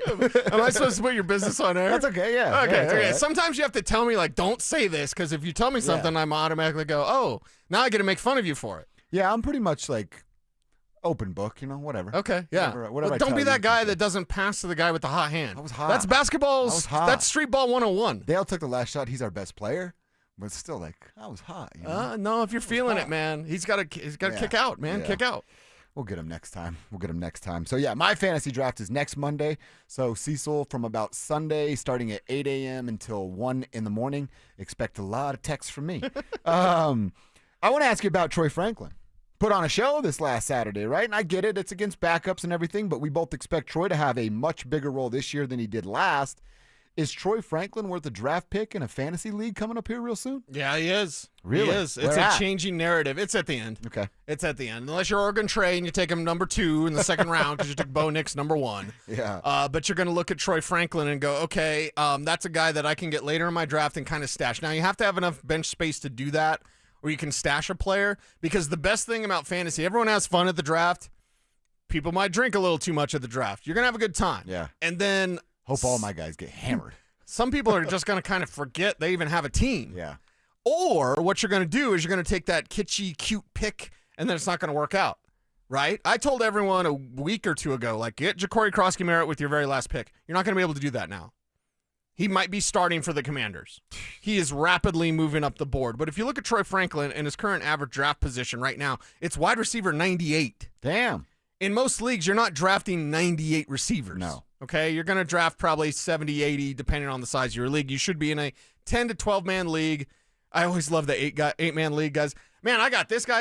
You got Pro Bowlers everywhere. You're like, yeah, you don't need help with your starters. Start anyone and you'll win. But Troy Franklin now, he's right behind Noah Brown with Washington. He's behind Condre Lambert-Smith with the Chargers. He's behind Trey Tucker with the Vegas Raiders. He's behind Malik Washington with the Miami Dolphins. Shall I go on? Even Amari Cooper, who's not with a team, is getting drafted in front of Troy Franklin. Wow. So you can get Troy Franklin with your very last pick, but you must wait. And this is what's great about fantasy is the guys will draft somebody, it won't work, and they'll dump them too soon. If you draft Troy Franklin, you're in a commitment. You're in a committed relationship. And you got to give him about 2 months, which really puts you towards fantasy playoff time. And in certain leagues, maybe that just means I'm not drafting him. I'm throwing him on the waiver wire when we get closer to playoffs, depending on what he does. But in case he blows it up this year and shows he's the number 2 and Denver's filling the air with footballs, you can draft Troy Franklin. I mean, pretty much your very last pick. Take your defense, take your kicker. And then get Troy? Damn. All right. Yeah. Well, I mean, and if he comes on the way we think he might be able to come on, and you're talking about the timeline you're talking about, you imagine adding a guy that, like, he's become the second best favorite target for a guy like Bo Nix, and you're getting ready to play in your first playoff game with your fantasy league. Yeah. That's a nice luxury to have. Well, and you always want, because if you get a piece of Troy Franklin, you get a piece of Bo Nix. Right? And you always look like if you miss out on your quarterback, well, you can get a wide receiver, you get a piece of that quarterback. And sometimes it's vice versa when the wide receiver's like way better. If you get Dak, you get a little bit of CD. But if you don't get Dak and you don't get CD, well, you probably get Jake Ferguson or whatever. But like you have an opportunity to grab some of the summer stock in terms of this Broncos offense. If you believe this Broncos offense can be one of the best in the league, you can grab these more auxiliary players. Everyone's going to draft Sutton. Everyone's going to draft Evan Ingram. Most people are going to draft R.J. Harvey fairly early. Both him and J.K. Dobbins currently are going off the boards as like RB3 flex plays, which means, 4th round, something like that. You're going to look at your Broncos and say, no, I'm going to wait. I'm going to get Troy Franklin, and I'm going to get perhaps the second best piece of this offense, depending on second best piece of the wide receiver room, depending on what happens with the other guys, Marvin Mims exploding, all these sorts of things. And it's about windows. Fantasy football, I've preached it for years. Your window of opportunity. Troy Franklin was only good for 3 weeks of the season. If he was on my team and I was starting him those 3 weeks, I don't care. Yeah, exactly. Because once he's not good, you know what I'm doing? Benching him or cutting him. So watch out for your windows and know that Troy's window, it might only be a month, but it might be towards fantasy playoff time, which is what I predict, which means at wide receiver 98. Yeah. Odell Beckham Jr. retired, and he's getting drafted 4 players behind Troy Franklin. That's ridiculous. Ridiculous. Hey, you know that guy that's not playing? Yeah. I'm drafting him Get instead him of Troy on the Franklin. squad. Right. What are your plans next Monday? You just want to come and do my draft? Am I invited over? Yeah, hang out. I'll get some pizza or whatever you want to eat. Cake with milk. I don't know. Other stuff? What are you into? Other stuff too? Okay. Other stuff? Yeah. All right, yeah.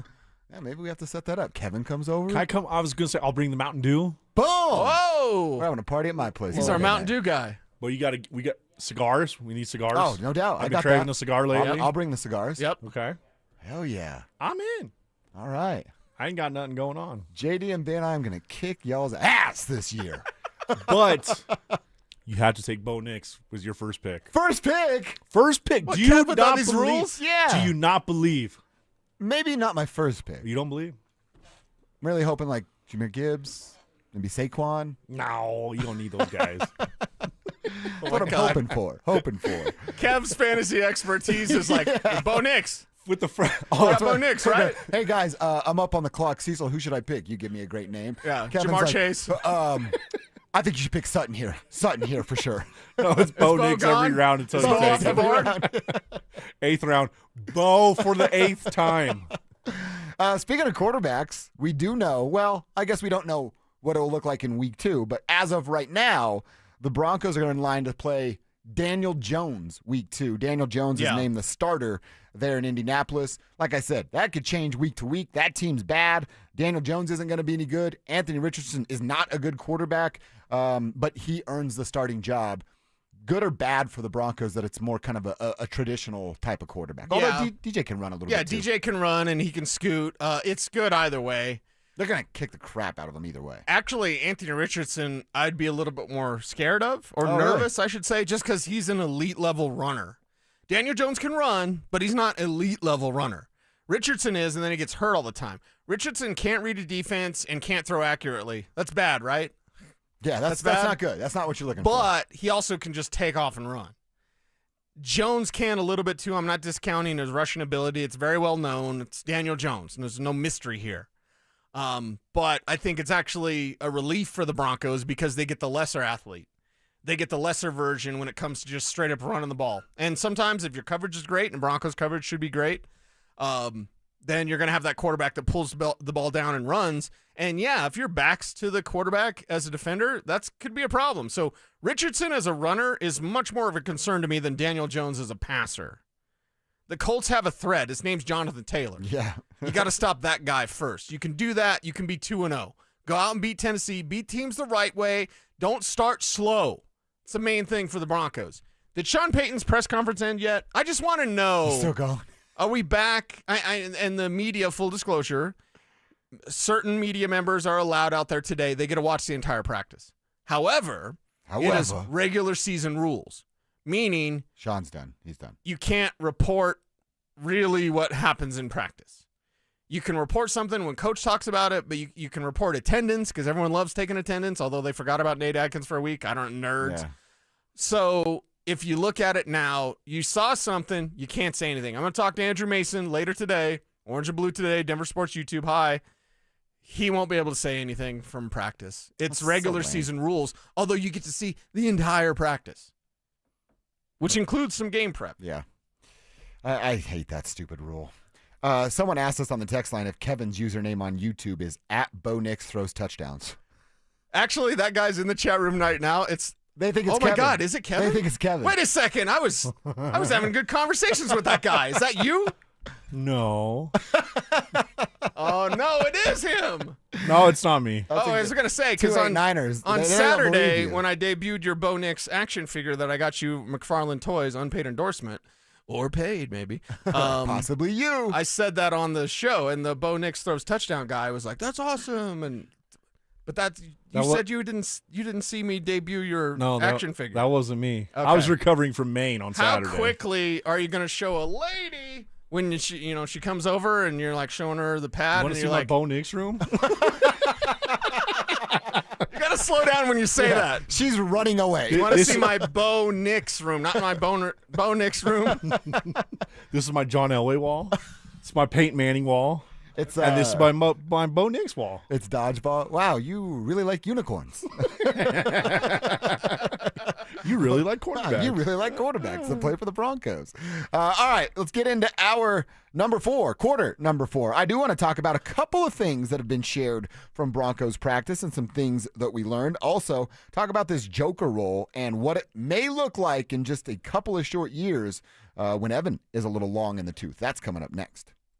Is Shawn Peyton about to make some tough cuts on offense? This might be unpopular. You can't carry 6 wide receivers. Somebody's going to have to be out. You can't carry 6 wide receivers at the expense of cutting a defensive front 7 guy that you know is going to get scooped up by another team.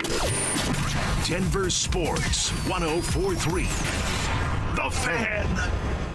Haven't filed taxes in 3 or more years? You're not alone, and you're not out of options. Join Todd from Advanced Tax Solutions for a free masterclass on Wednesday, August 27th and get answers to the big questions. Can you still get a refund? What if the IRS filed for you? How far back do you need to file? And what happens if you've moved and don't even know the IRS is coming after you? Don't wait for a wage garnishment to find out where you stand. Sign up now at advancedtaxsolutions.com/thefan. Donnie here with Fitness Gallery. I'm thrilled to invite you to our biggest event of the season, the summer clearance sale happening right now at all 7 of our Colorado locations. Save up to 50% off on select premium equipment. These deals end soon. Men, summertime is here, and that means vacations, summer barbecues, outdoor parties, camping, beaches, and so much more. This is Jeff for the Rocky Mountain Men's Clinic, and if you're like many men, you may not be feeling like yourself this summer. Perhaps your energy is low and you aren't sleeping well. Maybe your workouts aren't as good as they used to be. And if what I'm describing is you, it's very likely you're suffering with low testosterone. But low T doesn't have to affect you anymore. Just call Rocky Mountain Men's Clinic, get treated, and see how it changes your life. If you're like most men, you'll feel so much better. Deeper sleep, improved vitality and clarity, greater strength and energy, and an enhanced sex drive as well. So call us. Just $99 gets you a PSA and T test and a medical consult. And if you start on testosterone the day of your appointment, your visit is free. Call 720-440-7900. That's 720-440-7900. Or go to RockyMountainMen'sClinic.com. We have 5 offices across the Front Range to serve you. Summer's not done yet, Rockies fans, and neither is the fun at Coors Field. The Dodgers are here for 4 big games August 18th through the 21st. The Chicago Cubs roll in for the last weekend in August, the 29th through the 31st. And we close out summer over Labor Day with the Giants, September 1st through the 3rd. Think promo giveaways, stunning sunsets, and all your ballpark favorites. Don't miss your last chance to soak up summer baseball. Grab your tickets now at Rockies.com/tickets. Texting privacy policy and terms and conditions posted at textingterms.us. Texting enrolls you for recurring automated text marketing messages. Message and data rates may apply or play stop, opt out. Terms and conditions apply to the earnings promotion. Do you have caregiving experience as a parent, teacher, nanny, coach, or in another similar role? Hop Skip Drive is looking for experienced caregivers who want to help students in their community by driving them to and from school. Earn up to $50 per ride with Hop Skip Drive's welcome promotion, all while helping your community. If you have your own vehicle that is no more than 10 years old, a clean driving record, and at least 5 years of caregiving experience, you could become a Hop Skip Drive care driver. Just text STUDENT to 323232 to get started right now. Hop Skip Drive gives you the flexibility to set your own schedule and earn competitive pay. It's simple. Drive in your free time and make a real difference for students right in your neighborhood. Don't wait. Text STUDENT to 323232 right now. Text STUDENT to 323232 and start earning up to $50 per ride during Hop Skip Drive's welcome promotion period. That's STUDENT to 323232. Text STUDENT to 323232 now. If you've been injured in Colorado, you want Wilhite. After an accident, you want Colorado's accident experts on your side, the Wilhite Law Firm. Get your free case review right now. Just call 303-GOOD-LAW today or visit WilhiteWins.com and win big with Wilhite. KKFN and KKFN HD1 Longmont, Denver. You're listening to Denver Sports 104.3. The Fan. Denver Sports 104.3 The Fan presents Dover and Cecil. Can I kick it? Yes, you can. Can I kick it? Yes, you can. Can I kick it? Yes, you can. Can I kick it? Yes, you can. Can I kick it? kick it? Can I kick it? Yes, you can. We are Kick quickly into our fourth and final hour. Dover and Cecil hanging out with you till 2 every day. The Drive getting in here at 2-ish. And we have college football on Saturday. I know. We're just looking at the scoreboard. Iowa State, Kansas State, Dublin. Let's go. 10 a.m. local kickoff. Because the Broncos Saturday are morning. 11, right? Oh, that's right. So you get to watch a little college football, and then you get to watch Bo Nix for 8 plays. So you know what goes good with college football? Wine. Just 100%. on the patio. 100%. Little cigar. Yeah, that's a perfect little Saturday. Bam. I'll be doing mulch while I'm watching all of this nonsense. I'll come over. I'll do it for you. Okay. As long as you draft Bo I'll Nix do the first. watching for you as you mulch. Oh, okay. You'll tell me what's happening. Yeah. While I'm Hey, doing you the should have mulch. saw that play. I'm fired up for it. It's football. It's real football. Yeah. The preseason, it gets old real quick for me. And it's 2 Big 12 teams that the Buffaloes are going to play. So we get to do a little early studying and a little early homework on some of the competition that the Buffs may face. So that part I really do like. All right, Cecil, I mentioned we'll hear a little bit from and talk a little bit about Evan Ingram, but I want to talk about the things we're learning about Broncos practice today. Reading a couple of the tweets, now that it's over, guys are allowed to share some information. Seeing from Luca Evans of the Denver Post. Yeah. That Nick Manito, Dre Greenlaw, both active and doing teamwork today. Cornerback Damari Mathis was not at practice. I think that's kind of interesting. An injury, conversation already happening there. We'll monitor that story and follow. Bo Nix, here you go, Kev, was sharp today, according to Luca. Pat Bryant, extremely involved. That's probably it. Coming off of earning some extra reps, coming off of a good preseason performance. Troy Franklin, a lot of burst over the middle.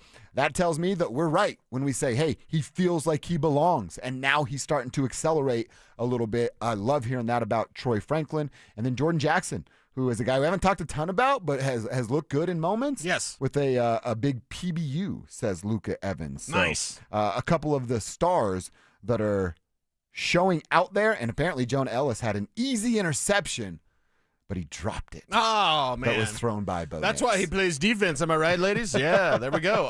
And the thing with Jordan Jackson, he's going to make it a hard cut. Yeah. You're going to have to think long and hard about, can we sneak him through? What do you got to do? And this is why when we have conversations about the wide receivers or the running backs, the Audric Estime crowd is pretty quiet these days. Because it was just a couple of weeks ago when we'd suggest that, hey, Estime's not really good, guys. And people would come out of the woodwork and, he's a draft pick. You can't cut. Yeah, you can. Damari Mathis, sorry, it's not going to work out. And then we look at Jordan Jackson. He's got to make the team. I don't know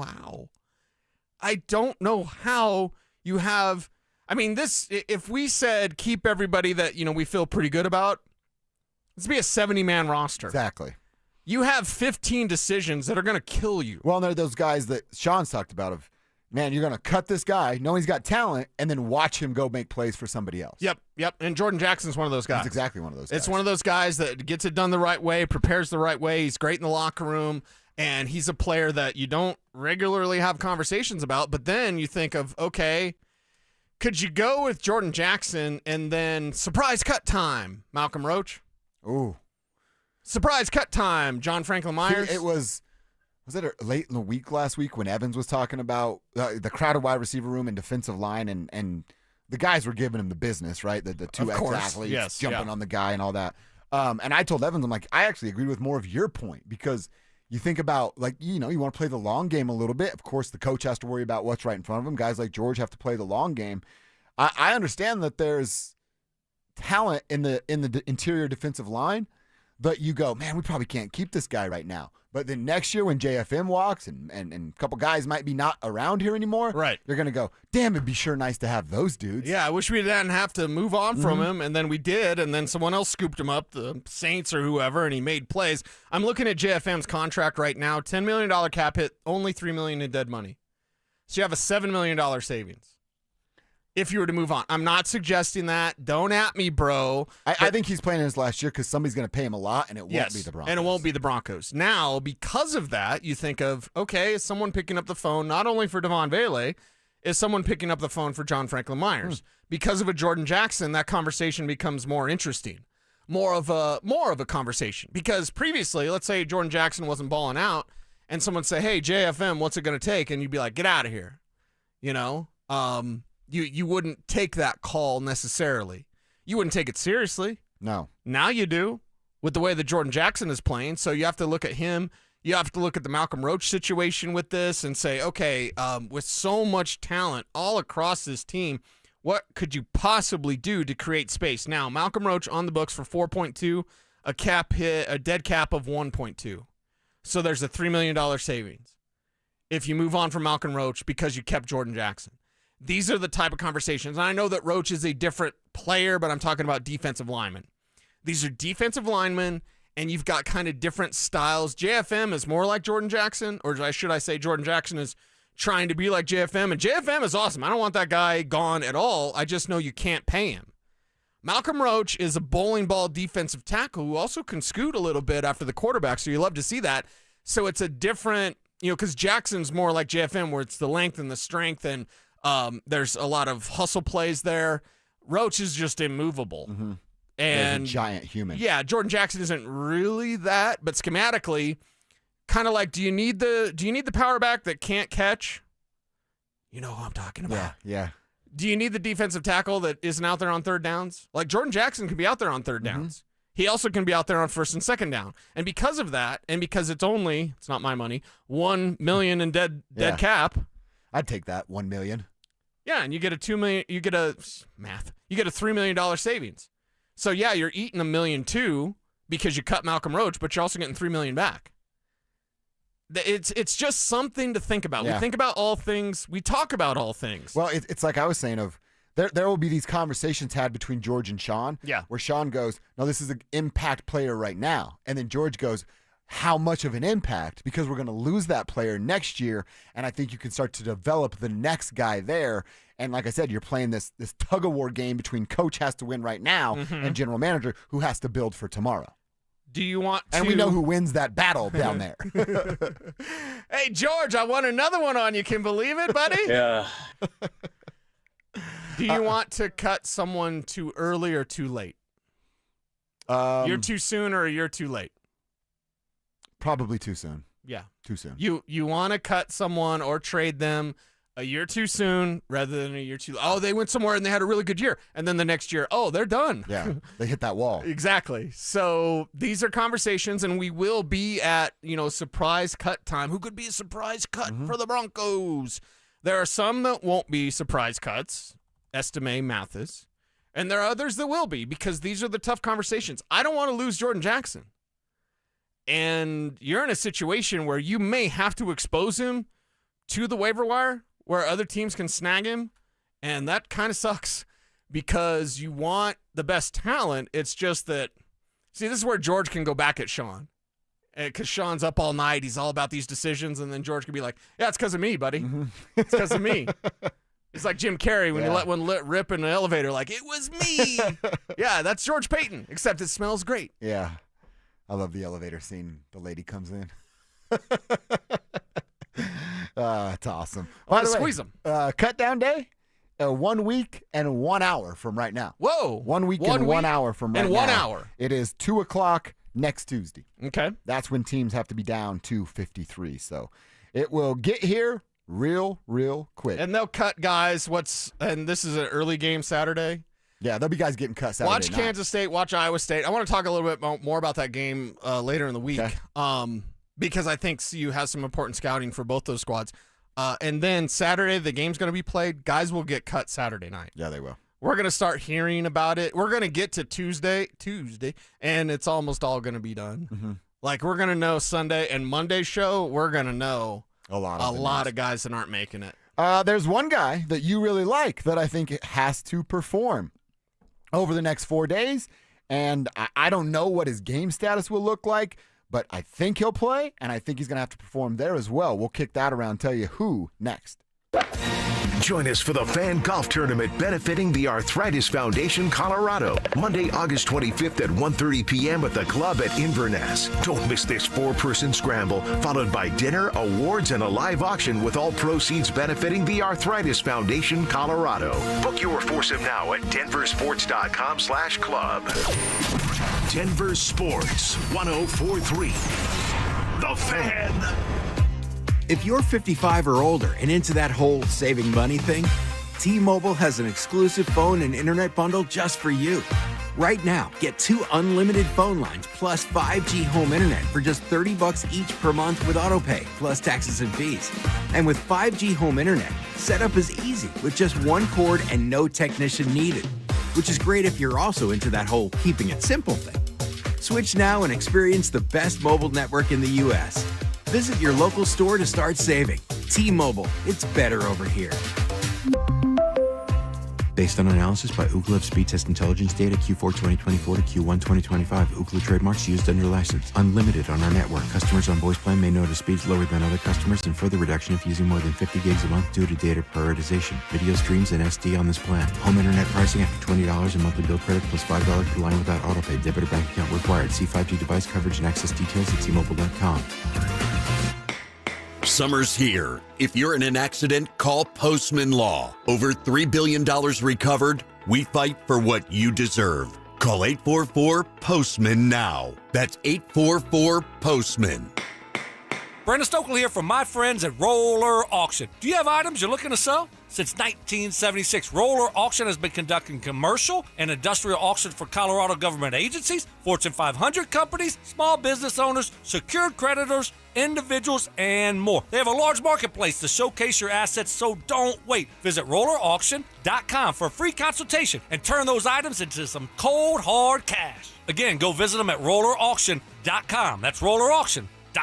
The Tree Farm's 50-cent tree sale starts Thursday, August 21st. Buy the first tree at regular price and choose a second tree for only 50 cents. These are perfect trees for your yard, farm, ranch, or mountain property. 6-year-old 4 to 5 foot tall evergreen trees now get 2 for only $3.50. Choose from Serbian spruce, Vanderwolf limber pine, and ponderosa pine. The 50-cent tree sale at the Tree Farm. Come see. I-25 to exit 235, then 5 miles west to the Tree Farm.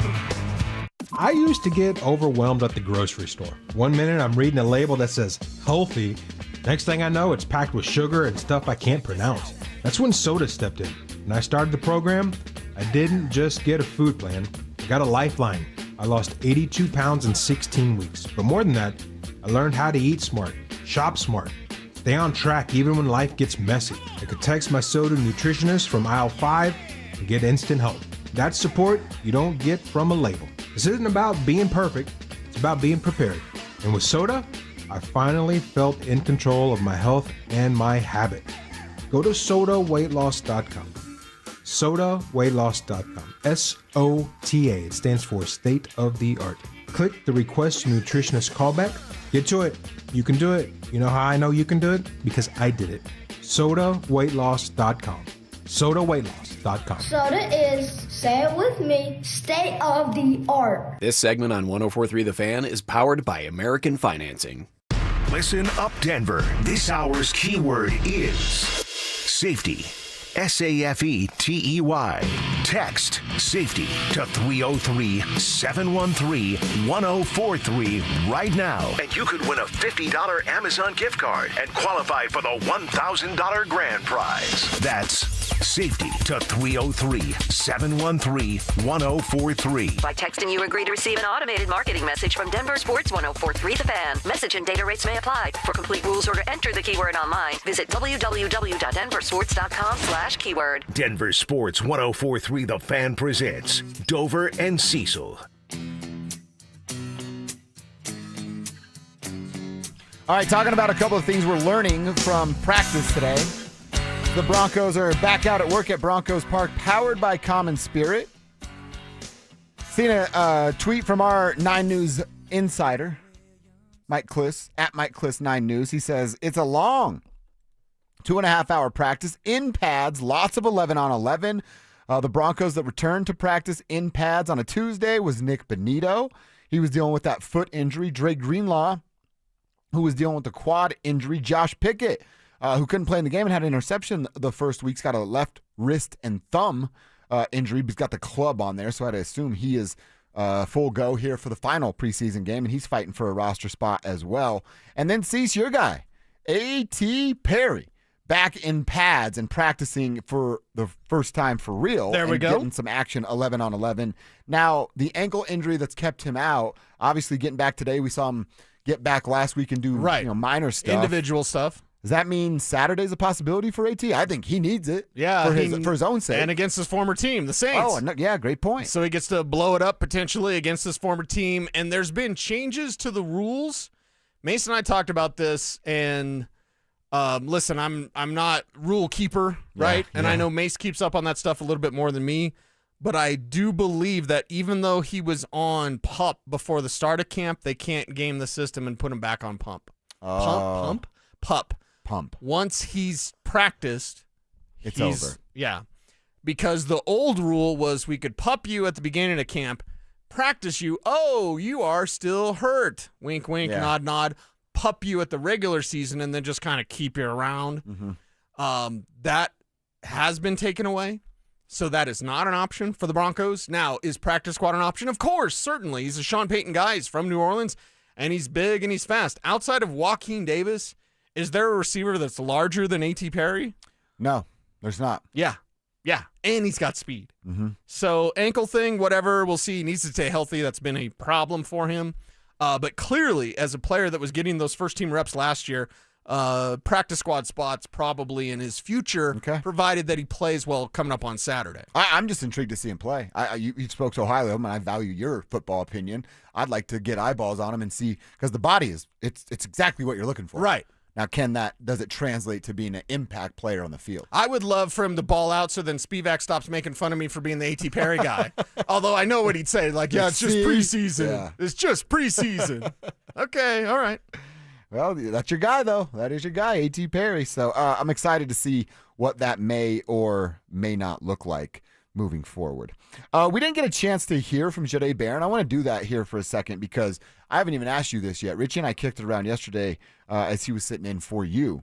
How about Jahdae Barron playing multiple positions? And he played inside and outside on one drive. Yeah. On Saturday night against Arizona. And then Barron talked to the media after the game, talking about what VJ's asked him to do and just like the maturity that comes off of this dude. It's very impressive. Just keep learning, just getting put in different situations. Again, Coach Joseph, he tells me he wants to put me in these different type of situations to see this, so I can just see all these different personalities of offenses, the motions and things like that. So right now I'm just taking it all in. I'm putting myself there, and then by the time when the games come, it'll be time to make the plays. So it'll be all fun.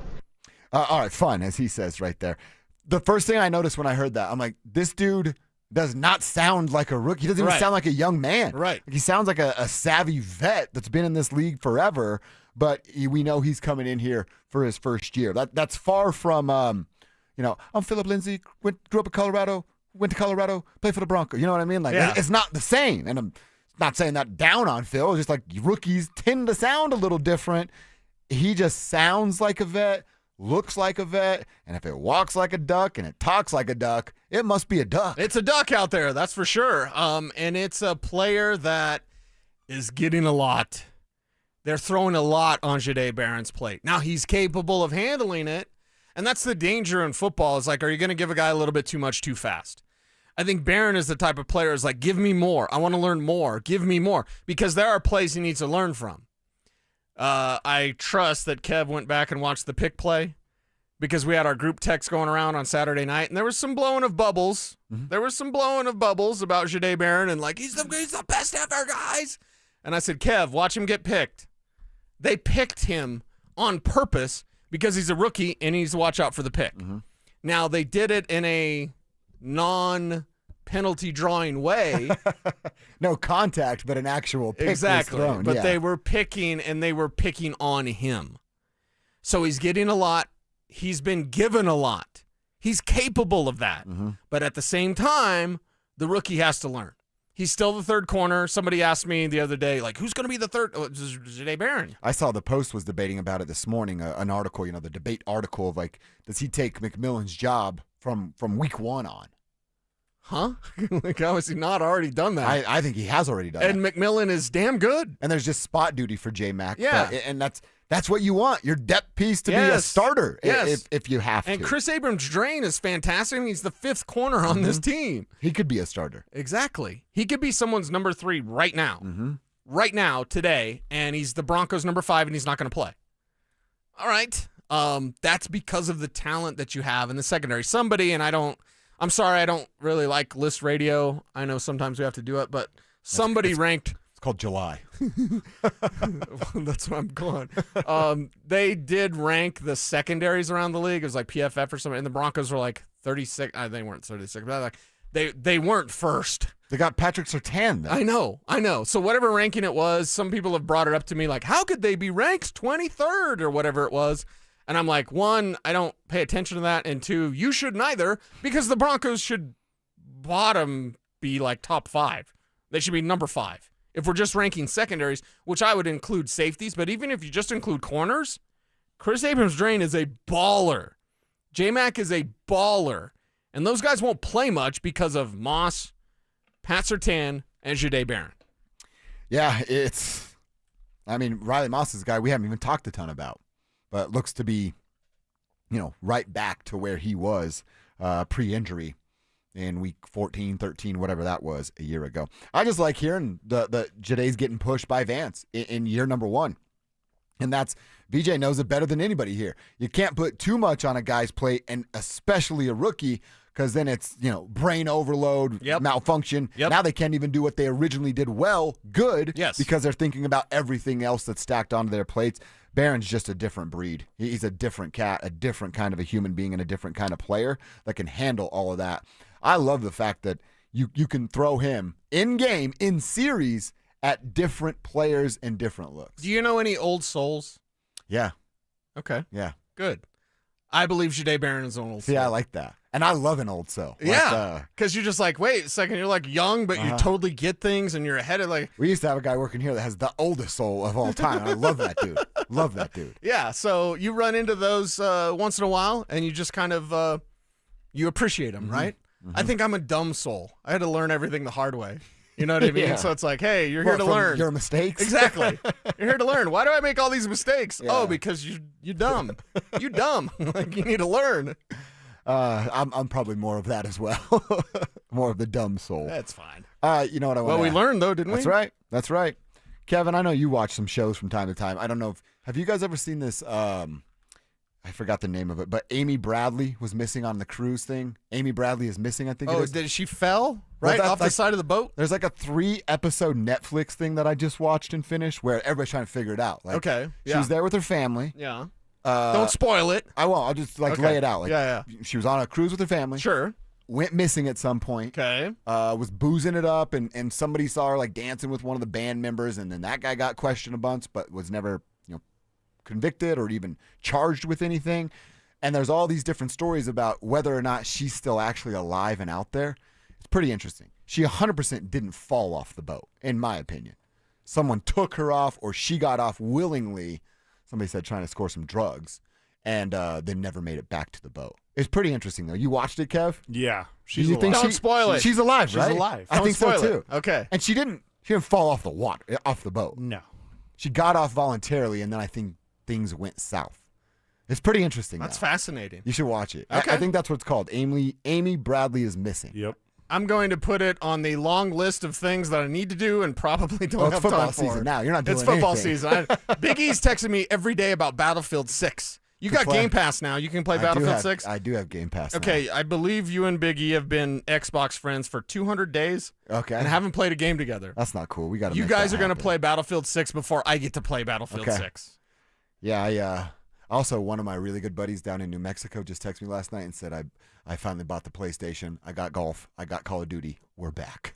So we'll be playing quite a bit. Yeah. You got to meet my buddy. Because you can cross-platform now, thanks to Xbox. Yeah. It's not a PlayStation thing. thing. Xbox. All right, let's check in down at Broncos Park, powered by Common Spirit. Shawn Peyton talking about the running backs and the work they got in today. We'll hear from Shawn next. Are the Broncos almost too deep at several positions on their roster?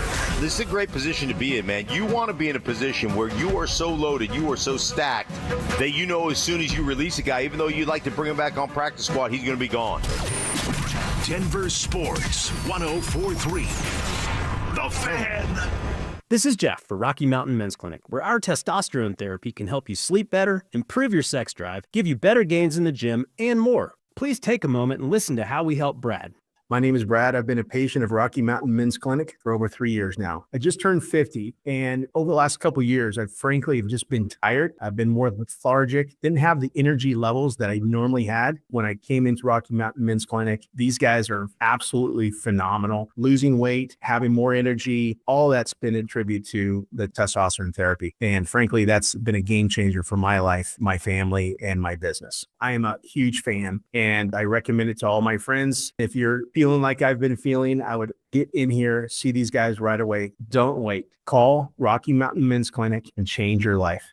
Thanks, Brad. Low T therapy will likely change your life. Call 720-440-7900. That's 720-440-7900, or go to RockyMountainMen'sClinic.com. At 303 Law 4040, we know getting into an accident stinks, and so does getting worked over by the insurance company or even your slick-talking made-for-TV lawyer. So if we can help, just give us a call. 303 Law 4040. Save that number in your phone. You never know when you're going to need it. That's 303 Law 4040. Donnie here with Fitness Gallery, where we believe there's nothing more important than your health. I'm thrilled to invite you to our biggest event of the season, the summer clearance sale happening right now at all 7 of our Colorado locations. Save up to 50% off on select premium equipment. Hi, I'm Terrell Davis, 2-time world champion and Pro Football Hall of Famer. That's why I made the smart move to invest in fitness equipment with Fitness Gallery. It's a game changer. Our summer clearance sale won't last long. These deals end soon. It's back! Football is back, Broncos country, which means summer is almost over. And that means it's time for game days. Whether you're heading to Empower Field or traveling to Boulder to cheer on Coach Prime and the Buffs, you got to get there in style and on time. So let my friends at Hermes Worldwide handle the traffic and parking, and you handle the rest, which means have as much fun as possible and make as many memories as you can. So let Hermes Worldwide get you to and from the game safe. All you need to do is call Hermes Worldwide at 303-577-7600 or visit ridehermes.com/DenverSports to book your next ride today. Attention golf lovers, the city of Aurora has you covered this season. With 5 beautiful courses to choose from, there's something for everyone. What's up, guys? It's Zach here. Meadow Hill's slowly becoming a favorite of mine. What's not to love about an old school tree-lined classic? And it's in our backyard. This former country club is a must-visit if you are in the Metro Denver area. Add it to your golf checklist now and thank me later. For more info and to book a tee time, visit golfaurora.com and give them a follow on Facebook, X, and Instagram. 1-877 Cars for Kids. K-A-R-S Cars for Kids. 1-877 Cars for Kids. Donate your car today. Call 1-877-CARS-FOR-KIDS to reach a friendly live agent. Donation's super easy, and your car can be picked up as soon as tomorrow. Call us now, 1-877-CARS-FOR-KIDS. Donate your car today. Did you know you can donate real estate too? Packed with peanuts and filled with golden caramel, Payday is one hard-working candy bar. So grab one now to power you through the day. Payday Peanut Caramel Bar. Get to it. You're listening to Dover and Cecil on Denver Sports 104.3 The Fan.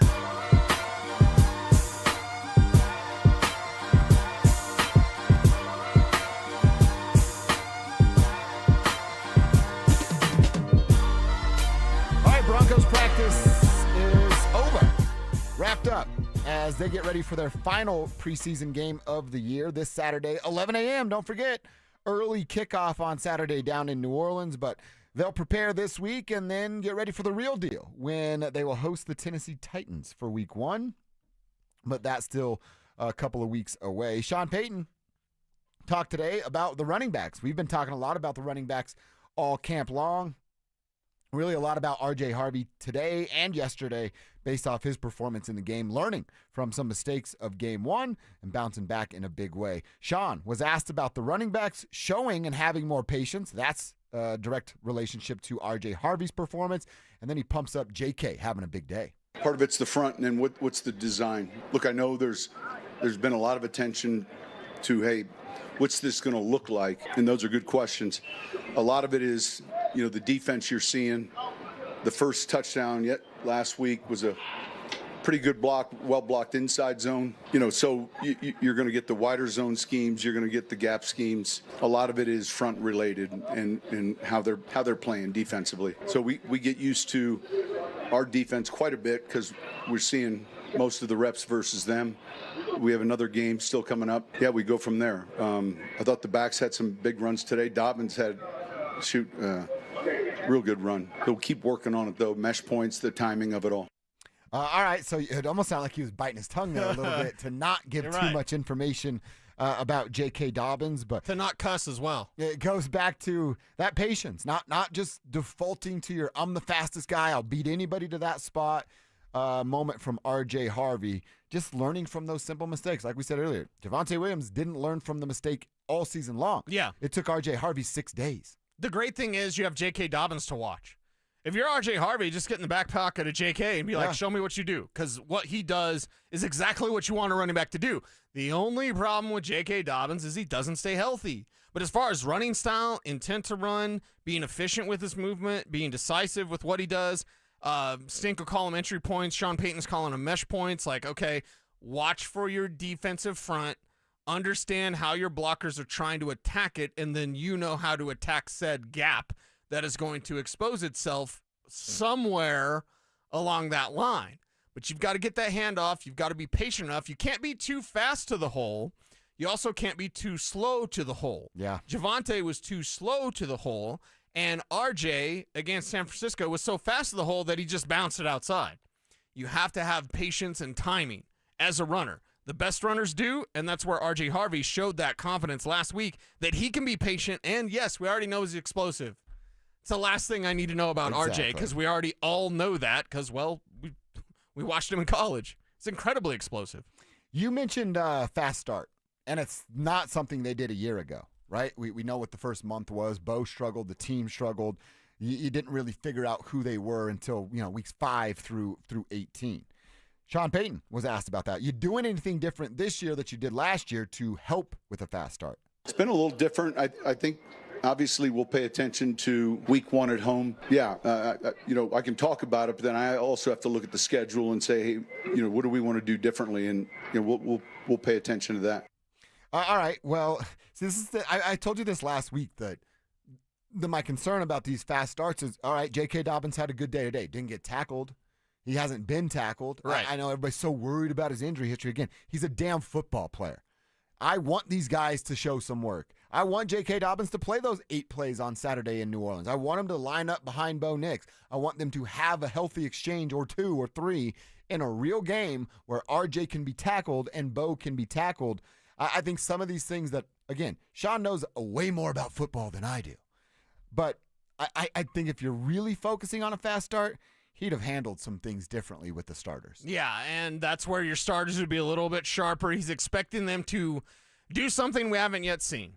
Go out there and perform. It's an unknown, basically, opponent in Cam Ward in week 1, but you want to not only win in week 1, you want to look good doing it. Because we have a lot of conversation points about the preseason. We have a lot of conversation points about the preseason extending into the regular season. And with the way Shawn Peyton has treated his starters, well, you better look pretty awesome as soon as you possibly can. Mm-hmm. If you're out there and you're messing around and you barely beat Tennessee, well, that's a topic of conversation. Why did the Broncos smash the Titans? Why did they let the Titans kind of hang around them? Oh, it's they won, but it's and at the end of the day, if there's a W and there's a mark in that column, that's all you really need. But there are going to be conversations based around the optics. And the optics this preseason for the decisions Shawn Peyton has made with his offense are interesting. I'm not saying they're right or they're wrong. Again, the genuflect of he's forgotten more about football than I'll ever know. Yeah. Yes, that's right. But this is also kind of unusual to treat these starters this way in such an important year where you're not, let's say the Chiefs do this, right? Well, yeah, they're established offense, and yeah, they may have some new pieces, but we know what the Chiefs offense is going to look like. We don't yet know what this Broncos offense is going to look like because you didn't see it last year. Last year, you saw a rookie quarterback with a simplified offense with 1 target. Yeah, exactly. And no ground game. That's it. It's going to be different this year. A lot different. Speaking of Cam Ward, you see he got in a fight with his own teammate? Yeah. Not even really a fight. Like, it was a shoving match, and then the offensive lineman came. Right. So apparently he threw a touchdown in practice.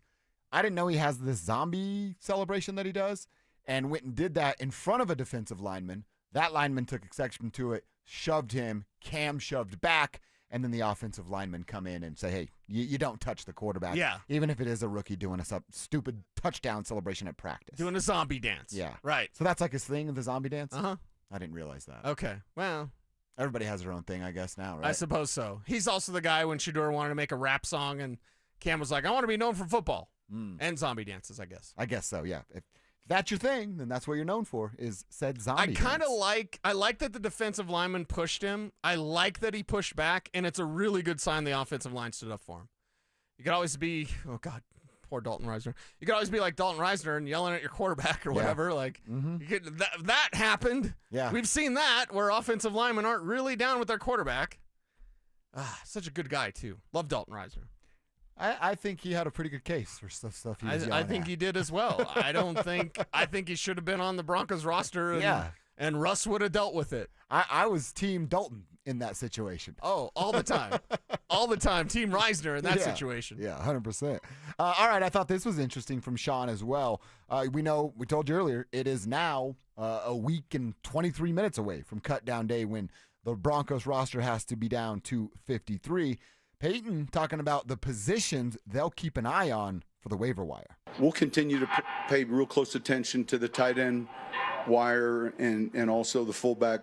You know, we had a few of those guys in to work out. We've always kind of had an F, and I think quietly Nate was one of those players that I don't know got a lot of attention, and yet, man, there was a lot of respect around the league and in the locker room for the way he did a number of things. So, you know, it'd be good to get him back when we do. In the meantime, we've got to fill that void somehow. All right, again, and they brought in Prentice or whatever from New Orleans. Adam Prentice, yeah. Because Burton's dealing with some stuff. And he got a cup of coffee with the Broncos before, so he's been here before. Nice. I still think a fullback is the stupidest position in football right now, especially I told Richie yesterday, man, let's just talk about all those huge blocks Michael Burton made for a year. Go ahead, you start. Nothing to talk about, right? Crickets. You didn't have a 100-yard rusher. You haven't had a 1,000-yard rusher. This is still Zach's line, so I don't get copyright infringement. You haven't had a rush for over 21 yards. And you need a fullback on the roster? Get the out of here with that. And you'd have a better argument for the opposite side if you could point to those other things. Then I would be making Remember the case that big for a fullback. 21-plus yard run? Remember that 1,000-yard season? Like, you've got none of that right now. And even if you go back to the Saints carry a fullback. Has Alvin Kamara ever been a 1,000-yard rusher? No. I mean, dude, if you were asking me, hey, when's the last time you saw a great fullback block? I'd go, you remember Lawrence Vickers? That's what I'd ask. And a lot of fullbacks will turn into tight ends now, essentially. And, well, Nate Adkins is not really a fullback, but he's not really a tight end. He's kind of an H-back. He's kind of a little bit of everything. Certainly respect in that building. Respect across the league. I mean, yeah, probably, because you see the film, and he does everything. And that's why coaches love that position, fullback, H-back, tight end thing, because then, oh, you'll do anything I say? You'll never get the ball? You don't make a lot of money? I love you. It's control. It's just control. Yes. Shawn Peyton a control freak, yes or no? Yeah, 100%. Wants to control what we do. We don't even work there. We don't draw a check from the Broncos. You said this thing. You don't know if you should say that thing. Like, what? Wait a second. What? All right. Yeah. Shout out to you, Shawn, though. I always love team affiliated when they're like, we can say whatever we want. Really? I would like that theory to be tested because I know the answer, and it's no.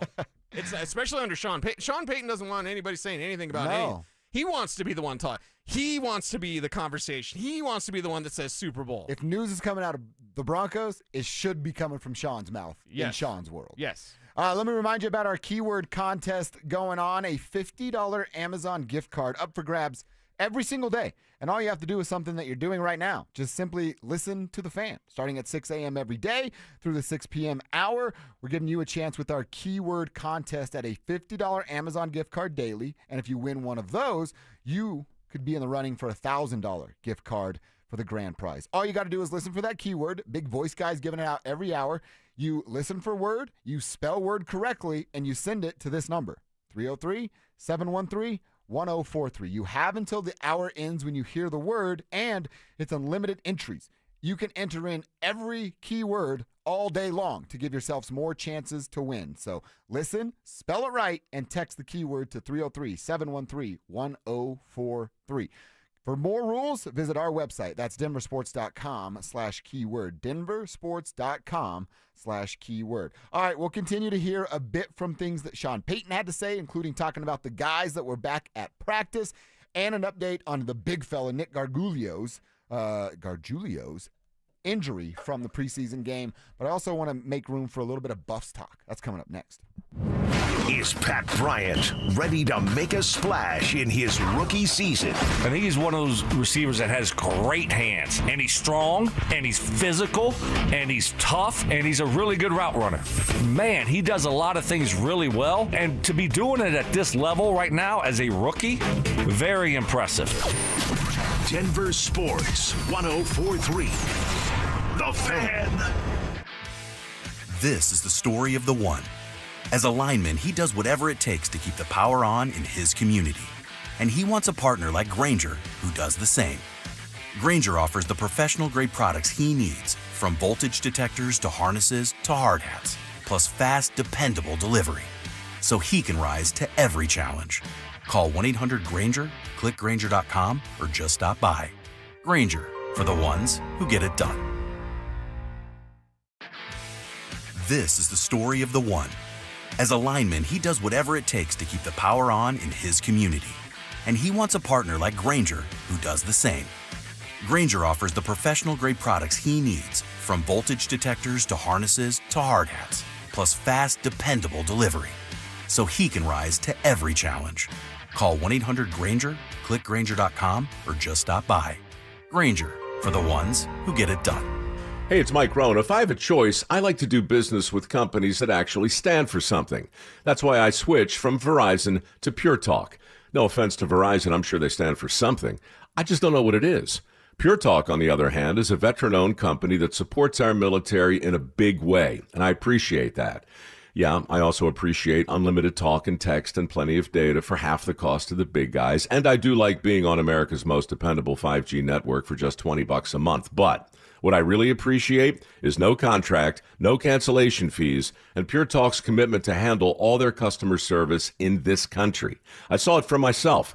I went to Georgia, I got a tour of their headquarters, I met their CEO, and I talked to the same customer service folks that you'll talk to when you dial pound 250 and say keyword micro. Switch today and save 50% off your first month when you dial pound 250 and say keyword micro. Pure Talk. A wireless company that actually stands for something. What's better than a free meal? How about a free meal and a trunk full of free groceries? Yep, we've got it for you. It's the best free meal in all of Denver. It's every first and third Thursday of the month at Smoky Hill and Arapahoe Road in Aurora at Eastern Hills Community Church. You just pull up, pop the trunk, we'll put groceries in the trunk and pass you your meals through the window and you're off and running. There's no questions asked. So if you need it or you know somebody that needs it, it's every first and third Thursday, Smoky Hill and Arapahoe Road. Hey guys, it's Zach By here. I want to make sure you know about Step Denver, a residential peer recovery program right here in the Ballpark neighborhood. Step Denver helps men recover, learn how to stay sober, and put the pieces of their lives back together.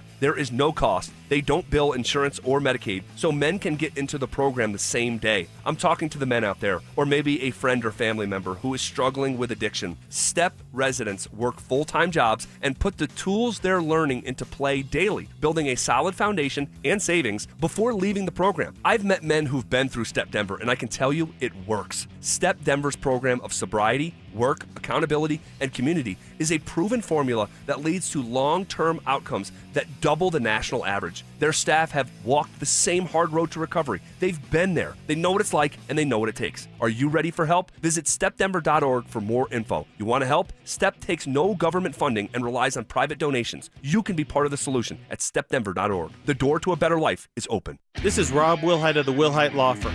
If you've been seriously injured in a truck or car wreck, you want Wilhite. Get your free case review now. We've been voted best personal injury law firm for the last 3 years in a row.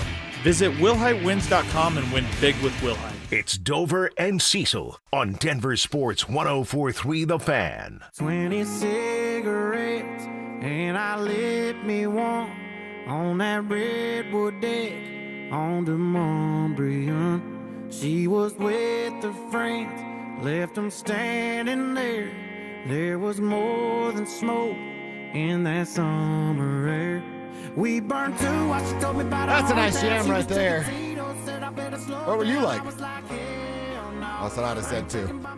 That's what I'd have said too. Okay, there we go. All right, it is our final segment. We're wrapping it up, putting a bow on it for the drive. The boys will get in here at 2 and take you home. You miss any of our program, find the podcast, search Dover and Cecil, wherever it is you find podcasts, listen on DenverSports.com, or watch at YouTube/DenverSports.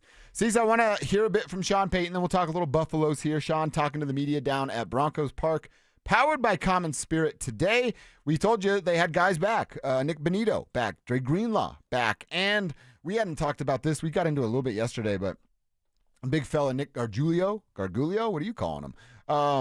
Getting a real serious injury. You could tell immediately he was in some serious pain. He knew how significant it was. He's going to miss the year. And you and I had highlighted, he was killing people out at camp a week ago. Actually, the broadcast had highlighted him doing the same thing, picking a dude up and slamming his ass on the ground in a run blocking situation. So tough to see that injury. But Shawn Peyton asked about getting the guys back and then an update on Nick. It's good to have him back out here. I thought, we all felt the same way. Training room and Nick having what he had done wasn't going to keep him back very long, just based on the location. Having Dre back out, all of those things we talked about last week happening here today, Tuesday. Nick, we put on reserve injured. That's an ACL and a pretty significant injury and season ending. So that's a tough loss. That's a big tough loss. Was Nick going to be a fighting for a starting job? No. We know what the starting lineup looks like there on the offensive line. But depth piece, and maybe it's something that he plays both sides at the positions there. It's tough because he was starting to figure himself out as an NFL offensive lineman, and now he's got the setback, the rehab, the recovery, and then try to get back to where he was. You have an easier decision on Ben Powers now. You sure do. And it wasn't anything that was going to happen now, so don't at me, bro. But if you go on through the regular season and it's week 10 and Powers is he's the weak link on the offensive line, and you got a guy like Nick behind him, you might have an interesting decision. I know salary cap wise, we've gone through the dead money for Ben Powers. They're not getting rid of him, okay? And in fact, they may not get rid of him next year either based on his dead money. But you could look at it in season. We need a change right now. Having Nick Gargiulo, at your availability would be a benefit for this team that now you don't get. The offensive line has to be right, or this entire thing is, I'm not going to say rotten, I'm not going to say corrupt, but it weakens the base, the floorboards, if you will, for this team if that offensive line isn't top tier like they were last year. Well, and I hate that I say this, but I think about it a lot, so I'm going to say it out loud while I knock on wood and cross my fingers. They have had the best luck, injury-wise, with the offensive line for 3 straight years. This is football. I'm not telling you anything you don't know, Cecil. Right. My fingers are still crossed, by the way. I hope they continue to have that sort of luck. We know about King Dingaling over there. We know about Bo Lowry and what he can do. Yes, he's the man. Fingers are still crossed, YouTube. Let's just hope he continues to have that success. Okay, have the success that you can, and then go out there and win games. Win games with your trench play, win games with your offensive line or your defensive line. They set things up. They're almost I'm not sucking up to Mark Schlereth, but they're the heartbeat of what you do. Your auxiliary players, your sexier positions like wide receiver or running back, those are, nice to have. But if you don't have good lines, it doesn't matter. Broncos have a great line on both sides of the ball, and that's why this conversation is more interesting, because they've got it right. They've just got to keep it right while the rest of the team catches up to what they can do in their trenches. Can't wait for this, man. Cannot wait to see this for real. I guess Saturday's a little intriguing because of the way Shawn's going to set it up. He says the starters are going to play 8 plays. Let's figure out what it looks like when we get there. And as we said, maybe we take our preseason game 2 kind of idea theory and apply it to preseason game number 3, because we said on Friday's show, Thursday's show, before we had found out Shawn's plan, so I guess it had to be Thursday's show, well, he can't help himself. So if it's 8-play plan and they don't score, maybe he continues to play. I mean, I'm so nervous about that game with the dudes out there desperate to make a name for themselves and there's a guy out there on Saturday that's fighting to be the 51st man on the roster. Yep. And he doesn't give a damn if he's got to take Bo Nix out to be the 51st man on the roster, and that's terrifying to me. That is absolutely terrifying. That's why you must be extremely careful in New Orleans, and I'm not just talking about the football. Like that is a city that, hey, you think Vegas, like anything happens in Vegas stays in Vegas. Vegas is for tourists. New Orleans is where that stuff really happens. Yeah. You want to wake up in a tub of ice with one kidney? Go to New Orleans. They have everything Vegas has and then add voodoo to it. That's dangerous. But it's real. Vegas is, there's a fraudulent air to Vegas that I blame the Raiders, really. Yeah. Vegas has fallen off, and I don't know how much you've caught up on that. But I was just in Vegas a couple weeks ago, and it wasn't, or a couple months, I guess. Yeah. It's not the same. Yeah. Well, because everybody, when you go to Vegas, you think you're a superstar there. You're right. I'm going to gamble. I've saved this money to just lose while I'm out here. You think you're a star. In New Orleans, it's kind of like, I want to have fun and not get killed. Right? You're going to have fun, so you better be careful how much fun you have. Exactly. All right, we'll talk a ton more about the Broncos tomorrow. I actually want to wrap up talking a little bit about the Buffaloes and an article on The Athletic.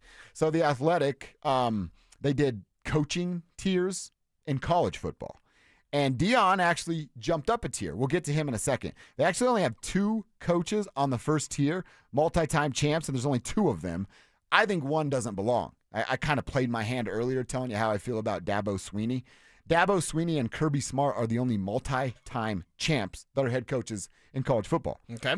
I think it's over for Clemson. I told you earlier there's 5-6 teams that can actually win a college football championship. I'd have to put my list together. I don't have it right off the top of my head, but that's kind of the number I feel that it is, and Clemson is not on that list. He is not a tier 1 coach, in my opinion. Dabo might have been 5, 6, 7 years ago. Sure. That ship sailed. Dabo Swinney will never lead another team to a national championship ever, ever, ever again. Why are we talking about old stuff? And when you bring up Dabo, I'm like, oh, you're talking about his reputation, not about who he's turned out to be.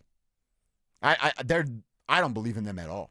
I don't believe in the preseason ranking. I don't believe in Dabo. I don't believe in Clemson in any way. Right, and it'll be one of those things when they have that fall from grace, those that know will be like, oh, I knew that was going to happen. It's been happening for 4 years. Exactly. But do Clemson fans notice that? No. Not at all. You can't see, what is it, the forest through the trees? Yeah, something like that. Yeah, something along those lines. Mm-hmm. Tier 2 is established winners. Again, I don't think Deion he's not an established winner yet. No, not at all. Hopefully that's something they work towards here in the next year or two. Sure. Kurt Signetti, Ryan Day, Kalen DeBoer, James Franklin. These are all the usual suspects here that you would talk about. Dan Lanning's here. You got Lincoln Riley here, Steve Sarkisian, Kyle Whittingham, all these coaches here. Pretty usual suspects. You get to tier number 3. They have this labeled as high-level consistency. You think Deion's good for this tier?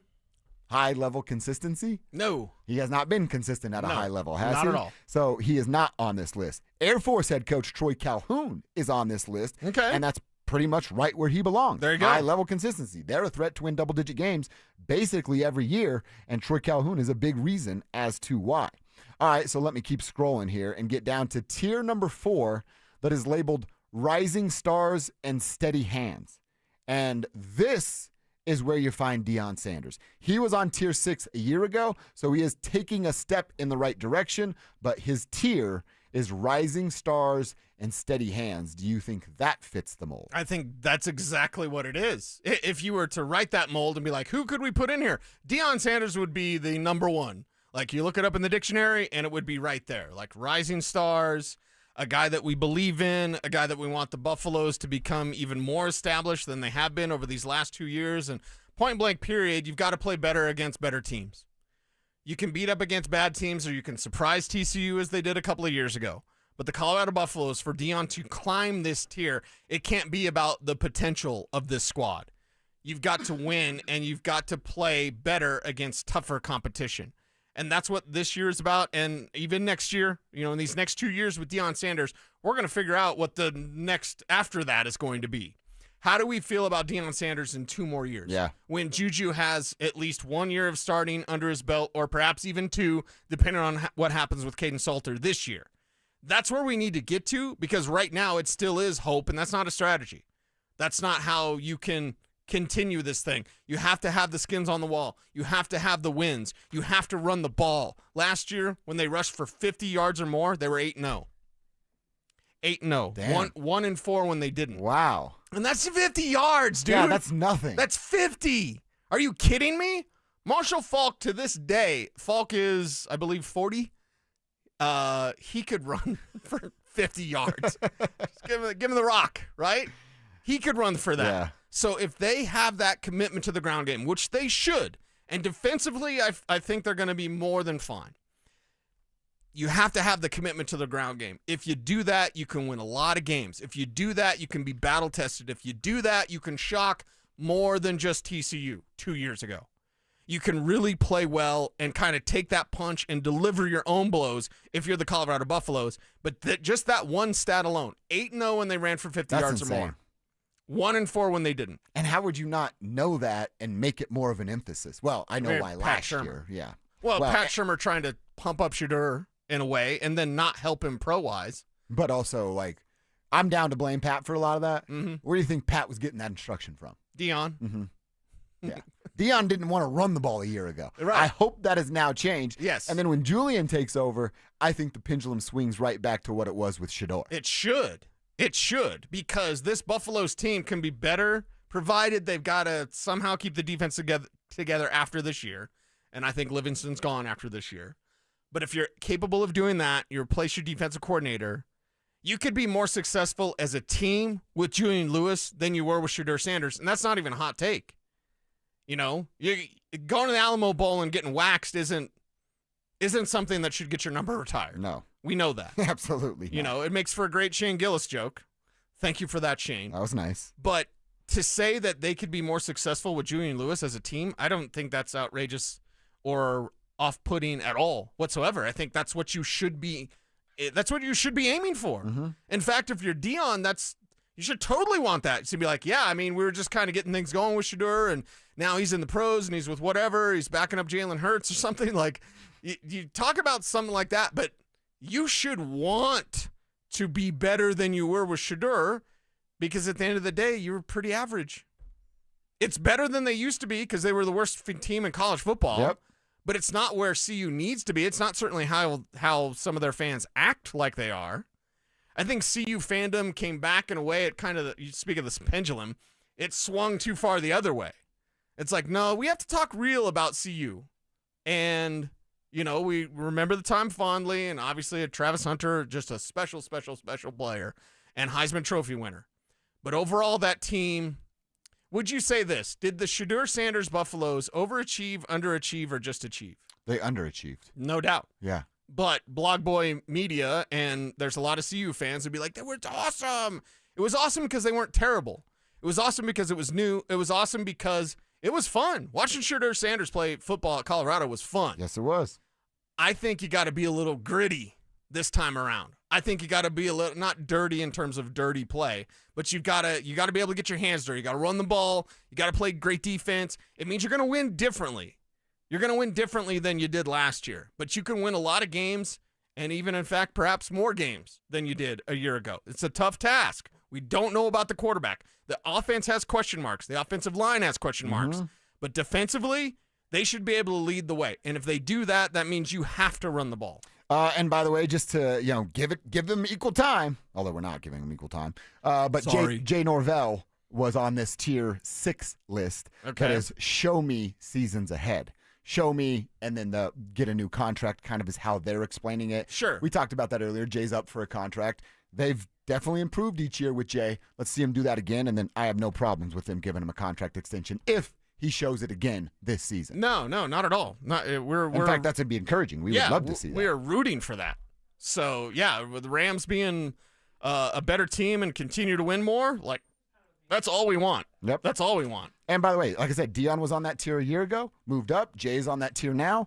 Let's see if he can move up by this time next year. It is KKFN HD1, Longmont, Denver, as the drive is sliding in here. Zach By, Phillip, Lindsay. These boys are going to get you home this afternoon. What's up, fellas? What's up, boys? How we doing? RJ did it, Phil and Zach. RJ did it. He ran inside. Just watch the touchdown. Oh, I touchdown. watched it a bunch. I mean, my God, there's nothing there, and he created it. Phil, it's exactly what you did. Very patient. As a runner. It shows patient at the entry point or mesh point, whichever term you want to use. And it shows that burst and that balance, that contact balance that we know that RJ have. He's not a small back. Jaleel McLaughlin is a small back. That's different. He's a scat back. That's a totally different story.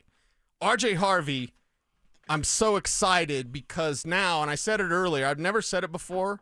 In fact, I never thought it before. I might want to think before I speak. Uh-oh. But I said this on this show. Think about it, Cease. And Think you can about give me a quarter every time you say it. RJ Harvey could be the best running back Shawn Peyton's ever had. Wow. That was crazy when he said it. Wow. If you're going to say something like that, please explain, because Shawn Peyton has had some awesome running backs. He has, but Alvin Kamara's never been a 1,000-yard rusher. I think Alvin Kamara is his best running back.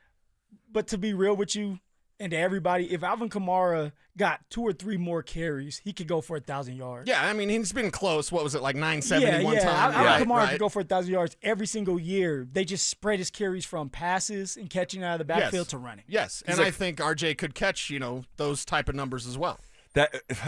I love how you say, hey, you're going to have to get, because we're going to have to be exchanging a lot of nickels and dimes and quarters for I heard you on the way in say, you got to trademark stuff. But just to be clear, I gave Richie a hard time yesterday because you can't use the same analogy with the same player. You can't use this. You know what I'm saying? So you can't use the same analogy. Oh, no, I love it. But, wow, you're that bullish on RJ Harvey, Cecil. That is, I mean, if we look at, he's not as powerful as Kamara, and let's just all agree, unless you disagree, Kamara's the best back Shawn Payton's ever had. So who are the candidates? Mark Ingram, Reggie Bush, Darren C.J. Spiller, Deuce Thomas, Deuce McAllister. Deuce McAllister. That was at the beginning of his. That was a minute ago. So like, if we just look back at all those backs when Shawn had them. Because Deuce was better before Shawn. Yeah. But when Shawn had them, like, who was the best? I think we'd all say it's Kamara. If we do that easy math, which we should and we could debate, whatever. Yeah, no, I think that's you the right go, answer. okay, Kamara's more powerful. RJ, in my opinion, is quicker.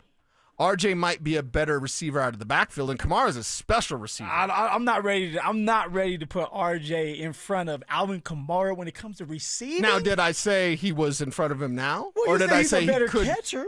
He could be the best running back Shawn Payton's ever had, because he'd be over 1,000 yards statistically while still getting those. Let's just conservatively say 65 catches. It was 81 for Kamara as a rookie. Okay, is he going to get 81 catches this year? Probably not. I have him projected for 50. 50 catches? Yeah, and I'm probably going to be wrong. Well, that's also I think splitting it's more time, too. You're splitting I was time. going to say, because, and I heard, I think it was Stink, and I didn't hear him say it, so I don't want to misrepresent it, but I think I saw it on the promo audio tag, is that, like, he said RJ Harvey 1,000 yards. Yes. He said that to us. Yeah. Oh, okay, He was very confident with that one. I don't know. I think the pathway to get there is Dobbins' injury history. Yes. But if he stays splitting carries, I don't see him getting there. Well, I don't see him getting this. When we talked about it yesterday, Zach and I, how many running backs are the Denver Broncos keeping first? Let's go with that. How many running backs? 3. are So it's going to be 3. Some people are saying 4. You're saying 3. What do you have? 4. Okay, so if you go with the 4, you're not going to just have 4 running backs and 2 doing all the work and 2 that's just sitting there getting paid a lot of money. Right, because $1 million, $2 million, that's still a lot of money. Heck I don't yeah. know how much Jaleel's making. So if you're splitting that up with JK, RJ, maybe giving someone like Tyler Bidet the 2-minute drill, how is RJ Harvey going to get to close to 1,000 yards, even catching the ball 50 times? How is he going to do that if you're splitting the carries up between 3 guys, maybe even 4? I should have known this before I opened my mouth, but when Clinton Portis was a rookie, he didn't start until week 6. You and I have talked about that because you started in week 6. That's the number. I want to get to week 6 and have more of a judgment on RJ because he should be taking over. Shawn Peyton wants to use 2 backs. He does not want to use 3. And Jaleel's different. I almost know Jaleel 100% makes his team. We got a coffee bet on it. I'm going to enjoy that coffee. He wouldn't make my team, but I think you're probably right. Jaleel's just think of him like it's a different position. It's not an RB. He's a scat back. It's different. But he wants to use 2 guys, not 3. So the 2 guys he wants to use, if Harvey can take over from JK, and JK's probably going to miss 5 games. I hope not. I hope he's healthy forever. I think I'd probably sign up for that right now. 5 It was games? only 5? I want because double that means digits. he's playing 12. I've heard you guys talk about it before. I would take 12 right and now. Phil, I think you said like 7. I've almost pulled the car over. No, almost gave you a call. You said 17. Yeah, he was the opposite. 17. He was like, I said 17? You said 17. Yeah. The number I think we gave was 11.5 or 12.5. It was I just right want there. double digits. It was right there. I would take If 12. I get to 10, I'd take 10 right now. I want 10 JK games. Let's just say you got 4 running backs on that roster. J.K. Dobbins is going to stay a lot healthier now because he's not going to be the bell cow. He's going to get his carries. We know that. But it's going to come down to the hot hand. And especially if you have someone like R.J. Harvey that you want to get involved, it's going to help J.K. stay healthier and fresher before the playoffs start. So that's why I had 17, because J.K. Dobbins is going to be a lot fresh and a lot better off knowing that he's not taking a bunch of carries. He's going to do that if R.J. Harvey takes over in Week 6. You're going to have a better opportunity to have double-digit games for J.K. Dobbins if R.J. Harvey proves himself in pass protection. But in that game, and I read too much into a preseason game against some backups, whatever, when he showed that intent, because he showed it in practice. He showed that he was an inside-out guy. At college, he bounced everything outside because it's UCF. That doesn't work. He showed it in practice, didn't show it against San Francisco, then showed it against Arizona. I'm totally on board with it. Like, he needs to continue to do Can that. I ask Phil a question real quick? Like, 'cause I told Cecil, I'm like, I think it's just defaulting to football instincts. Did you ever have that? Like, you were the fastest guy. You could beat everybody to the edge in college. Then you go to the pros, and that changes. How quickly did it take you to realize that? Well, see, I'm not going to be cocky, but I was different. I was always taught to run inside out. Okay. And so even in college, I ran inside really, really well. That's why when I got to the NFL, they wanted to run dives with me, because I was running dive plays better than Royce Freeman, who was 230 pounds. So it's just like some running backs have it right away. Some running backs, it develops over time. For RJ, we know he can run hard. He just has to stay consistent. And it's something when you have someone like JK that you can depend on early, you don't have to rush RJ and just force him to start running the ball or force him to start doing things he's not ready for. So like you said, Cease, maybe it is week 6 where RJ decides to take over. Or maybe it's the whole entire year where they're going back and forth and they both can stay healthy. Nobody gets to 1,000 yards, but you're better off that way when you're going into the playoffs with a two-headed monster. And not for numbers purposes. We definitely want 22 yards, okay? Don't Multiple you want times. That'd be nice. I think you're going to see it Game week one. 1. 23 I think you're one. going to see game 1. First play. Yeah, 23 well, yards. we'll see. But, yeah, game 1. Don't y'all want a 1,000-yard rusher? Nay. Don't you need a 1,000-yard rusher? Phil, when you were out there, you were the man. And I knew you were the man. There was no doubt. There's no question. You were the man. You're getting the rock. We need the song. I'm the Give man. me the pill. I'm the man. Give me the rock. Give me the rock. Don't you need a 1,000-yard rusher? It's 60 yards a game. Come on. No, I know what you're saying. I'd be A-okay without it. Yeah. I'd be A-okay Not without on a it. Super Bowl team. I think that, the Super Bowl teams don't traditionally have superstar running backs until last year. Who won the Super Bowl last year? Eagles. Saquon. Where's the pendulum at? Who was the last superstar running back to win a Super Bowl? Terrell Davis. Before. No. There's been one before that. Before? Or after. After TD, before You have Saquon. to go back to Marshawn Lynch, and in fact, 10 years before, Very and good. in fact, Marshawn Lynch, yep. more oftentimes than not, in the last decade leading up to last year, the Super Bowl team did not have a 1,000-yard rusher, and if you look at, I'm not gonna. That's with the Chiefs and Patriots. We're skewing the numbers here because it's Chiefs and Patriots weren't designed that way. I would say this. But you're saying we need a 1,000-yard We need rusher, it. but the two guys here are a rookie and a guy who's never done it. Like I just like to have two guys stay healthy, be productive to the point where we're arguing who should be the starter. I think That's what 1,000 I do. yards And ready for the and playoffs. being Those the would be a man healthy conversation. is important, and here's why. The rare hockey reference for me. Skate to where it's going, not where it's at. We're talking about the NFL. Like, that's when the Chiefs and Patriots were winning Super Bowls. That's over. Where's it at now? Linebackers are smaller. Look at the linebackers coming into the draft this year. They're like 220 pounds. I don't think you need it. I don't think you need it. I don't think you need a You need the statistical. intent to run the ball. You can still Yeah, you run the need ball that. and not get to 1,000. It's how it looks. You could go for 1,000 yards and get 60 yards every single game, and your presence isn't felt. Or you can have these games where you get to like 800 yards, but you're busting off 20, 30-yard runs. You're moving the chains. Like the electricity in the air, you feel it. Like that's something that I feel like I brought. I was able to be explosive. Every game I thought I was going to have a 20, 30-yard run that can help the team out. If RJ can do that, if JK can do that, and you can move the chains and set up your play action, you're better off. And maybe you do get to the 1,000 yards, but if you don't, but you're also having success on the ground, that is all that matters. So explosive plays matter more to you guys than 23-yard games accumulative. like Zach wants. 22. Yeah. Let's do that. Well, Let's do it. Yeah, and oftentimes I'll use Buffalo as a reference because there's one other team I follow closely, less closely than I do Denver, but I follow them closely. The Bills had the quarterback won MVP, right? They did not have a receiver get to 850 yards. You just didn't know where you were going to get hit from. And they set an NFL record with the number of guys who caught touchdowns. I think it was 13 different guys caught a touchdown for the Bills last year. And I just think that if Shawn loves his personnel groupings, players are coming and going, and I think that we should be, in my opinion, I am not going to look. Cecil, would I love a 1,000-yard back? That means someone's crushing it. But I think there's a separate scenario where everyone is eating. You don't know where you're going to get hit from. One Sunday it could be RJ going crazy. Another Sunday it could be a JK going crazy. Maybe every fourth or fifth Sunday Jaleel was snapping one off. Now you're crazy. So, well, you got to make it the team. You got to make it the team. What did Jaleel do to you? What did Jaleel do to you, man? He's a scat bag. Oh, well, that's what you need. The explosive plays, the scat ones, the ones that can get in the open field. You know what he did to me last year? Absolutely nothing. Oh, here we go. Same thing he did for the Broncos. Here we go. Yeah, and that was a complaint of mine. We're going to continue these conversations, of course, but where I want to start here is anything less than the Broncos starting 2-0 a disaster. It may be once you talk it out, and we'll do exactly that coming up next. Is Shawn Peyton about to make some tough cuts on offense? This might be unpopular. You can't carry 6 wide receivers. Somebody's going to have to be out. You can't carry 6 wide receivers at the expense of cutting a defensive front 7 guy that you know is going to get scooped up by another team.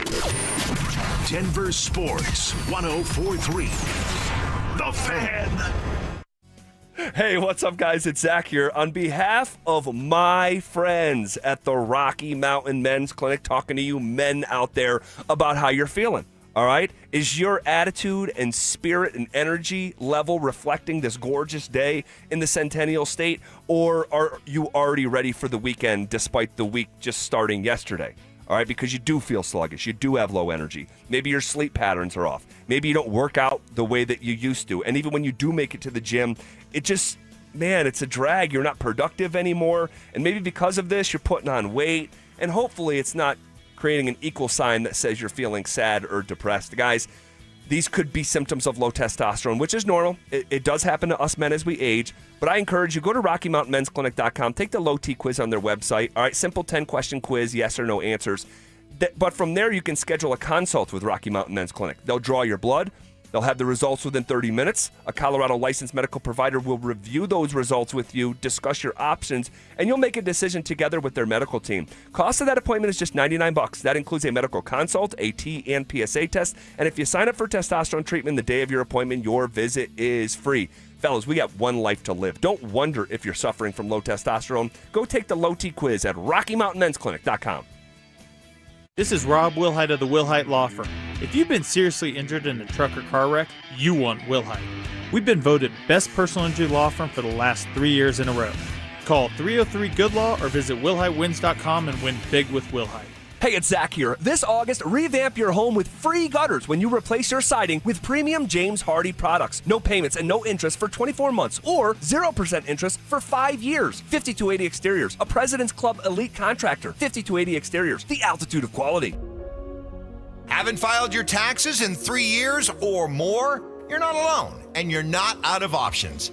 Join Todd from Advanced Tax Solutions for a free masterclass on Wednesday, August 27th, where he'll answer the tough questions.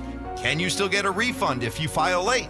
What if the IRS filed returns for you and you didn't even know? How far back do you really need to file? What happens if you've moved and missed critical IRS notices? What does the IRS do to tax protesters? And could I possibly go to jail? Todd will walk you through how to get back into the system, understand where you stand, and how much trouble, if any, you're actually in. Don't wait for a wage garnishment or bank levy to find out. Reserve your spot now at advancedtaxsolutions.com. The Fan. That's advancedtaxsolutions.com/The Fan.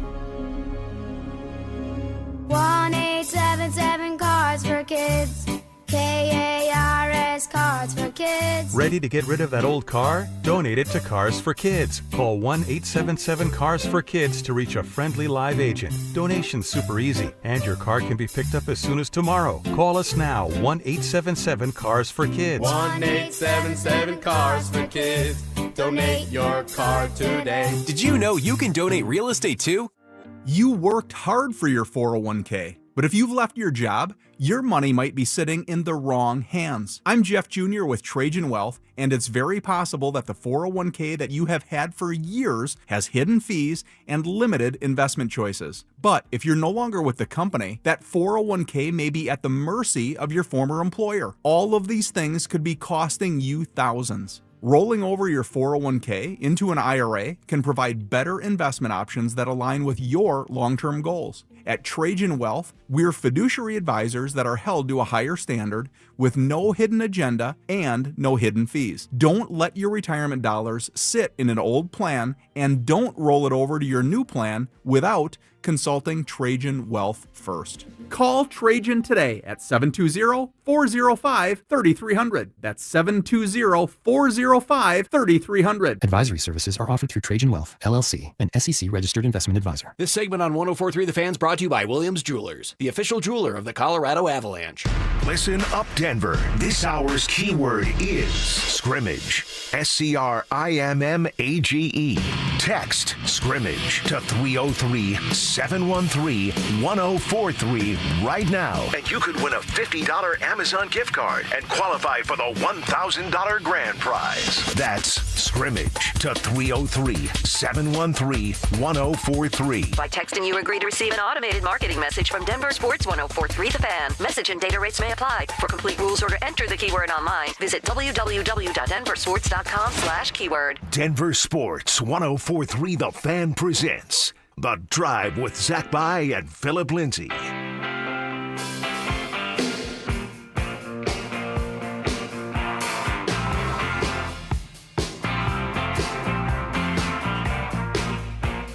Off and rolling.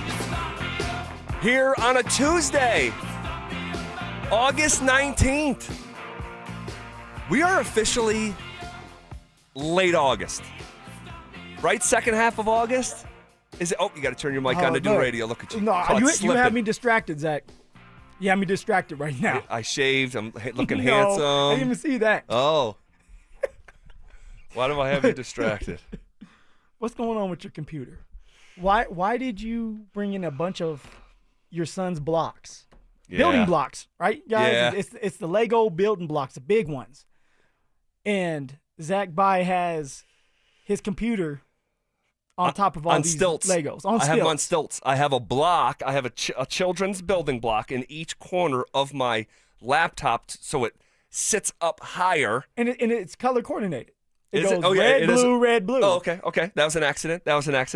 But I do have my laptop. Oh, it's almost like up on stilts. Like, you ever see like those vacation homes by the water? They're like huge stilts, so when the water floods, the house stays above it. So my computer, the fan, and someone help me out, RamosLaw.com text line. Like, I have a HP laptop. It's built mostly like a discount laptop. Like, the only thing I use my computer for is the internet and doing a document for the show. What That's year? the only thing. 2000? No, I laptop? bought it like 3 years ago. Okay. So it's relatively new. It's within the last 3 years. All right. But it's a discount laptop. I did not want to spend like over $350 when I do use it for like 90 minutes a day, and any laptop made in these days should be able to do what I need. But the fan went out. And so I don't know what the process, if you guys have ever struggled with this, have you guys ever had a fan go out in a laptop? I don't know if it can be fixed or not. I had the AC go out in the house a couple of days ago, and my wife was pissed off. Ooh-wee. And it's been hot. What was the deal there? It was the motor. The motor was messed up. I have a really good friend, Damien. He's like a handyman. He came in there, changed the motor for us. Okay. Got it going again, but everybody was hot in that house. Yeah. Not the time of year you want that AC to go out. But, so with the fan. So my fan's out. So it will heat up, and it's like, I'm done working. So if I get it up on stilts, my thought is you can blow the fan on it. can breathe a little bit. You know, or not the fan, but like the part where there's all the little holes where the fan would normally exhaust the heat and blow it out. It's not doing that. So I thought if I kept it off the table and on stilts, maybe. Did you look this up?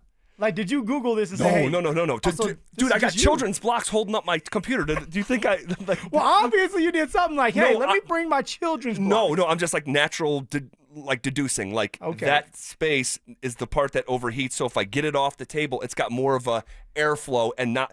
right up against the table, because if it does get warm, the warm air's got nowhere to go. No. That's my thought. It makes sense. Makes sense. Engineer Zach. Can I replace the fan easily and cheaply in my laptop is what I want to know. Ramslaw.com, text line 303-713-1043. I brought it to the computer store. They're closed Monday and Tuesday. So tomorrow, I guess I'll find out for sure. How long until you accidentally knock it off the blocks and onto the floor, then you got to replace the entire computer? Could absolutely happen here in hour number one. That's kind of what it's well, if it starts to overheat, just start blowing. Yes. Do you know what to do if your car's ever overheating? Do you put I don't even want to sound dumb. Do you put some water? No. Right? If your car's ever overheating, you blast the heat. Oh, you're right. You in do. the car. Get that warm air out of the engine. Open up the windows. Blast the heat. That's my Grandpa Ortiz talking, and it helped me out before because I used to have a Honda or a Dodge Neon. Just blast the heat with the subwoofer in the back. Here you go. We used to overheat. Blast the heat and blast the music. That's it, man. That's it. You doing all right? I'm great, man. Doing great. Tuesday, little Phil, he's been going to school, been doing a great job. Great job. At some point, Zach, I feel like he's going to crack, and he's going to start crying because he doesn't want to go to school. But until then, everything is gravy. Morgan and I, my wife, we got Lifetime Fitness. Like memberships? Oh. Memberships. They're a little pricey. I think we're going to start trying to work out start working together. out again. Well, that was like the goal. Today was the first day we had to drop Sophia off. In Lifetime Fitness, they have people that can watch the kids. Oh. So we dropped her off at the daycare. Yeah. And there were like 20 kids. 20 kids and like 2 or 3 staff members. It was all over the place. It smelled like feet. Yeah. My wife looks at me with that look like I'm getting ready to get my ass handed to me. And we went and we did our workout. And after, Sophia saw her mom. And she's only one. She's only one. Started crying, hyperventilating, and that was that. That's probably the last time we're going to work out together. I was going to say, dude, like, too young. take turns. Yeah, no, and that's what we're going to do. Take turns. Exactly what we're going to do. Yep. It's just too much. It's too much for those kids, and it hurt my heart to see Sophia like that. Yeah. Well, you guys will find your rhythm. You guys are just you're finding your balance of your new life. Phil going to school. We're going through the same stuff. How you doing, man? I'm doing great, man. I'm doing great. I mean, I'm fired up to be here. We got a lot of ground to cover, and we see this news that is front page of ESPN.com and discussed on all these shows, and it impacts the Broncos like immediately right out of the gate. That the Colts are going to start Daniel Jones. The Colts are going to start Daniel Jones week 2, and I go back to a conversation we were having last week in terms of the Titans week 1, but now you can just add the Colts onto it as well. I don't know what other, like literal, in the literal sense, given the Broncos schedule, I don't know what other 2 quarterbacks, and we know in the month of September, it's almost an extension of the preseason to a certain degree. It can be bad football some Sundays. Yeah. I don't know what other 2 quarterbacks on the schedule that could have set up better outside of maybe both games at home than Cam Ward playing his first ever NFL game and Daniel Jones, who as a starter is 24-44 with 70 touchdowns and 47 interceptions. That's 1.4 touchdowns to 1 interception throughout his career. I don't know how it could have felt better for Denver. No, there's not a better setup. This right here is set up for the Denver Broncos to go 2-0, to start the season off hot. I did some research because I wanted to know about, since Shawn thinks that this is a Super Bowl winning team because of a team that he had in 2009, 2010, who did win the Super Bowl with Drew Brees. Zach, did you know that team went 13 straight games? They won 13 straight games and then got beat the last 4 games of the season. Oh, they lost the last 4? Yes. Oh. And then went into the playoffs, ramped back up, and was able to get to the Super Bowl, beat the Colts, beat Peyton Manning. I just learned something new. I did not know that. But they started fast, and they didn't necessarily finish strong with what they wanted to do, but they did enough. And they did it early so that they could have room to mess up. Yes. With the Denver Broncos, if the idea and the goal is to win a Super Bowl, This year, you have to start fast. And when you're going up against two teams that you should beat because you're just better than them, you have a better roster than them, coaching staff-wise, you have a better coaching staff, you should be able to go out there and put up 25, 30 points, maybe even more, and the defense should be able to show why they're top 5, Zach. So if you go 1-1, it's going to be bad here in Broncos country. It will be bad. And there's someone out there going, well, it'll be so early in the season. No. Given the schedule and how it sets up, especially the opponents in week 3, 4, 5, which we agree is the toughest 3-game stretch of the Denver Broncos season, weeks 3, 4, 5. I want to say Chargers, Bengals, and Philadelphia. Yep, on the road at the Chargers, so 2 straight home games following Indy, Monday Night Football against Cincinnati, and then on the road against the Super Bowl champs. And so you have got to start 2-0. And if you want to say they're must-wins, you can say they're must-wins in my book. If you want to get to where Shawn Peyton is talking about going, you have to beat Cam Ward in his first game and a fully rebuilding operation, and you've got to go on the road and beat the Indianapolis Colts. Because in terms of road games, legitimate question, all right, and I haven't spent too much time thinking about this. Is there a more winnable road game? Here are the options for the most winnable road game. At the Colts, week 2. At the Chargers, week 3, that's not a candidate. At the Eagles, week 5, that's not a candidate. Nope. At the Jets, but it's not really at the Jets. You're leaving the country, all right, to play the Jets in England. At Houston, that's not a candidate. At Washington, they were 60 minutes from the Super Bowl. I don't think that's a candidate that would supersede Indianapolis. At the Raiders, I don't think so. That's going to be a way more competent operation, both at coach, quarterback, might be the league's best tight end, one of the league's best pass rusher, emerging running back. And at Kansas City, I can help you. There's not a more winnable. So the most winnable road game or the most winnable home game of the season is week 1, and the most winnable road game is week 2. They have got to win both those games. It's that simple. It's that simple. And they will. They will. But see, this is where you kind of get concerned, and this is what you said earlier, Zach, when you don't have the reps.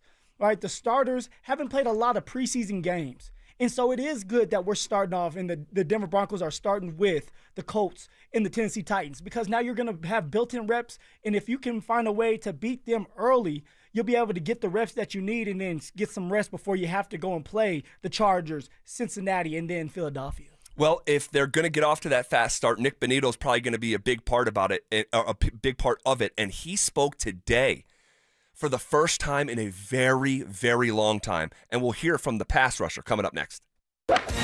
Join us for the Fan Golf Tournament benefiting the Arthritis Foundation Colorado, Monday, August 25th at 1:30 p.m. at the club at Inverness. Don't miss this 4-person scramble, followed by dinner, awards, and a live auction with all proceeds benefiting the Arthritis Foundation Colorado.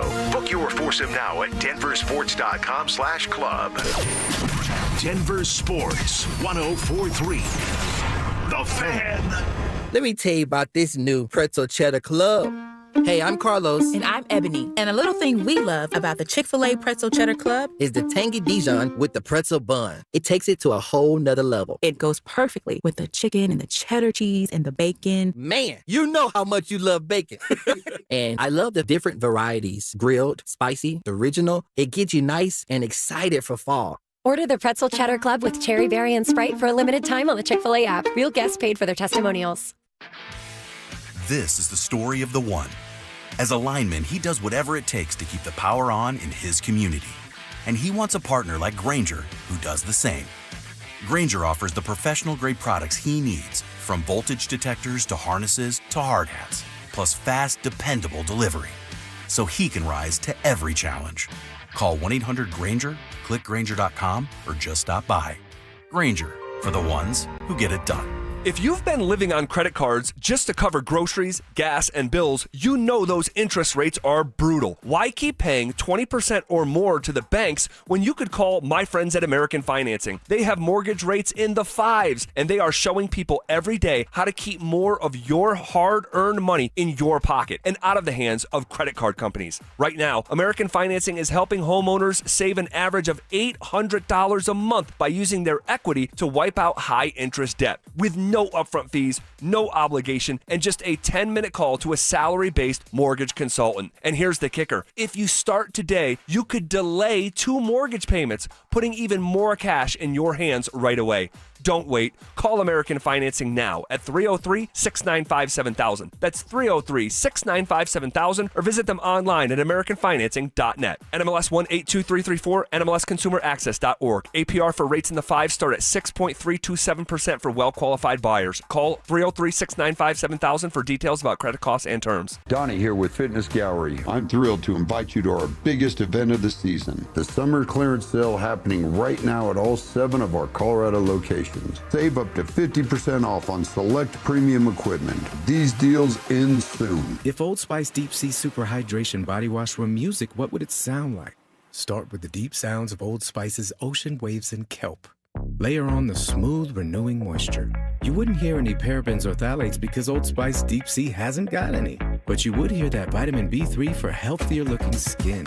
So while your regular body wash sounds like this, Old Spice sounds like this. Sounds like it smells amazing.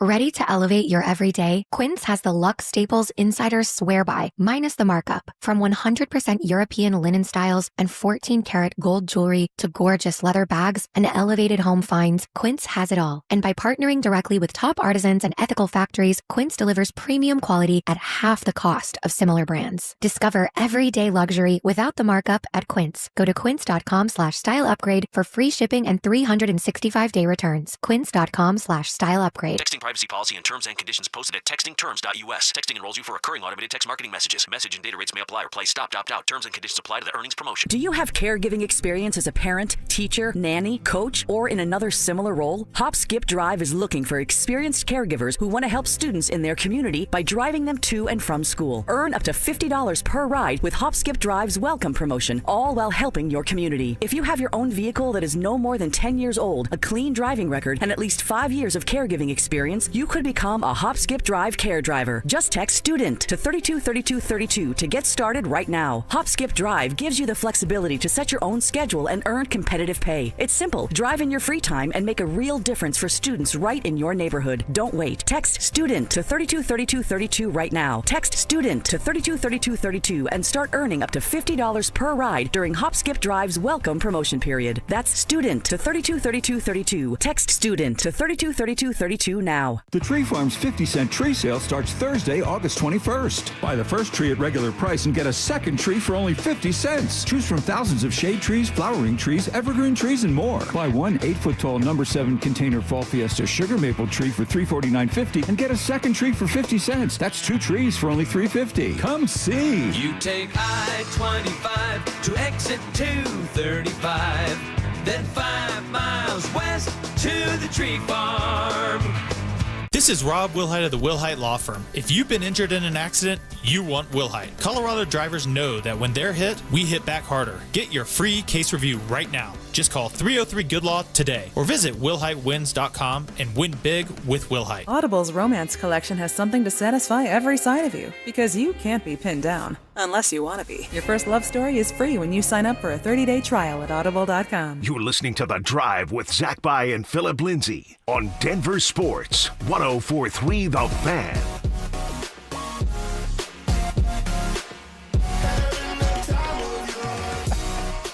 Really appreciate everyone on the RamosLaw.com text line trying to help me figure out my laptop. And literally, like, it's stuff like this, like, literally just like dozens of people trying to help. And I really appreciate that. I saw most of them. Not going to get back to everyone here talking about fixing the laptop, but doesn't take anything to be kind.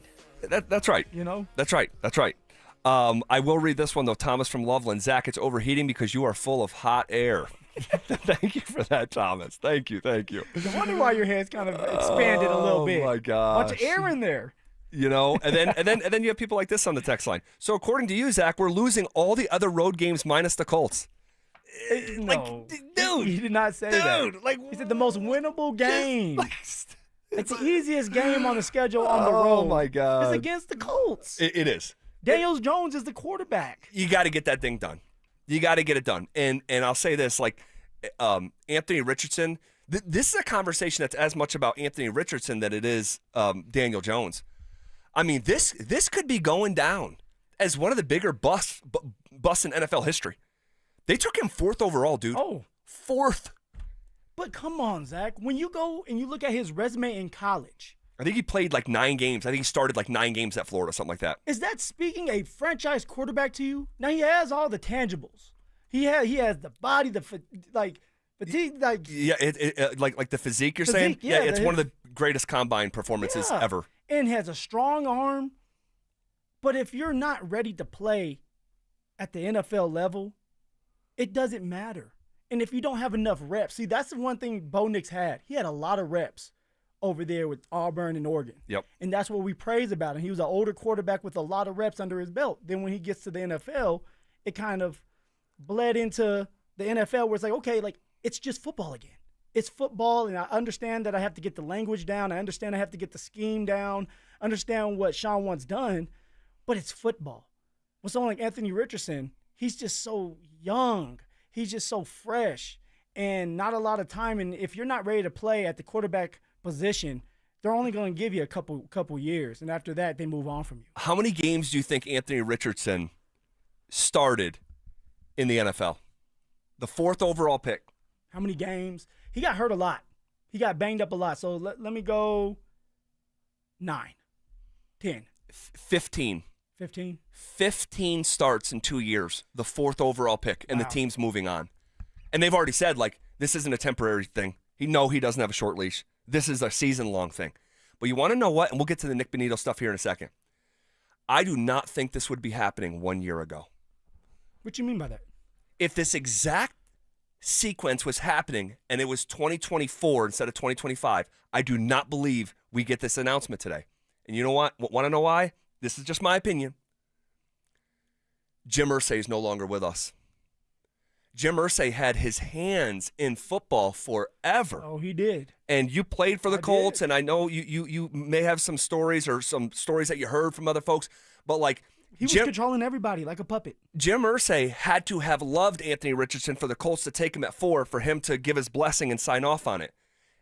You think that you're gonna pull his guy after 15 games? But he's not here with us anymore. Rest in peace. So it allows the organization to pull the plug on a guy who they no longer believe in. Because those jobs are on the line over there. Those jobs are on the line. Chris Ballard, the general manager over there, his job has been on the line for, I want to say, 2 years now. Now, Jim Irsay liked Chris Ballard and found ways to keep him. But if Chris Ballard, the general manager for the Indianapolis Colts, does not have a good season, I don't believe he's there after this year.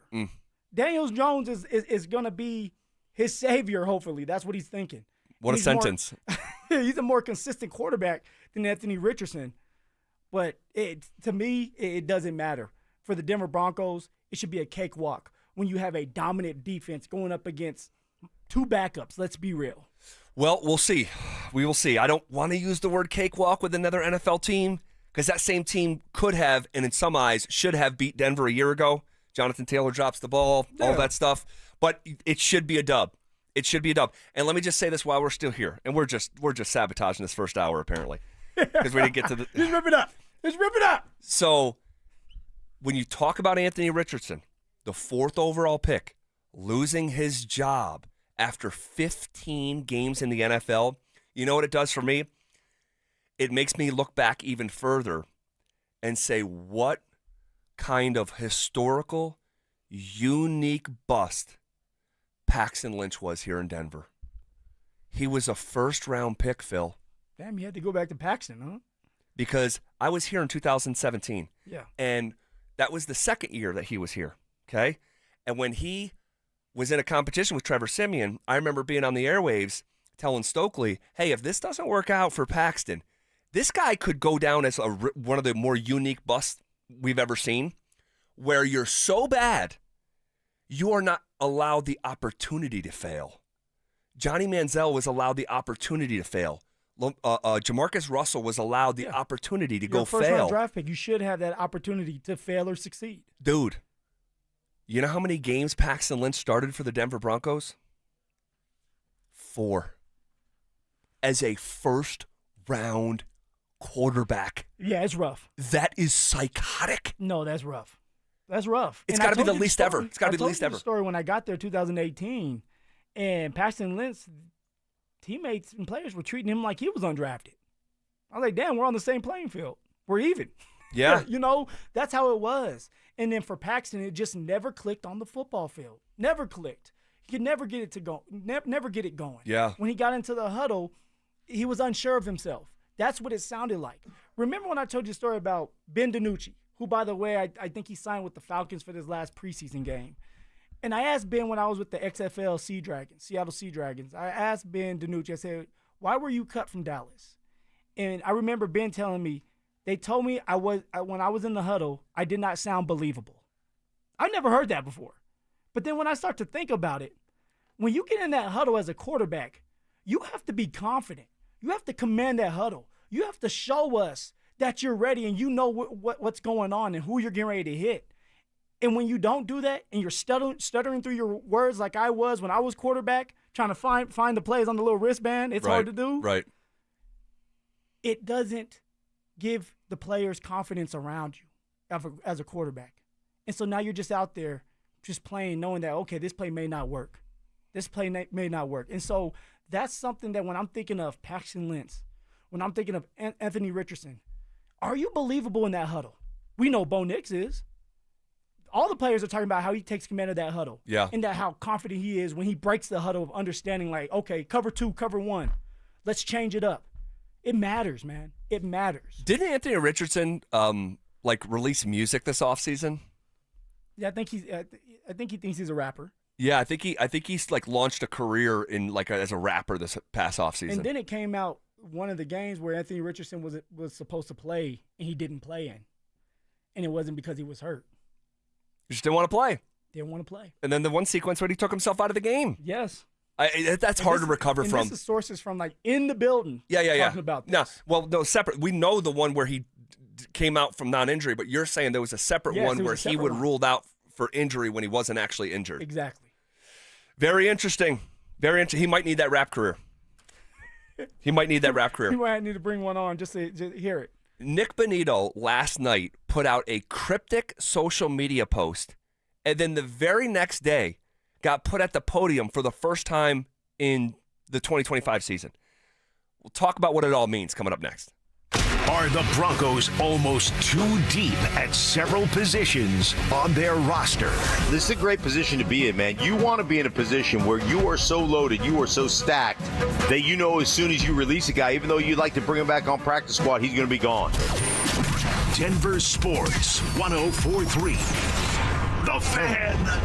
Guys, are you looking for a simple solution to hair loss this summer? Get Advanced Hair's breakthrough one-day treatment during their once-yearly summer savings event. Your own natural hair begins to regrow the very next day, and Advanced Hair guarantees it will grow. Take advantage of your flexible summer calendar and get the most hair for your dollar during Advanced Hair's best offer ever. For details and a free consultation, call 720-459-HAIR or at advancedhair.com.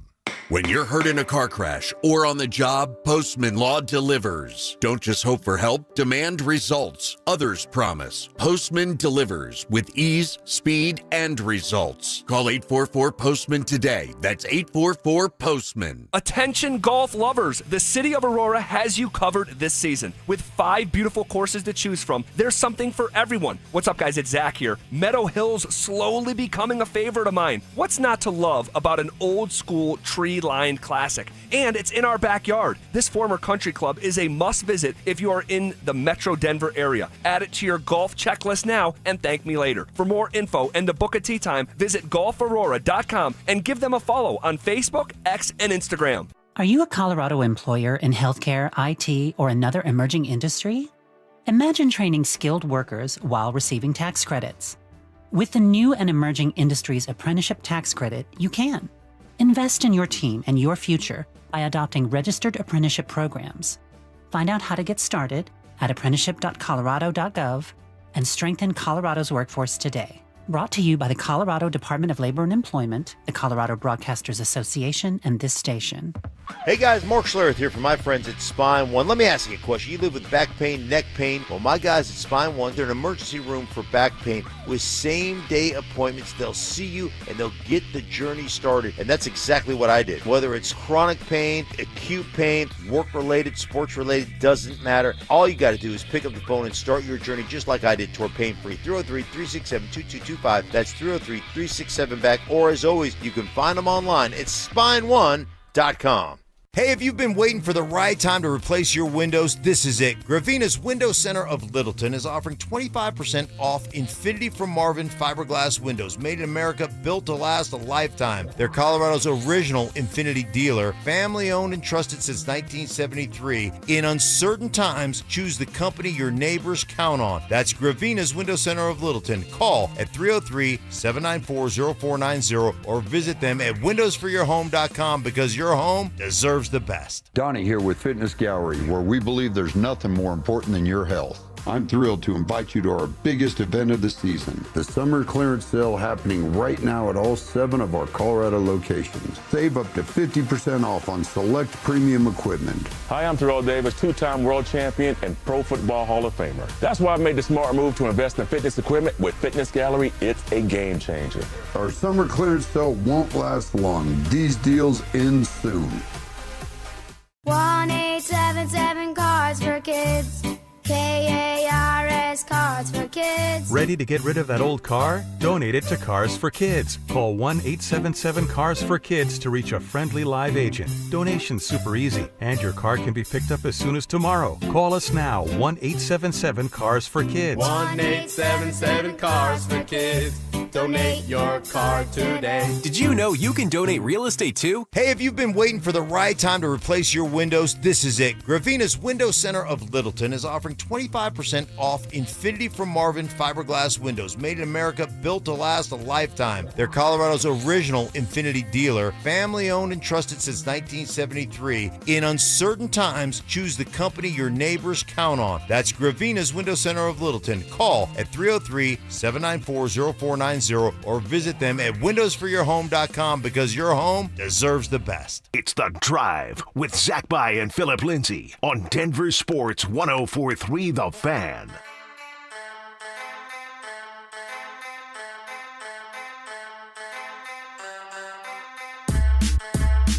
Something new.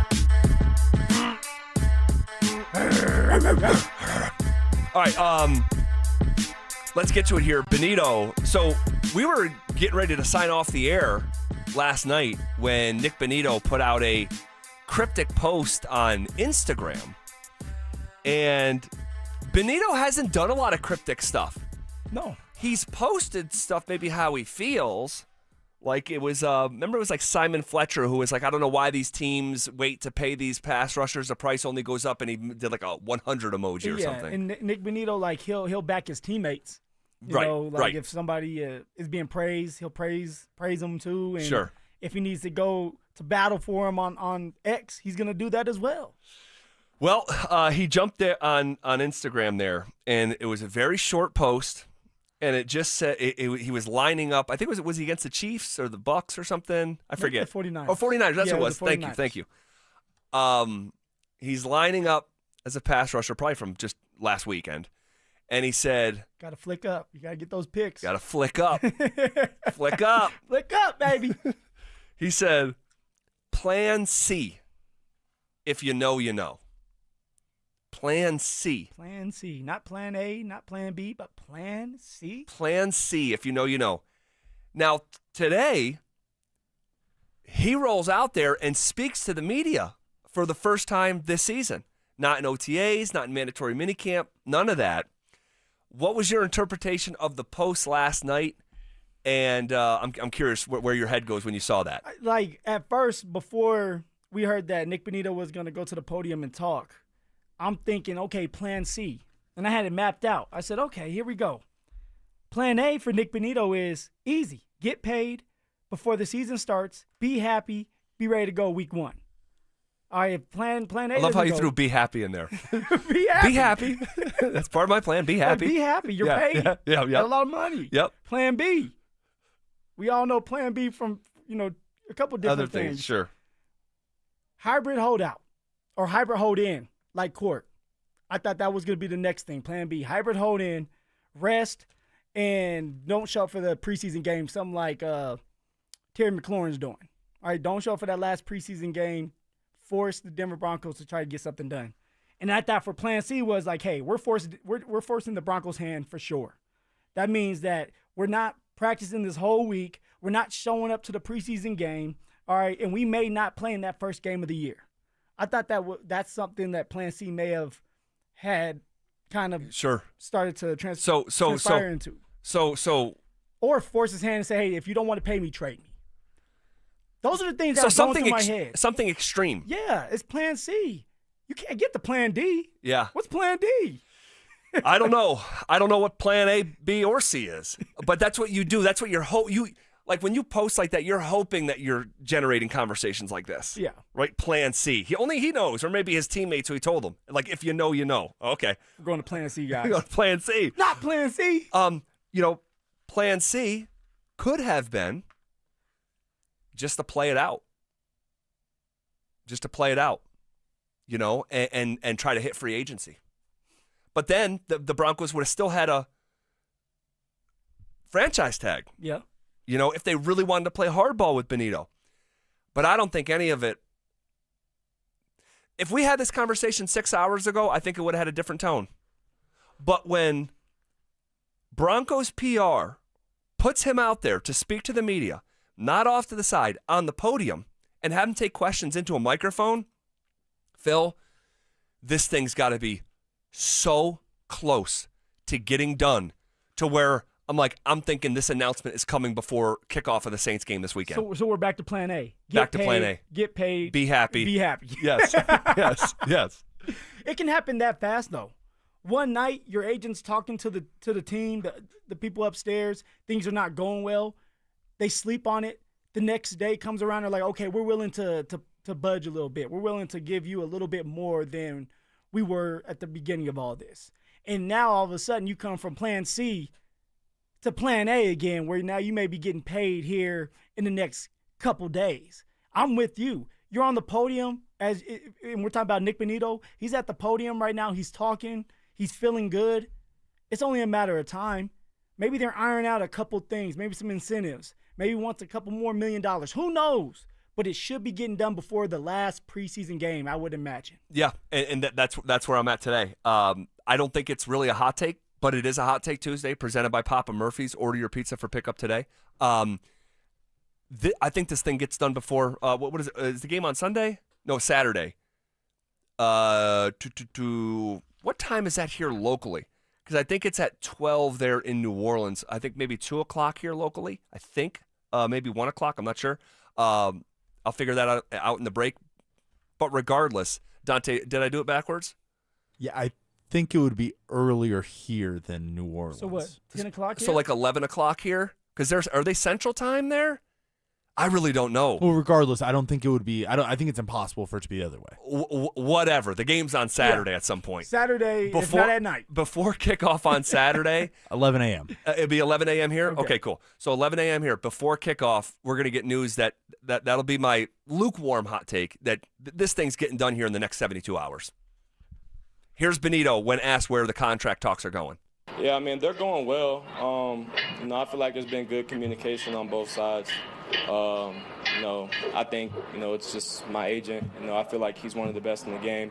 I feel like I got to trust what he's doing. And knowing how they feel about me upstairs, I feel like something will get done, but it's just a matter of when. And, until then, I just got to keep doing me.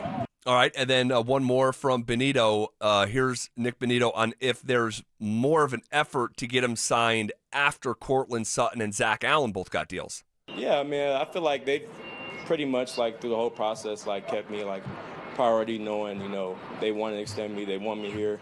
It's just about, when they want to get it done and when, we're ready. So this thing's getting done. But do you sound the way he sounds a little frustrated. Does he? A little bit. He knows it's going well. He knows he's going to get paid. But maybe he wants it done now. Maybe he's tired of the noise and is like, hey, like, let's just get it done now. Like, why are we waiting? Why are we going back and forth? And that's why he's saying, but I have to trust my agent. Right. Because the agent's trying to get him as much as possible. That's why you hire an agent. Not to get you the bare minimum or the same that you could probably get yourself if you were your own agent. But an agent, you hire him and give him 3% because he's supposed to give you a little bit more than you're expecting. Well, he called his agent one of the best in the business, and we've quoted his agent several times here over the previous weeks. It's Tory Dandy from CAA Football, the same agent as PS2. This thing's getting done. I'm extremely confident. There's no way this goes into the regular. I shouldn't say no way, but 99%. It's not going into the regular season. You got 2 weeks. Like, it's not just like you play this preseason game and then next week you're playing a regular season game. You have a block period where you're off for a whole week or you're practicing. That's it. Right, and that's what happened with PS2 last year. 4 days before kickoff of week 1, they got it done. It'll get done. Nick Bonito will be out there making plays, and I just know this game behind the scenes. I do not believe Broncos PR puts them in front of the media today without knowing that it's on like the 1-inch line. So, all right, shifting gears here a little bit. Phil and I recently disagreed on something involving the Broncos' first-round pick. Early returns say Phil may be right. We'll talk about that. Also, what is Shawn Peyton saying after having some time to look back at that preseason film? We'll hear from the head coach next. Is Pat Bryant ready to make a splash in his rookie season? I think he's one of those receivers that has great hands, and he's strong, and he's physical, and he's tough, and he's a really good route runner. Man, he does a lot of things really well, and to be doing it at this level right now as a rookie, very impressive. Denver Sports 104.3. The Fan. Haven't filed your taxes in 3 years or more? You're not alone, and you're not out of options. Join Todd from Advanced Tax Solutions for a free masterclass on Wednesday, August 27th, where he'll answer the tough questions. Can you still get a refund if you file late? What if the IRS filed returns for you and you didn't even know? How far back do you really need to file? What happens if you've moved and missed critical IRS notices? What does the IRS do to tax protesters? And could I possibly go to jail? Todd will walk you through how to get back into the system, understand where you stand, and how much trouble, if any, you're actually in. Don't wait for a wage garnishment or bank levy to find out. Reserve your spot now at advancedtaxsolutions.com. The Fan. That's advancedtaxsolutions.com/thefan. Don't let an accident ruin your summer. If you've been injured, Postman Law is here to help with clarity and compassion. Call 844-POSTMAN to get started fighting your case. That's 844-POSTMAN. With over $3 billion recovered for their clients, the Postman Law team fights relentlessly to make your legal journey as stress-free as possible. You deserve to enjoy your summer. If you've been injured, call Postman Law at 844-POSTMAN today. Right now, your customers are making buying decisions. The question is, will they choose you or your competitor? If you're not advertising, you're invisible. Or even worse, you're advertising but not getting results. You're wasting money. If your marketing efforts, or lack thereof, aren't delivering the results you need, go to DenverSports.com and click on the Advertise With Us button. Through audio, video, or online marketing, the team at The Fan connects customers with businesses every day. Head to DenverSports.com and click on the Advertise With Us button to start growing today. I used to get overwhelmed at the grocery store. That's when Soda stepped in.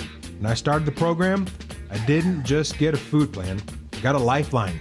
I lost 82 pounds in 16 weeks. But more than that, I learned how to eat smart, shop smart, stay on track even when life gets messy. I could text my Soda nutritionist from aisle 5 and get instant help. SodaWeightLoss.com. SOTA. It stands for State of the Art. Get to it. SodaWeightLoss.com. Hey guys, it's Zach By here. I want to make sure you know about Step Denver, a residential peer recovery program right here in the ballpark neighborhood. Step Denver helps men recover, learn how to stay sober, and put the pieces of their lives back together. There is no cost. They don't bill insurance or Medicaid, so men can get into the program the same day. I'm talking to the men out there, or maybe a friend or family member who is struggling with addiction. Step residents work full-time jobs and put the tools they're learning into play daily, building a solid foundation and savings before leaving the program. I've met men who've been through Step Denver, and I can tell you it works. Step Denver's program of sobriety, work, accountability, and community is a proven formula that leads to long-term outcomes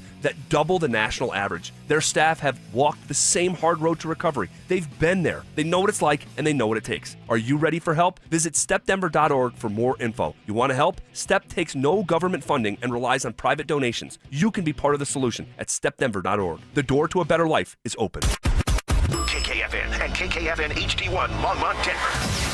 You're listening to Denver Sports 104.3. The Fan.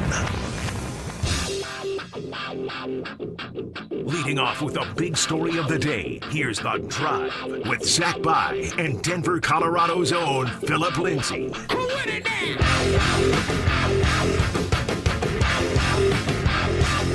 Hour number 1 in the books. Quicker than a New York minute. Hanging out with you here on a Tuesday. It's getting fun around here, man. It's getting fun. Football season, we are on the doorstep. I just made my first futures bet of the season, Mr. Phillip Lindsay, today. You confident? Yeah, I am. It's the Houston Texans to win the AFC South, minus 115. 115 wins 100. And I think that is one of the more confident divisional winners going into 2025. I'll trust that defense. I'll trust D'Amico Ryans. But it's getting close, right? It's getting close. We're just talking about the Texas-Ohio State spread. It's like, what does that look like? Kansas State and Iowa State this weekend. I mean, the Buffs 11 days away. 11 days. Your Buffs. They got to get that O-line thing figured out. Relax. Coach, be okay. Coach said we're not going to know the 5-man starting lineup till the day of the game. I'm like, wow. Because we're so good. Yeah. So much talent over there. We shall see. The Yellow Jackets aren't going to know what's coming. We'll see. We'll circle back to that because Dion actually may have borrowed a page from the coach that he's trying to beat in 11 days. And we'll get to it. A little forward tease. We'll get to it. We disagreed on something. We'll hear from Shawn Peyton here in a couple minutes. But you and I disagreed on something involving the Broncos' first-round pick, and this was on Friday? Yeah, Friday. Yeah, Friday. Maybe Thursday. Thursday or Friday. It was late last week, ahead of preseason game number 2, and it involves who is the starting nickel for the Denver Broncos. First-round pick Jahdae Barron or the guy with more experience, Jaquan McMillan? Well, when you say Jahdae Barron's name, you have to say the Crystal. The Crystal. Jahdae Barron. The Crystal. So I was on the side of the first rounder's going to play. Yeah, like, come on. The first rounder will play. You said, no. Jaquan McMillan gives him a better chance at the start of the year. Maybe they can ease Barron in later in the season, but it'll be J-Mac starting the season. And I felt very good about my position. And then the weekend came. And Shawn said, we're resting the ones. We're going to have some other guys play. Jaquan McMillan did not play, despite the broadcast team saying that Jaquan McMillan was in coverage on the touchdown. They're preying on my man's downfall. Jaquan McMillan wasn't out there, fellas. No. And so he was eating some seeds on the sideline. He was hanging out eating seeds. And I sat behind the Cardinals bench for the game Saturday. And there's these big, this is a little rabbit hole, there's these huge like carts with drawers. Yeah. And there's drawers, and you look, it says players only. Yeah, usually you have some smelling salts in there, something else. Some smelling salts, some seeds.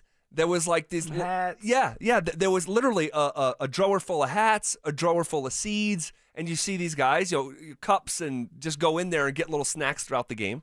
He said little snacks. Yeah, got kind of like little like behind the scenes. Yeah. By the way, another little rabbit hole here. We'll get back on track, I promise. But, dude, so I'm sitting in the second row, and me and my 7-year-old are in the last 2 seats. So we're constantly having to get up because people within the aisle need to. Yeah. But I'd rather sit on the end because 7-year-olds can be squirrely. So if we need to get up, I don't want to be going back. I don't want to be going back and forth. I'd rather be the guy that smart stands up. So I'm standing up as these people are walking by, Guess who's coming behind the little thing to get some seeds and sees me standing up with his $100 million contract and points at me in the crowd and says, "Hey, brother." No joke. No joke. Calais Campbell. No. Trey McBride. Trey McBride. And That's I told your you boy. we've hung out Yes, a little that's bit your and boy. cut it loose, but I thought it was cool. It's like this guy's sitting on top of the world, incredible season, $100 million something contract, and is still like, right there. Well, it's because you're big time, Zach. No, I don't know So, about like, that, but it's like he's like, no, I know He's him. acknowledging. Yeah. just like you're still kind of here with us. You know what I mean? Like I like that stuff. I like not forgetting where you came from. Shout out Fort Morgan. So J-Mac didn't play. Barron did. This is trending towards maybe you being right about our argument from Thursday or Friday. I'm still trying to figure out a time that I've been wrong when we argue, Zach. Oh, my. Literally have to buy me a Josh Allen jersey. Yeah, I did that been on a purpose. time or two. Yeah, I there's been a time did or that two. one on purpose. I felt sorry for you. You say you don't like jerseys. I was like, well, let me lose an argument, bet him, and get him a jersey. Playing the long con. Yes. Okay. Smart. What did you make of that decision from Shawn Peyton? I thought it was interesting because I definitely think there's a battle between Jahdae Barron and Jaquan McMillan. It's not just like Jaquan McMillan's dominating. So there's either two things with this. Either Shawn and VJ, Vance Joseph, they're just confident in Jaquan McMillan right now to start the season, or they know that McMillan's going to be trade bait and they don't want him to get hurt. Now, I'm on the end of Jaquan's going to start this season off. You don't want to lose depth. That's why we're not going to trade someone like Sparky, Jarrett Stidham. There's no reason to do that. There's no reason to trade Jaquan McMillan if you feel like you can win a Super Bowl this year. He's a good football player. He's been making plays throughout camp. Now, there's a couple times he's been caught on. He was caught on in the first preseason game against the 49ers. It's going to happen. It's going to happen to PS2 at some point. You're a DB in the NFL. Yes. It's like being a shot blocker in the NBA. You're going to get dunked on. But what do you do after that?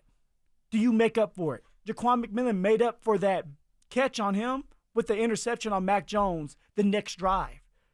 During the joint practice against the Cardinals, Jaquan McMillan had an interception on Kyler Murray. Jaquan McMillan just understands this system right now because he's been in the system 3 years with VJ.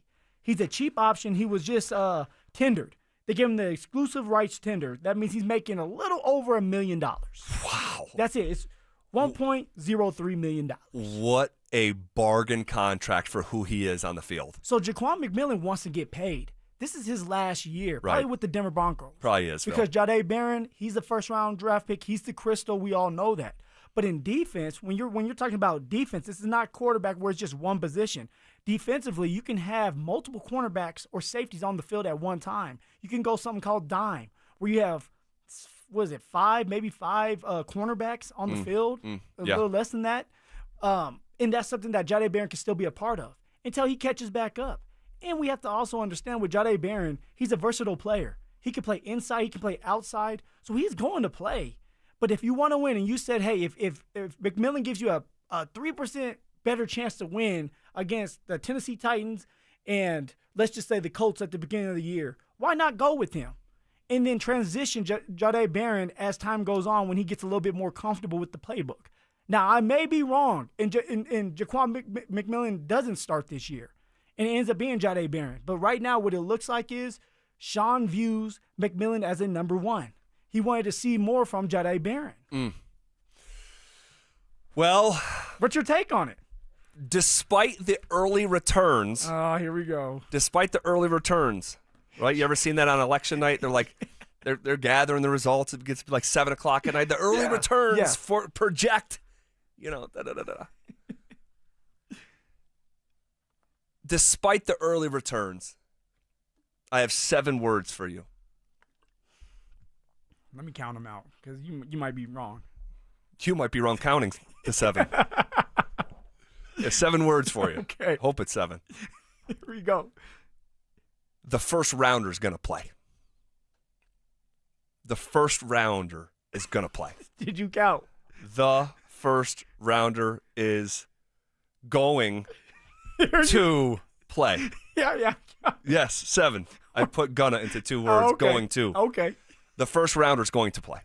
That's where I'm at. Despite. So then why? Why? He wants to see. He wants him to get more work. But shouldn't you want McMillan as well? Like, if this is a battle, you might as well throw them both out there. See, I don't know how much of a battle it is. I really don't. And not saying that it's not a battle in terms of they're both comparable players right now, because you're probably right. And like, if your life is on the line, Jaquan McMillan may give you a better chance to beat the Titans week 1. He's just more time on task. He's just more of a veteran player. You can't just snap your fingers and say, okay, I'm experienced. You have to go through it. And I think that this is how Shawn Peyton handles rookies.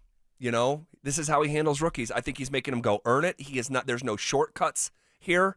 And I think that by the time we get to September 7th and the official depth chart comes out, I believe you'll see Jahdae Barron as a starting nickel corner for the Denver Broncos.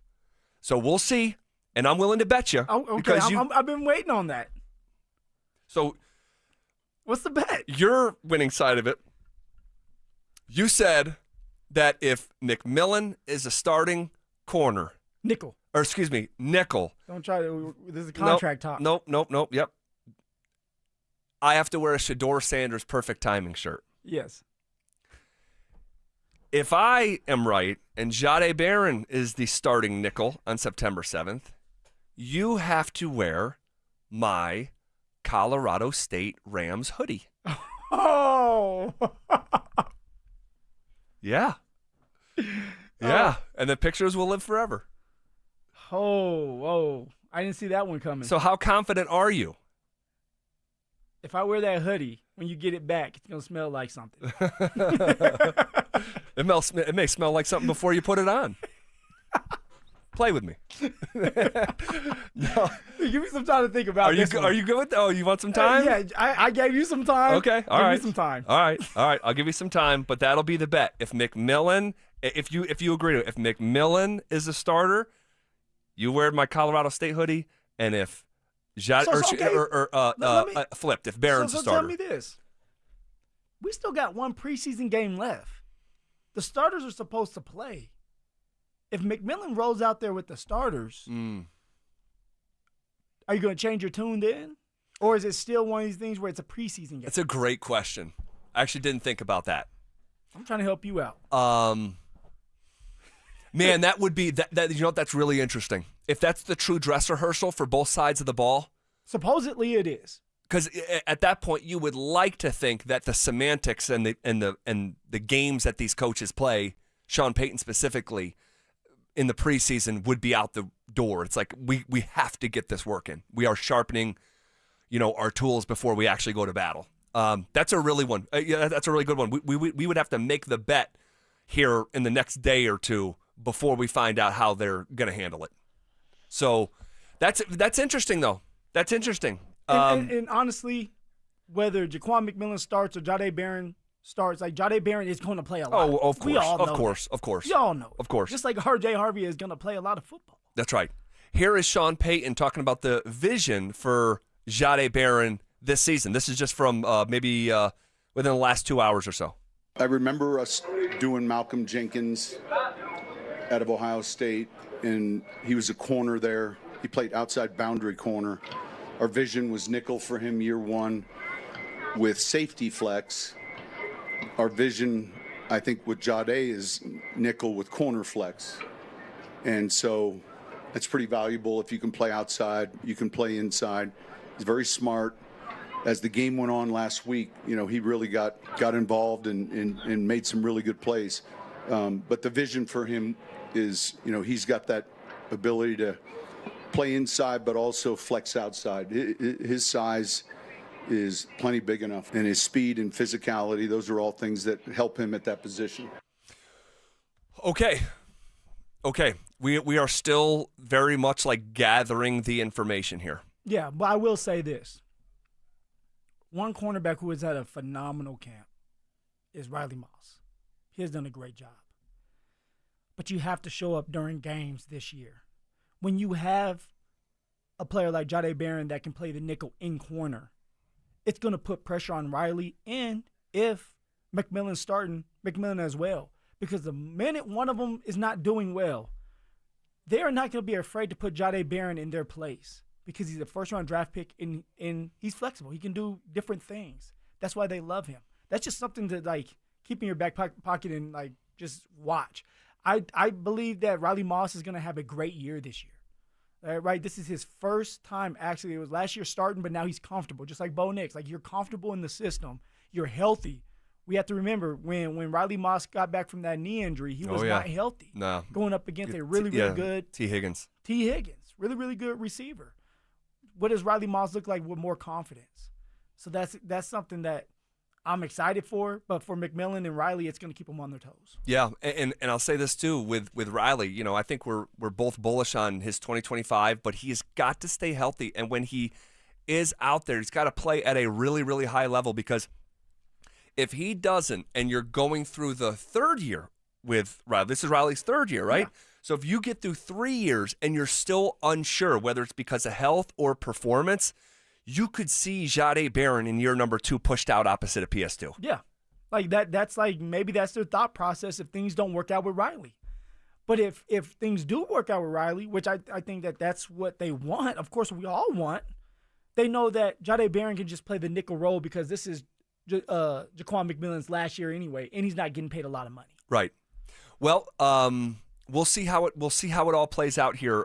Let's hear from Jahdae Barron. This is the corner talking about what he's learned in training camp.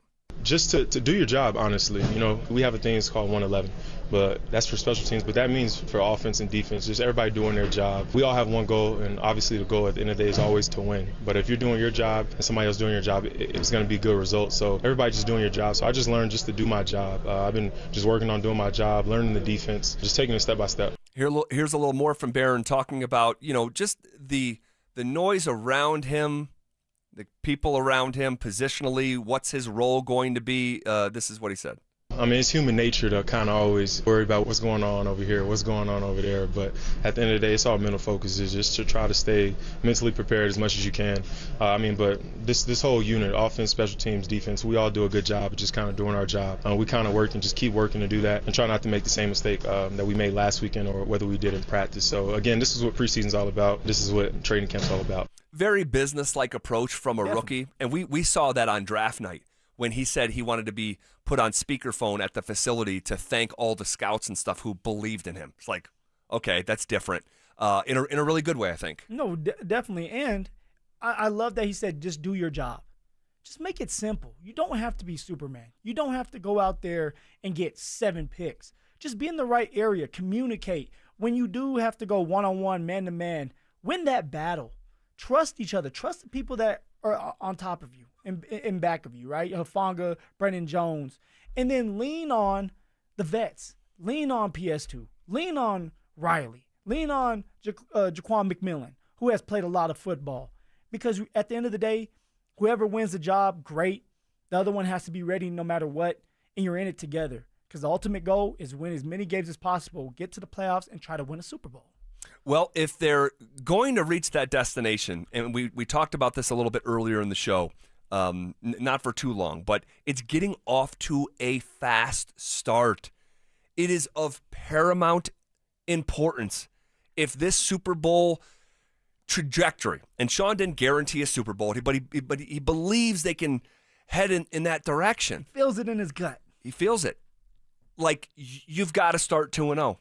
And Shawn was asked about if they're doing anything differently this year to get off to a faster start. It's been a little different. I think obviously we'll pay attention to week 1 at home. Yeah, I can talk about it, but then I also have to look at the schedule and say, hey, what do we want to do differently? And we'll pay attention to that. It's a rare sequence where you have the most winnable home game of the season, week number 1, and arguably, and I would argue that this is the case, the most winnable road game in week 2 of the season. And that two-step sequence comes directly before what we already established when the schedule came out, the hardest 3-game stretch of the season. At the Chargers, Monday Night Football against the Bengals, and at the world champion Philadelphia Eagles. Like, what are the chances that happens? Like, it's a great setup. It's crazy. Those 2 games to the start right before that 3-game stretch. It just builds some momentum. All right, you get to see what your defense is all about. You get to see what your offense is about. You kind of get the rookies going a little bit more. Hopefully you can dominate the game. Now, dominate doesn't mean win by 20 or 25, but it's just control the game, offense, defensively, and special teams-wise. And then you go in after those 2 games, hopefully you're 2-0, and now the work really begins. My question to you is, if you win those first 2 games and you know that you have the next 3 are really, really tough, how should the offense win these games? If it's up to the offense, we know defensively, like, they're going to be aggressive. Their identity is, hey, we're going to turn the ball over, as getting as many sacks as possible. But for the offense, when you've looked at these 2 preseason games, and if we're going to win the first 2, which we should, and get ready for the next 3 tough ones, how do they need to win these games? Are you talking about the first 2 or the next 3? Yeah, they all build up. Or just all 5 of them? Yes. I mean, yeah, the offense is going to have to play at a high level, especially in weeks 3, 4, 5.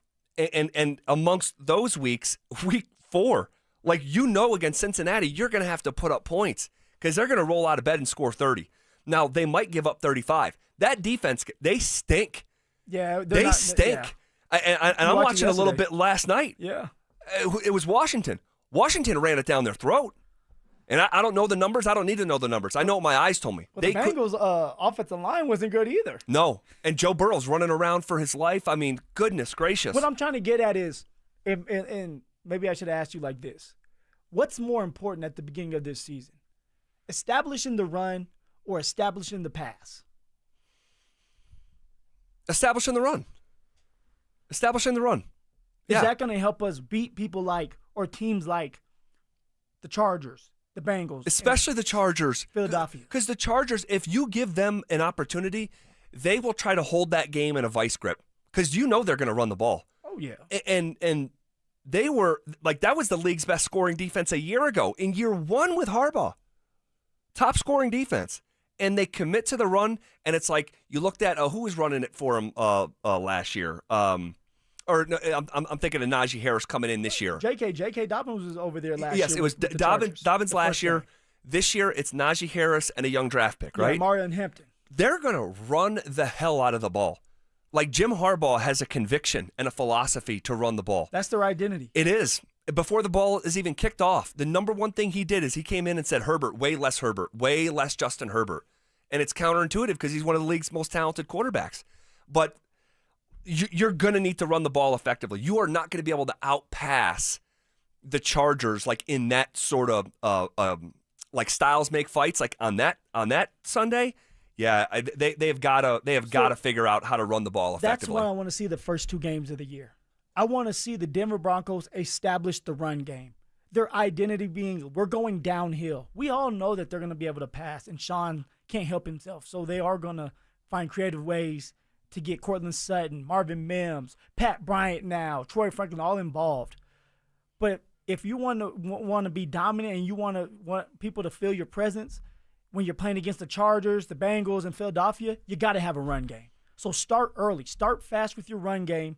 Get that going, and then feed off of that, build off of that with the play action, and get your pass game going after that. That would be my philosophy this year to start the season off. Well, here's Shawn Peyton just a couple hours ago talking about the running backs. Part of it's the front, and then what's the design? Look, I know there's been a lot of attention to, hey, what's this going to look like? And those are good questions. A lot of it is, the defense you're seeing.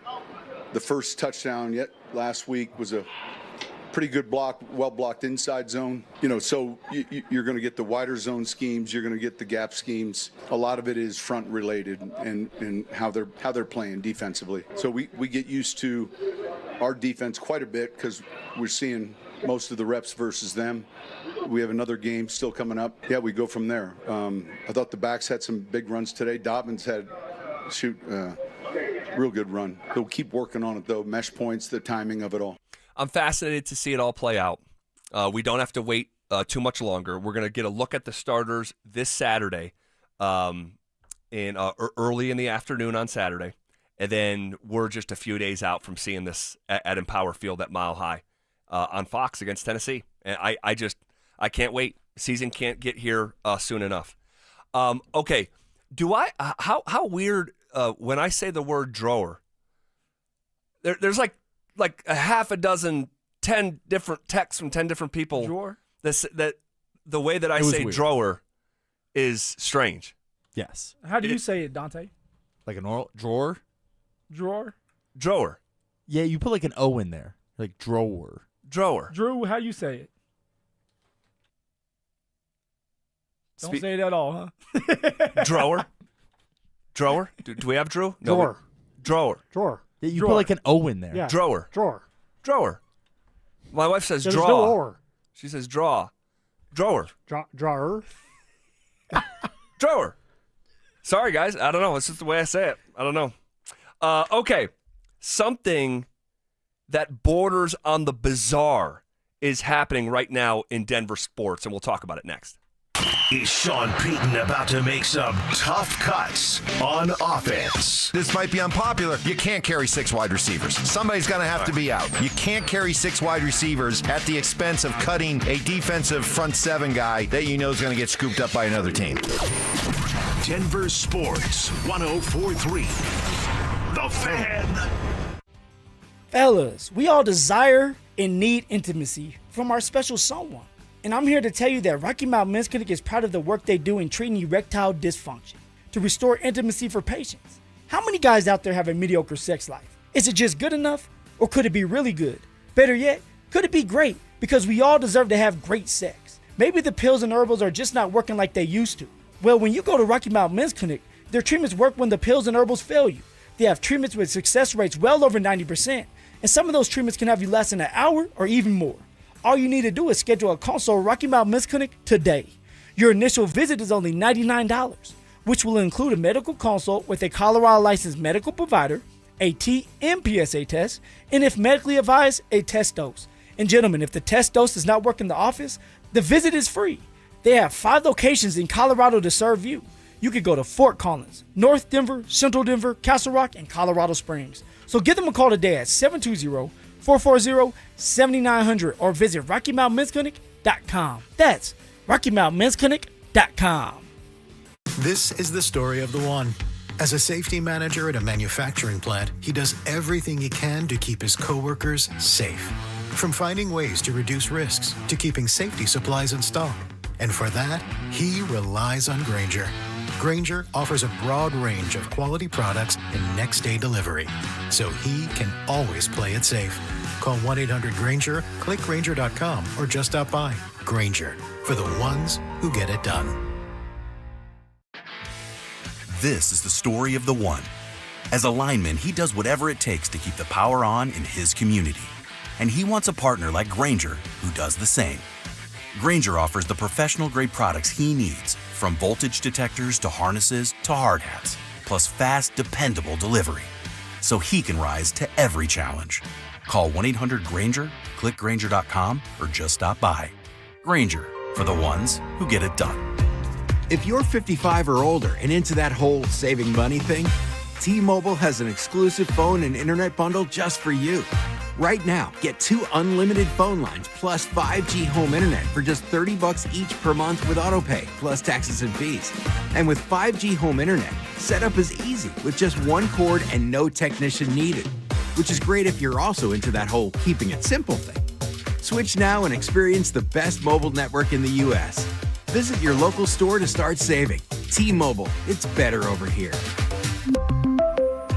Based on analysis by Ookla Speed Test Intelligence data Q4 2024 to Q1 2025. Ookla trademarks used under license. Unlimited on our network. Customers on voice plan may notice speeds lower than other customers and further reduction if using more than 50 gigs a month due to data prioritization. Video streams and SD on this plan. Home internet pricing after $20 a monthly bill credit plus $5 per line without autopay. Debit or bank account required. See 5G device coverage and access details at T-Mobile.com.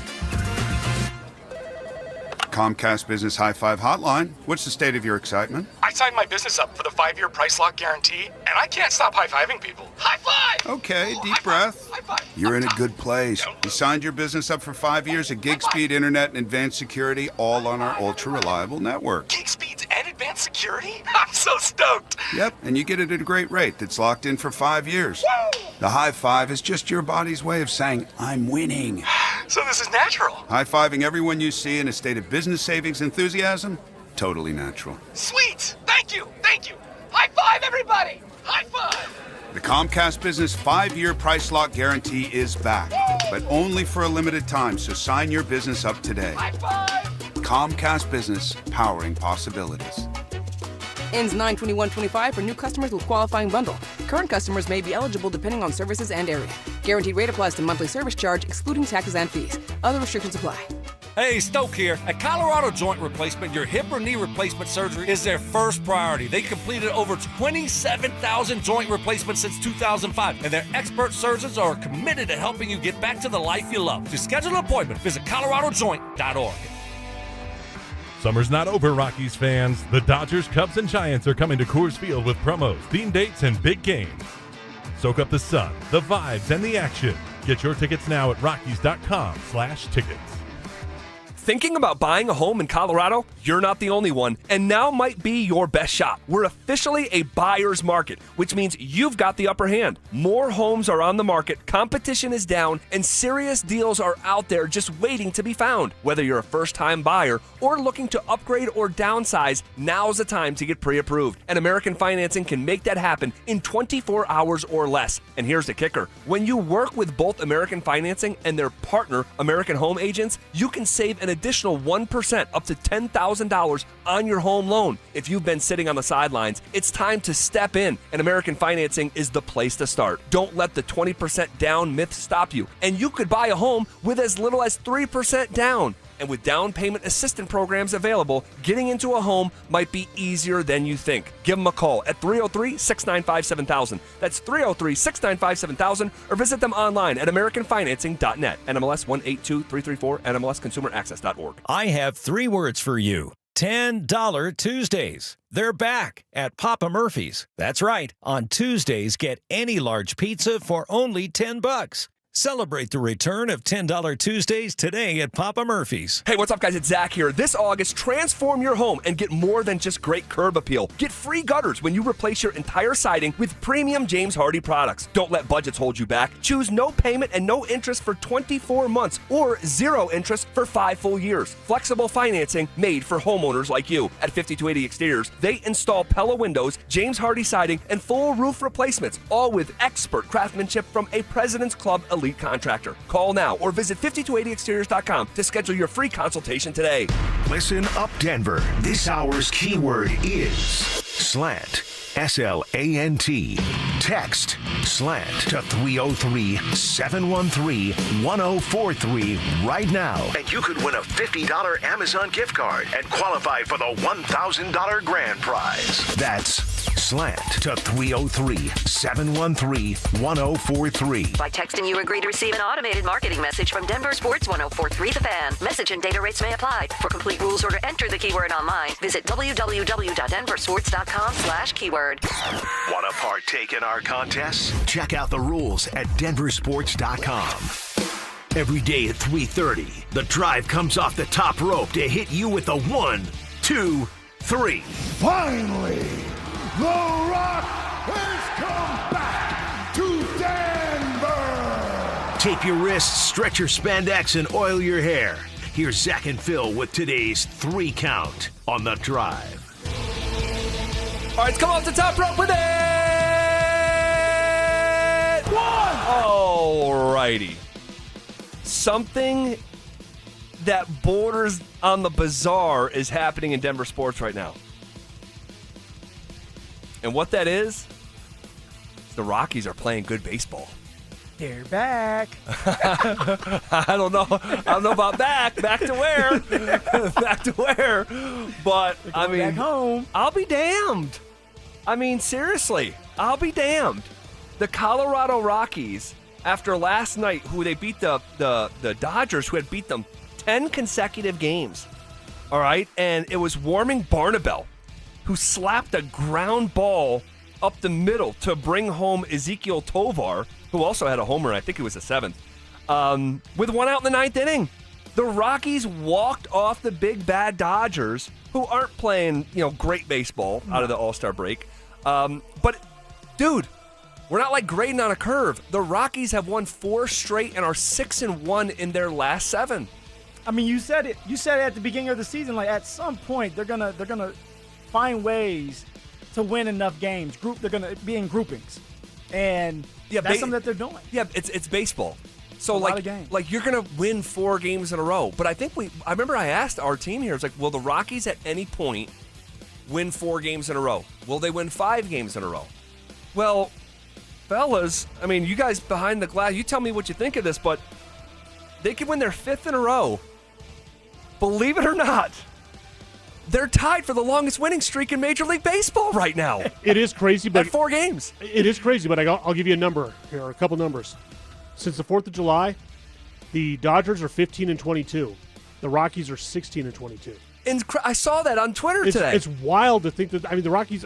You're thinking, oh yeah, 16-22, like that's not bad, but it's kind of a bummer if you're one of those like me that was like, oh man, I want this team to be the worst team in the history of Major League Baseball. Right. It's not true that way. Like they've not been half bad over the last month and a half, man. I mean, out of the All-Star break, they're playing like 500 They baseball. are, yeah. And so what does their record end up being at the end of all this? Because you know they're going to go back. It's going to be piss poor. I mean, it's going to be probably the worst in Major League Baseball, but I mean, they're 36-89 right now. Yeah. You got about a month and a half left, so you probably got, 45 games, roughly? Do they get to 50 wins? Can they win 14 games and get to 50? So what would their record have to be? 14 and what'd you say, 45 games left? They're 36-89, so I don't know. I don't do math well, but I'm guessing about 45 games roughly, considering where we are in the calendar. I mean, well, here's all I know. 3 months ago, we were talking about this team being the worst team in the history of pro baseball. They only need to win 6 more games total to not have that label. So let's start there and sort of build upward. Baby steps. Any thought, guys, behind the glass?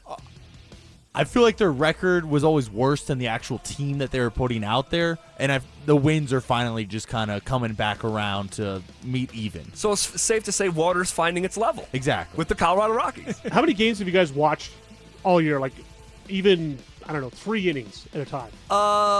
I think maybe I'm at, 5 games, maybe total. I'm not at 5. No. I'm not at 5. I think 30 plus? No, 3 or 4. No, I was speaking for myself, 30 plus. Yeah, I mean, I went to a game. I watched the first couple games, but no, I haven't like I'll check in, watch an inning, I'll circle back, watch another. But sitting down, that was the question, right? Sitting down, watching 3 consecutive innings. Yeah, just like 3 consecutive innings at any point in the game. I can count them on one hand. Okay. I actually did it last night. I watched probably about 3 or 4 innings last night. I was like, oh, this is not half bad baseball.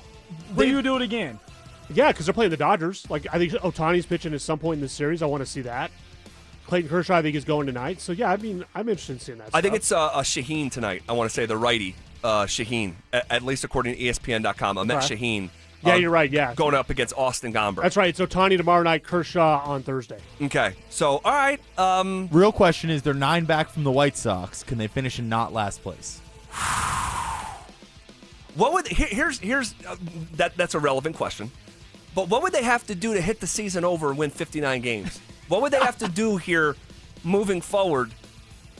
What'd you say the over was? 50, 56? If they get to 59 wins, I believe that's the over. I mean, they're at 36 wins right now. So they would have to go on a Rocktober heater in order for that to even be a possibility. Yeah. What was the bet that you had? Oh. What was it like? Was it the over? It was the over. It was the over. I'm in the tub taking a bath on that puppy. Just a bath. 1, 2. All right. The Athletic released their top 25 NFL players under 25. Broncos country might have a little issue with it.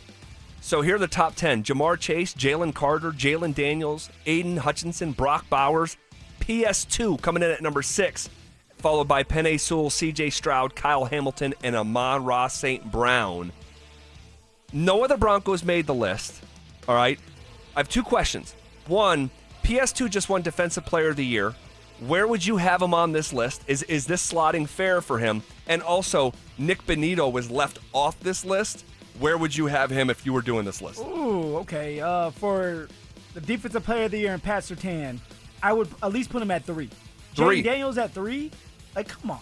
No, put him at 3. And we're talking PS2. Jamar Chase, Triple Crown King. Yep, I get it. Jalen Carter, Beast, just won a Super Bowl, and then it could be PS2. And then for Nick Benito, in this list right here at the top 10, where you replace him? This was the top 10. The list went all the way out to 25, and he was not on that list. I think that he's not top 10. You don't have to put him in top 10 right now. He did 1 year of work. So I would say 17. I give him around 17. I think that's fair. I think that's fair. Anywhere in the back half of the top 25, I think is fair for Benito. Gives him more fuel, though, for his burning fire to validate what he did in 2024 here in 2025. 1, 2, 3! All right, this shouldn't be shocking, but every year I still get shocked by it. 5.1 million Americans watch the Bears 38-0 win over the Buffalo Bills over the weekend. It's the most watched preseason game on Fox since 2021. The score was 38-0. All right? More people watched the Bills lose 38-0 in a game that didn't count than the average viewership of Guardians and Yankees last year in the ALCS. That's insane. Look at you. So you're saying it's because of the Bills? No. I just think that the unquenchable thirst for NFL football, it's insane. And it was on network TV. You know, people without cable could watch. Yeah. I get you. A big market like Chicago, you know. I mean, the Bills, a lot of people do watch the Bills games. They rate well, but this was a butt kicking. This was 38-0, and you had 3 times as many people watch that than they watched the Stanley Cup. That's insane. And Josh Allen didn't play. In that game. Caleb Williams maybe played, a quarter and a half? It's hard to, people quantify. are missing football. Yeah. They're missing football. Yeah. But you can't complain about there being too long of a preseason if you got 5.1 million people watch preseason games. This is why we still have preseason games. People are going to watch no matter what. It's crazy, but they do. And I was among 60,000 people there live watching on Saturday night. I love watching preseason games because it's a bunch of guys out there that probably are not going to make the team, but it's organic. They're trying so hard, and they're trying to fight for that spot. And if it's not at that one team, maybe it's somewhere else.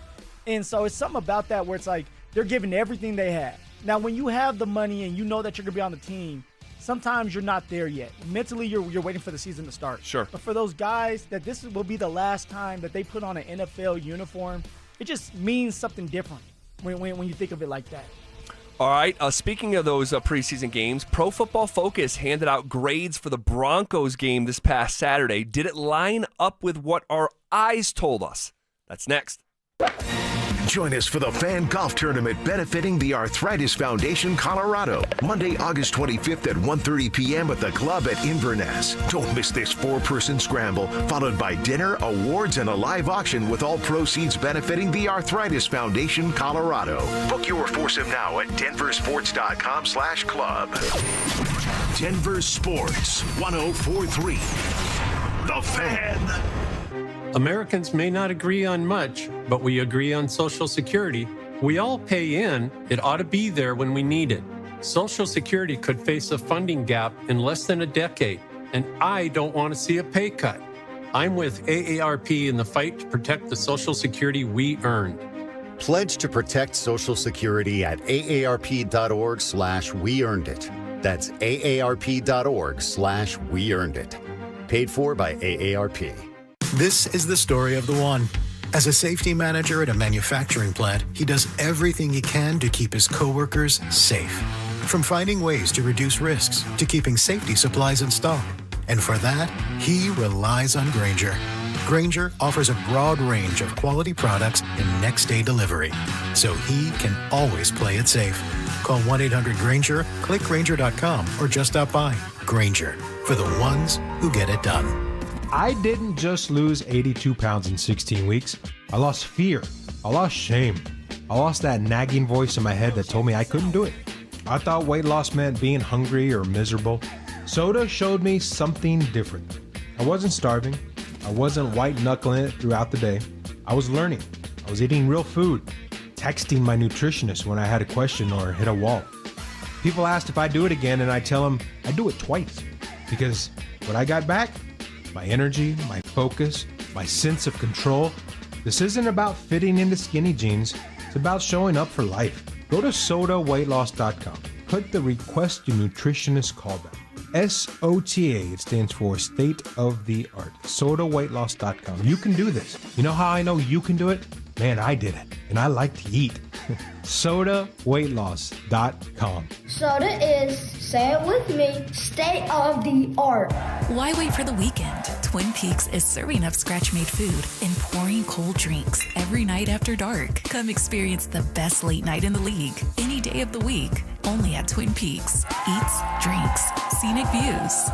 Done right kitchens, baths, counters and floors, finished basements, windows and doors. Our 8% scheduling incentive and bank financing to ask about make a great time to call 800-362-8370 or drhi.com. Hey, if you've been waiting for the right time to replace your windows, this is it. Gravina's Window Center of Littleton is offering 25% off Infinity from Marvin fiberglass windows, made in America, built to last a lifetime. They're Colorado's original Infinity dealer, family owned and trusted since 1973. In uncertain times, choose the company your neighbors count on. That's Gravina's Window Center of Littleton. Call at 303-794-0490 or visit them at windowsforyourhome.com because your home deserves the best. Mira, Jorge, let's bring the nail gun over here. Jose stands tall atop his sustainable flooring company. Totally. It's renewable and moisture resistant, but we have several green options too. Or we got some beautiful reclaimed oak. But floored by his success, he needs to hire more installers. I need Indeed. Indeed you do. When you sponsor a job on Indeed, it's easier for talented candidates to find it, which makes it easier for you to hire them. Visit Indeed.com/credit and get $75 towards your first sponsored job. Terms and conditions apply. Summer's wrapping up, and life is picking back up. Early mornings, long days, and a to-do list that doesn't quit. And neither should you. Who has time to slow down due to body pain? That's why there's Aleve to keep you going. With just one pill, Aleve delivers longer-lasting body pain relief per dose compared to other leading OTC-branded pain relievers. Aleve helps you keep moving from sunup to sundown with up to 12 hours of pain relief per dose, so you can keep moving and be ready for whatever's next.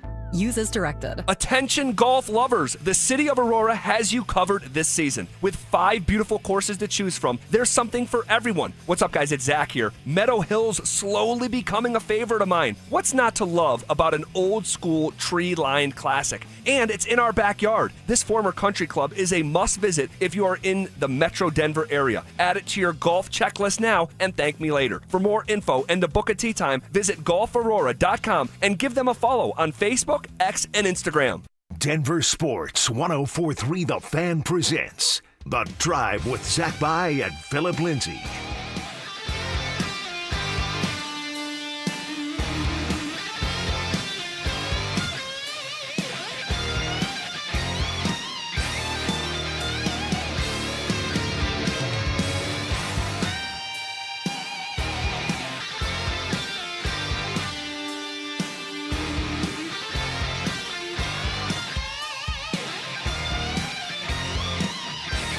All right, Pro Football Focus handed out grades for the Broncos' second preseason game on Saturday. Did PFF line up with what our eyes told us? How did PFF treat you, Phil? They actually treated me kind. Yeah? Treated me with the gentle hands. PFF, it's interesting because you don't know their formula. So you don't know how they're grading players. All you know is at the end of it, they're like, hey, you had a high grade. You had a higher grade than at one time was like Saquon Barkley in one game. And it's like, okay, but how? When he had better stats. You know, like it's I don't understand sometimes their formula of how they're getting to these grades. But for the most part, I graded pretty high on PFF. It didn't matter. If I brought that up to the front desk, Elway wasn't going to help me out. Well, it's one of these things where you take it with a grain of salt. You just take it with a grain of salt for what it is. I've said this for years about PFF. I look at it as a resource or a tool in the tool belt, but it's not gospel. It's not, especially for preseason. I don't know how much we should be looking at this for preseason, but I thought it was relatively interesting because the Broncos' best offensive players, they had 5 of them. Evan Ingram was one of them. Played great. That makes sense. Pat Bryant played great. He graded out as one of the 5 best Broncos. How did Stidham play on Saturday? Great. He graded out as one of the 5 best Broncos. They also had Calvin Throckmorton. All right, I'd be lying if I said I was really focused on his tape on Saturday. And then another guy who we said before the game ever started, you better watch him in the second half. I knew you were coming out with the song. Michael Bandy. Mr. Bands, he graded out as one of the 5 best Denver Broncos. I want to say he had 55 yards receiving. Oh, was it 55? Yes. Good for him, man. So he was making some plays. I was hoping that he could get in the end zone. Me too. That wasn't the case, but he was out there. Yes, he was. So those were the 5 best offensive Broncos, according to PFF on Saturday night. Evan Ingram, Calvin Throckmorton, Michael Bandy, Pat Bryant, Jarrett Stidham. Bandy, take that PFF grade, take it up to the front office and let them know. Yes. Don't play with your name anymore. Yes. Make me a part of the 53-man roster. In terms of the 5 worst graded Broncos, not going to spend too much time on the 3 of them. Well, not going to spend too much time on any of them, but because they're back end of the roster guys in the second half that just didn't play well. Offensive lineman Clay Webb, Will Sherman, another backup offensive lineman, Nick Gargulio, who we saw what happened there. But it was also Lucas Kroll had one of the lowest grades on the Denver Broncos, as did fellow tight end Caleb Lohner as well. He's an interesting one, and we're not talking about Caleb Lohner. We can talk about him next. We all know that Caleb Lohner is like a developmental tight end, maybe an experiment. But for Lucas Kroll, does he make this team? This is Cease guy now. Yep. That's a good question. So Evan Ingram's going to make the team. Adam Troutman's going to make the team. Nate Adkins is banged up. Yep. Didn't play against the Cardinals. Didn't practice that week. No. Got hurt against the Niners, right, in the joint practice? I want to say ankle. Yep. So haven't seen him since. Yeah, I think Lucas Kroll's going to make the team. I think. What do you think? I would think so because of what he did last year, just being around a familiar face. You know that he can help you with the run game. He can catch out of the backfield too. You can line him up as a fullback if you need to, if Burton's not ready to go. So I believe Lucas Kroll would and will make this team, unless there's somebody else that comes out of nowhere. And the thing is, guys, too, is like we sit here and we look at our team, right? Like the Denver Broncos team, and who's going to make the team from what we've been evaluating. But there's 31 other teams that have to cut a lot of players. So maybe the tight end 3 is not on the Denver Broncos just yet. That's something that you have to take in consideration sometimes, even at the cornerback position or running back position. Maybe there's somebody out there that they like, that they know, when I say they, Sean, George, the front office, know are going to get cut, and they're going to bring them in. Yeah, Sean talked a little bit about that this afternoon. We'll continue to pay real close attention to the tight end wire and also the fullback. We had a few of those guys in to work out. We've always kind of had an F, and I think quietly Nate was one of those players that I don't know got a lot of attention, and yet, man, there was a lot of respect around the league and in the locker room for the way he did a number of things. So, it'd be good to get him back when we do. In the meantime, we've got to fill that void somehow. Well, you're spot on, and like it's not, again, because Kroll has had some nice moments, right? You would agree with that, right? This summer he's had some nice moments. But he hasn't been as consistent as you would like him to be. Right. And we know Caleb Lohner's not going to make the football team, right? He's not making the football team. No. So, yeah, maybe the third tight end for the Broncos is not in Denver currently. Maybe someone's going to get cut from Baltimore. They have a top-heavy tight end room. Someone like Buffalo, another top-heavy tight end room when they have, 2 legit tight ends. So we'll keep an eye on it. Well, it sounds like Nate Adkins is going to make this team. That's what it sounds like. From like what Sean has put out there, and he's excited to have him back whenever he gets back there because he's a two-way kind of player. Right. He can play the tight end position, but also fullback. And if they decide to cut ties with Burton because he's hurt right now with the hamstring, right? That would add someone like Nate Adkins. He would be more valuable. But until both of them come back, you're going to have to fill that void. In terms of, and the reason we got started on this conversation, because Pro Football Focus graded out all the Broncos for their second preseason game on Saturday against the Cardinals. Damari Mathis also graded out as one of the worst defenders for the Broncos.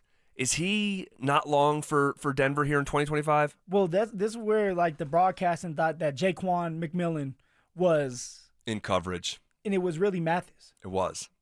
he's on the bubble. He's been on the bubble since day one. Right. And when you give up big-time balls, and that's not the first time, even in practice, Mathis has given up big-time plays. You're not making that team because of that. He would be a guy that you cut and then find somebody else that another team decides to let go, and you bring them on as a cornerback, because there's so many cornerbacks in the league that you can choose from. Yeah. All right, we're going to keep our eye on these conversations. We're like a week out from this football team being picked, and there's going to be a curveball. There's going to be a curveball, and I don't know if it's in the form of a surprise cut. I don't know if it's going to be in the form of, hey, player X in Seattle just got cut, and he's coming to Denver, and someone who you thought was going to be a lock to make the football team gets bumped off the back end of the roster. I don't know exactly what it's going to look like, but there will likely be some form of a curveball here a week from today. So we're fixing to find out. Yep, we are. Starters play on Saturday at 11 o'clock here in Denver. Can't wait. Okay, we heard from Nick Benito last night cryptically on social media, and then we actually heard from him up at the podium for the very first time this year. Is there something that we can learn from the sequence here in the last 24 hours? We'll talk about it with James Palmer coming up next. Are the Broncos almost too deep at several positions on their roster? This is a great position to be in, man. You want to be in a position where you are so loaded, you are so stacked, that you know as soon as you release a guy, even though you'd like to bring him back on practice squad, he's going to be gone. Denver Sports 104.3. The Fan. I'm the happiest man in Colorado today. Yep, that's an actual quote from Alan, a 303 Law 4040 client, when he picked up a settlement check after we settled his case for $125,000. You know, the funny part is, at our first meeting, Alan actually said, Dan, I don't even know if this case is worth your time. Now, Alan's like a lot of people who call us at 303 Law 4040. He wasn't looking to get rich, but he was in pain, and he didn't know where to turn. You might be like Alan, not looking for $1 million, but you were hurt and it wasn't your fault and you have no idea what to do. Heck, the insurance company may already be throwing a lowball offer at you so they can get off the hook. When you call 303 Law 4040, my lovely wife Kimberly and I will meet with you in person, free of charge. We'll come up with a plan where you get to focus on getting better while our team fights to get you a fair settlement. You know what we say. Save that number in your phone. You never know when you're going to need it. It's 303 Law 4040. That's 303 Law 4040.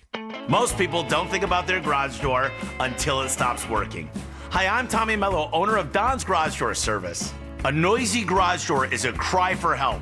Most repairs are simple, but if left untreated, they can turn into costly repairs. Your garage door works hard every day, and a little maintenance goes a long way. We fix garage doors fast with quality parts designed to last a lifetime. There's never a good time for your garage door to break, whether you're rushing to work or you're trying to get the kids to school. We know how much you rely on your garage door. That's why we offer same-day repairs, because life doesn't wait, and neither should you. Over 90,000 five-star reviews don't happen by accident. They happen by putting people first. Fixing your garage door is what we do, but making your life easier and your home safer is why we do it. Families trust us because we deliver, and we'd be honored to earn your trust too. From repairs to upgrades, call Don's Garage Door Service today.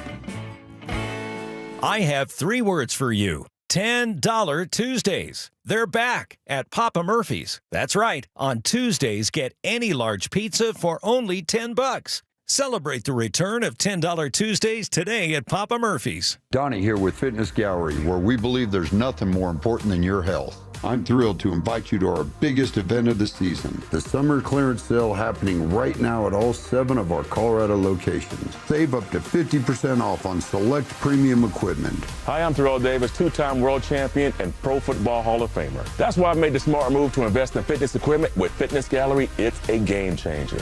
Our summer clearance sale won't last long. These deals end soon. Are you one of those people who dread going to the dentist? If so, have you tried sedation dentistry? Learn more about sedation dentistry at coloradosedation.com. Sit back, relax, and dream with the most experienced sedation dentist and staff at Clarkson Dental. Make your hard-earned dollars go further during the Labor Day sale at Furniture Row. The more you buy, the more you save. Save $100 on every $1,000 you spend and get 60 months no interest now at Furniture Row. KKFN and KKFN HD1 Longmont, Denver. You're listening to Denver Sports 104.3 The Fan. You're listening to The Drive with Zach By and Phillip Lindsay on Denver Sports 104.3 The Fan.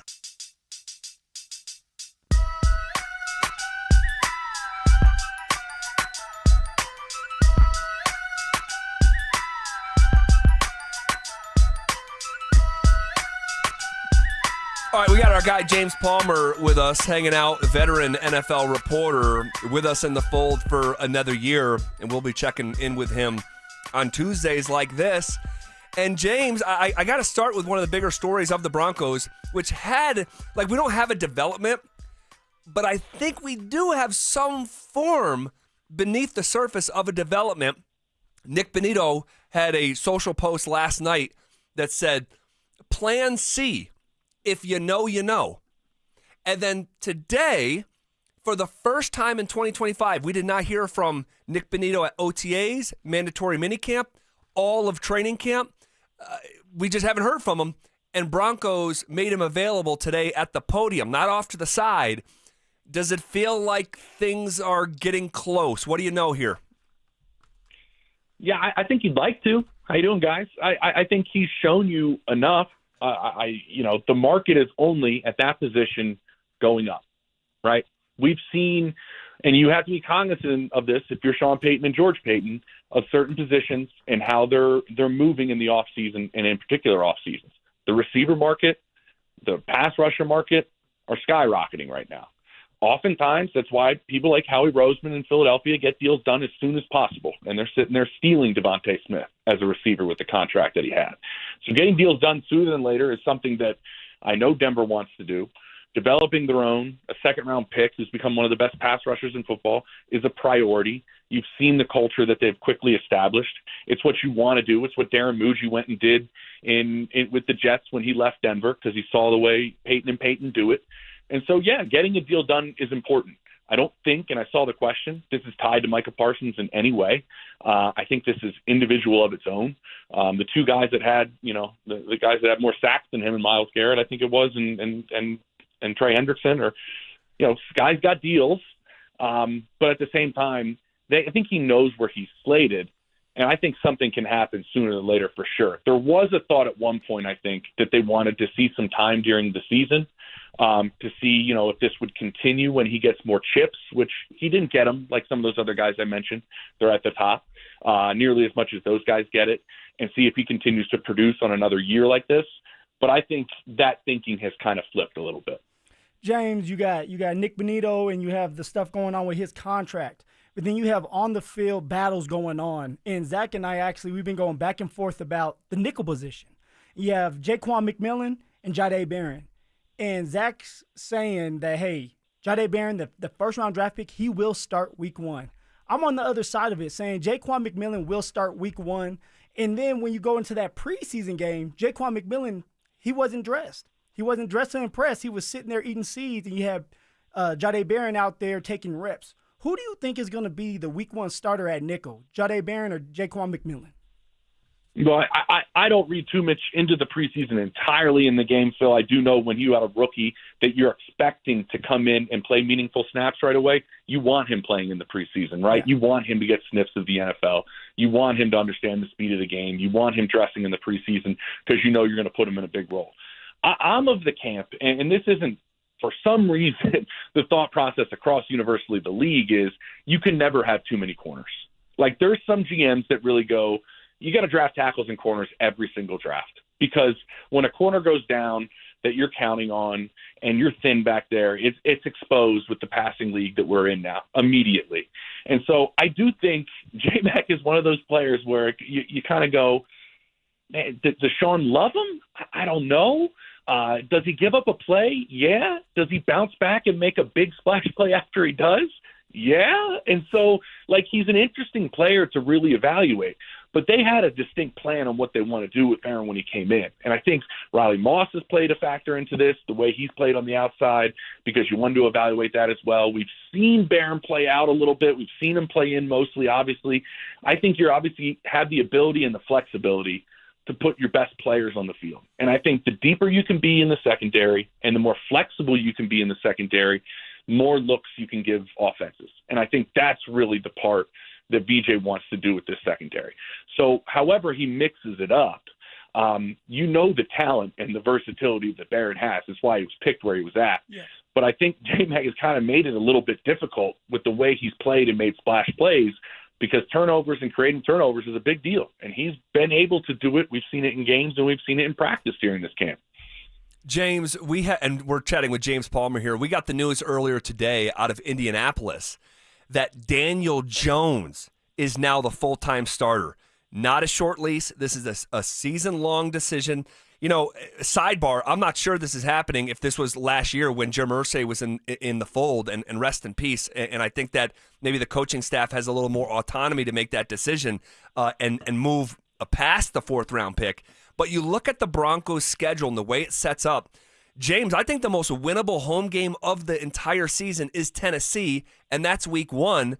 And considering that the Jets game is in England, I think the most winnable road game of the season is week 2. Do you agree with that? And what did you make of the decision out of Indy today? Yeah, I agree with that. I mean, you're going to get Cam Ward in his first ever NFL game with one of the best defenses you're putting out there on the field in the NFL. I mean, that bodes really, really well for you. I mean, we know Tennessee's a couple steps away for sure. We know the way the Jets are built. And you have Indianapolis, in year 2, in week 2. I look at this and go, you mentioned Jim Irsay. I think that's a big part of this. Shane Steichen, to my understanding, made this decision and then went to Irsay's daughters, and who are running the team now, and told them of his decision and sold them on why he's going with Daniel Jones.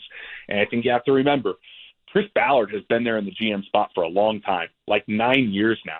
And I think with new ownership comes thoughts of your job and the insecurities of it when you don't win, when there's changes above you. And I think Shane Steichen knows that Daniel Jones gives them the best chance to win right now. There is so much of an unknown and an inconsistency to Anthony Richardson. And that's been a big part of what's happened in Indianapolis. They want somebody to come out, and I think Bo plays into this, honestly.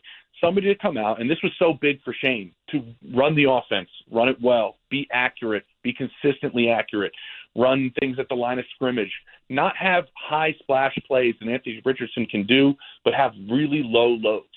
I think what I'm describing is like Bo Nix is a better version of what they're looking for in Indianapolis on how do you play the quarterback position. And that's becoming a big part of the thinking around some of the places around the league. And so when you look at what they decided with Daniel Jones, like the funniest part about this, just talking about the league, there's a good chance the Vikings get a comp pick out of this. Wow. Because Daniel Jones went to Minnesota to kind of just hang out and learn from Kevin O'Connell. And if he ends up playing the duration of this season, the Vikings are going to get a pick out of this, which is kind of fascinating when you think about the way this quarterback thing has fallen in Indianapolis. There's entertainers and there's competitors, James. Those are the words that came out of Dylan Gabriel's mouth. Shedeur Sanders, you got Joe Flacco, Dylan Gabriel. What's going on over there? Was there a shot taken when Dylan Gabriel said that to the media? No, I'm glad you asked me this, Phil, because this is something that's kind of been, a thorn in my side since I saw it happen. I don't understand the news cycle in the NFL sometimes. And when Aditi Kinkawala, who did the interview, was a good friend of mine, made it abundantly clear in the interview, that you're blocking out noise, that he's quoting his former college coach about how you block out the media and you block out the noise. And that's specifically what he's talking about with entertainers. But just because, you only, get a certain number of characters. I'll try to give some people the benefit of the doubt on Twitter or X or whatever you want to call it. And you start doing partial quotes for a kid that, from my understanding, was a third-round pick because his character was through the roof and his football character was through the roof, and he's a player you just want in your building because of how he's made up as a human being, starts getting having to go out there and clarify his quotes. When he said it correctly, they just misquoted him. And I just think we got to be better as the media to make sure things like that don't happen. From my understanding, the quarterback room there has been really good. Like, there's been a lot of support for each other within the room as four guys are battling it out. Now what I look at, and Joe's going to start the season, it's going to be Shedeur and it's going to be Dylan Gabriel really battling to see who can be in a position when they make a change, because we all expect them to kind of do at some point, who does Kevin Stefanski point to first? Right now, the front runner would be Dillon Gabriel, to my understanding, but that doesn't mean Shedeur, who we've seen can make up ground in leaps and bounds, can be that guy that Kevin points to when he makes a quarterback change over Dillon Gabriel. That's why the room's going to be really interesting. From my understanding, the two have no problem with each other, and everybody's been working their tails off in that room. Yeah, well, I got to tell you, I can't disagree more than what you said there about Dillon. And it's got nothing to do with him being a good guy. I think he's probably a great guy. I just think that why would Dillon Gabriel on the sideline need to differentiate himself from the media? Like, who does that? I'm a football player. Why would you need to separate yourself from the media in that moment? I think there's been a ton of noise around Shedeur. I think it's maybe been a little bit bothersome from someone like Dillon Gabriel. I thought he went out and he thought he played pretty well, and is referencing maybe the media, but the way that they have caused so much noise around Shedeur. And I don't think it means that they have any sort of beef. I don't believe that at all. I think he's a great kid. But I think it's reasonable to think that all this noise, he's a human being too, Dillon Gabriel. And so I think that this is my personal opinion, I think he slipped up. I think he slipped up a little bit. He's caught in the moment. He's hyped that he just played well, caught up in the moment, and then he's got to clarify it. But it just doesn't make sense to me that in that moment he would need to separate himself from someone like the media. We know you're separate from the media. You're a professional football player. It doesn't add up to me. But I think it was a Freudian slip. I don't think it was a direct shot. I think that was him. Because you got to remember his coach as well, Dan Lanning, said, we don't play for clicks. This isn't a Hollywood video. This is when they played Dion and Shedeur the 2 years prior with Bo Nix. So, I hear what some of the stuff that you're saying in terms of the partial quotes, and there's truth to that for sure, and that goes beyond just this instance. But I think he just got caught up in the moment and sort of had to backpedal a little bit, like a DB a little bit. But that, James, that's just. I would think, Zach, honestly, that you can look at it that way, because I think it is a fair assessment to say, if you know anybody in that building and you've talked to anybody in that building, which I have regularly throughout this training camp, he has outplayed Shedeur Sanders throughout all of camp. And has he gotten any headlines? No, he has not. No. And so, of course, there could be some frustration there. He also turned the ball over 2 times, so I'm not sure if he was riding super high about his performance. Sure. But at the same time, there hasn't been much said about him. And if you ask anybody in that building, they would tell you right now who has a greater chance of playing meaningful snaps for the Browns this year because they're ready to run the operation of the first-team offense. They would say it's Dillon Gabriel over Shedeur right now. There's a reason Shedeur's not had a first-team rep in training camp. And Dillon Gabriel started to slide into that spot when Kenny Pickett ended up getting hurt. I think, and I like this conversation, because there are people in that building in Cleveland that feel like this is a lose-lose situation for everybody involved. For Shedeur, with everything that he's kind of damned if he does, damned if he doesn't. Kevin Stefanski is kind of in the same boat as well. And there's some people that just think the situation is a very difficult one to navigate. And a lot of people, no matter what Kevin Stefanski decides to do, he's going to get hammered one way or another. Whatever Shedeur does, he's under the microscope, and he's going to get hammered one way or another. So there really is a difficult outside noise that the entire probably quarterback room and organization is having to deal with. And listen, they did this to themselves, right? They made the pick. They picked the guy in the 3rd round, and they picked the guy in the 5th round that they know is culturally and nationally a lightning rod, however you want to phrase it. And they put themselves in the situation. I do think there is a difficult sea to navigate moving forward, because it's probably going to be a rough year. And Kevin is a hell of a coach. He's won Coach of the Year twice. But there is a lot to navigate with a team that's probably not expected to win a lot of games. And you got to find out if one of these 2 quarterbacks, you'd like to find out with both, if they're your guy when you have extra picks in 2026. So I would think both of them see the field, and I think Shedeur's definitely gained ground. But I think there's a healthy competition in that room, and maybe there is a little bit of a chip on Dillon Gabriel's shoulder. I would say there is, because of his size, because of a lot of question marks that came in about him coming into the league, and you're drafted in the same room as the most talked about player in the NFL draft. it's a fascinating thing we could probably talk about, and I'll come in studio and we'll do it for an entire show. I mean, we could talk about the Browns quarterback room with Shedeur Sanders for hours. We're looking forward to it. It's unbelievable. It's fascinating. Great stuff. Great conversation. And we'll do this again next week, JP. Look forward to it, guys. All right, there he goes, James Palmer, veteran NFL reporter. You will hear from Nick Benito for the first time in the 2025 season coming up next. Is Pat Bryant ready to make a splash in his rookie season? I think he's one of those receivers that has great hands, and he's strong, and he's physical, and he's tough, and he's a really good route runner. Man, he does a lot of things really well, and to be doing it at this level right now as a rookie, very impressive. Denver Sports 104.3. The Fan. Are you self-employed or a contractor and struggling to find a lender that can help you access the equity in your home to pay off your high-interest debt? My friends at American Financing have the perfect loan for you, the bank statement loan. They can get you qualified by using your bank statements, which many other lenders are unable to do. The credit card bills are going to continue to climb, so don't wait any longer. Call today. American Financing is saving their customers an average of $854 a month, and if you start today, you may be able to delay 2 mortgage payments, giving you greater savings up front. Even if you've been turned down by other lenders, give them a call. American Financing has been helping borrowers just like you with this new loan program. There are no upfront fees or obligation to find out how much you can save every month. Call American Financing at 303-695-7000. That's 303-695-7000, or visit them online at americanfinancing.net. NMLS 182334, NMLSconsumeraccess.org. Men, the summer is here. Longer days, warmer nights, and romance in the air. Intimate dinners, walks on the beach, dancing in the moonlight. But if you have erectile dysfunction, you know it can ruin romance, both for you and the one you love. This is Jeff for the Rocky Mountain Men's Clinic, and if you have ED, don't let another summer go by without getting treated, because intimacy is one of the greatest things in life, and fear of not being able to perform should not be something you have to deal with. At the Rocky Mountain Men's Clinic, we're ED experts. We've successfully treated tens of thousands of men.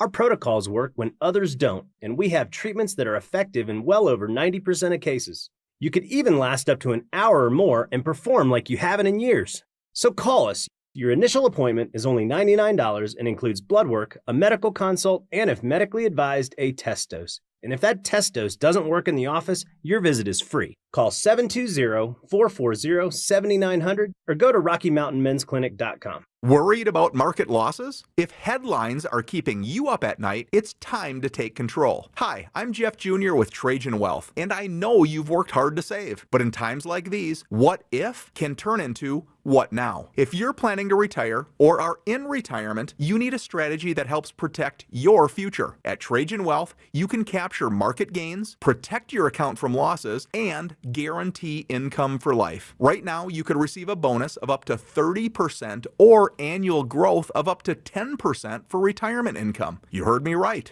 An upfront bonus of up to 30% or annual growth of up to 10%, all guaranteed to boost your lifetime income in retirement. Don't leave your future to chance. Plan with confidence. Call Trajan today at 720-405-3300. That's 720-405-3300. Annuity guarantees are based on the claims paying ability of the issuing insurance company, DBA, in most states as Trajan Wealth Insurance Solutions. Change is always happening. Hey, it's part of life, and when it comes to music, change is all around us. Songs are rewritten, classics are remixed, bands and artists come and go. Even our taste in music changes. But no matter how things change in 5 years, there's one thing that'll stay the same: the price of your internet. Xfinity is introducing the 5-year price guarantee. It means you'll get 5 years of the most reliable Wi-Fi with their best equipment included for a price that stays exactly the same. Surprised? Life is full of them. One internet price, 5 years guaranteed. Learn more at Xfinity.com/deals. Restrictions apply. New residential customers only. Taxes and fees extra and subject to change. Most reliable Wi-Fi based on Open Signal Awards USA. Fixed Broadband Experience Report August 2024.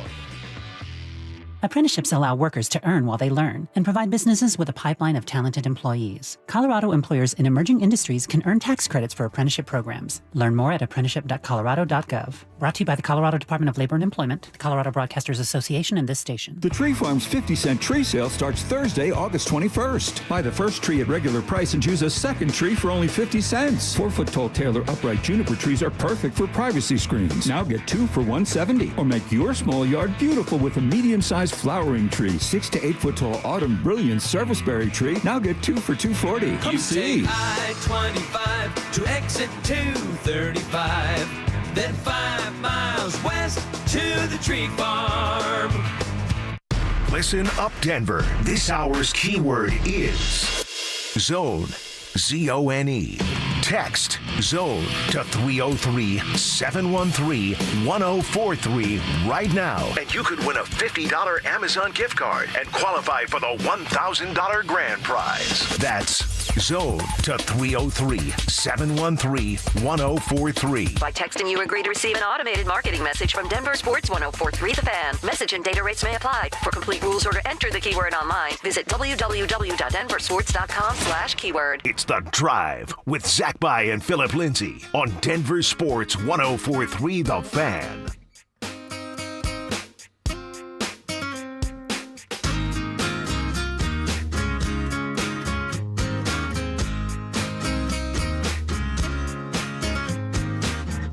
Every morning there's a halo hanging from the corner of my girlfriend's 4-post bed.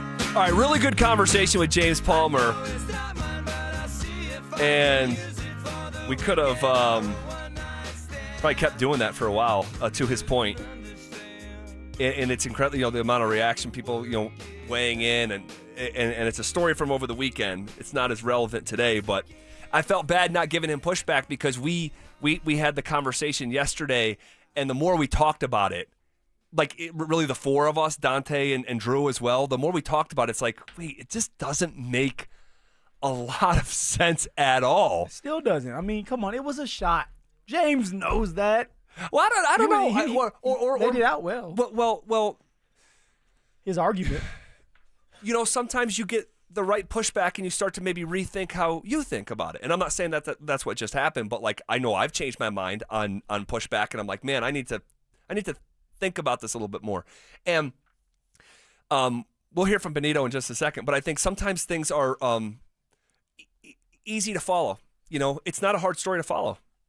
You're in a competition. Yeah, you're in a competition.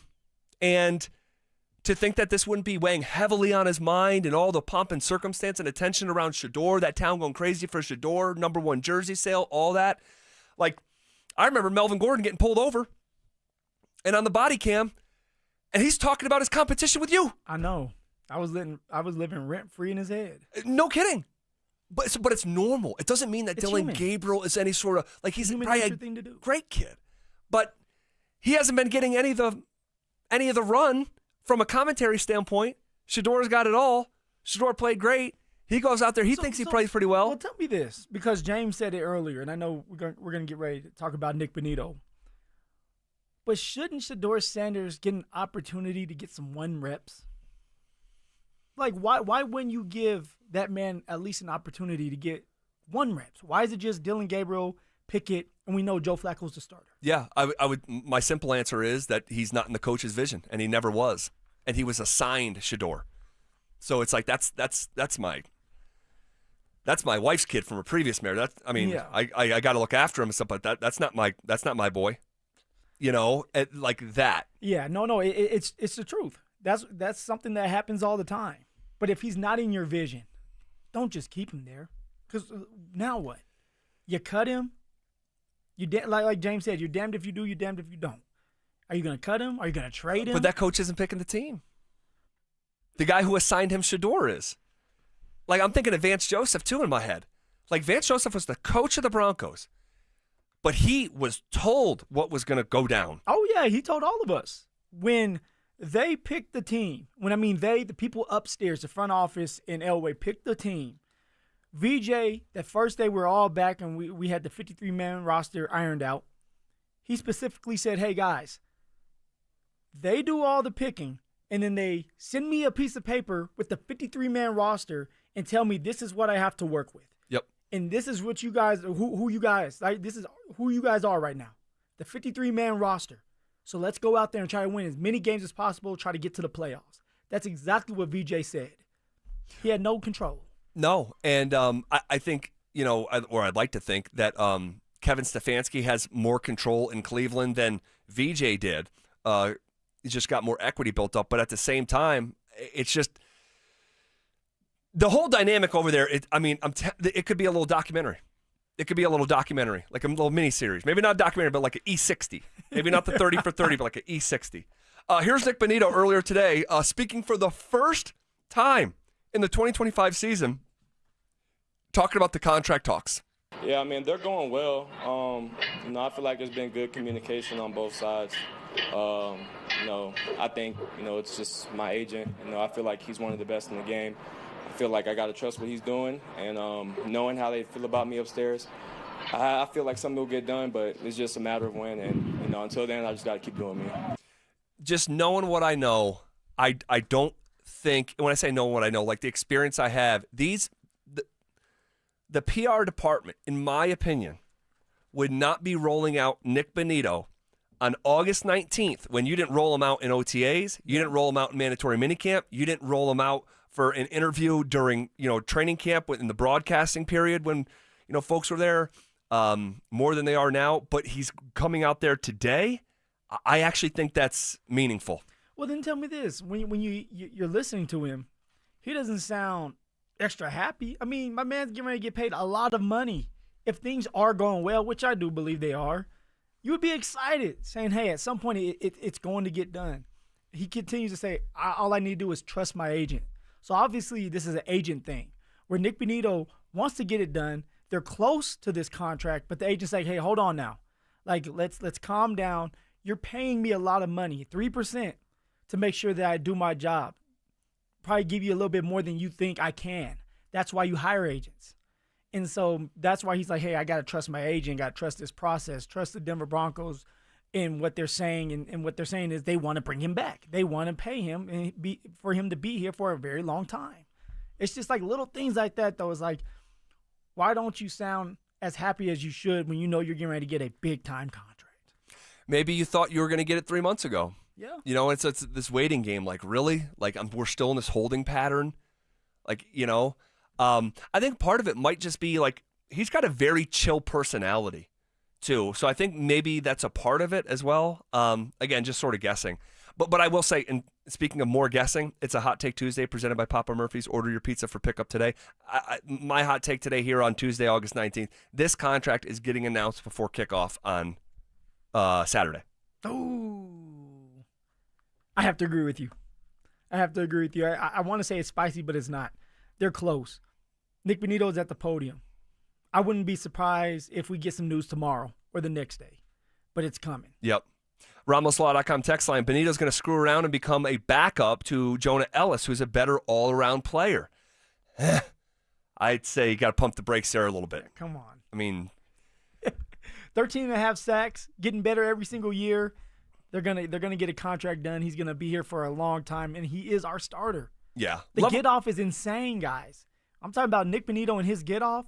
It is like Von Miller. Now, I'm not saying he is Von Miller, but the get off is quick. It's to the point. He's getting to the quarterback, and he's gonna have a great year this year as long as he can stay healthy. All right. Is anything less than the Broncos starting 2-0 a disaster? It actually might be after what we found out today, and we'll talk about it next. Is Shawn Peyton about to make some tough cuts on offense? This might be unpopular. You can't carry 6 wide receivers. Somebody's going to have to be out. You can't carry 6 wide receivers at the expense of cutting a defensive front 7 guy that you know is going to get scooped up by another team. Denver Sports 104.3. The Fan.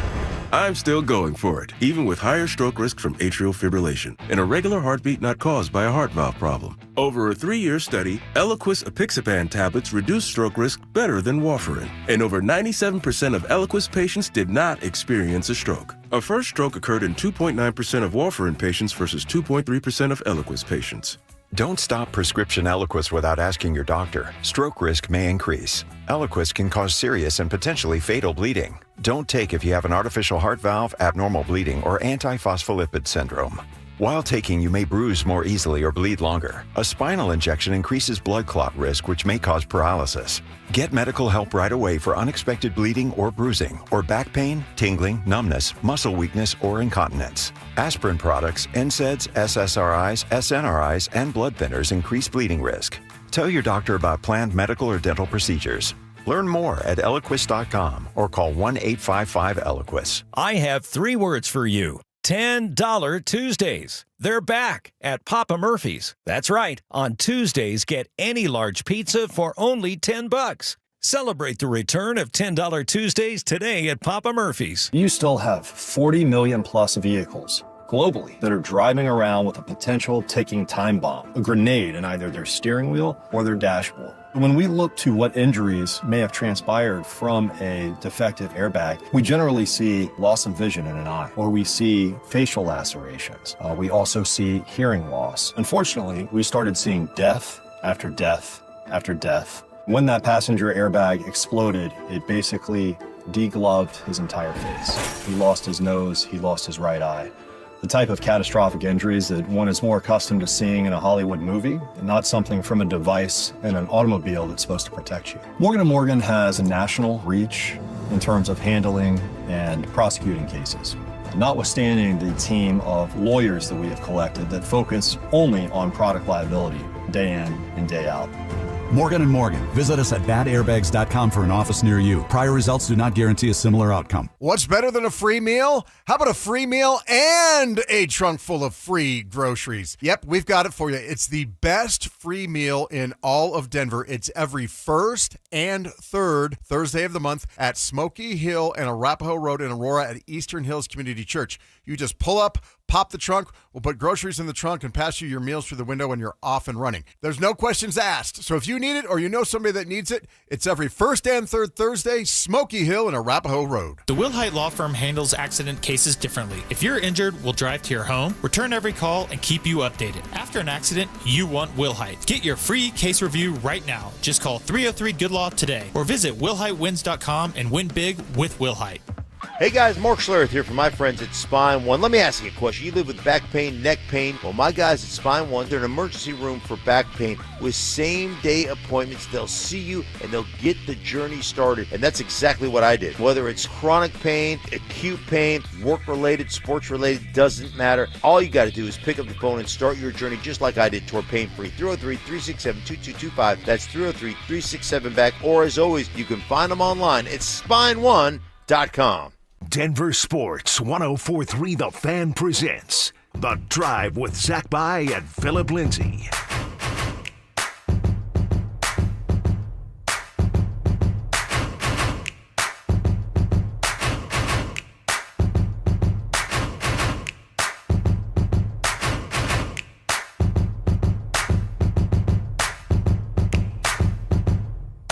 All right, rolling downhill here on a Tuesday, bottom half of hour number 3. Appreciate you guys hanging out with us.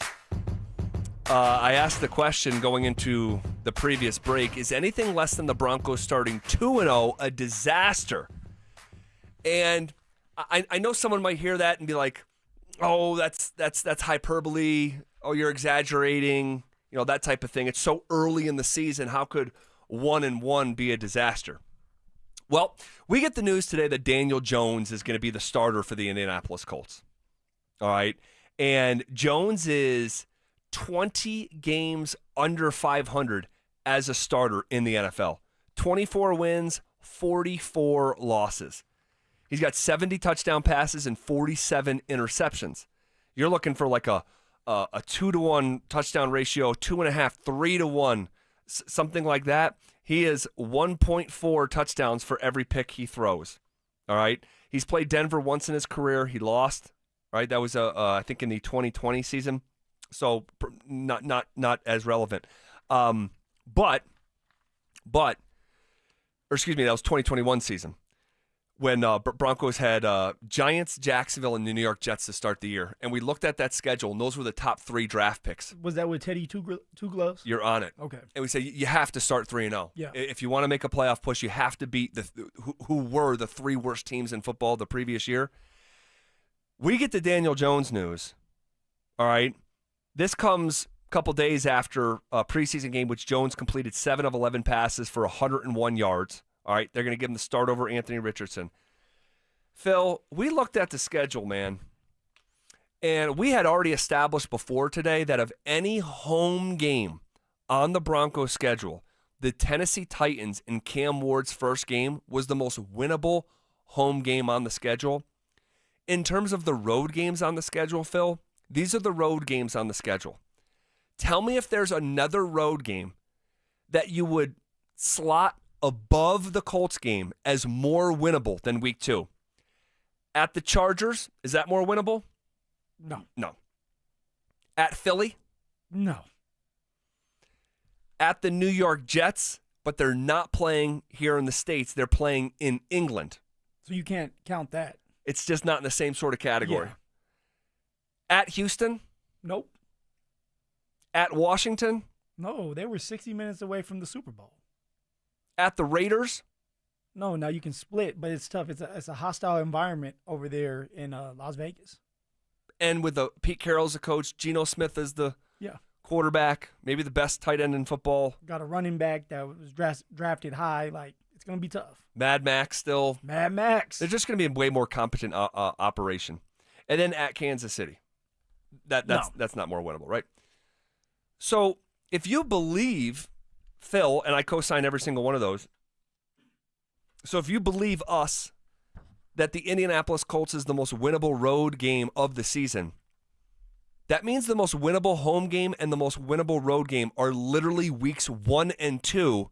And as fate would have it, when the schedule came out, we agreed that the toughest 3-game stretch was weeks 3, 4, and 5 at the Chargers, Monday Night Football against the Bengals, and then at the world champ Eagles.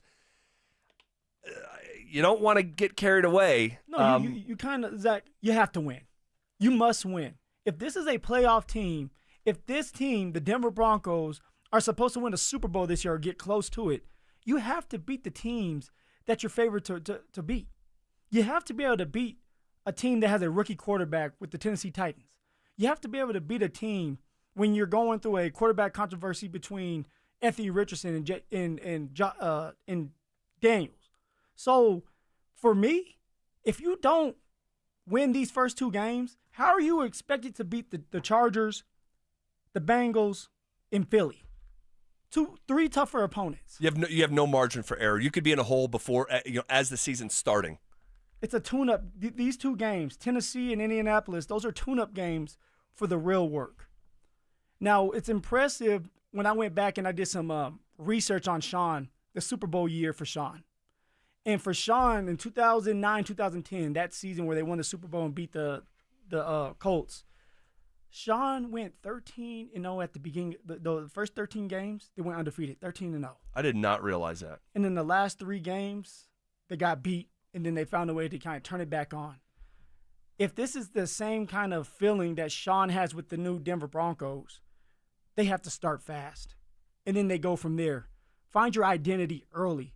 Be that running team. Establish the run early so that when you do play against Cincy, when you do play against the Chargers and Philly, that you have the identity and you have something to look forward to and have going for you. And then it can build off of that as you get going. So you have to win these first 2 games, and then you go from there. Am I a psychopath for calling week 1 and week 2 must-wins? No, they need a win. They're must-wins. Yes. I agree. I agree. 1-1 with the team that the defense is supposedly going to be number 1, for sure top 5, with a quarterback that's going to emerge as a superstar, and you have Shawn saying in 3 years he should be top 5. Like, you got to beat the teams you should beat. Yeah, and the Broncos are going to be favored in both of those games. We know they're favored against Tennessee. They're the biggest favorite actually in pro football, week 1. Over touchdown. I think it's 7.5. I want to say the number is for week 1 against Tennessee. And they're going to be favored on the road at Lucas Oil as well, week 2. So you got to take care of your business, man. You got to take care, because if you don't, and we're going into Chargers week, and like, if you don't think those are must wins, like if you drop and you drop, one of the first 2 weeks, and you're going on the road to a team that swept you a year ago, who should be better, who I believe will be better in year 2 under Jim Harbaugh, already right out of the gate, best scoring defense in pro football. They run the heck out of the ball. They're committed to it. With Joe Burrow and the Bengals, who also beat you a year ago, and then followed by the Philadelphia Eagles. I know this team has started slow in the past and has figured it out down the stretch. And really the 1 year, they couldn't complete the job 2 years ago after starting whatever they were, 2-6 or whatever the case. You just don't want to be in a week 5 or a week 6 in England thinking like that turns into a must win because you didn't handle your business in September. So I don't want to overcomplicate it, and I also don't want to shy away. Like Shawn Peyton says, hey, we're not going to shy away from talking about the Super Bowl. If that's where the bar is being set, not necessarily set, because we know he didn't predict a Super Bowl, but that sort of type of team. He feels that way. Yes. He feels like his team is ready for the Super Bowl. So if you're not shy from saying that, then I think it's okay for a portion of Broncos country, and you could put me in that portion, that's not shy, almost in response or reflection of his energy and optimism, of saying, yeah, those 2 games are must-wins.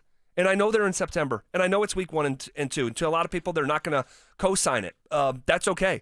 But if you want to get to where Shawn is talking about this team going, and you want to host a playoff game, those games in week 1 and week 2 count the same as week 16, 17, and 18. I don't want to be disrespectful when I said earlier, but the first 2 games of the season are tune-up games before the real fun begins. Handle business. Find your identity fast. And then here we go. All right. Fixing to find out. If you want to respond to that conversation, you can hit us up. RamosLaw.com text line 303-713-1043. Did Deion Sanders take a page from the same coach who will be trying to beat him in 11 days? We'll talk about that. Also, Phil and I disagreed on something involving the Broncos' first-round pick. The early returns say Phil may be right. All right, we'll get into that as well, as we are on the doorstep of 40 consecutive minutes of commercial-free sports talk coming up next. Join us for the Fan Golf Tournament benefiting the Arthritis Foundation Colorado, Monday, August 25th at 1:30 p.m. at the club at Inverness. Don't miss this 4-person scramble, followed by dinner, awards, and a live auction with all proceeds benefiting the Arthritis Foundation Colorado. Book your foursome now at DenverSports.com/club. Denver Sports 104.3. The Fan. What's going on, everybody? Phillip Lindsay here for Williams Jewelers. And if you're looking for fine jewelry or a great timepiece like I was, why not shop where some of the world's leading designers are sold? Williams Jewelers helped me find my new Tudor watch, and they can do the exact same thing for you. They treated me just like family the minute I stepped through those doors and didn't pressure me at all. They gave me the time I needed to make the right decision for myself, and I can confidently say today I made a great decision because of that. Starting from one little store in Inglewood, Williams Jewelers has grown into 2 locations and has become one of the largest fine jewelers in the country. So when you step foot into their showroom, you'll feel just like family, and their service reflects that. They are dedicated and they work hard to make sure you're satisfied with your purchase. And not only will they share the secrets of the business with you, but they will give you the best price in Colorado, guaranteed. So why not create moments and memories for yourself or the ones you love by going to Williams Jewelers, my hometown jeweler, also the official jeweler of the Colorado Avalanche, Denver's first family of fine jewelers, located in Cherry Creek North on 3rd Avenue and also on Broadway and Bellevue. And don't forget to mention my name, Phillip Lindsay, when you walk through one of those doors. Injured in an accident? Don't just hope for help. Demand results. At Postman Law, we handle it all. Car crash, workplace injury, or wrongful death. We deliver fast, effective, and personalized legal representation, powered by a team that's recovered over $3 billion for clients nationwide. We have taken on some of the biggest companies in the country and won. Our tech-driven approach means your case moves fast with clear updates every step of the way. So when you call 844-POSTMAN, you know you're getting speed, ease, and results. You're not just another case. You're a person who deserves justice. And from the moment you call, we're in your corner. You'll have a dedicated attorney and case manager fighting to get you every dollar you deserve. And remember, you don't pay unless we win. So don't wait. Call 844-POSTMAN now for your free case review. That's 844-POSTMAN. Because others promise, Postman Law delivers. If you've been living on credit cards just to cover groceries, gas, and bills, you know those interest rates are brutal. Why keep paying 20% or more to the banks when you could call my friends at American Financing? They have mortgage rates in the 5s, and they are showing people every day how to keep more of your hard-earned money in your pocket and out of the hands of credit card companies. Right now, American Financing is helping homeowners save an average of $800 a month by using their equity to wipe out high-interest debt with no upfront fees, no obligation, and just a 10-minute call to a salary-based mortgage consultant. And here's the kicker. If you start today, you could delay 2 mortgage payments, putting even more cash in your hands right away. Don't wait. Call American Financing now at 303-695-7000. That's 303-695-7000, or visit them online at americanfinancing.net. NMLS 182334, NMLSconsumeraccess.org. APR for rates in the 5s start at 6.327% for well-qualified buyers. Call 303-695-7000 for details about credit costs and terms. Donnie here with Fitness Gallery. I'm thrilled to invite you to our biggest event of the season, the summer clearance sale happening right now at all 7 of our Colorado locations. Save up to 50% off on select premium equipment. These deals end soon. Hey, if you've been waiting for the right time to replace your windows, this is it. Gravina's Window Center of Littleton is offering 25% off Infinity from Marvin fiberglass windows, made in America, built to last a lifetime. They're Colorado's original Infinity dealer, family-owned and trusted since 1973. In uncertain times, choose the company your neighbors count on. That's Gravina's Window Center of Littleton. Call at 303-794-0490 or visit them at windowsforyourhome.com, because your home deserves the best. The right financial strategies can make a huge difference, especially if you're nearing retirement. Adam Muller talks retirement strategies with Mile High Money. Saturday mornings at 8 on Denver Sports 104.3 The Fan. The Tree Farm's 50-cent tree sale starts Thursday, August 21st. Buy the first tree at regular price and get a second tree for only 50 cents. Choose from thousands of carry-out-size shade trees, flowering trees, evergreen trees, and more. Buy one 8 to 10 foot tall Cleveland flowering pear for $299.50 and get another tree for 50 cents. That's 2 7-gallon trees for $300. Come see. I-25 to exit 235, then 5 miles west to the Tree Farm. Make your hard-earned dollars go further during the Labor Day sale at Furniture Row. The more you buy, the more you save. Save $100 on every $1,000 you spend and get 60 months no interest now at Furniture Row. You're listening to The Drive with Zach By and Phillip Lindsay on Denver Sports 104.3 The Fan.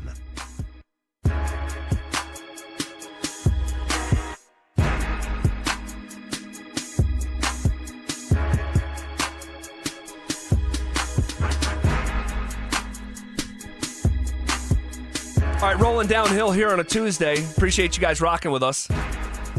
We're going to cover a lot of ground here coming up. But first, we'll see you. We are 11 days away. No action coming your way. 11 days away. Oh, my gosh.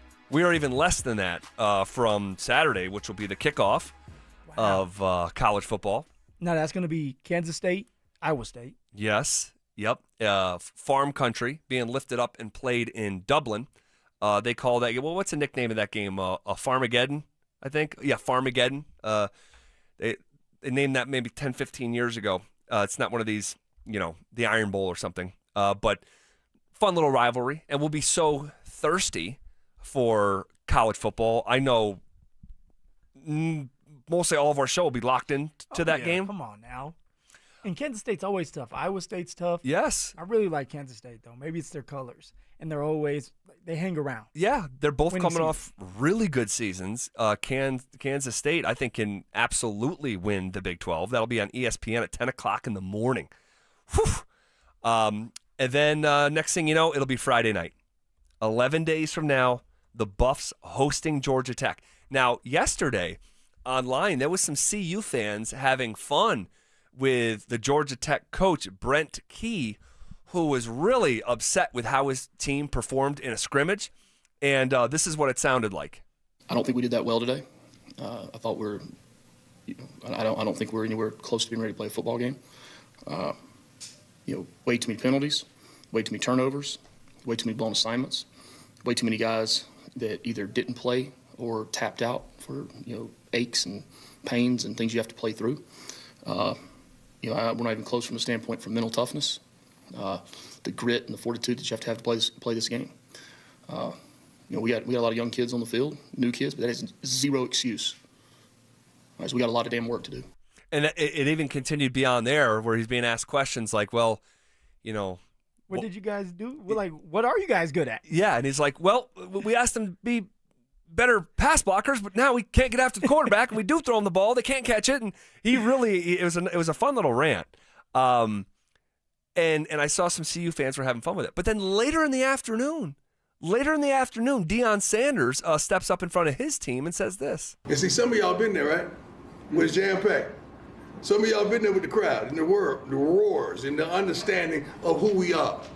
And how, if you perform like you performed in that scrimmage, they're going to eat you alive. You might as well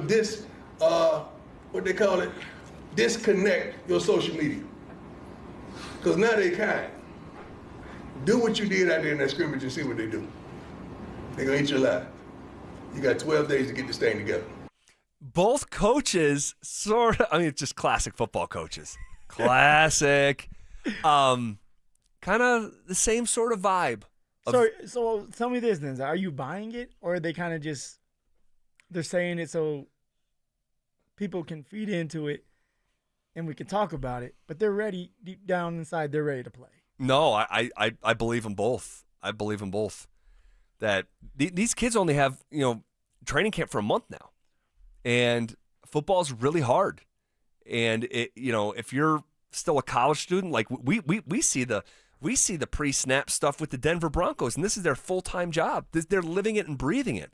And not saying that the kids up at CU aren't. I'm saying it's a different level of professionalism, and we're seeing that same kind of stuff with the Denver freaking Broncos in the National Football League. So why wouldn't that be happening, in Boulder? Why wouldn't that be happening in Atlanta at Georgia Tech? So I think it's an opportunity for the coaches to publicly sort of rip their teams of like, hey, fellas, like, this is really hard. You guys aren't close. We're not ready to play, and I don't want that to be a secret either type of deal. No, I love it. I love it. Like, be real.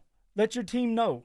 Let everybody in the world know, because now it forces your team to go out there and produce, have better practices, to work on the details, attention to detail, the pre-snap penalties, the post-snap penalties. Like, work on that now so that when you get in that game Friday night, you're ready to play. And we all know that if you are a team that has a bunch of penalties, you're probably not going to win that game, especially if you don't have the talent to make up for the penalties. Now, for Colorado, there's a lot of unknown talent that we just don't know about just yet. For Georgia Tech, we know that they're going to be really, really good this year. They have a quarterback coming back, the defense that's stout. Like, they're going to be a good football team. Who can be more disciplined? That's what it comes down to the first game of the year. Yeah, and man, I'm obviously fascinated with this new era of CU football, without Shedeur, without Travis, and the number one question of the season is, can they, for the first time in the Deion Sanders era, run the ball? And, I said to you, I think it was the last week, I'm skeptical, because I'm not just going to blindly believe something that I have not seen. They've been the worst rushing offense in the country. And now Deion has told us repeatedly that this is actually going to be CU's identity. And okay, let's see it. Supposed to be a lot better up front. We know Jordan Seaton's an NFL caliber left tackle. What's in the bag, Seed? What's in the bag, Seed? But how does it come together, and how does it gel? And do they have the five guys to gel? Because the CU offensive line coach, Gunnar White, while he says he loves everything he's seeing, but he also adds that they won't have a locked-in starting five until the week of the game. See, I'm concerned with that right there. Now, you can have different starters when it comes to the receiver position, running back position, But when you talk about the offensive line, you have to know the 5 guys that you're going to roll with. You have to know the 5 guys that can continue to build chemistry, that you can rely on.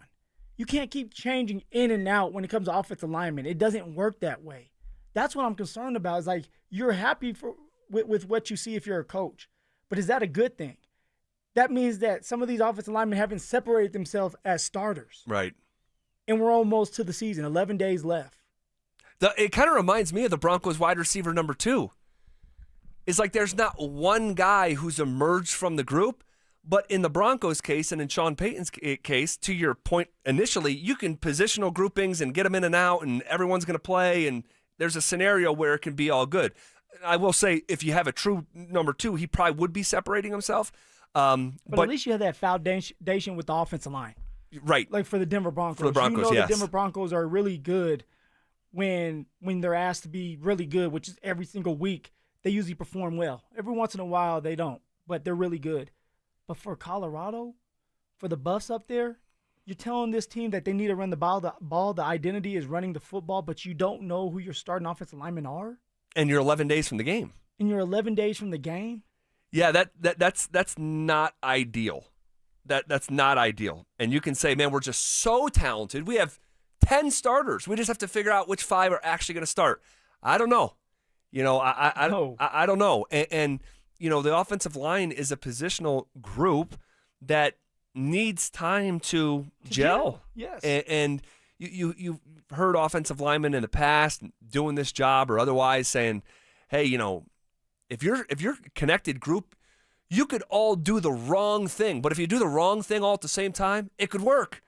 And you got to be synchronized. And you don't have Shedeur. You don't have Shedeur who, if he has to, can get out the pocket, buy some time, make some big-time plays. Cover up a lot of mistakes. We don't know if Payton Salter is the starting quarterback or Juju right now. Right. If it's the young Juju, you got to protect him. Even if it's Payton Salter, you have to protect him. So what I'm thinking is you go out there with the quick game. You run the hell out of the football, try to make it third and manageable, and then you do what Shedeur did his first game as a Colorado Buffalo against TCU. Get the ball out of your hands as fast as possible, get it into your playmakers' hands, and go to work. Oh, man. I don't know how this is going to go. You know, I'm fascinated by it, though. Absolutely fascinated. And once again, the Buffs are going to be such a story that no matter win or lose, it will be a story. Oh, we got to win. We got to win, Zach. And in terms of the quarterback, you know, wow. You see what BYU announced today? Yeah. They're going with their baby. They are going with their baby. They named true freshman Bear Bachmeier. First name Bear, B-E-A-R. Woo. Bear Bachmeier. That is a college football name. It really is. Bear Bachmeier is going to be the starting quarterback. He's the first true freshman to start an opener in the history of BYU football. So Kalani Sitake, he's not messing around. They got their guy, and they get in there. This kid's going to play. And so we'll see. You know, we'll see. And obviously, BYU's situation a little bit different. The quarterback violated the honor code and all that stuff. That happened years ago with BYU basketball when Jimmer Fredette was playing for BYU. Their second best player was named Brandon Davies, and he planted a seed. You know, and I'm not talking about a garden. No. You know, no. He put one in her and violated the honor code. Got kicked out. Couldn't play in the NCAA tournament. That's wild. It's just a different college kids. But you know, when you go there, it's the understanding that this is the built-in honor code, and so their situation, they lost their quarterback pretty late in the process. His name is escaping me right now. Jake Retzloff, and so they're pivoting. That's not necessarily the case here in Boulder, but you're seeing another program go with a true freshman. I wonder if Dion will do the exact same thing. What's your gut feeling right now? Do you go with the freshman, or do you go with Caden Salter? I think you go with Caden Salter for the same reason that the Browns will start with Flacco. I think it'll be easier to transition into a young player as opposed to starting with him. Oh, he's getting his head kicked in. Yeah.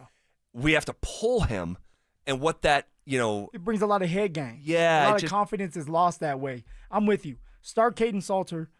See what you have in him. Give him the opportunity to either win his job or lose his job, and you go from there. Will we see both take snaps? Yes. In week 1? In week 1?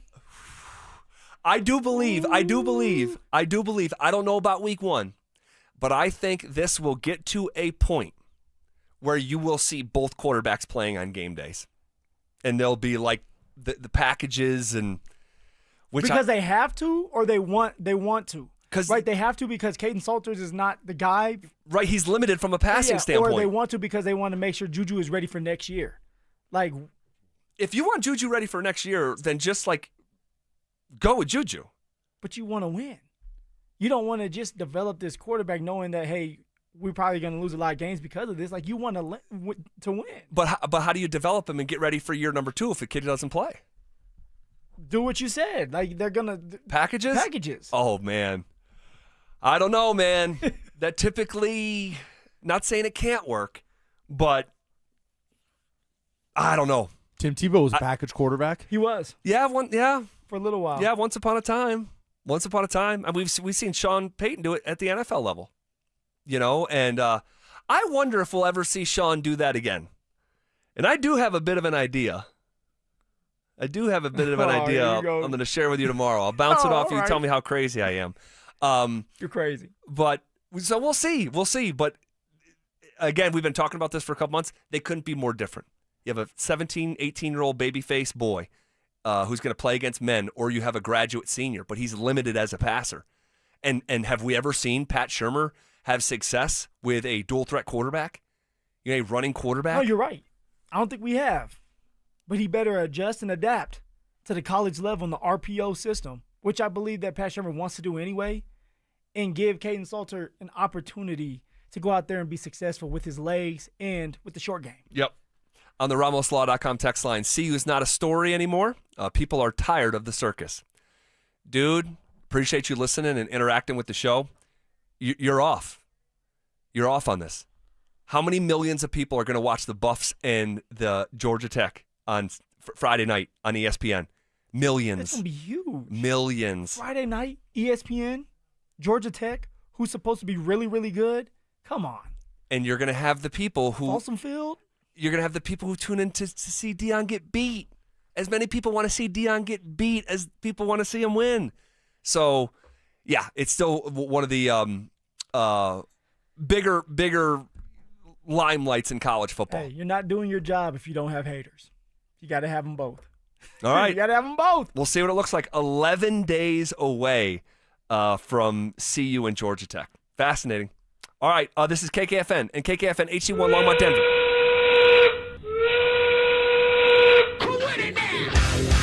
We are coming with it, and we are coming for it. It's Zach By and Phillip Lindsay, and we are The Drive.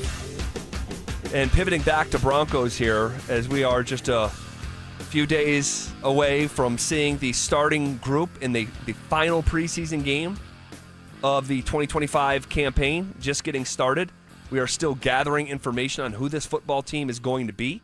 Cut down day 1 week from today. And by the hours, less than 1 week from right now. And Zach and our listeners, like we said before, Shawn in his head probably has 50 guys that he knows going to make this team already.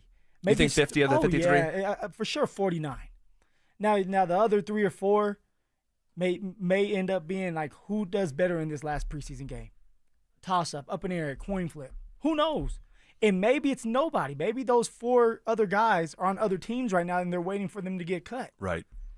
So it's interesting, but we're almost here. It's almost the regular season. The 53-man roster will come out. We'll figure out who's on the 53, and this team right here is supposed to do it all, win it all, get back to the playoffs, and win a Super Bowl, hopefully. Man, oh, man.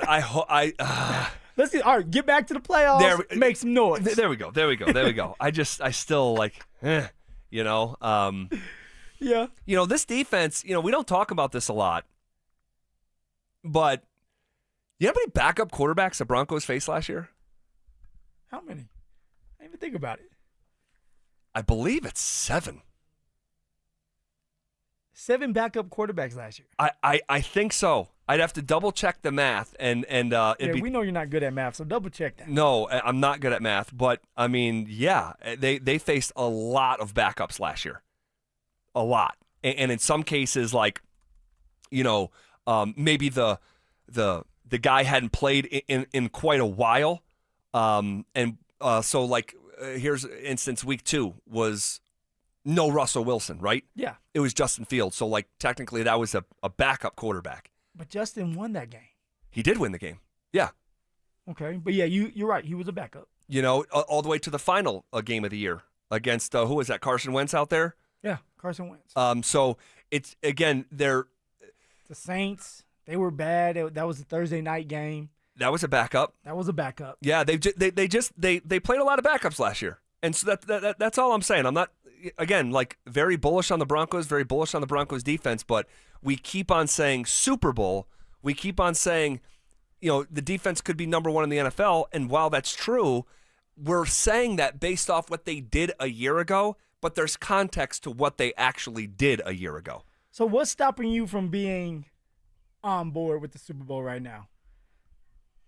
Just from what you've seen so far with the team, with the defense giving up splash plays, with the offense having one game against the 49ers and not looking good, but then had a joint practice where they looked really, really good. I think it's less that, Phil, and it's just more of acknowledging how hard it is to win games in the NFL. It's really, really hard. And it is. The Broncos just happen to be in the hardest division in football. Like, in the shadow of a dynasty, you're going to play them twice. They can win. They should have won last year. You played the Chargers twice last year. You got beat both times by a first-year operation under Jim Harbaugh. The Raiders are going to be better. You swept the Raiders last year. Yep. But they are going to be better. Yep. And that was the first time in a decade the Broncos had swept the Raiders. But they're way more competent at coach, quarterback, tight end in year number 2. Ashton Genty could be up for Rookie of the Year. Mad Max. I mean, it's not a layup anymore. It's just what I'm saying. And so just it's more of a like. I'm more just a little bit conservative and just saying let's see how it looks, And nobody is ever going to tell a fan how to fan. You love to say that, Zach, and it's the truth. I'm just excited. I'm ready to go. The weapons that Shawn was able to get on the offensive side of the ball, Evan Ingram, and then being able to see Evan out there during the Cardinals preseason game go for a 58-yard run. That was awesome. Catch and run. It was awesome to see. R.J. Harvey ran well inside. And for Cecil, like, he ran inside. Like, we know he can run inside. He just has to get used to the game. Jarrett Stidham, even for the backup, it's exciting to see that, hey, if you have to rely on Jarrett Stidham for a couple games, you can win those games. Sure, yeah. And so you always want to have that. You having a battle between Jaquan McMillan and Jahdae Barron. We know that at some point Jahdae Barron is going to be the starting nickel, but you want depth. Right. So I think that I'm excited because of the additions to the defense, the additions to the offense.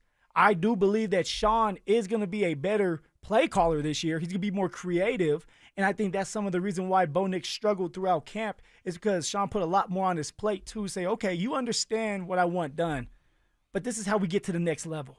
This is what separated Drew Brees. He understood the game, but also I could put so much on his plate, and then he can go to work with that. And I think that Bo, when you get into these first 2 games against the Colts and then Tennessee, you're going to see a different Bo Nix, a more confident Bo Nix, because now they're game planning. Well, you mentioned Jahdae Barron there, and you and I disagreed on something late last week. I forget if it was Thursday or Friday, talking about who the starting nickel cornerback is going to be week 1 against the Tennessee Titans. And I believe that's going to be Jahdae Barron because the first rounder is going to play. You believe it's Jaquan McMillan because he gives you a better opportunity to win week 1 because he's just more experienced and time on task. Yeah. I felt excellent about my position. And then the preseason game came. And despite the broadcast team saying that Jaquan McMillan was in coverage on the touchdown, Jaquan McMillan actually didn't play in the game. No, they were praying on my man's downfall. They were praying on his downfall. How are you going to say his name when he's not even playing? Hey, it's preseason for everyone. Yeah. Preseason for everyone. You are right. But he didn't suit up. He was treated like a starter. And Jahdae Barron was out there. You feel better about, your standing of that argument after I that? do. You know I do. I'm smiling. I'm sitting here smiling. Yeah. Can't wait for our bet. Are you okay to make the bet? We talked to James Palmer. We're talking to you, Zach. I mean, I'm going to stick with it. Okay. So here's the bet. If J-Mac is the starting nickel week 1 against Tennessee, I will wear a Shedeur Sanders perfect timing shirt. If it's Jahdae Barron, the way that I think, you have to wear a CSU hoodie of mine. You good with that? Oh, man. Yeah. Oh, yes. Oh, I've been losing these bets. Just one big one. Just one With big the one. Lamar versus Josh playoff Yeah, game. You have to yeah. buy me a Josh Allen jersey, and we will be So how confident are you? Are you still confident? I mean, like, look, Not as confident, but still confident. Friday you were like, he's the start. The first round draft pick is going to start. Yeah. Not as confident, but still confident. So then why, if that is the case, Because the first rounder's going to play. then why let Jaquan McMillan sit on the bench? Why not have him out there getting reps? I think he's important to the team. I think he's a massive depth piece. I mean, this idea that they could trade Jaquan McMillan, like I understand why that would be discussed, but no. He's too good of a football player. This is just Shawn. I think this is just Shawn's order of operations. Like, no, you're a rookie. You don't get to sit down here, with the rest of these guys. You're going to play. You need more time on task. And so I think that's just Shawn being Shawn. It might be the smart thing to do as well. Get the reps. Yep. You can never get enough reps, especially as a rookie. Get as many as possible so that first game is easier for you. So I understand that part. And I don't want to disagree. Like, at some point, Jahdae Barron will start. This year. Okay. But it's all about winning this year as well. And if Jaquan McMillan gives you that opportunity and the best opportunity to win early, why not go with him? And then transition into Jahdae Barron as he gets going. And you have to understand, this is defense. He can play in packages. It's not the quarterback position where, hey, there's only one guy on the field. And defense, and you're talking about corners and safeties, you can have multiple of corners and safeties on the field at the same time. You can go dime package. So he's still going to play. Yeah, he's still going to play. Nickel defense is almost like turning into like a base defense. You're almost just a third starting cornerback. Shawn Peyton was asked about the vision for Jahdae Barron earlier today. I remember us doing Malcolm Jenkins out of Ohio State, and he was a corner there. He played outside boundary corner. Our vision was nickel for him year one with safety flex. Our vision, I think, with Jahdae is nickel with corner flex. And so it's pretty valuable. If you can play outside, you can play inside. He's very smart. As the game went on last week, he really got involved and made some really good plays. But the vision for him is, he's got that ability to play inside but also flex outside. His size is plenty big enough, and his speed and physicality, those are all things that help him at that position.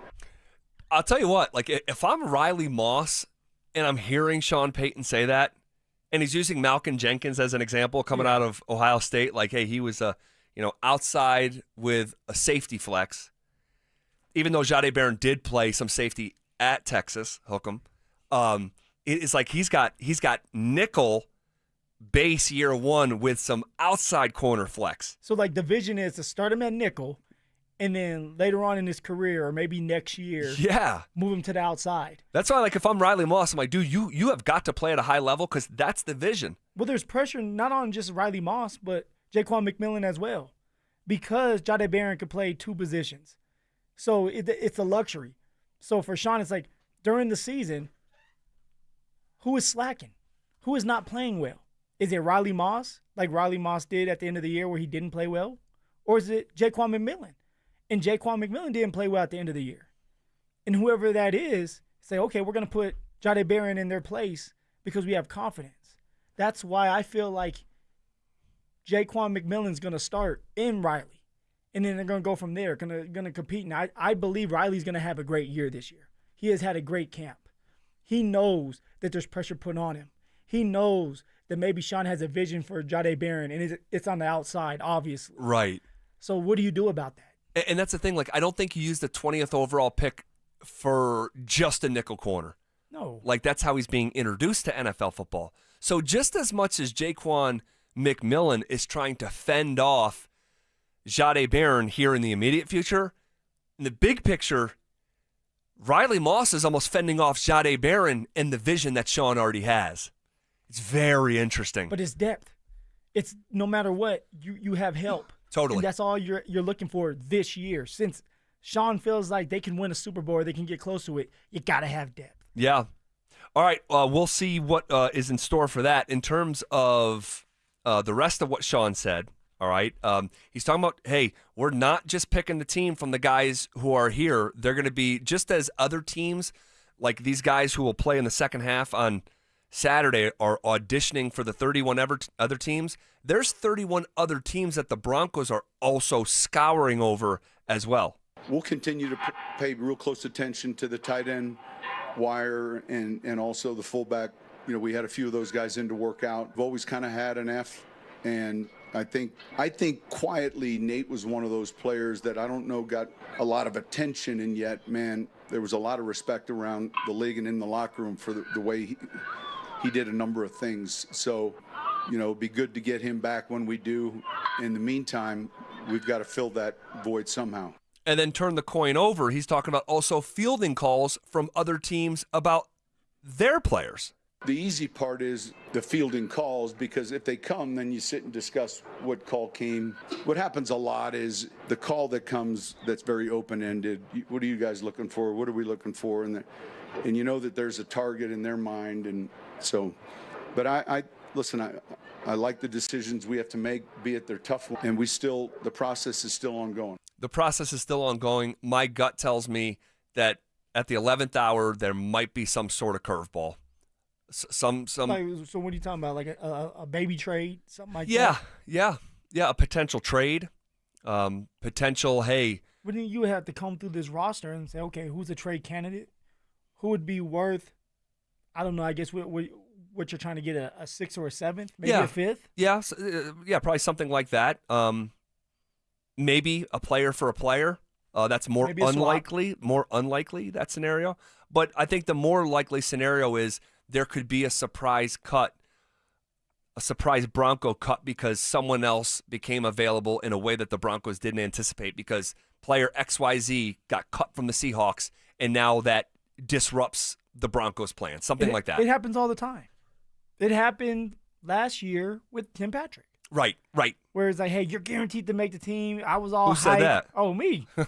Me. I guarantee you, Zach. 100%, Phil? You sure don't want to hang out at 99%? 100%. Where's my Twitter? I told you guys. He was cut. And so it could happen. Yeah. It could happen, especially if there's a player out there that Shawn and George believe that player can come in, make an impact right away, help them win a bunch of playoff games, get to the Super Bowl. That's the ultimate goal. It's finding the right 53 men that you can start the season with. But by week 5, like I always say, why week 5, Phil? That's usually when you start to get the injuries. That's when you have to figure out, do you have enough depth at some of these positions? Well, here is more of Shawn Peyton earlier this afternoon talking about having both Nick Bonito and, what a welcome sight, Dre Greenlaw back at practice. It's good to have him back out here. I thought, we all felt the same way, training room, and Nick having what he had done wasn't going to keep him back very long, just based on the location. Having Dre back out, all of those things we talked about last week happening here today, Tuesday. Nick, we put on reserve injured. That's an ACL and a pretty significant injury and season ending. So that's a tough loss. Tough for Gargulio. But in terms of having Greenlaw back actually practicing, I mean, baby steps, but still. Is he going to play? Are you expecting him baby steps? There's no more baby steps. He has to get going.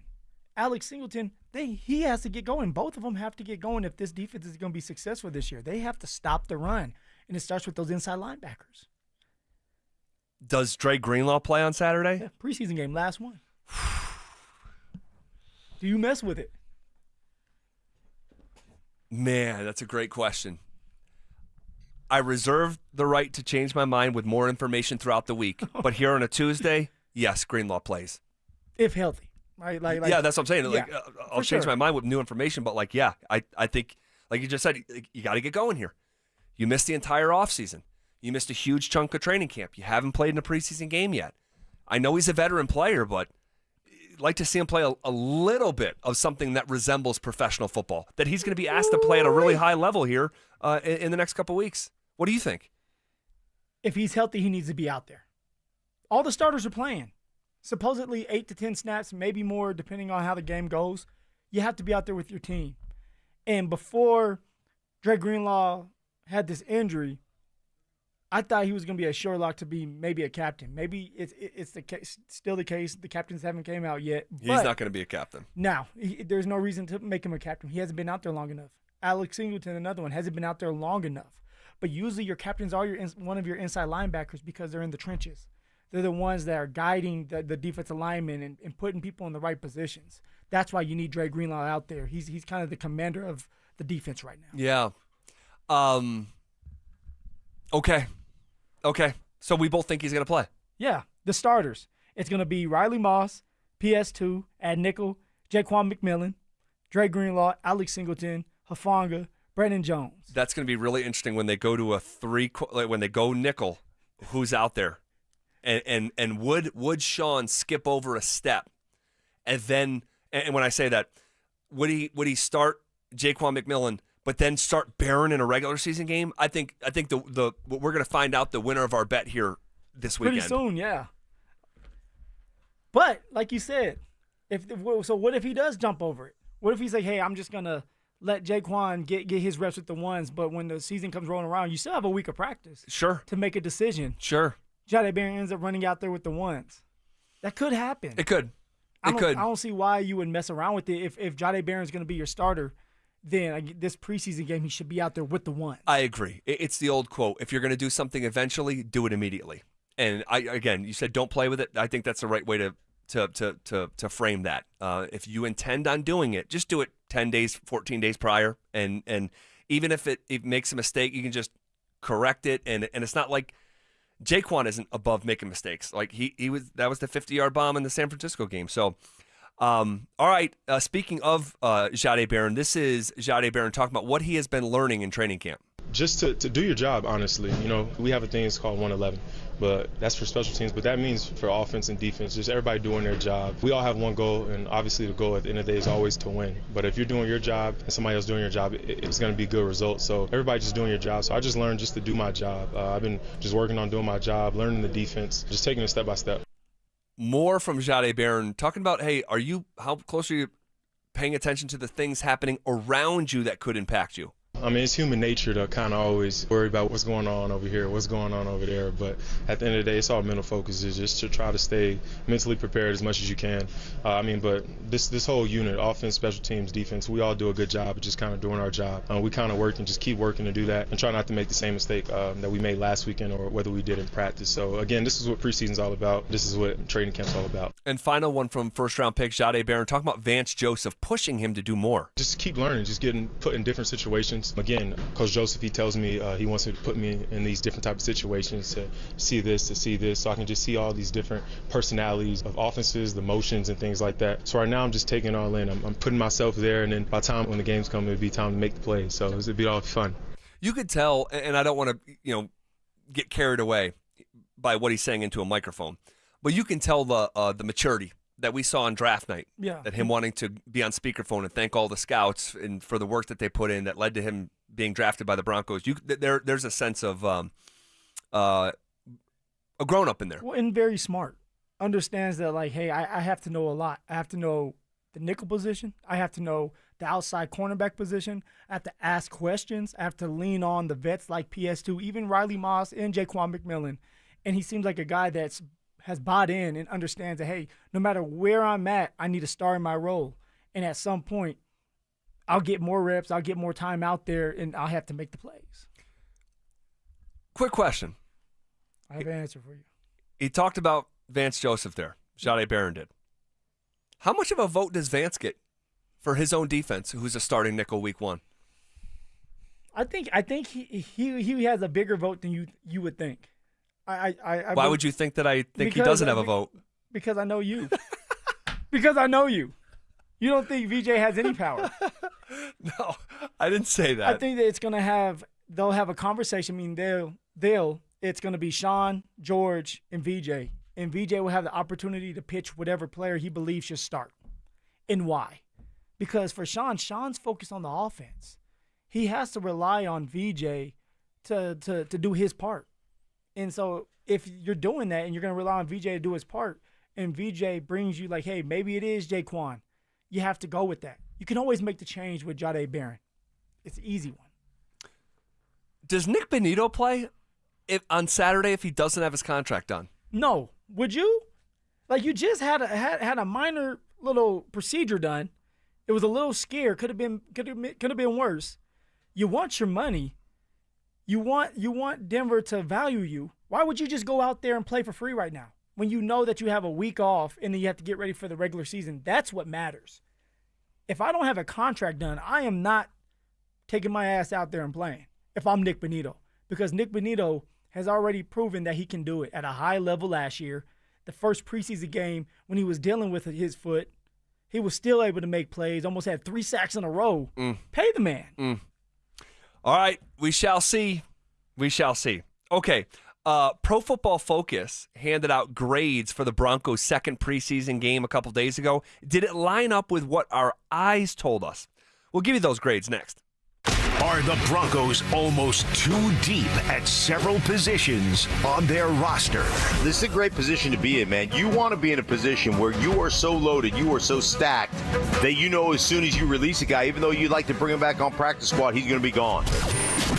Denver Sports 104.3. The Fan. Not every victory has fireworks. Sometimes it's a quiet win, like tying your shoes without gasping, walking upstairs without pausing, or being able to sit cross-legged on the floor and play with your kids.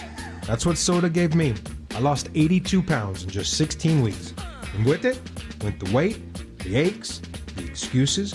But what I gained, confidence, energy, time, and a version of myself I thought was long gone. Soda didn't overwhelm me with rules or leave me starving. I ate real food. I learned what my body needed. And the personal nutritionist, game changer.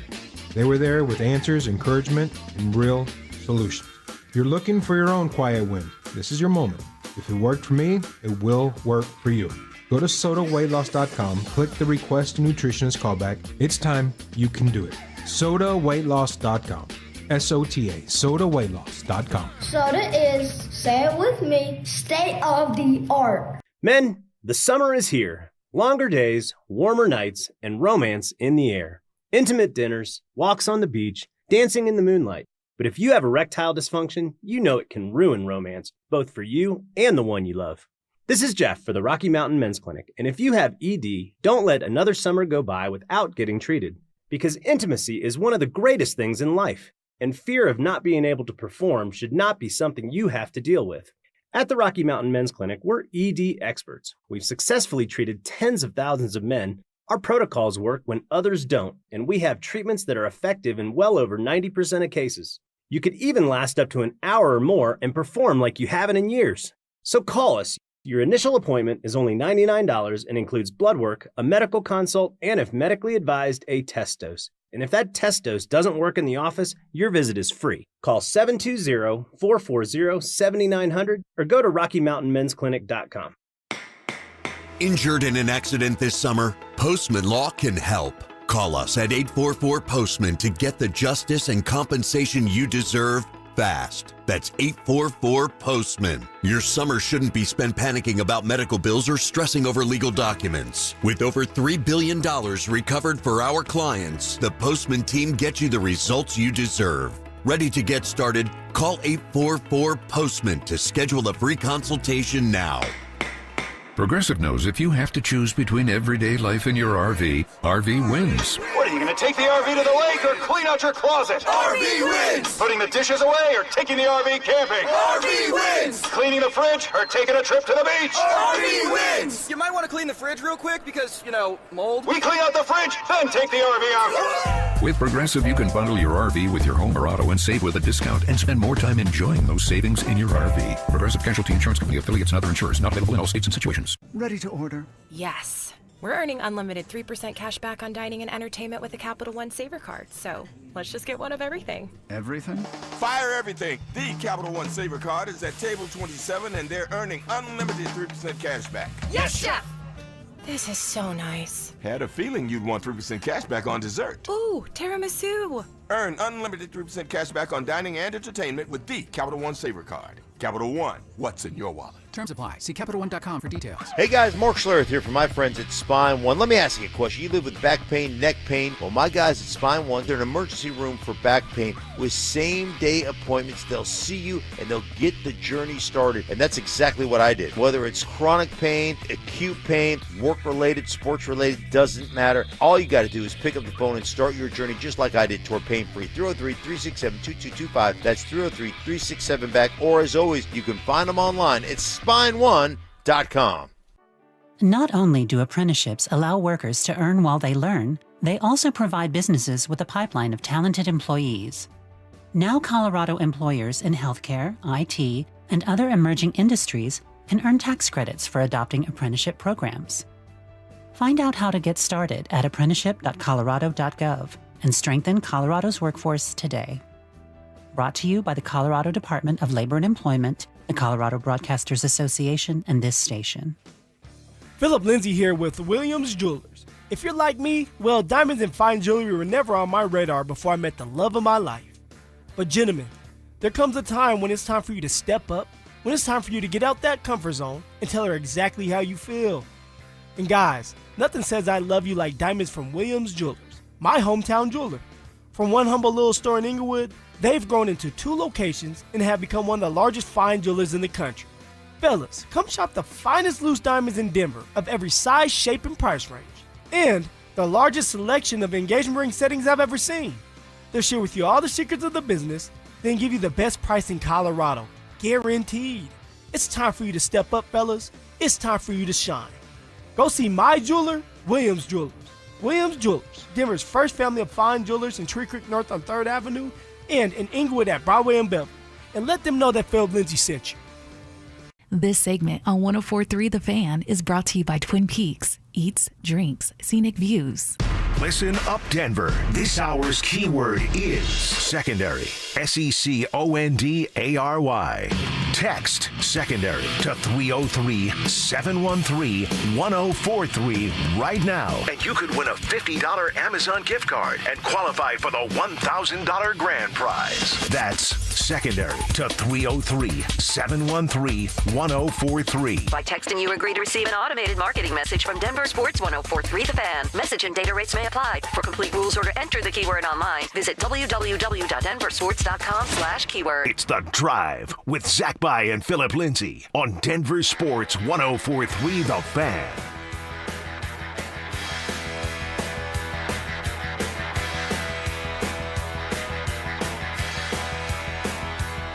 It was a beautiful day, sun beat down.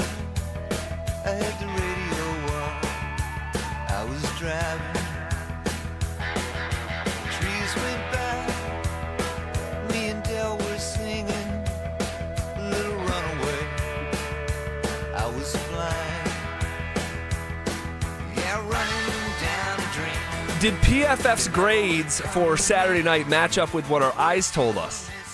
We'll talk about that here in about 15 seconds. But first, it's time to send the kids back to school and get ready for football season. No matter what you need, Denver Sports is here to help. Enter our keyword contest for your chance to win a daily $50 Amazon gift card and a possible grand prize of $1,000. All you have to do is listen for the keyword every hour between 6 a.m. and 6 p.m. and then text that word to 303-713-1043 before that hour ends. The more keywords you enter, the more chances you have to win. For complete rules, visit www.denversports.com/keyword. All right, how much, when you were a player, how much stock did you put into Pro Football Focus? I was always happy when I was on it, and it was high. I don't know necessarily the formula of PFF, but I do know we talk about all the time that players bring it to the group upstairs, the front office, when it comes to contract negotiation talks. So, of course, it feels good when PFF is able to give you a high grade. But there were some games where I would have a higher grade than someone like Saquon Barkley. But Saquon had more yards than I did. So I don't understand that, but I'll take it. And I know a bunch of players out there, they listen to it. Well, they divvied out grades for Saturday night, and I'm curious what you think of these. So here are the 5 best offensive players that graded out from PFF. Evan Ingram, Calvin Throckmorton, Michael Bandy, Pat Bryant, and Jarrett Stidham. I think that syncs up. I can't speak for Calvin Throckmorton. I wasn't in the trenches watching him, pardon the pun. I wasn't locked in on him. But the other 4 guys played really well. Well, they're missing one. They're missing one. They're missing one. Oh, yes, they are. How are you going to disrespect? How are they? Yes, they how are. are. Going to disrespect a guy that scored 2 touchdowns. Wow. See, this is where it's like the formula. Right. Like what? So what else wasn't he doing that they were watching closely? We're talking about Troy Franklin, of course. Yeah. What was Troy Franklin not doing where he could catch 2 touchdowns but not be one of the 5 best graded out Broncos? 2 touchdowns, run a couple routes, make a block. It wasn't as sexy as Pat Bryant's block, but make a smart block. He was out there for a long time with Jarrett Stidham. So how could you not at least be on this list? They messed up. Did they? Oh, they messed up. Come on. Hold on. Just to play devil's advocate, okay. Did they mess up, or did Troy Franklin have 2 awesome, capital A, awesome splash plays, but the rest on a down-to-down basis maybe was unimpressive? I don't know. Does it matter when you score 2 touchdowns? And we saw he had the block on the longest play of the day. Yeah, yep. Does it matter when you score 2 touchdowns and help your team win? That's all that matters. Now, of course, if you're not doing your job all the time, that's a problem. Because your teammates start to say, hey, you are getting the big-time plays, but can you do the little things right? Can you help us all out? Can you help us get some touchdowns if you're a receiver? Right? For example, Marvin Mims, it was a joint practice, and Mims helped Cortland Sutton get open for a touchdown. It's helping each other out that you're looking for. I don't know how PFF grades their players or the players out there. I just know that Troy Franklin had a great game, had 2 touchdowns, and my man's not on here. Yeah. Man, I got to be honest with you. And I'm a little bit slow on the upkeep, apparently, because I did not notice that Troy wasn't one of the best. Lucas Kroll and Caleb Lohner. And that's interesting for Lucas Kroll. He's kind of hot or cold, hit or miss. There's practices where you hear about him a lot, and there's practices where you don't hear about him at all. Then he gets into a game against the 49ers, an open touchdown. And then against the Cardinals, you didn't hear too much about Lucas Kroll. But does he make the 53-man roster? Kroll? Yeah. Oh, man. He's had some nice moments this summer. You want to know what his fate may be dependent on? What other tight end doesn't make their team around the NFL? So he's that guy. I think so. Where the front office is like, if we have to keep him, we're comfortable keeping him. But if there's a guy that's out there on another team, there's 31 other teams, maybe there's a tight end that Shawn really likes, Lucas Kroll could be out of a job. What do you think? I think you're spot on. For Lucas Kroll, you've had opportunities to cement yourself as the 3rd string tight end. Right. And I don't think you have so far. I think what's helping him is someone like Nate Atkins, who's very versatile. He can play fullback and tight end. He's been missing. You have the fullback Burton that's been missing. So Lucas Kroll has no choice but to be that number 3 tight end. you're not going with Caleb Lohner. No. He's an experimental player. You have to develop him on the practice squad. Yes. Caden Prescorn. Yeah. Somebody that we talked about a lot. Oh, my gosh. He made a mistake in that game. Oh, my gosh. He's running into the end zone. He is in between the 1-yard line and the goal line. And he had the football punched out. We didn't talk about that yesterday because I remember asking you, hey, man,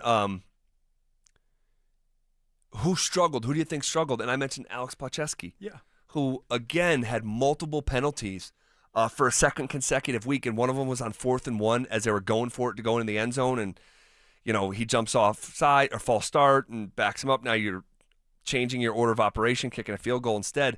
But Prescorn, I mean, think about that. You go from, hero to zero. Like, you could have gone 2 consecutive weeks with scoring a touchdown for the Denver Broncos. That could be the difference between, scoring that touchdown last week against the Cardinals could have had him in a situation where he's making the practice squad for sure. Right. And now he may be up in the air because we know Caleb Lohner for sure is making this practice squad. They drafted him in the 7th round. He's an experimental player. Shawn likes experimental players. But someone like Payton kind of came along later, and we started to talk about him a lot more. Yeah. And scoring that touchdown, that's big. Oh, my gosh.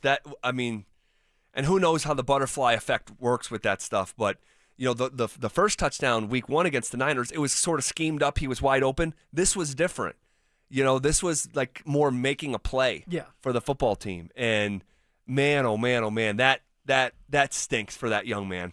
It's such a battle, man. It's such a battle. That stinks for that young man. It really does. Damari Mathis graded out as one of the worst defenders. Is he going to make the football team, do you think? No. Zach, Damari Mathis has had opportunities after opportunities. He's been here for a little while now.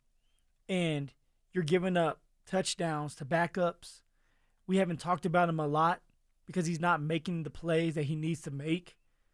I don't believe he's making this team. Now, somewhere else, he has 31 other teams. That's why you go into this last preseason game with the right mindset. But I think that like Shawn talked about, looking around the league, if they can't find somebody here with the Denver Broncos that they can count on, they'll wait for another team to release a couple cornerbacks and take them. All right. We shall see. We shall see. Okay, a member of our team says strike while the iron's hot and trade a current Bronco. We'll tell you who said what next. Is Pat Bryant ready to make a splash in his rookie season? I think he's one of those receivers that has great hands, and he's strong, and he's physical, and he's tough, and he's a really good route runner. Man, he does a lot of things really well, and to be doing it at this level right now as a rookie, very impressive. Denver Sports 104.3. The Fan. All right, everybody, you know what time it is. The leaves are about to change, the air is getting crisp, and the electricity in the air, oh, it's real. The smell of fresh-cut grass and the roar of the crowd. That's right, football is back, baby. You've worked hard all summer. You've been to all the last barbecues and spent the last days at the pool. It's time for you to sit back and relax now. Let someone else handle the traffic, the parking, and all the other hassles. That's where my friends at Hermes Worldwide comes in.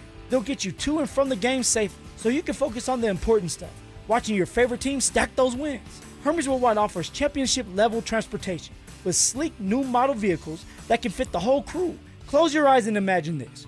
You and your friends rolling up to the stadium. No stress, no hassle, just a professional driver ready to get you to and from the game.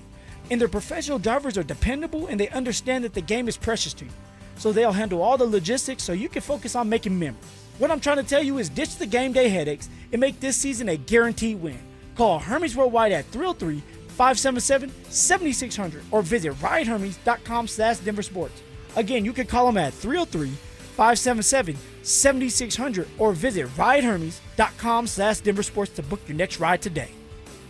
Texting Texting privacy policy and terms and conditions posted at textingterms.us. Texting enrolls you for recurring automated text marketing messages. Message and data rates may apply or play stop, opt out. Terms and conditions apply to the earnings promotion. Do you have caregiving experience as a parent, teacher, nanny, coach, or in another similar role? Hop Skip Drive is looking for experienced caregivers who want to help students in their community by driving them to and from school. Earn up to $50 per ride with Hop Skip Drive's welcome promotion, all while helping your community. If you have your own vehicle that is no more than 10 years old, a clean driving record, and at least 5 years of caregiving experience, you could become a Hop Skip Drive care driver. Just text STUDENT to 323232 to get started right now. Hop Skip Drive gives you the flexibility to set your own schedule and earn competitive pay. It's simple. Drive in your free time and make a real difference for students right in your neighborhood. Don't wait. Text STUDENT to 323232 right now. Text STUDENT to 323232 and start earning up to $50 per ride during Hop Skip Drive's welcome promotion period. That's STUDENT to 323232. Text STUDENT to 323232 now.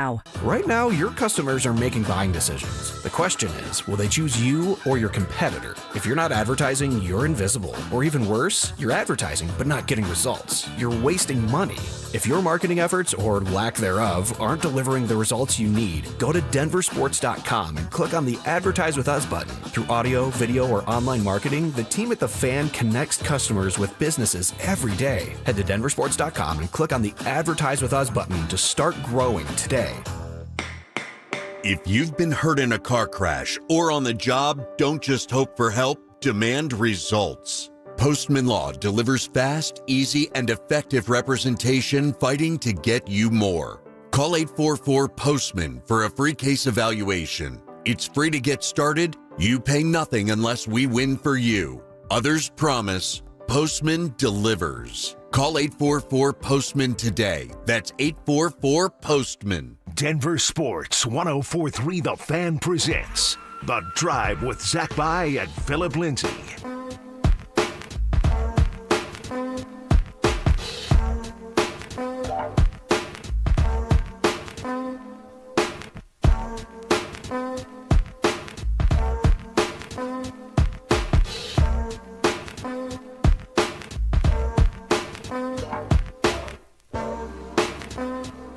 Winding things down here on a Tuesday. Appreciate you guys hanging out with us here. I said going to last break, a member of our team says strike while the iron's hot and trade a current Bronco. And he just happens to be a friend of the show. It's a scrappy one. The Scrapster. Scrap Peterson. What up, Will? What up, boys? Scrappy. How we doing? I'm great. How are you guys? Doing fantastic. I saw your piece, and I almost knew it was coming. You ever refresh the timeline because you're checking for something? It's only a matter of time. It was only a matter of time before the Scrapster wrote the piece, trade Jarrett Stidham. Yeah. Go ahead, Will. Lay it out. Well, first of all, Jarrett Stidham has said multiple times he thinks he's a starter in this league. So you would actually be doing him a favor if you sent him to the Saints or the Colts or the Jets, where he could start. A place where he'd have a chance to start. And also his value's never going to be this high. Ever again, fellas. Ever again. You could get a fourth, maybe third-round pick. Okay. Yeah, no, you can't. For Stiddy? Will, you can't. But keep going. You can't, Will. A third or a fourth? But keep going. I'm not so sure. You guys want to list third-round picks over the last decade? Oh, how about Justin Simmons, Draymond Jones, Quinn Miners, Riley Moss? Will, that's why a team wouldn't trade a third-round pick. Because those are top 100 picks. Zach, name me the Saints quarterback room. Spencer Rattler, Taysom Hill, Tyler Shaw from Louisville, right? The rookie. Yeah. That's it. Is there another one? You don't think New Orleans would give you a third or fourth round pick to get the star of the preseason on their football team? Will, you're asking for the number of round that games he has played in the NFL. Stidham has played 4 games, and you think you're going to get a fourth rounder? Well, he backed up Tom. Rounder? You just listen to him. He backed up Tom. So why would you want to get rid of a backup that you may need?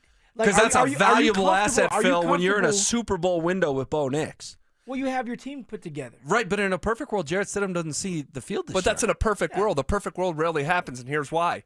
The backup quarterback played in 2015, in 2016, in 2017, in 2019, in 2020, in 2021, in 2023, and that's it. So the backup didn't play last year. No. Bo Nix didn't need the backup last year. But he did need surgery for bones in his back. Exactly. Like being he toughed broken. It out. He toughed it out. I just think that if you could get a mid-round pick for Jarrett Stidham, you would be silly not to pull the trigger. Sam Ehlinger has shown in camp he is a legitimate backup in this league. Oh, and guess what? You're crazy, man. No. Well, Sam first Ehlinger of all, has not shown that. let me validate you in some way, in a backhanded way. That if you could get a mid-round pick for him, yes, you trade Jarrett Stidham for a mid-round pick. Yes. If there was a team who gave you a third or fourth round pick, yeah, you do it. But I don't think it lives within reality. So then you go to a fifth, sixth round pick, and it'd probably be more like a sixth or seventh round pick because, again, he's played 4 football games, 4 more than I have. It's not worth the value if you need him on a game day, because do you think the Broncos are going to be pretty good this year? Yes. So the better you think the team is, the more value that you have to put into your backup quarterback. How much give me did this. How The much did the season- Broncos get for Jerry Jeudy? Third and a fourth, I think. Was it third and Something fourth? like that. The season's shot either way if Bo Nix gets hurt, guys. It might not be. What if Bo Nix has to miss 3 weeks? And you could go 1-2 and keep the boat afloat. Sam could go 1-2. No, he can't. With this defense, Phil? Man, I was his teammate. You can win games 13-10. Go back and watch Sam Ehlinger with the Colts when he finally got the start. They jumped him over Nick Foles. We played New England. And my guessing is Sam may have had 35 yards passing. It's just like Sam, he's a good preseason quarterback. But you cannot count on him if Bo Nix gets hurt. Shawn likes him. And oh, by the way, who still exists? Blaine Gabbert, Trevor Siemian, Ryan Tannehill. Like, I don't care. If you can turn Stidham into a third or fourth round pick and then go sign one of these veterans that we all know, get Chase Daniel off his podcast. I don't really care. Get Chase Daniel off his podcast. Here we go. I always ask you the same question when it comes to Jarrett Stidham. What did he do to you to piss you off? No, it's not what he did to you. It's not what he did to me. It's what he did to Bo. Jinx. Yes, got it. Like, they're friends. You want to keep them together. Jarrett Stidham and Bo Nix are close. Their wives talk. They talk. They hang out. Oh, okay. So we can't trade the guy because their wives are friends. When you're in a room, you want your starting quarterback to be with a guy or be backed up by a guy that they like each other. That's something that they take in consideration when they're going through this process. My point is, Phil, why not strike while the iron is hot when I literally just gave you 4 backup quarterbacks you could sign tomorrow that would be just as good? If Bo has to miss 2 weeks, Ryan Tannehill can come in here and keep the ship afloat. Jarrett Stidham knows the system, and you can throw him in for a couple games, and you can win those games. And people want to compare this to Brock Osweiler, and I've heard you do that a couple times, Zach. No, you can compare it to any year where the backups played. That is an insult to Brock Osweiler. Because Brock Osweiler is a much more talented quarterback than Jarrett Stidham. I didn't say he wasn't. I know, but you're trying to cite 2015 of like, well, that's why you need a backup. If Jarrett Stidham has to play this year, the Broncos aren't winning squat. No, hold on. Brock Osweiler had to fill in for a stretch of time. You don't know the future. If Jarrett Stidham had to fill in for a stretch of time, being in this system for 3 years. Yep, 3 years. Like, we don't know that he couldn't go out and win a game. And like I said, we saw it in 2023. He couldn't play against NFL starters. But in 2022, we saw him start against the number 1 defense in pro football in San Francisco and go crazy, which is how he got to Denver in the first place. So it's like you're cherry picking games here, but there's a little bit of evidence on both sides. Was he a spark? Yes, he was. He was a spark. Not in 23. He was not a spark. He only had a couple games to prove it. He wasn't good against real NFL defenses, but because he tears up a bunch of insurance salesmen in San Francisco and Arizona, you guys get all excited. But my point is, channel that excitement into a trade. So now that guy that you just described is getting a third-round pick? I think you can fool a lot of GMs around the league. Oh, my gosh. You're you literally building the like argument for the other side. Yeah, you said 5th, 6th, or 7th. I can understand that. But a 3rd, a 4th? Nobody's giving a 4th for Jarrett Stidham. Phil, Zach couldn't even name the Saints QB room. It's that bad. Wait, hold on a second. I rattled off 3 quarterbacks in their room. Is Taysom Hill still there? Yes. You don't even know. You don't even know. Holy smokes, this thing's going off the rails. My point is, holy smokes. Some guy named Shaw, or whatever it is, who got drafted over Shador, which was a joke, by the way. Again, you're editorializing. And then the Rattler. I mean, come on. We've seen the Rattler. He's not an NFL QB. So all this, you're mad at Jarrett Stidham because he believes he's a starter in this league. I'm doing him a favor, crazy. Phil. That's crazy. Like you don't think this is best for all sides? He will have an opportunity